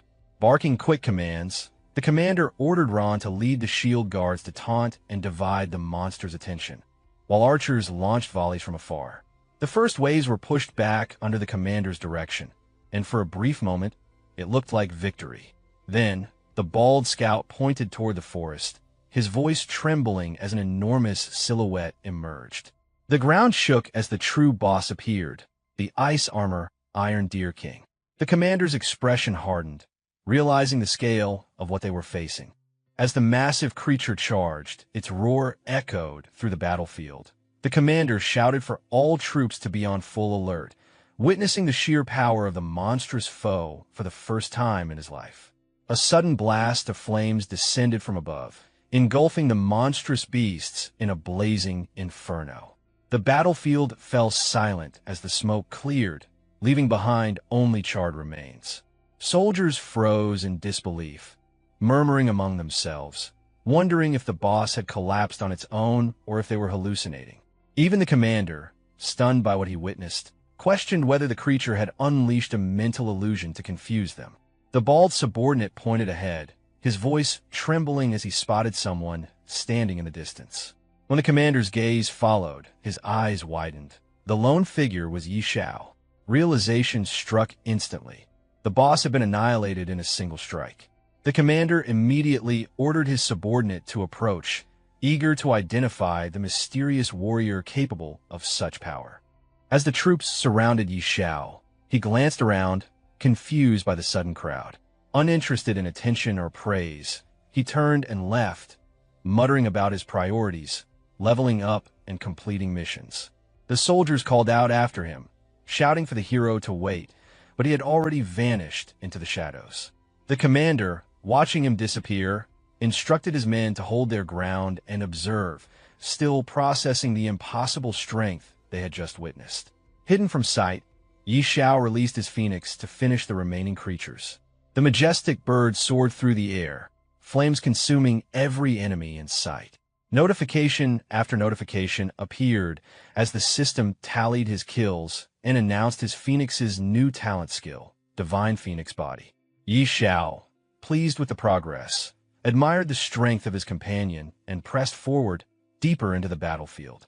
Meanwhile, far away in a fortified village, the old wizard and the Red Knight discussed Yi Xiao's astonishing rise. His battle merits had skyrocketed beyond 5 million, a figure powerful enough to purchase an entire set of epic armor. Both were astounded by the rate of increase, acknowledging that even a veteran like the Red Knight couldn't match that killing speed. The old wizard, thoughtful yet uneasy, admitted that even for him, capable of taking down level 50 or 60 lord bosses with ease, the scale and speed of these kills were unnatural, something far beyond normal combat or even large-scale forbidden spells. The Red Knight, eyes narrowing with interest, asked quietly if Yi Xiao could truly be that strong. They always heard replies that if the boy ever grows up, he might achieve things no one has ever done before. The Red Knight questioned if the old wizard was referring to the hidden elders of the Empire, and the wizard confirmed it, expressing concern about how fast the eerie invasion was advancing. If it continued at this pace, the world might not last more than a few decades. The scene shifted to the Lord's Forest, where the commander and his subordinates discussed the chaos erupting there. They wondered if another wave of strange invasions was coming and debated whether to retreat or reassess. The commander explained that a powerful individual was currently purging the eerie phenomena and ordered each legion to cooperate with him. When someone questioned if the mysterious flames were connected to that person, the commander confirmed he had checked the battle merit rankings, where a new name, Yi Zayad, had appeared. He pointed to the blazing battlefield, saying it was Yi Zayad defeating a lord-level boss. Shock spread among the soldiers as they realized he had slain multiple lord-level bosses. The commander then urged everyone to seize this opportunity to counterattack, declaring that even death was worth it if they could break deep into the Lord's Forest. Fired up, other Legion members joined in, pledging to charge forward in the name of their legions, ready to die with honor. Suddenly, a massive blast echoed through the forest. The commander turned sharply toward the sound, realizing that the strongest being in the forest might have awakened. Meanwhile, deep within the blazing woods, the protagonist defeated another beast. Exhausted, he decided to rest under a tree trunk. Nearby, the red frog emerged, grumbling about being woken up and complaining about the heat. The protagonist lazily replied that he only wanted the frog to get something to eat. As he relaxed, a faint movement caught his attention. He looked up, sensing someone or something approaching. The red frog also noticed it, tensing up as it warned that something wasn't right. As the situation escalated, a massive dragon suddenly descended from the sky, charging toward Yi Xiao with overwhelming hostility. It was identified as the Blood Rain Ghost Wyvern, a level 55 King-class boss with terrifying stats and immense health exceeding 3 million. Realizing the threat immediately, Yi Xiao recognized it as a King-level enemy and ordered his dragon, Xiao Hui Xiao Luo, to engage without hesitation. The dragon responded instantly, surging into the air and launching in attacks. Dragon flames rained down, slamming the wyvern into the ground. After regaining altitude, Xiao Hui gathered power and unleashed an even stronger flame attack. The Blood Rain Ghost Wyvern, still recovering, was struck head-on and let out a painful roar as heavy damage was dealt. The wyvern retaliated at full power, releasing violent electrical storm, like waves toward both Yi Xiao and his companions. The dragon moved to shield Yi Xiao, using its power to block the incoming attack. Observing the exchange, Yi Xiao acknowledged that this king-level boss was far more formidable than expected and warned his companions not to underestimate it. He then ordered them to attack together and prevent the wyvern from activating any more skills. At that moment, an unfamiliar presence emerged from the shadows behind Yi Xiao. Sensing danger, he turned just in time to see a new beast reveal itself. A towering werewolf-like creature with glowing blue eyes stepped forward, roaring as its information became clear. It was the Ghostly Wolf, a level 56 Monarch-class monster with even higher health and terrifying combat potential.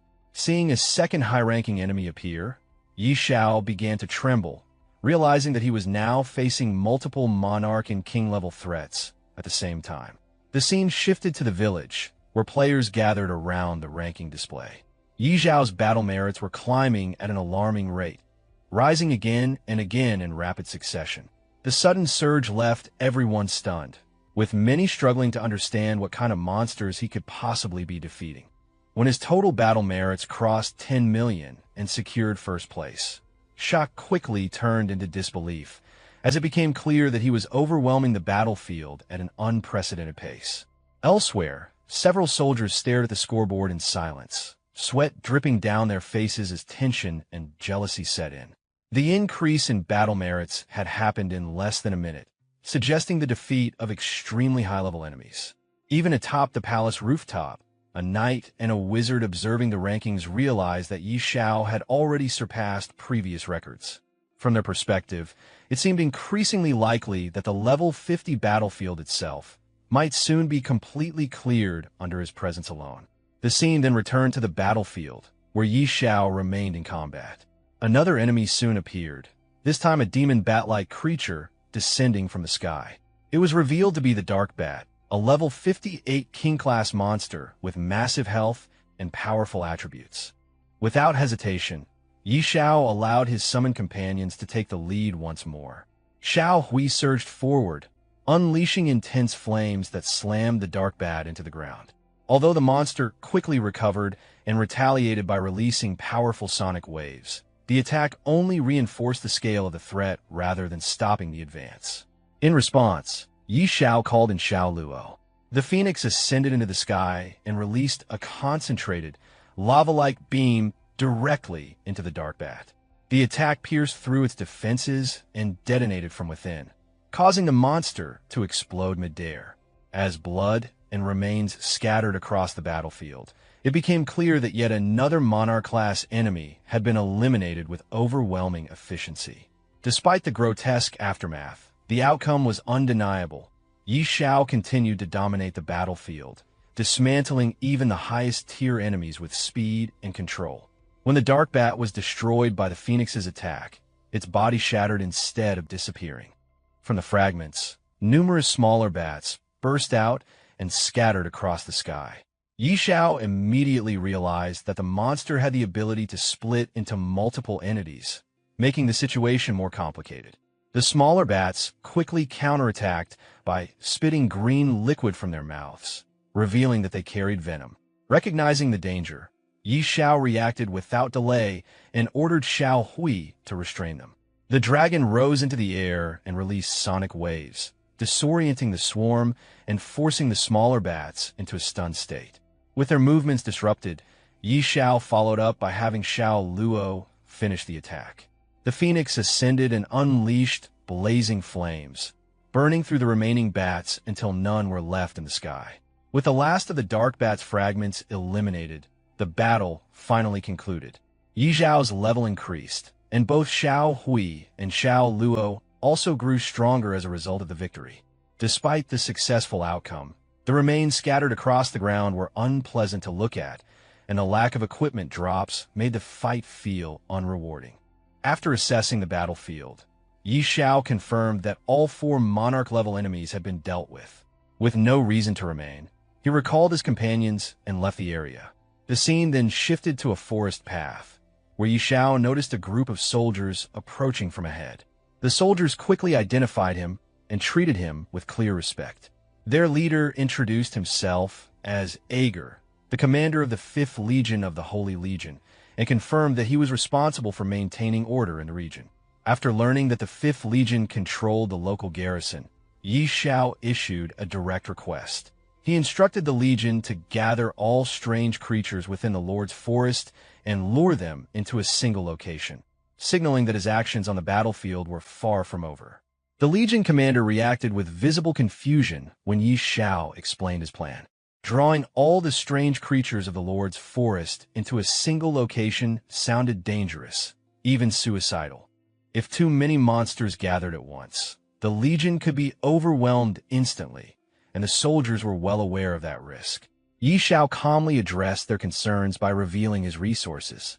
He showed that he possessed gold and dark gold level equipment, assuring them that their efforts would be rewarded. He further clarified that once the monsters were eliminated, all equipment drops below epic level would belong entirely to the Legion.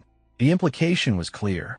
Yi Xiao intended to wipe out every strange creature in the Lord's forest in one coordinated operation. The scale of the plan shocked the soldiers, but the rewards were too tempting to ignore. With the promise of gear and support, their hesitation gradually turned into determination. Still, the commander raised one final concern. With so many monsters involved, the Legion alone would not be able to hold them off. Yi Xiao acknowledged this oversight and adjusted the plan. The soldiers were instructed to lure as many monsters as possible while prioritizing their own safety. At the same time, nearby legions were to be contacted and brought into the operation to expand the lure zone. Yi Xiao also made it clear that he would not claim any loot below epic rank. With the strategy finalized, the commander accepted the task without further resistance and pledged to see it through. Once the orders were issued, Yi Xiao finally allowed himself a moment to rest, showing clear signs of fatigue after the continuous battles. His companions were equally exhausted, making the brief pause well-earned. The scene then shifted to the soldiers' command tent. Inside, the Legion commander was connected to several other legions through a live communication channel. He explained Yi Xiao's mission and asked for their participation. The response was mixed. Some dismissed the plan outright, doubting both its feasibility and the commander's credibility. Others mocked the idea of luring monsters on such a massive scale, clearly unconvinced that Yi Xiao was truly involved. Despite the skepticism, the commander did not argue further. He ended the communication after warning them that they would regret missing out once the results became clear. Moments later, a soldier entered the tent to confirm whether the operation would proceed as planned. The commander gave a firm confirmation. Orders were immediately issued for the entire Legion to mobilize and begin luring monsters according to the zones designated by Yi Xiao. As the troops prepared to move out, the commander's resolve hardened. This operation was not only about rewards, it was his chance to prove himself and silence those who doubted him. The soldier checked once more with the Legion commander, and the answer was immediate. The operation would continue. Orders were relayed without delay, and the entire unit was mobilized to draw monsters according to the areas marked by Yi Xiao. With the command confirmed, the troops moved out at full speed, while the commander remained resolute, determined to prove himself to those who had always underestimated him. The battlefield soon became active. Archer units fired continuously at roaming monsters to provoke them, while cavalry squads rode ahead, deliberately drawing groups of creatures behind them and leading them away from their original territories. Each squad followed strict instructions, controlling the monsters they lured and guiding them toward their designated gathering points. Coordination across the field was precise, ensuring the monsters were spread and redirected rather than allowed to swarm uncontrollably. Back at the command tent, the Legion commander remained connected to the live communication channel. The other Legion leaders had realized what was happening and were now eager to participate. They questioned whether he was truly assisting Yi Xiao and quickly demanded a share in the opportunity. This time, the commander did not argue. He reminded them that they had chosen not to act earlier and made it clear that participation came with conditions. After a brief pause, he decided to share the location. However, he emphasized that how many monsters each Legion managed to lure would depend entirely on their own capabilities. The coordinates were sent, and the other legions immediately began mobilizing their forces. Some of them ended the call hastily, clearly eager to take advantage of the situation before it was too late. Watching them rush into action, the commander couldn't help but note how quickly their attitudes had changed once real benefits were involved. For hours later, the situation on the battlefield had escalated dramatically. From a distant vantage point, an army general surveyed the scene through binoculars. What lay ahead was far beyond normal expectations. Monsters were gathering in overwhelming numbers, far more than anticipated. The battlefield had descended into complete chaos, with waves of strange creatures converging from every direction. What began as a calculated plan had now transformed the entire region into a massive convergence zone, signaling that something unprecedented was about to unfold. From the rooftop of a castle, the general and his companions surveyed the battlefield through binoculars. What they saw defied all prior experience. Endless waves of anomalous monsters surged forward, every single one at or above Lord level. Even seasoned veterans could not recall witnessing such a concentration of powerful creatures in one place. The scene shifted to the Legion commander, who questioned how such an overwhelming number had been gathered. His apprentice explained that anomalies now dominated the battlefield. Once the soldiers learned that all loot would belong to them, they stopped hesitating and actively dragged every monster they encountered back toward the designated zone. Soon after, a knight arrived on horseback, clearly proud of the number of monsters his own unit had lured. The Legion commander did not let him linger and ordered him to move directly to the assigned location. As the monster tide continued to swell, the apprentice voiced concern about whether Yi Xiao could truly handle such numbers alone. The commander admitted his uncertainty. At this point, everything depended on Yi Xiao's arrival. If he was delayed, the gathered forces would be facing annihilation. That worry ended abruptly when Yi Xiao was spotted sitting calmly atop a massive stone in the forest. Relief spread instantly through the ranks. However, even Yi Xiao was surprised by the sheer scale of what had been brought back. The Legion commander reported that all anomalous creatures had been lured as instructed, though the final count had far exceeded expectations. Yi Xiao showed no concern. To him, the massive horde represented nothing more than an immense source of experience. He immediately summoned the Phoenix. The Phoenix ascended high into the sky and unleashed enormous fireballs, each one crashing down into the monster clusters below. The battlefield was engulfed in flames. From above, the Phoenix continued its assault, bathing the ground in fire and erasing entire groups of monsters within seconds. The destructive efficiency of the attack left the surrounding soldiers stunned and forced some to retreat to safer distances. When the flames finally settled, the battlefield was littered with burning remains. The Phoenix hovered above the devastation, radiating pride after completing the slaughter. A flood of combat notifications followed as countless anomalous creatures were confirmed defeated. Yi Xiao's level rose again, and his companions grew stronger alongside him. The Phoenix's damage output proved overwhelmingly effective on a massive scale. The impact was felt far beyond the battlefield. In the city realm, soldiers felt violent tremors shaking the ground. At first, it was mistaken for an earthquake, but it quickly became clear that the disturbance originated from the realm battlefield itself. Civilians gathered in shock, watching Yi Xiao's score climb at an unimaginable rate. The numbers rose so fast that even estimating the total kills became impossible. His actions resembled a one-sided massacre rather than a battle. Within the city, the knight and wizard observed the situation with growing unease.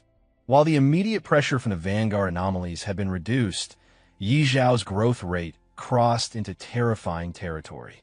His level had already surged far beyond expectations, climbing at a pace that defied all known limits.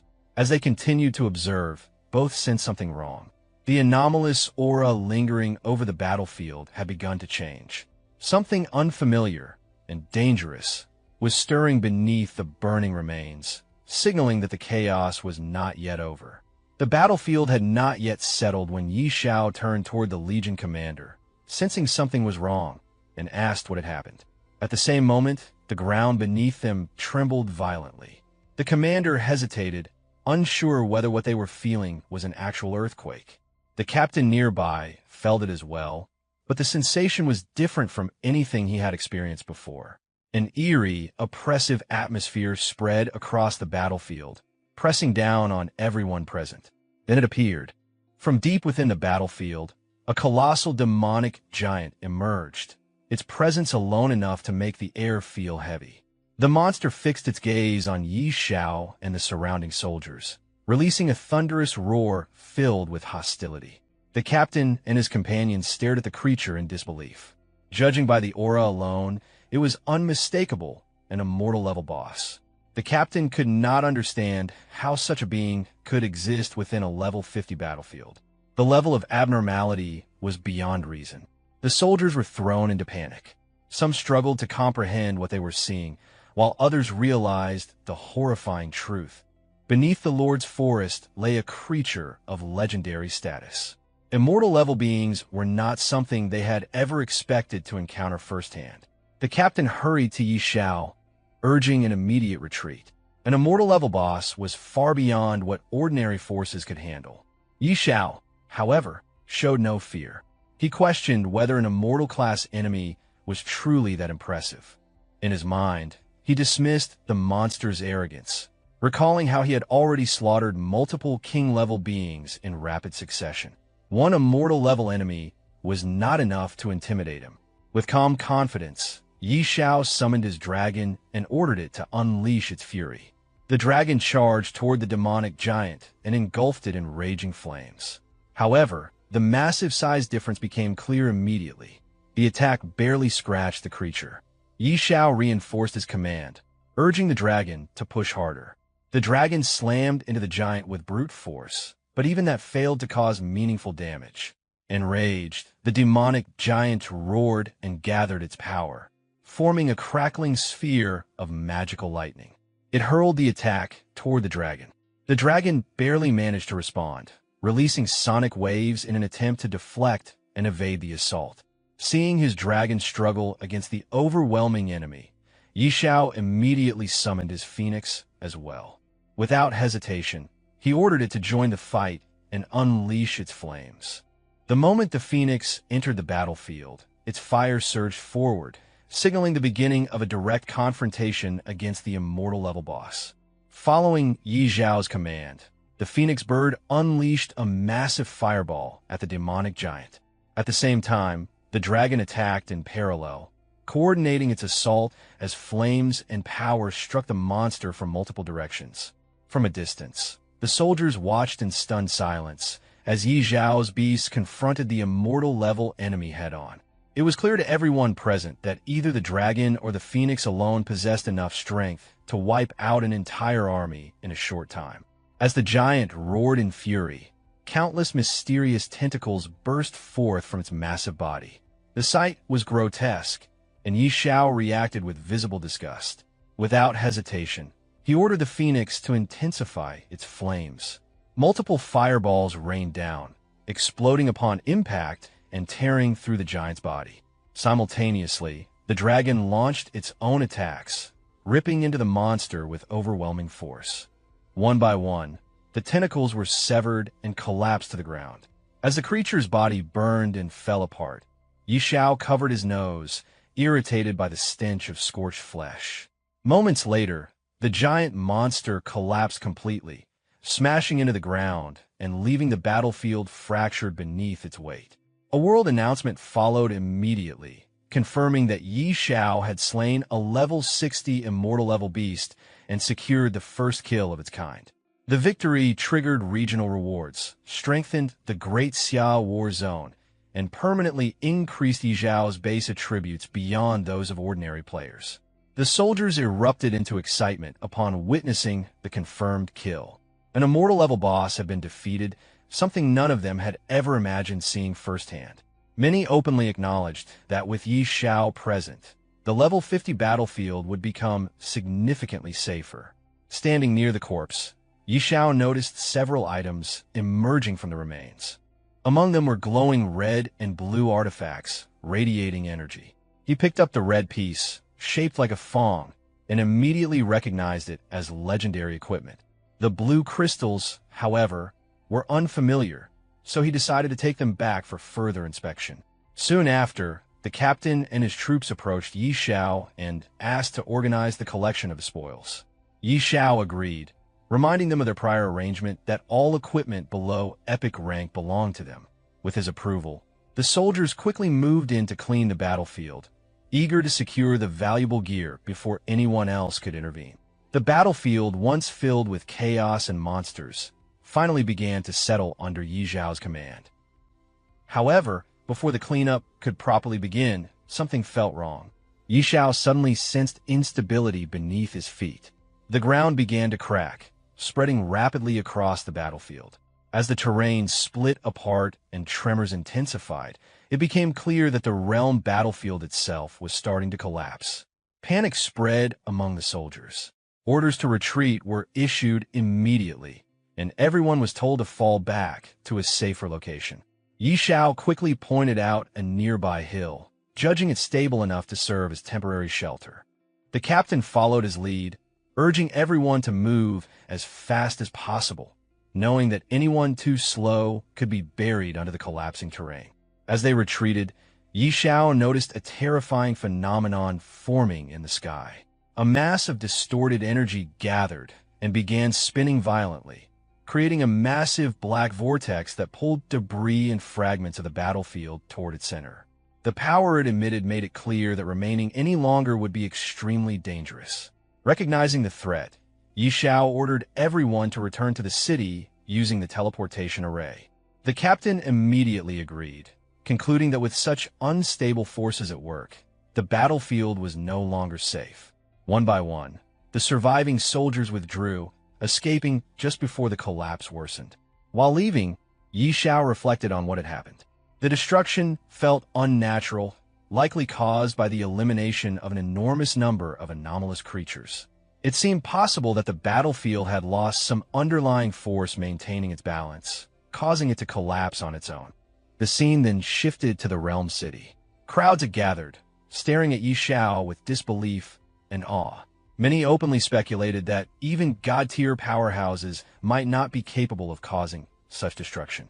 Others expressed sincere gratitude, acknowledging that Yi Xiao had cleared the surrounding battlefield and saved countless lives. Among the crowd, a rugged soldier stepped forward and thanked Yi Xiao personally, explaining that his actions had saved both the city and his own child. As a token of gratitude, he offered Yi Xiao a special item. Yi Xiao examined it and discovered it was an epic-grade fragment known as a Page of Cruelty. Although incomplete, the page carried significant power, increasing base attributes and critical combat effectiveness. The description suggested it was only part of a greater whole, implying that collecting the remaining fragments could unlock far greater potential. With the battlefield destroyed and the city temporarily safe, Yi Xiao's influence and reputation within the realm reached an entirely new level. After receiving the book, the protagonist examined it closely. A faint smile appeared as he sensed something familiar about it.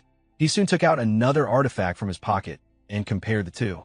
The markings on both items were identical, confirming his suspicion that the page was not an isolated fragment, but part of a larger whole, and that the Fong of Cruelty was not the only remaining component. Before he could think further, both items rose from his hands on their own. A strange, crackling energy surged between them, drawing them together as if guided by an unseen force. In the blink of an eye, the artifact and the page fused completely, forming a single, far more powerful item. The artifact and the book were pulled together by a surge of mystical energy, fusing into a single item before the protagonist's eyes. He quickly realized that the fusion had greatly amplified its power, far beyond what either item had possessed on its own. Afterward, he asked the barbarian soldier who had offered the book about its origin. From the explanation, he learned that the page had been found inside the cave of an anomalous creature. The mention of anomalous creatures caught his attention once again, reinforcing his suspicions about their growing influence. Acknowledging the value of the gift, he accepted it without further hesitation, and the soldier expressed his gratitude in return. With that matter settled, the protagonist turned his attention to a towering structure ahead, the War Merit Exchange Hall. Entering the hall, he immediately requested a full set of level 50 epic equipment suited for a beast tamer. He then inquired about beast taming eggs and was guided further inside. Inside the hall, the staff welcomed him and asked about his requirements. The protagonist made it clear that he intended to acquire every beast taming egg available. This demand caused visible shock, but it was soon explained that strict exchange limits were enforced. Each person could only obtain a fixed number of eggs, regardless of available war merits. Although clearly dissatisfied with these restrictions, the protagonist adjusted his request, demanding the highest quality eggs available. He was informed that Monarch tier eggs were not in stock, and that even Transcendent tier eggs were limited to one per person. This only deepened his frustration, prompting him to request to speak directly with the person in charge. Moments later, the hall's master appeared in person. The staff respectfully addressed him, and the protagonist immediately recognized him as the authority overseeing the War Merit Exchange Hall. The hall master introduced himself as Hallen, stating plainly that all decisions within the hall were under his control. After greeting Hallen, the protagonist explained that he wanted to purchase beast eggs. Hallen listened calmly and stated that the hall needed to verify his funds before proceeding. In response, the protagonist displayed his gold coin balance, casually remarking that it was amusing to have his wealth questioned at all. The moment the balance appeared, Hallen was visibly stunned. The sheer number was far beyond ordinary expectations, forcing him to reassess the situation immediately. Without further delay, he ordered his servant to retrieve all available beast-taming eggs from storage. When informed that one extraordinary quality egg had already been reserved by someone else, Hallen gave a brief instruction to bring that one out as well. After the arrangements were made, Hallen expressed his thanks. The protagonist responded politely, returning the courtesy and wishing him well on the higher battlefield. Shortly after, the servant returned carrying a large box and reported that everything had been prepared. 3 extraordinary level beast eggs and 1,040 commander level beast eggs, along with the epic equipment.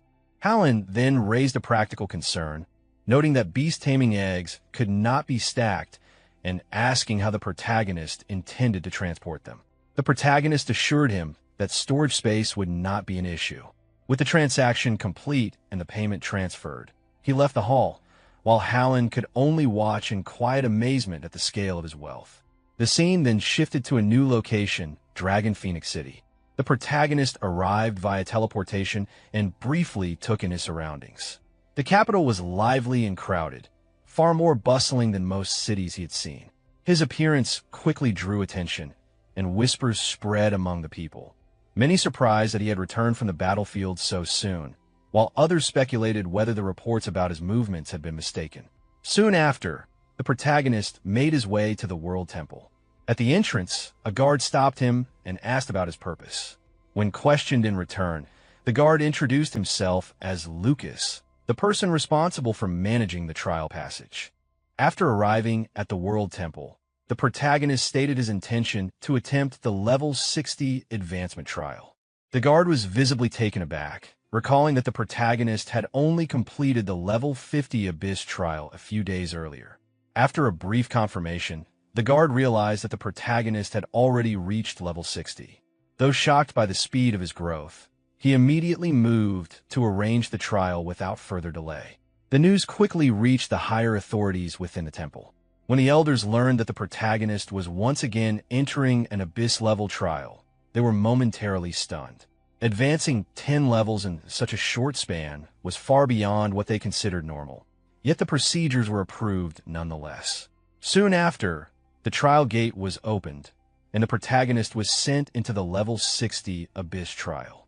Inside the trial arena, he surveyed the surroundings and found only minor monsters at first. Uninterested, he continued searching until a powerful presence emerged behind him. A massive abyssal creature revealed itself, identified as one of the corruptors of the abyss. Finding a proper opponent at last, the protagonist acted decisively. His summoned beasts attacked together, quickly overwhelming the abyssal monster. Once it was defeated, a single violet crystal fragment was left behind. The protagonist picked it up, noting that only one fragment had dropped again, and chose not to dwell on it further. With the trial complete, he exited the abyss. Back in the city realm, news of a successful completion of the level 60 abyss trial spread rapidly. People discussed the timing of his advancement, argued over their predictions, and speculated on how soon he might reach the next major threshold. When the protagonist returned to the World Temple, he noticed an unusually large crowd gathered nearby. The elders confirmed the trial's result, while the onlookers focused their attention on him, clearly aware that his rapid progress was beginning to disrupt expectations surrounding the interdimensional battlefield itself. The scene shifted to the city streets, where news of the protagonist's successful completion of the level 60 Abyss Ascension trial quickly spread. The announcement caused an immediate stir, drawing the attention of countless onlookers. Many people discussed how expected his success was, compared predictions they had made, and debated how far he might advance next. His rapid growth had already become something the public closely followed. When the protagonist emerged from the abyss, he was met with an unexpectedly large crowd. Even the elders present could not help but comment on how disruptive his progress had become to the balance of the realm. Despite the teasing tone, it was clear that his achievements were being taken very seriously. The elders then handed over the reward he had earned from the trial and arranged additional support for him, including the services of a top-tier blacksmith from the World Temple. The artifact was forged swiftly, demonstrating the blacksmith's skill. After briefly reviewing the result and confirming that its performance met expectations, the elders urged him not to linger. One of them personally escorted him, clearly eager to send him back to the battlefield as soon as possible. As the protagonist departed, the crowd watched closely. Many people expressed amazement at how effortlessly he had cleared the Ascension trial, while others openly prepared themselves to take advantage of the opportunities his return to the battlefield would bring. His presence alone was enough to shift the atmosphere, filling others with confidence and anticipation. Soon after, the protagonist teleported back to the battle realm. Upon arrival, he noticed that the area was already packed with people. Various legions had gathered in advance, clearly assembling in response to his return. Their formation and readiness made it obvious that many forces were preparing to move, expecting that the next phase of large-scale monster hunting was about to begin under his influence. With everyone gathered, the protagonist briefly announced that it was time to begin.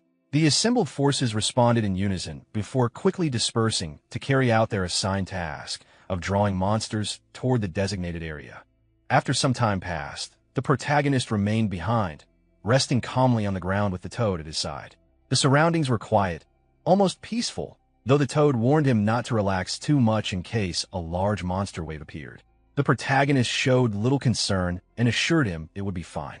Before long, members of the Shadow Legion returned with urgent news. Their report was not encouraging. Despite using every method available, including deliberately engaging the aberrant creatures to provoke them, they had failed to gather them together. The creatures simply refused to move as expected. From this, the protagonist realized that the battlefield conditions had changed. The aberrant creatures were no longer behaving the same way, and the usual methods of luring them were no longer effective. Deciding to verify things personally, he moved deeper into the battlefield. As he advanced, his observations confirmed the report. Monsters were scattered, appearing only one at a time, with no trace of any aberrant bosses. He eliminated a lone monster with ease, but the situation became clear. The battlefield no longer allowed for efficient large-scale hunting, and the aberrant creatures seemed to have developed their own defensive patterns. Concluding that continuing would be pointless, the protagonist opened a portal and returned to the city with his companions. His arrival immediately drew attention. People crowded around him, eager to hear whether he had found a solution. He calmly explained that the bosses were deliberately hiding and were currently difficult to locate. The crowd reacted with surprise and concern, unsure of what to do next. The protagonist instructed everyone to disperse for the time being, stating that he would consider another approach later, as he needed rest. Elsewhere, within a noble's residence, news of the protagonist's recent actions was being discussed. Although his rapid rise to level 60 and the collapse of the battlefield were alarming, the noble viewed the recent change in the aberrant creature's behavior as a fortunate development. As long as the protagonist remained at level 60, he was still manageable. Orders were given to closely monitor his movements and act the moment he left the safety of the imperial capital. Later, the scene shifted to Duke Marison's mansion. The protagonist returned there and was warmly received by Sophia, who had been waiting for him. She expressed both relief and admiration after hearing everything he had done in the imperial capital. She acknowledged that his actions had significantly reduced pressure on the front lines. The protagonist responded casually, treating his achievements as routine, and the moment ended on a quiet, personal note rather than one of grand celebration. Sophia asked the protagonist whether he has anything planned after returning to Finya City. In response, he requests her help in contacting beast-taming merchants, explaining that he needs to acquire a large amount of beast-taming training materials. He clarifies that the resources are intended for 3 extraordinary-level beast-tamers and more than 1,000 commander-level beast-tamers, all of whom need to be trained to their peak. Although surprised by the scale, Sophia agrees to handle it and assures him that someone will contact him once everything is prepared. After thanking her for the assistance, the protagonist leaves. The scene then shifts as the protagonist approaches a brown building. Thor is visibly startled to see him return. The protagonist calmly states that he has something to discuss and proceeds to take out several swords and pieces of war equipment from his magical inventory. Thor immediately recognizes the items as an epic-grade set. The protagonist asks Thor to enhance the equipment, and Thor agrees without hesitation. Next, the protagonist produces a yellow crystal and asks Thor if he recognizes it. Upon examining it, Thor reacts with clear tension, identifying it as a rare material used for writing forbidden spell scrolls. He explains that forbidden spells are ultimate techniques reserved for magic-based classes that have reached the god level and are typically used only in real combat. According to Thor, the crystal serves as a source of magic, and when it is ground into powder, it can be used to inscribe forbidden spells onto scrolls. He also points out that the quality of the scroll itself is crucial and requires special types of fur, specifically pelts from rare creatures. In addition, the person writing the scroll must already be capable of casting the forbidden spell and must have a strong command over multiple elements. After hearing this, the protagonist decides that, since the item is tied to magic, he should consult someone more knowledgeable in that field. The scene then shifts to Sister Tao's residence. She is inside her home, checking her appearance in the mirror and considering her outfit. At that moment, the protagonist suddenly appears inside the house using a teleporter, marking his arrival there. Sister Tao is immediately irritated by the protagonist's sudden appearance, sensing trouble as usual. He calmly brings up his reason for visiting and asks her about the source of magic. She confirms that she knows about it and grows suspicious of his intentions. When he reveals the yellow crystal, her reaction is one of genuine shock, recognizing it instantly and pressing him to explain where he obtained such a rare item.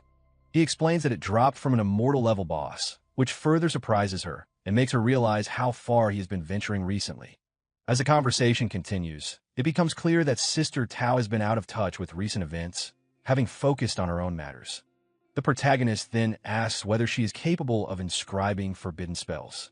Sister Tao answers honestly, explaining that crafting forbidden spell scrolls is beyond most god-tier magic users, as it requires not only immense strength, but also deep understanding across multiple disciplines. She makes it clear that she possesses those qualifications. Hearing this reassures the protagonist, confirming that he came to the right person. However, she also explains that the source of magic alone is not sufficient, and that the process additionally requires the Elf King's fur. Although the requirement confuses the protagonist at first, Sister Tao assures him that she knows where to obtain it. After a brief exchange, she proposes a condition. Since the available magic sources are enough to create multiple forbidden scrolls, she will retrieve the Elf King's fur, but the finished results must be shared between them. The protagonist agrees without hesitation.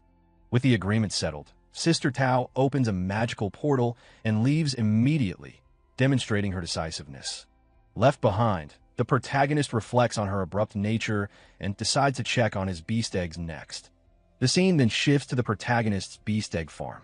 The area is under strict supervision, with the toad carefully overseeing the handling of the eggs and instructing the maids to be cautious to ensure proper hatching.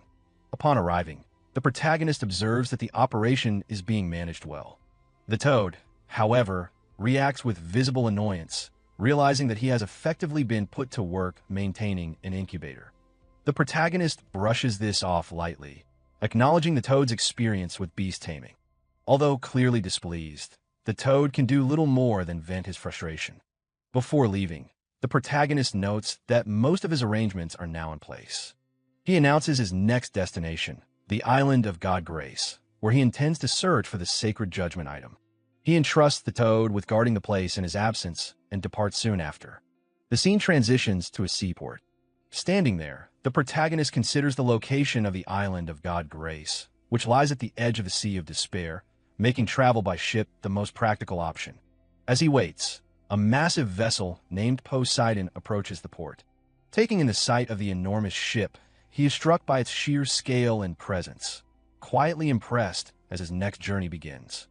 As the protagonist moves toward the ship, the boarding process begins smoothly, and once everyone is on board, the vessel sets sail.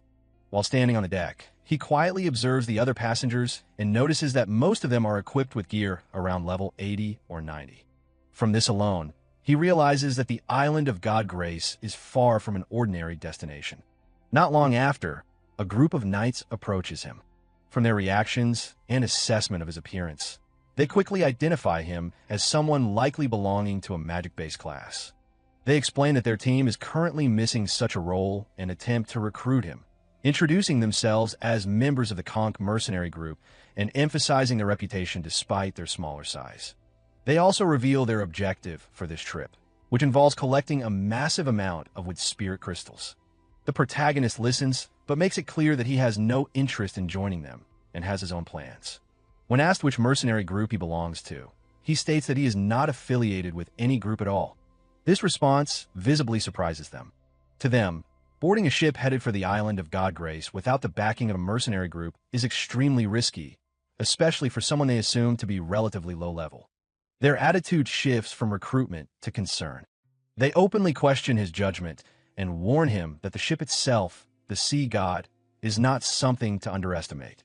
Based on their experience, they advise him not to disembark once they arrive and instead return immediately. They also mention that the island of God Grace has been unusually unstable lately, hinting at growing dangers there. Hearing this, the protagonist becomes curious about the situation on the island, sensing that something significant has been unfolding beyond his awareness. The knight explains that, in recent days, the island of God Grace has been plagued by repeated unrest. Large numbers of strange creatures have appeared without warning, behaving violently and irrationally, and several experienced fighters have already lost their lives as a result. Despite the seriousness of the situation, the protagonist reacts with clear interest rather than concern, especially upon learning that these creatures are appearing in groups. The knight adds that both the island itself and the surrounding creatures seem to have undergone abnormal changes, almost like mutations. When asked about the timing, he explains that everything began roughly 2 weeks ago. This detail immediately draws the protagonist's attention, as it coincides with the gray fog incident in Watermoon City, leading him to quietly suspect a possible connection between the two events. With concern for his safety, the knight strongly advises him to turn back once the ship arrives, emphasizing that survival matters more than curiosity. The protagonist acknowledges the warning calmly and thanks him for the information before deciding to step away and rest. Before parting, names are exchanged, and the moment the knight hears the protagonist's name, the atmosphere shifts completely. Realizing he is facing the well-known Viscount Yi Shao, the group is visibly shaken, instantly understanding why he would dare to head to God Grace Island alone. They sense that something extraordinary is about to unfold there. Later, the protagonist settles down to rest, while the group chooses to stay nearby, believing his presence alone makes the situation feel safer. Shortly after, an urgent warning spreads across the ship as it enters the Despair Sea. The protagonist steps out to observe, finding the area intriguing rather than frightening.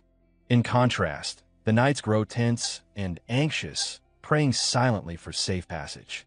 Their fear proves justified when a massive deep-sea whale emerges near the ship. This creature is recognized as a level 100 monarch-class existence, a brutal ruler of the Despair Sea that has dominated the region for centuries. Encounters with such a creature are extremely rare, with only a handful recorded in human history. As the whale draws closer, the crew and knights prepare for combat. A god-level wizard steps forward and quickly deploys a powerful protective formation around the ship. The crew responds in coordination, readying heavy weaponry as the whale begins to move aggressively toward them. Watching the situation unfold, the protagonist remains composed, quietly observing the confrontation with clear interest rather than panic. At the old wizard's command, the cannons are quickly positioned and prepared. The knights are stunned to see the apocalypse cannon being deployed, knowing that a direct hit could severely wound even a monarch-tier creature. It had driven the deep-sea demon whale away before, but never so decisively.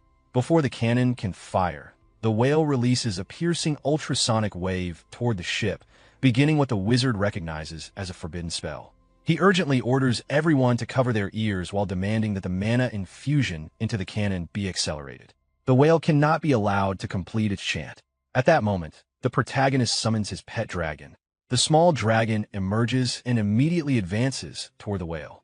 Those watching are caught off guard, unsure of what they are witnessing. Reaching the whale, the dragon unleashes a powerful ultrasonic roar of its own. The sudden counterattack disrupts the whale's spell, causing it to falter mid-cast. Even the old wizard is visibly shaken at the realization that the forbidden spell has been interrupted. The dragon follows up with another decisive strike, forcing the massive creature off balance. With the opening secured, the protagonist calls the dragon back. The wizard wastes no time and fires the apocalypse cannon. The blast lands directly, triggering a massive explosion that engulfs the whale. When the light fades, the monarch-tier creature is gone.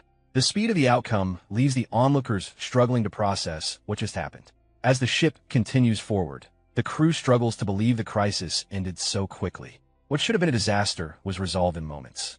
The knight openly shows his respect toward Knight Xiao, acknowledging that interrupting a monarch-tier forbidden spell is no ordinary feat. Nearby warriors silently re-evaluate themselves, realizing how overwhelming the dragon's strength was. Some even question their own class choices after witnessing what a beastmaster can command.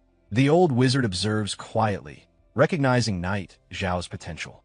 In his mind, he considers that someone like him may one day stand at the center of resolving the growing anomalies in the world. Meanwhile, the whale regains awareness, but chooses to flee rather than continue the fight. Soon after, the island of Divine Grace comes into view. The ship approaches its shores, and Knight Xiao calmly notes their arrival. The island's scenery appears peaceful and unexpectedly gentle compared to the surrounding sea. As they disembark, the knight shares the island's history. Long ago, it was said to be a land of decay where no life could survive. Then, without explanation, it transformed. Creatures migrated there, the climate softened, and the land flourished as if blessed. Because of this sudden change, it became known as the Island of Divine Grace. Knight Xiao listens with interest, acknowledging the story without judgment. Later, as they approach a particular building, the knight explains that information can be purchased there. Any knowledge, provided the price is sufficient. Knight Xiao responds simply that cost is irrelevant, as long as the information exists. After entering the building, Knight Xiao quietly surveys the interior. The place is styled like a bar, filled with an unusual and exotic atmosphere that feels more deliberate than decorative. The knight approaches the counter and orders a drink using coded language. The exchange is brief, but clearly symbolic. Knight Xiao questions whether such theatrics are necessary just to purchase information, noting inwardly that to an outsider, it would sound more like arranging an assassination than gathering intelligence. Taking a seat, the knight explains that although the Island of Divine Grace is rich in resources, respawns are limited and competition is intense. Powerful local forces are also involved, so discretion is essential. The more sensitive the information, the more carefully it must be handled. Knight Xiao accepts the explanation without further argument. Soon, a heavy-set man appears, identifying himself as the one who handles such requests. He begins outlining the rules and the cost of acquiring information, but before he can finish, Knight Xiao places a substantial pile of gold in front of him. The display immediately shifts the man's attitude. With business settled, the man asks what kind of information is required, offering anything from resource locations to rare knowledge. Knight Xiao states clearly that he wants the location of the gloomiest forest on the island, along with a map. The request causes brief confusion. The man explains that the description is vague, as several large forests could qualify. However, given the island's layout, only a few truly match such conditions. After thinking for a moment, he guesses that Knight Xiao is searching for a high-grade item rather than scenery. When Knight Xiao confirms this, the man admits that someone else recently asked for similar information. The implication lingers as the conversation continues. Knight Xiao briefly considers whether others, like him, may have received guidance from the Divine Tree. The information broker returns with an old chest, explaining that the map inside was drawn by his grandfather based on a previous explorer's description. As it is opened, he adds that the location is said to be guarded by a powerful creature, which caused that earlier attempt to fail. The place in question is identified as the Forest of Absolute Chill. According to past investigations, the source of the recent anomalies may originate there. Even so, the broker advises waiting until the current unrest settles before attempting anything. Knight Xiao acknowledges the warning, thanks him for the information, and leaves, stating he may return. Privately, he concludes that the Holy Severance item is likely connected to that forest and decides to investigate personally. After he departs, the broker questions whether he truly intends to go there. The knight confirms that he likely does, admitting he himself would not dare follow due to the obvious danger. Later, within the forest, Knight Xiao studies the map. The marked area matches his surroundings, yet the absence of creatures feels unnatural. The air grows noticeably colder, confirming he is nearing the correct location. A level 60 anomaly suddenly appears before him. He assesses it calmly and orders an attack. His dragon releases fireballs that detonate on impact, destroying the creature instantly. He levels up along with his dragon, noting the improvement without overreaction. Continuing deeper into the forest, he remarks that the number of anomalies is still low, limiting efficiency. As he advances, a distant sound reaches him, something resembling bagpipes, drawing his attention further into the forest. After moving deeper into the forest, Knight Xiao questions why music would be playing in such a dangerous place. Following the sound, he arrives at an old well. The melody clearly comes from within. After a brief consideration, he jumps down without hesitation. Instead of darkness, he lands inside a hidden space resembling a pocket world. The environment is stable and unexpectedly calm, and the faint sound of bagpipes continues to echo. In the distance, he spots a figure, an elf girl using a musical instrument to control two monsters. Though her method is unusual, it is clear she is struggling to maintain control and will not last much longer. Knight Xiao immediately orders his dragon to assist. The dragon advances and eliminates the monsters with a single decisive attack. With the danger gone, the elf girl approaches and thanks him for saving her. He asks if she belongs to the elf clan. Realizing he is human, she becomes alarmed, repeating what she has been taught about humans. In response, he deliberately teases her, claiming humans eat elves. Frightened, she asks to be spared. He agrees on the condition that she leads him to her village. After a brief exchange, she accepts. As he follows her through the hidden world, he notes how trusting she seems. Before long, they arrive at the elf village. As the girl steps inside, a woman calls out to her, asking where she has been. Mia runs to her grandmother and explains that she encountered anomalies. Her grandmother dismisses it, doubting Mia's strength. Mia insists that humans saved her and even claimed he would eat her.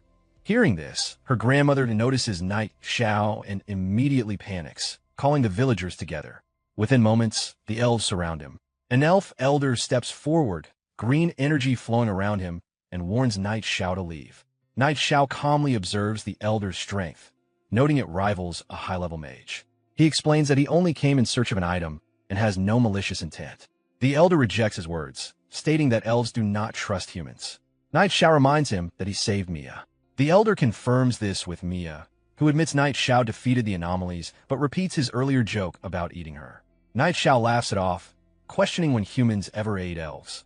The elder acknowledges the favor, but still refuses to accept him unless he can prove he possesses something truly pure. Night Xiao searches through his inventory and produces Aisha's glass bead. The moment the elder holds it, he is stunned by its purity and asks where it came from. Night Xiao explains that he removed the gray mist from a city, destroyed the evil god statue, and received the bead from a girl named Aisha. Hearing that he can remove the gray mist, the elder is visibly shaken. He introduces himself as Alicia, the current leader of the elf clan, and formally invites Night Xiao into the village, asking his name. Night Xiao introduces himself. Alicia welcomes him respectfully. Night Xiao reflects that having a reputation can sometimes be useful. While passing through the center of the village, Night Xiao notices a clear stream flowing from a fountain and wonders where the spring water comes from. Alicia explains that it is the elf spring, something unique to the elf clan that has the ability to remove all negative statuses. Hearing this, Night Xiao realizes the spring must be extremely useful and asks if he can take a small amount, promising to exchange it for something of equal value. Alicia agrees, but asks him for help in return. He explains that he must have come to the island searching for clues about the holy severance item, which Night Xiao confirms. Alicia then reveals that the deepest space of the island of divine grace has already been occupied by the gray mist. Showing him a map, he explains that the island consists of 3 layers of space, and the gray mist has controlled the 3rd layer for hundreds of years. Night Xiao understands that he wants him to enter the 3rd layer and solve the problem. However, he points out that the situation will not be simple, since the concentration of gray mist there is likely very high. Alicia acknowledges this, and says he will gather the strongest elf warriors in the village and personally accompany him to protect his safety, believing that his ability to remove the gray mist may be their only chance. Night Xiao agrees to help on the condition that the holy severance item truly exists there. Alicia confirms that it does, explaining that the reason the island of divine grace is so full of life is because of that object. With no time to waste, they decide to depart as soon as possible while Alicia goes to gather the warriors. Before leaving, Night Xiao scans the spring and confirms that the elf spring possesses the ability to purify unholy power and remove negative attributes after being consumed.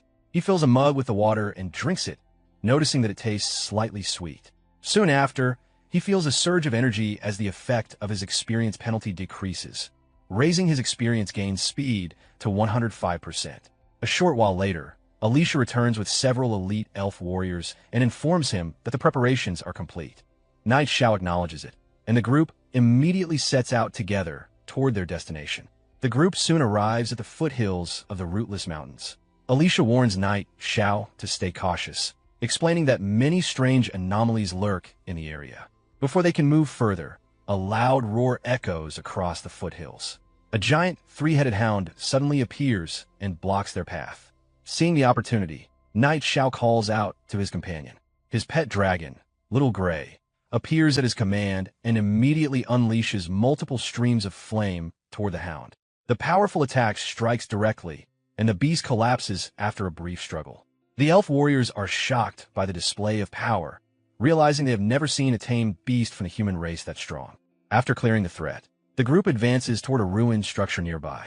Alicia explains that the entrance to the deeper area lies there. Night Xiao decides to go in first and signals the others to follow.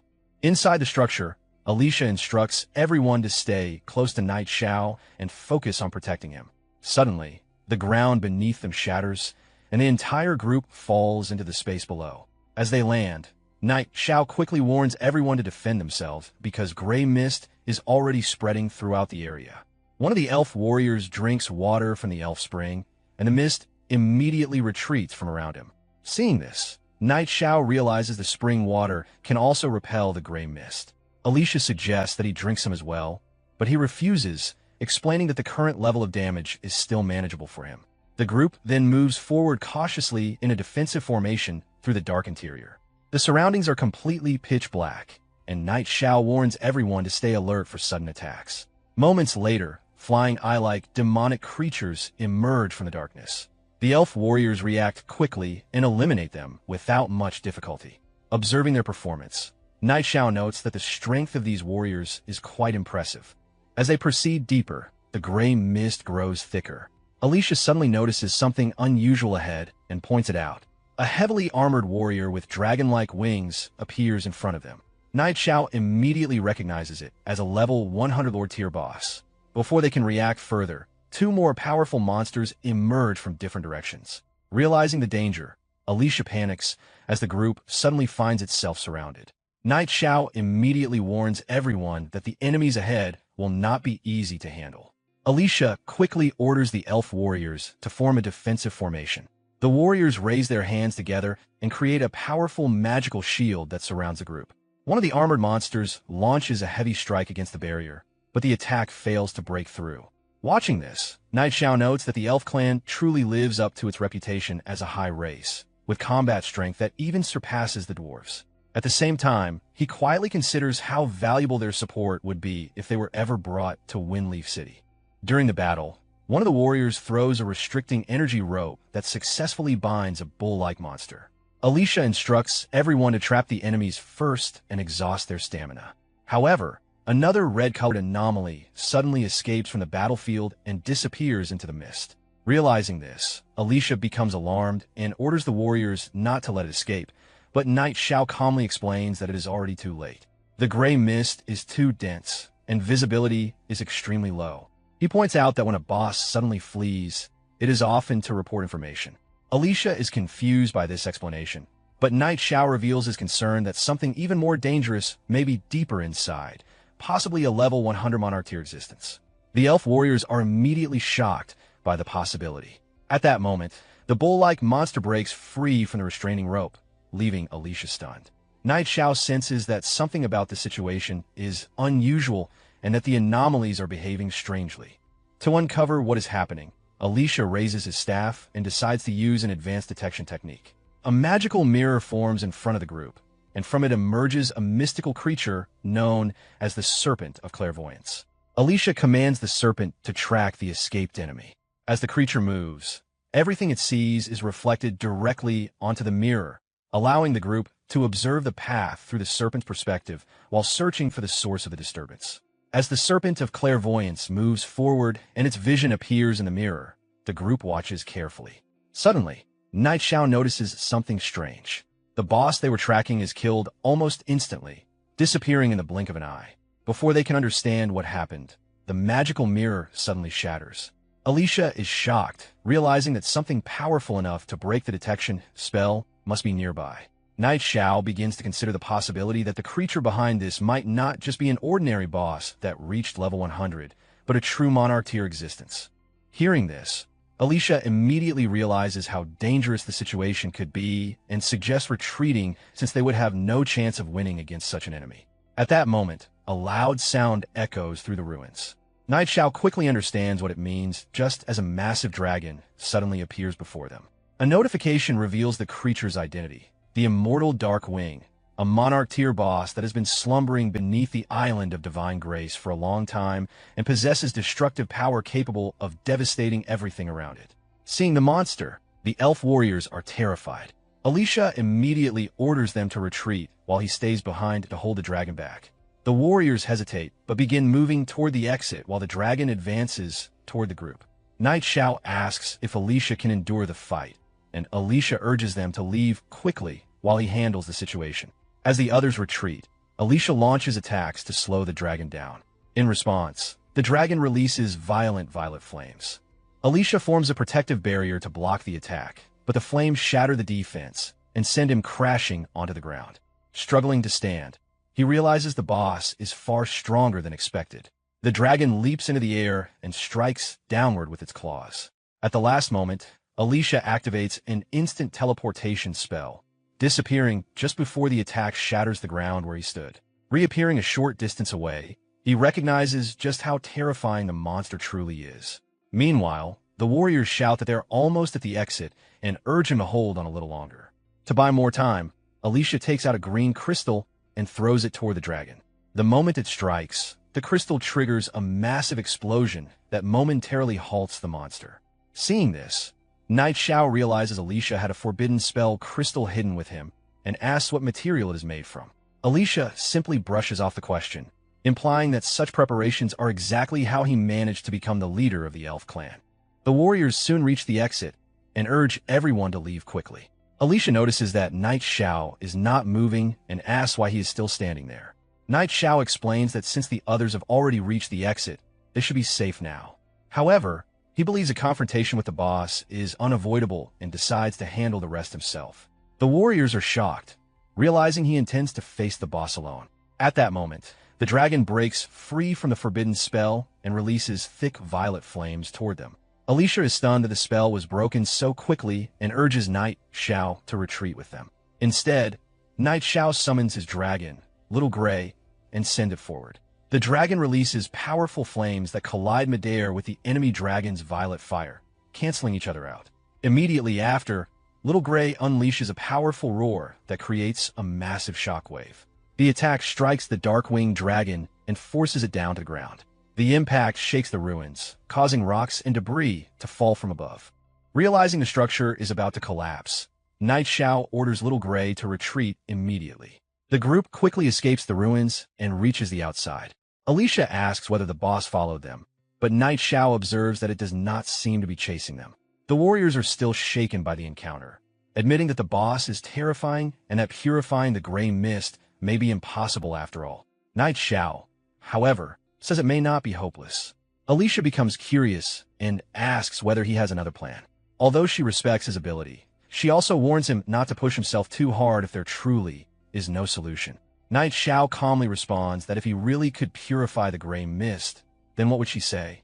Alicia answers that if such a thing were possible, he would become the savior of the elf clan and the one who delivers their entire race. Knight Xiao admits he is not completely confident yet and will need time to plan a solution. Alicia accepts this and decides that it is safer for everyone to return to the village for now rather than remain near the dangerous area. Knight Xiao agrees that the group should return to the village. When they arrive, the villagers are surprised to see them back so quickly. Some immediately ask whether the gray mist has been purified. Alicia instead orders everyone to begin preparing to leave, explaining that a terrifying existence lies deep within the gray mist. Many of the elves become distressed. Some say they have only just begun to adapt to life there, while Alicia's granddaughter sadly admits she does not want to move again. Alicia then reveals the truth to everyone, that a monarch-level boss exceeding level 100 exists within the gray mist, something the elf clan has no chance of confronting. The villagers are shocked, struggling to believe such a powerful being could exist. Others fear that even if the mist does not spread further, the monster might still come out and destroy them. Seeing their despair, Knight Xiao summons both of his companions, Little Gray and Little Luo.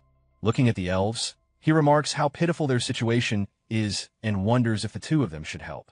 Some villagers still believe it would be safer to relocate peacefully, but Knight Xiao quietly signals to his companions that he already has an idea. Taking out a glowing feather, he hands the task to Little Luo. The feather rises into the air, ignites with flames, and shoots toward the distance like a guiding signal. Alicia notices the strange scene, but Knight Xiao simply tells her to wait for the result. The flaming feather travels far away until it reaches a volcanic mountain. It descends beneath the volcano and arrives at a hidden cavern where another enormous phoenix resides. When the creature sees the feather, it immediately understands the message and rises into the sky, its body radiating immense flames. With excitement, it decides to respond to the call and heads toward the island. Back in the elf village, Knight Xiao sits calmly while looking toward the sky, wondering why the immortal divine phoenix still has not arrived yet. At the same time, the temperature in the village suddenly rises. The villagers begin to panic, feeling as if the sun itself has fallen to the earth. Others argue that such a thing should be impossible since the island of divine grace has never had a sun. In the middle of the confusion, one elf woman suddenly points toward the sky in shock and tells everyone to look. Far out over the ocean, a blazing phoenix flies across the sky. Sailors on a nearby ship notice the enormous flaming figure and immediately panic, thinking a powerful boss has appeared. Some even suspect it might be a tyrannical existence beyond the monarch level. The crew quickly goes on high alert as the phoenix passes overhead, its intense light blinding everyone on the ship and wiping out their visibility. Before the crew can recover, a massive deep-sea demon whale suddenly surfaces beside the ship. Believing its territory is threatened, the creature launches a powerful attack toward the phoenix. An old man on the ship observes that the demon whale must have sensed a dangerous presence and decided to attack first. However, The phoenix blocks the incoming strike effortlessly with its flames. Seeing this, the old man is shocked by how easily the attack was stopped. Annoyed by the provocation, the phoenix releases a small fireball toward the whale. The attack strikes the massive beast directly, forcing it to collapse back into the water and retreat into the depths. The sailors watch in disbelief as the terrifying demon whale flees. Realizing that a creature capable of driving it away so easily is heading toward the island of divine grace, the old man fears that a disaster may be approaching. The phoenix continues flying forward and soon disappears toward the forest of absolute chill, heading directly for the elf village. Back at the village, the intense heat and blazing light suddenly fill the sky as the phoenix approaches.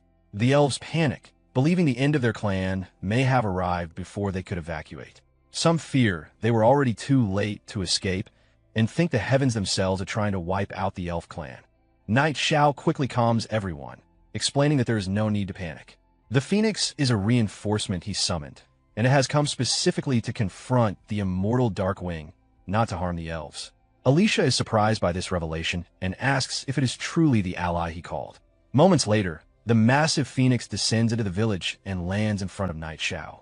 The creature fixes its fiery gaze on him and questions why it has been summoned again. Seeing the enormous phoenix standing before them, Alicia can hardly believe that this terrifying creature is truly the helper summoned by Night Xiao.